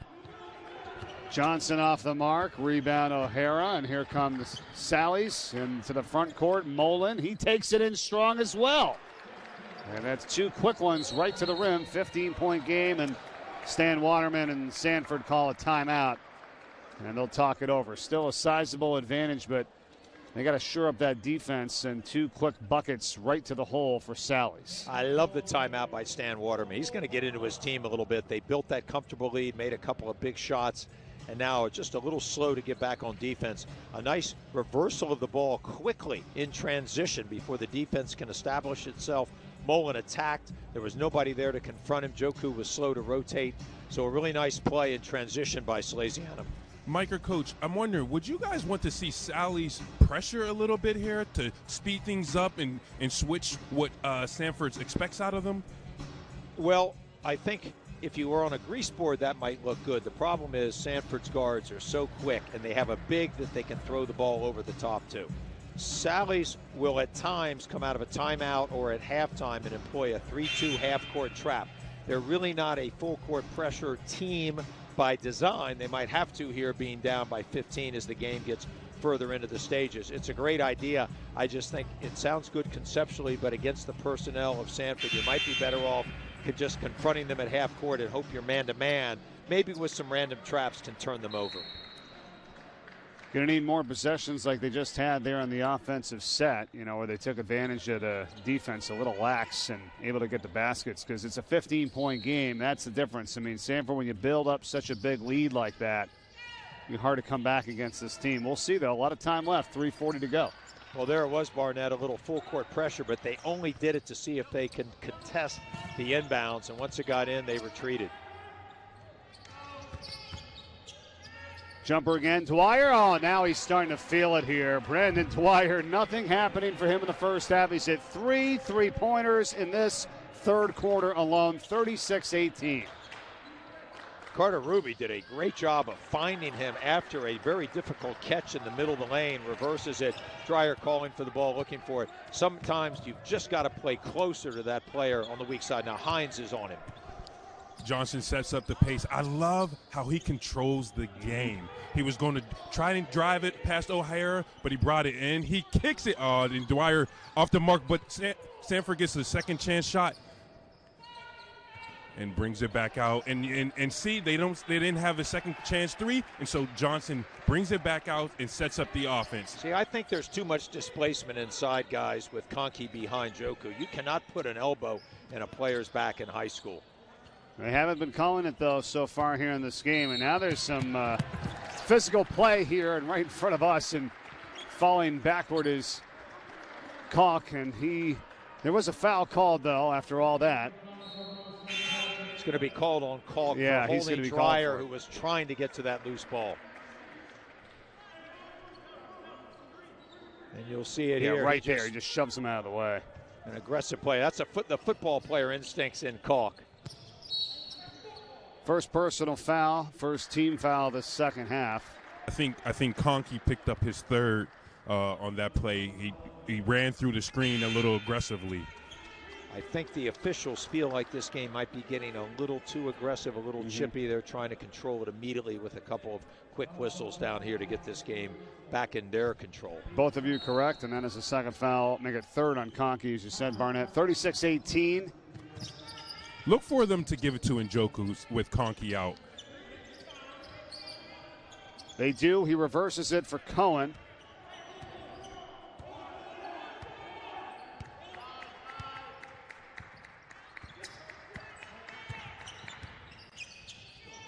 Dwyer, look out. Another three ball. Now he's missed a couple in a row. So it was almost like toying with him in the first half, right? Hey, I'm not even around here. Don't have to worry about me tonight, guys, right? Then he comes back with the 3 threes. Now he's feeling it from like James Harden and Curry and still 3 Klay for Thompson 5 in high school at almost any level. If my math is right, guys, 60%. Right. Isn't bad. Still pretty good. He was 100%. Blocking foul here on Dwyer, or make it Ruby, excuse me. That's going to be Ruby's third. Well, you can see why a lot of people are interested in Dwyer. It's just hard to find pure shooters at any level. And if you can find it in the collegiate level and you have other good players around them, they don't have to be a great defender or a great rebounder. But finding a really good shooter is a great thing. How about 7 seniors on each of these two teams? And we talk about some of the experienced players and leadership. Traveling violation. Going to be called here on Mullen for Sally's no basket. I'm not a big fan of that call. I thought Mullen did a really nice job with his footwork. I did not think once he established his pivot foot, he did not drag it. It looked like a walk to the officials, and they're really not supposed to call that. I thought that was a really nice play, and Mullen doesn't get rewarded for fancy footwork, but ethical footwork. Yeah, and Sally's head coach, Taylor Trevisan, agrees with you too, Bill, because he was just called, looks like for a warning over there on the sideline. I thought he got teed up, but it was a warning, a bench warning. So he's in his third season. St. Joe's graduate from 2013 with the high school at Sally's. Here's Njoku throwing it down. 20-point game now, 38-18. Boy, when Njoku gets loose on the block, he is really devastating. He's just so physical. It's going to be a timeout, a good timeout here. Oh, a turnover, sorry, actually. A turnover. Yeah. I thought it was going to be a timeout by Trevisan, and now it is. Coach, I really like the energy of Njoku. He battles, he goes after the boards, and he goes after the easy buckets that can come to bigs often, but most don't chase after it. You're absolutely right. He's always played that way, Barnett. I've had to coach against him before. He's a difficult person to defend because he's so mobile and so active, not to mention his skill level, but his motor, his energy level, he's able to sustain it for long periods of time. Always surprising to me where maybe the best and the biggest player on the court doesn't have anybody putting a body on him at the offensive end. He just was able to work right in there. So you need to know that in your scouting report. You're talking about every time a shot goes up, find Njoku and get a physical body on him. Coach, a University of Delaware great, Ricky Detweiler, told me early in my career that bigs can get 6 to 8 points from doing just that. And I was able to get a few buckets and when I was playing just from doing things like that. And he says not enough bigs take advantage of getting the 6 to 8 points just from hustle plays like that. Well, it's hard to believe you wouldn't, because it's a great way to score and improve your average and obviously help your team win. And Barnett, I remember you as agile and as active and as mobile as any big man Delaware's had. And when they put you at the point on that diamond press, I'll tell you what, I wouldn't have wanted to inbound it. Ever. SL24 Memorial Basketball Classic in memory of Sean Locke, here with one of his best friends and former teammate at the University of Delaware, Barnett Harris, along with board member and St. Mark's assistant coach Bill Harmon. I'm Mike Corey. Sanford and Njoku yet again inside, another bucket, 40-18. They're on a tear now with just over a minute to go in the third. You gotta love his energy, but his determination is exquisite. 3-ball O'Hara and Njoku the rebound. You can't do much with that. Someone who's determined to get those rebounds, you cannot do much with that, and that's going to bid him well when he gets to college. Well, especially when you've got the body type that Nana has. He's really done a good job of keeping himself in shape. He's very physical. He sees a lot of double and triple teams, and he's been very patient here, letting the game come to him, and then when it did, he's taken over the game at both ends.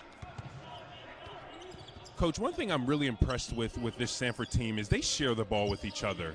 There's no selfish play and with this team, whether it's come from Njoku or Dwyer. They're willing to pass it up to the who's open and share with each other and celebrate each other. Well, you're absolutely right, and I think that comes from the point guard mentality of their head coach, Stan Waterman.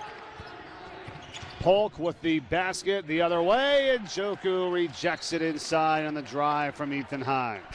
What was really neat about that last possession by Sanford is something that Stan Waterman's run throughout his career. It's flex. It's an old school down screen, cross screen, but that time a really special play made all of a sudden the lane opens up and you drive the ball. And if you can do that and still run flex, you're going to get a lot of easy baskets.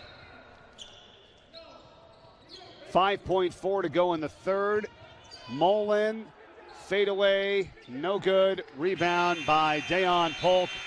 And that is the end of three. 42-18 the score right now in favor of Sanford over Sally's. We'll be back with the founder and Sean's father, Chris Locke, right after this and to start the fourth quarter. You're watching the third annual SL24 Memorial Basketball Classic.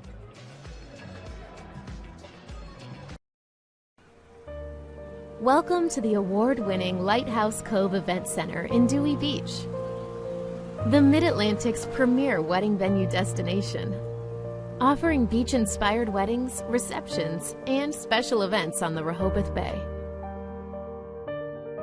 Whether it's simple and understated or grand and elaborate, Lighthouse Cove Event Center delivers a once-in-a-lifetime wedding experience. Oh, plenty of time. Whatever you want. Yeah, we're good. You're on stage. And you have the mic, and you're in charge. Hang on.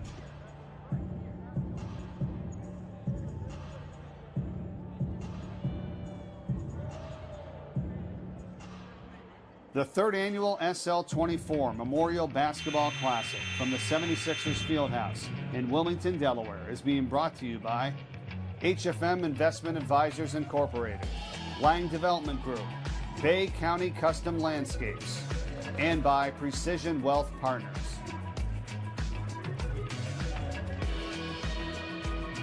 We're back at the 76ers Fieldhouse in Wilmington, Delaware with a score Sanford 42 and Sally's 18, our fourth and final game of the day here in the tournament in the third annual SL24 Memorial Basketball Classic. Now joined by Sean's father, the founder, Chris Locke, here with us.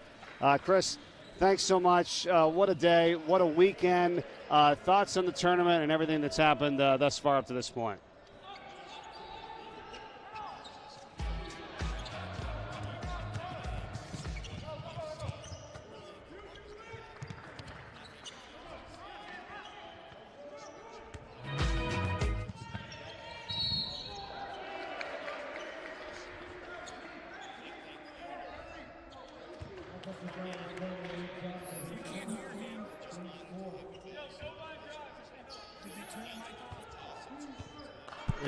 It's just been amazing. Didn't have you there for a moment. Let's redo that here with Chris Locke, the founder of the SL24 Foundation. Apologize for the difficulties. Still 42-18, Sanford on top. Once again, hard with nobody able to be here. We're happy to be able to broadcast it out to everyone on YouTube, Facebook Live. What else has this meant for the foundation and everything that's happened so far? Well, as I said, it's just been an outpouring of love from the community. We really didn't know what to expect, and to see the love that's coming through on the support from text messages, support financially, and just being here and saying we've got your back has just been unbelievable. And as I said, having you guys here, Bill's done all 6 games, you've been here all day. We really appreciate it. The kids appreciate it. They just embrace the whole thing, and we're just so blessed to have so much support. Well, Chris, I'll tell you, it's been just an honor to be in a small way involved with you. You've done such a magnificent job. The entire board deserves a lot of credit, all the volunteers.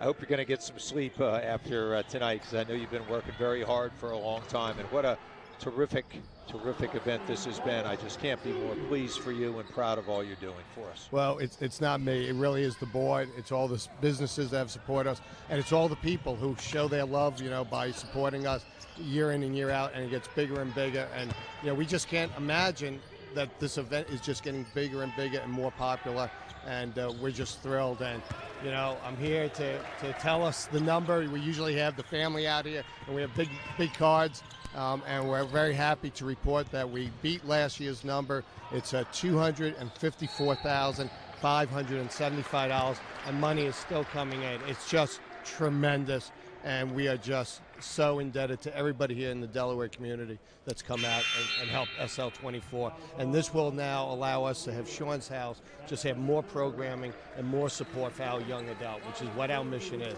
educate, assist, and support. Unbelievable. 208,000 plus in year one, 233,000 last year, now over $254,000 in Chris. So we talked about it in the foundation that you guys started basically in December of 2018, just over 2 years of time, 3 of these tournaments, and you're pushing $700,000. Congratulations. It is. It's amazing. And people donate throughout the year. Community support donates throughout the year. So it's just amazing. It goes, to Sean's legacy, and we're here to help the community so that parents, can know that there's a place for their kids to come and have that honest conversation, take that first step to get the help they need.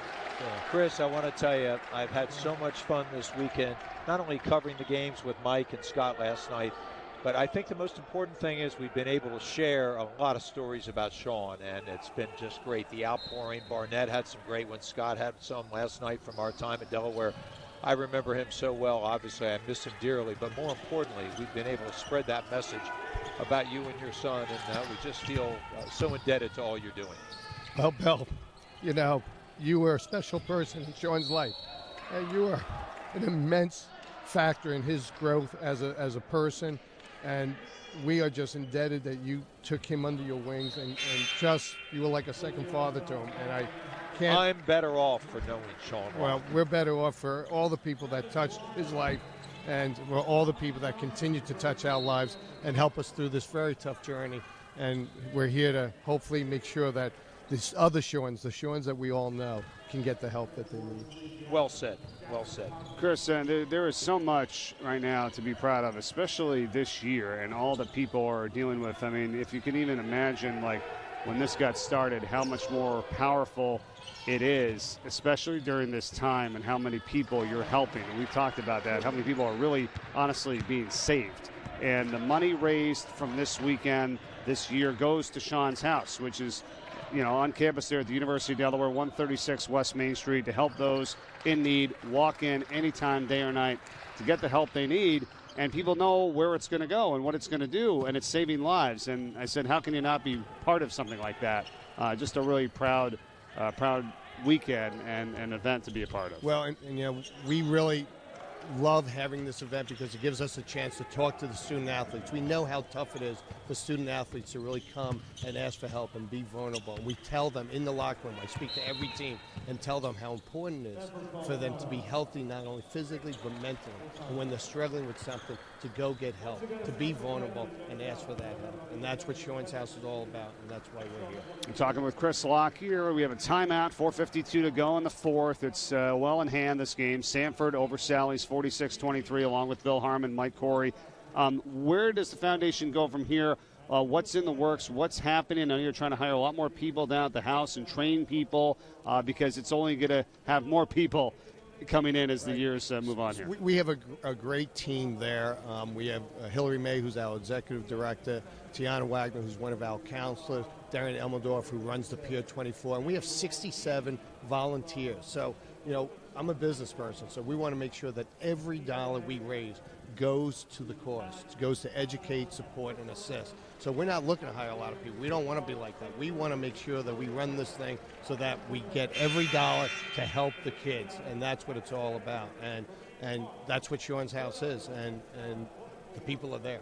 So, and we're going to have more programming. We have a dinner that we do for student athletes. We have a support group for parents who are dealing with kids with mental illness. And then we have also a group that have lost people to suicide. And we'll continue growing those programs so that Sean's House becomes a beacon of light for everybody, the young adults, parents, everybody who's dealing with this.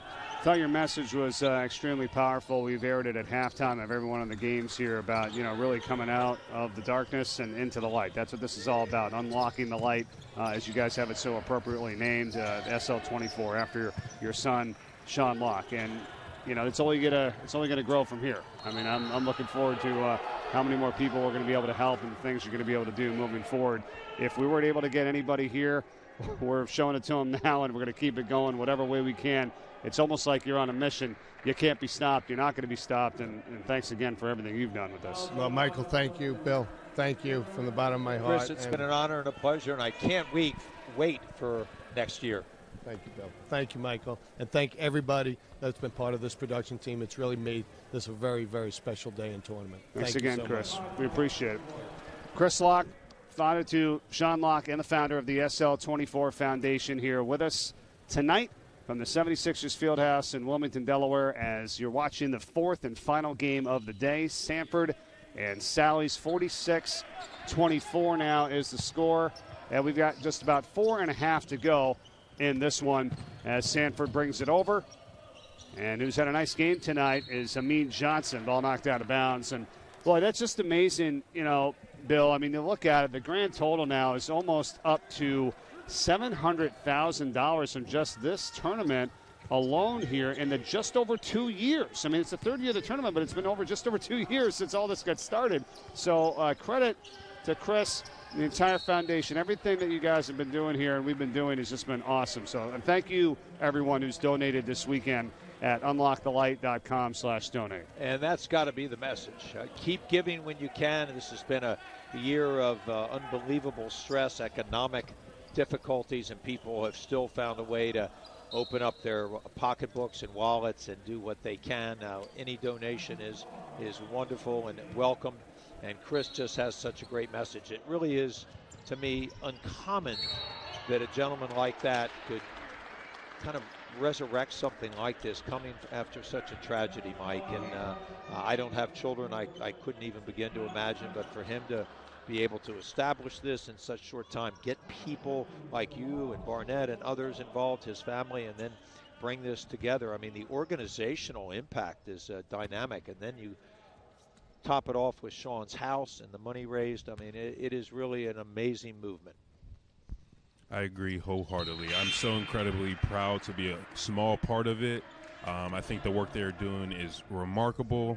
I can't wait to see how it continues to grow, and it have an impact on these young men and women's lives. And this, I'm so incredibly grateful for just the small part that I play in it. Thanks to everyone online watching here tonight from YouTube and Facebook Live, and all your messages in the chat as well. We've also sent the links in there, too, on how you can donate, how you can get involved in the silent and the virtual auction, which is online now and still going to about 10 o'clock p.m. tonight. And you can also purchase merchandise online at unlockthelight.com. And help us to continue to donate here and raise that total of $254,000 plus before this weekend is over. It's been a spectacular 2 days here. This is our final game. Sanford 48-24, doubling up Sally's right now here with 3:50 remaining in the contest. And a really nice show of sportsmanship there. A hard hedge by Nana Njoku, not caught down, but he was the first one over to help pick him up. I really like this young man. He plays with such passion, but he always is contained and understands what might be going on out on the court. And he made a tough play, a tough foul, and then he makes up for it by helping caulk up.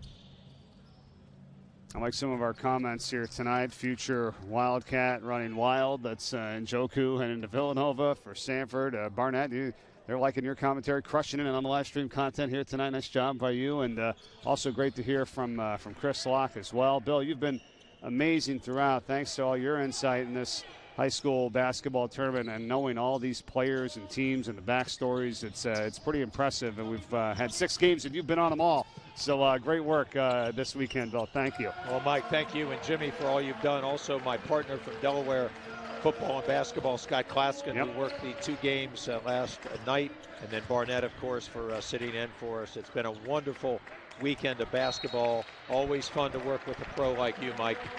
Thank you so much. Dwyer knocking down a 3 for Sanford, who really came alive in the second half. Number 12. Phenomenal performance with just 3:27 to go. I agree. This has been just such an amazing opportunity to work with you guys. So I want to thank you both personally from the bottom of my heart for allowing me to join you on this team.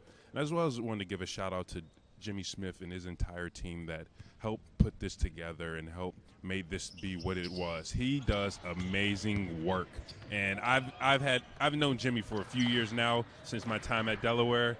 And boy, does he make me look good on camera. So I am excited every time I hear Jimmy Smith is a part of something. Same here, Barnett. I've been working with him now very closely for the last 2.5 years, and just his work ethic throughout this entire couple of weeks when we were, putting this together. And it was done in record time, if you will, too. And he just went to work and got it done, putting a bunch of this stuff together, all the editing, interviews, graphics, and much more. So thank you, Jimmy Smith, for your work and our entire crew. In the camera work and the technical, led by Mitch Owen, along with Earl Carlton, Thomas Goodman, Steve Spencer, Brad Wilson, and Barbie Cochran. Thank you so much for all your work this past week, last night, today, and putting this whole thing together as you're watching it on YouTube and Facebook Live. 3:07 left in our final game with Sanford and Sally's here tonight. Coach, I'll tell you what's been impressive, Barnett, is the poise of play, especially by Sanford's guards. We know Njoku is a great player inside. We know Dwyer's a terrific shooter. But I thought the game from the outset was controlled by Sanford's guard, not only at the offensive end, but at the defensive end. They were able to apply a lot of pressure. They sped Sally's up when the game mattered. So credit those players. Johnson, Cohen, I thought they did an outstanding job throughout the entire evening. And I think an underrated player for Sanford is Carter Ruby. He had an excellent floor game tonight and a really fine defender.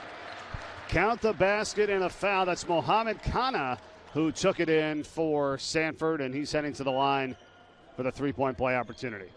Well, with the game going like it is, Stan Waterman's able to get some of his bench players in. I bet they have some rugged battles in practice over there, and I've been to a number of their practices over the years, and this is where these guys get better.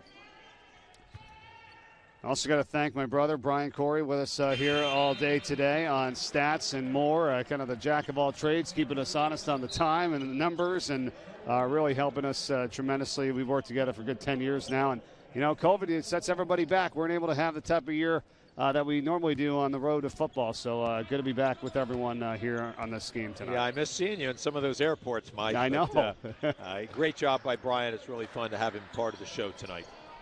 Rebound, Calk, and he is going to head to the line for Sally's. He's fought hard tonight. I mean, we've talked about the interest that he's getting from multiple Division I schools, or he'll be choosing rather soon, or where he's going next year. The senior at 6'4", very athletic, and brings a lot to the table. He certainly does. A multiple sport athlete, as we've already talked about. But one thing about Salesianum and their heritage and history, they never quit. Even if they're out of the game, they're going to give you their best effort, time in and time out. They'll be first to the floor. They'll be running the court.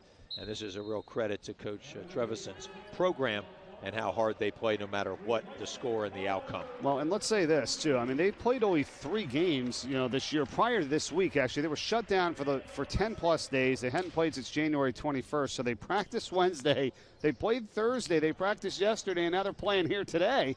So you just have to take all that into account, and as opposed to just watching them for the first time or looking at the score and saying, hey, what's going on? I mean, what's going on? There's a lot going on this year for everyone. Absolutely, and they did come back and played a really good game against a very fine Dickinson Rams team and beat them pretty easily the other night, which at least got them somewhat prepared for this. But you're right, when you have these long delays and you're in a rhythm, it's very difficult to maintain consistency. I agree wholeheartedly. And to all the student athletes who may be watching or who have played in this tournament, just being able to show up and give your best effort is more than anyone could have expected under the circumstances. They have battled through long layoffs. They have battled through canceled games. They have just been tried and tested in this COVID environment. And I'm just so impressed at their determination and their ability to just persevere through the adversity that has shown up over the last year. And I hope that they understand how much we, as fans, broadcasters, and just supporters of them, appreciate their diligence, their strength, and their just courage to battle through. It's well said, because it's not a given right now in terms of showing up and bringing that effort 100% all the time. I mean, normally you expect it and you think, okay, there shouldn't be a problem with that. It's very tough right now with everything everybody is going through.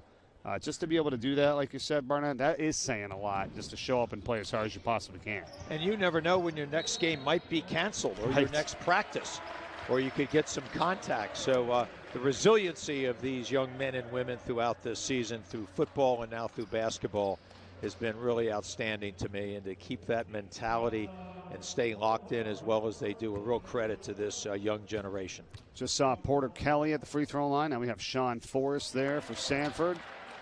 As they're getting some action. Kelly, a junior, Forrest, a sophomore. The lead 57-29 here now. Rebound Matthew Carr for Sally's. Here they come. Minute 35 to play.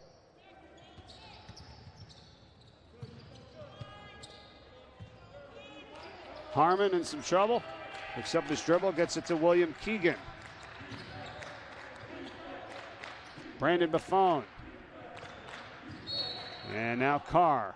And that should be a very familiar name to Salesianum followers, Brandon Buffone. His father, an insurance man today, has also been a very good participant on the bench for Salesianum for a number of years. I don't see him over there, and he may have had to step out for his work efforts throughout this season. But Brandon was a great player back in the 80s and was as good as anybody handling the ball, distributed to his teammates. So it's great to see his son getting some time at this point. And Coach and Mike, you may not know this, but I have deep ties to Salesianum. Every roommate I had at the University of Delaware attended that high school. Call it luck, call it my good fortune, but my best friends to this day attended that high school. They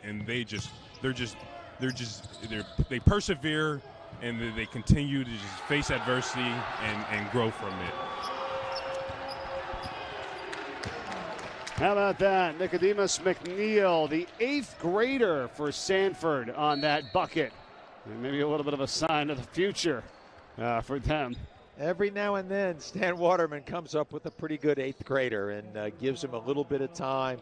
He's obviously going to learn a lot of lessons working out with the varsity, but what a nice play there. A fearless drive by a young man they call Nico McNeil. That's right. At the line here is Darian Williams for Sally's with 53.7 seconds to go.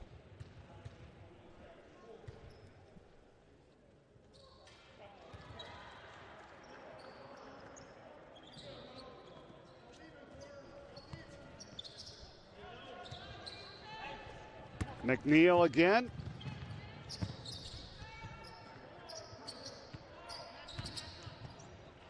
Alex Hughes lost it. Kana for the long jumper, rebound by Williams. And just 30 seconds left in this game here tonight. 3-ball Carr. Keegan back inside. There's a block from behind. Nice job there on the defense from Use. And there's a foul with 16 seconds left. So that's about going to do it here tonight. 29-point advantage for Sanford. Chance to tack on a little bit more. Sean Forrest at the line. What's always been a great sign to me of good programs, and both Salesianum and Sanford have it, is how well do your reserves play? Do they play the right way? Are they playing just like your varsity? They may not have quite the same skill level, but do they go out and try to execute things? And both teams have done that. I've been very impressed with these reserves here this evening. I agree wholeheartedly, Coach. And it makes me more impressed at the coaching and the leadership that these student athletes will follow in that footstep and bring that type of effort. Under 10 seconds left tonight. 4th and final game of the day. 6th total of the weekend here in the SL24 Memorial Classic. And that's it. Buzzer sounds. Final score, Sanford 60, Sally's 30. Nana Njoku grabbing his players and celebrating the Villanova commit, number 21. Played strong for Sanford. So did many for them as they win it and double up Sally's here tonight, 60-30. This was a terrific team effort, especially defensively by Sanford. Stan Waterman's got to feel really good. They fell behind at the initial stage of the game, and then their defense brought them back. I thought they were very patient. Njoku let the game come to him. He really took over there in the third quarter when the game was still kind of hanging in the balance. Sally's played as well as they could. They just didn't have a good shooting night. Let's credit Sanford's defense to that. An outstanding performance here by Sanford, really showing that they're still probably the top team in the state, at least for now. Well, Njoku there, number 21 for Sanford. He had 21 tonight to lead all scorers. 12 for Brandon Dwyer. After going scoreless for the first half, he hit 4 threes, 3 in the third quarter, 1 in the fourth. He was the top scorer for Sanford tonight, and the top player for Sally's, Rasheen Kalk. He had 11, the only player in double figures for them. 60-30 the final. Barnett, what did you think? What did you see here tonight? I was really impressed with this Sanford team. They took the initial blow and then they controlled the rest of the game. They sped it up when they needed to speed it up. They slowed it down when they needed to slow it down. Their guards just controlled the game from pretty much the start to the finish, and I was thoroughly impressed with the ball movement, the hustle, the team defense, and just the overall effort. And I, as a passionate man who sat on the sideline and cheered for many of my teammates for a while, I love how they were rooting for each other. All right, gentlemen, let's go to the highlights here of this game tonight. And Sanford wins it big time, and again, a lot of great plays early, a lot of people getting involved. Here we go, Bill. Well, there is Dreyer on a kick out from the weak side, and he gets his feet set. He has as good a stroke as anybody in the state. There's Justin Molen, the junior, making a nice play of a quick rotation in transition. And Joku very aggressively following up a miss. And here's Hines from the baseline. I really like his game. He's an outstanding defender as well as an overall athlete. And here's Dreyer again from the left corner, getting himself spotted up in transition. Third quarter was the big one for Sanford. They had 19 points. This kind of at the end of the ball game and kind of putting on the exclamation point for this group that comes away with a big win here tonight from Wilmington, Delaware. There is just under 30 minutes left in the silent auction, the virtual auction, so don't miss out on that. Go to unlockthelight.com now. There's also a link in the chat on YouTube and Facebook to try to get in there. And let's see who's going to get the one-year tuition to St. Mark's High School. Over $14,000 for that. The Drew Brees autographed jersey. So many more great items on the virtual auction. So go there to bid on those. They're going to close at 10 o'clock p.m. tonight. Again, the link in the chat, or go to unlockthelight.com. We can get on the virtual auction. Merchandise you can also purchase at the website as well. And we've been talking about it throughout. How to donate, unlockthelight.com/donate. You can also text LOCK24 to 202-858-1233, or you can scan the QR code that you see right now on your screen with your phone. Leave it up there for a moment and help out and continue to push that total $254,000 plus raised here in year 3, surpassing year 2 by over $20,000, and we're close to almost $700,000 in these 3 tournaments.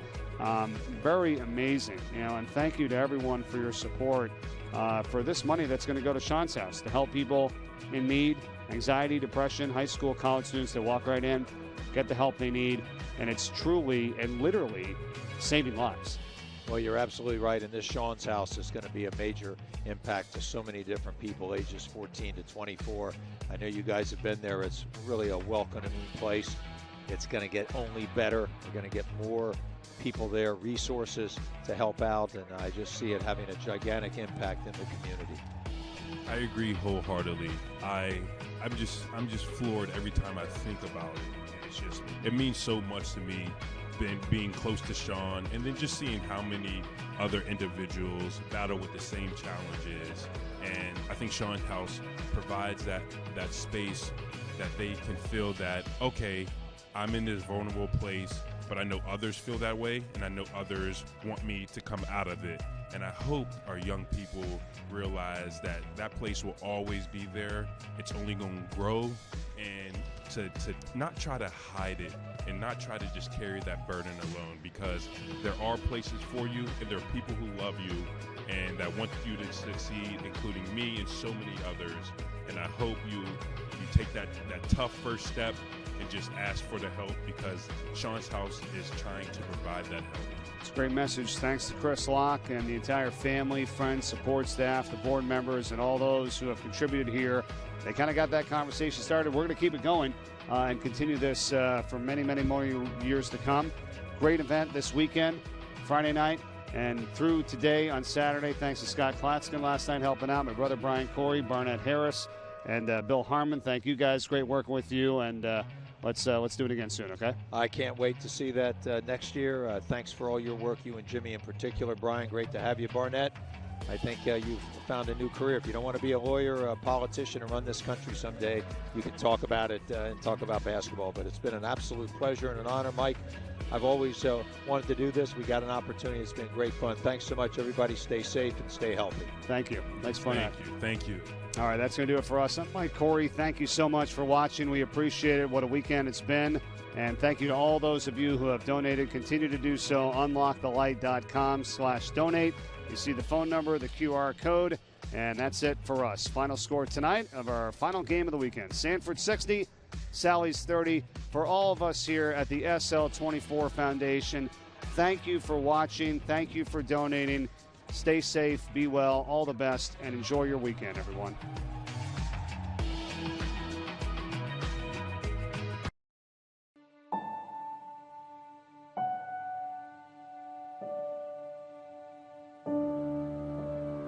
This is just such a nice testament to Sean. Sean loved sports, he loved people,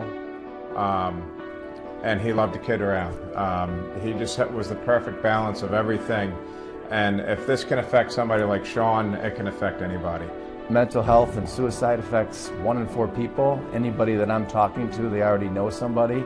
It's a family member, it's a friend, and if they could do anything to prevent a tragedy or someone from doing the inevitable, I think that it's no-brainer that someone would want to help, and I think that's why we've had so much success.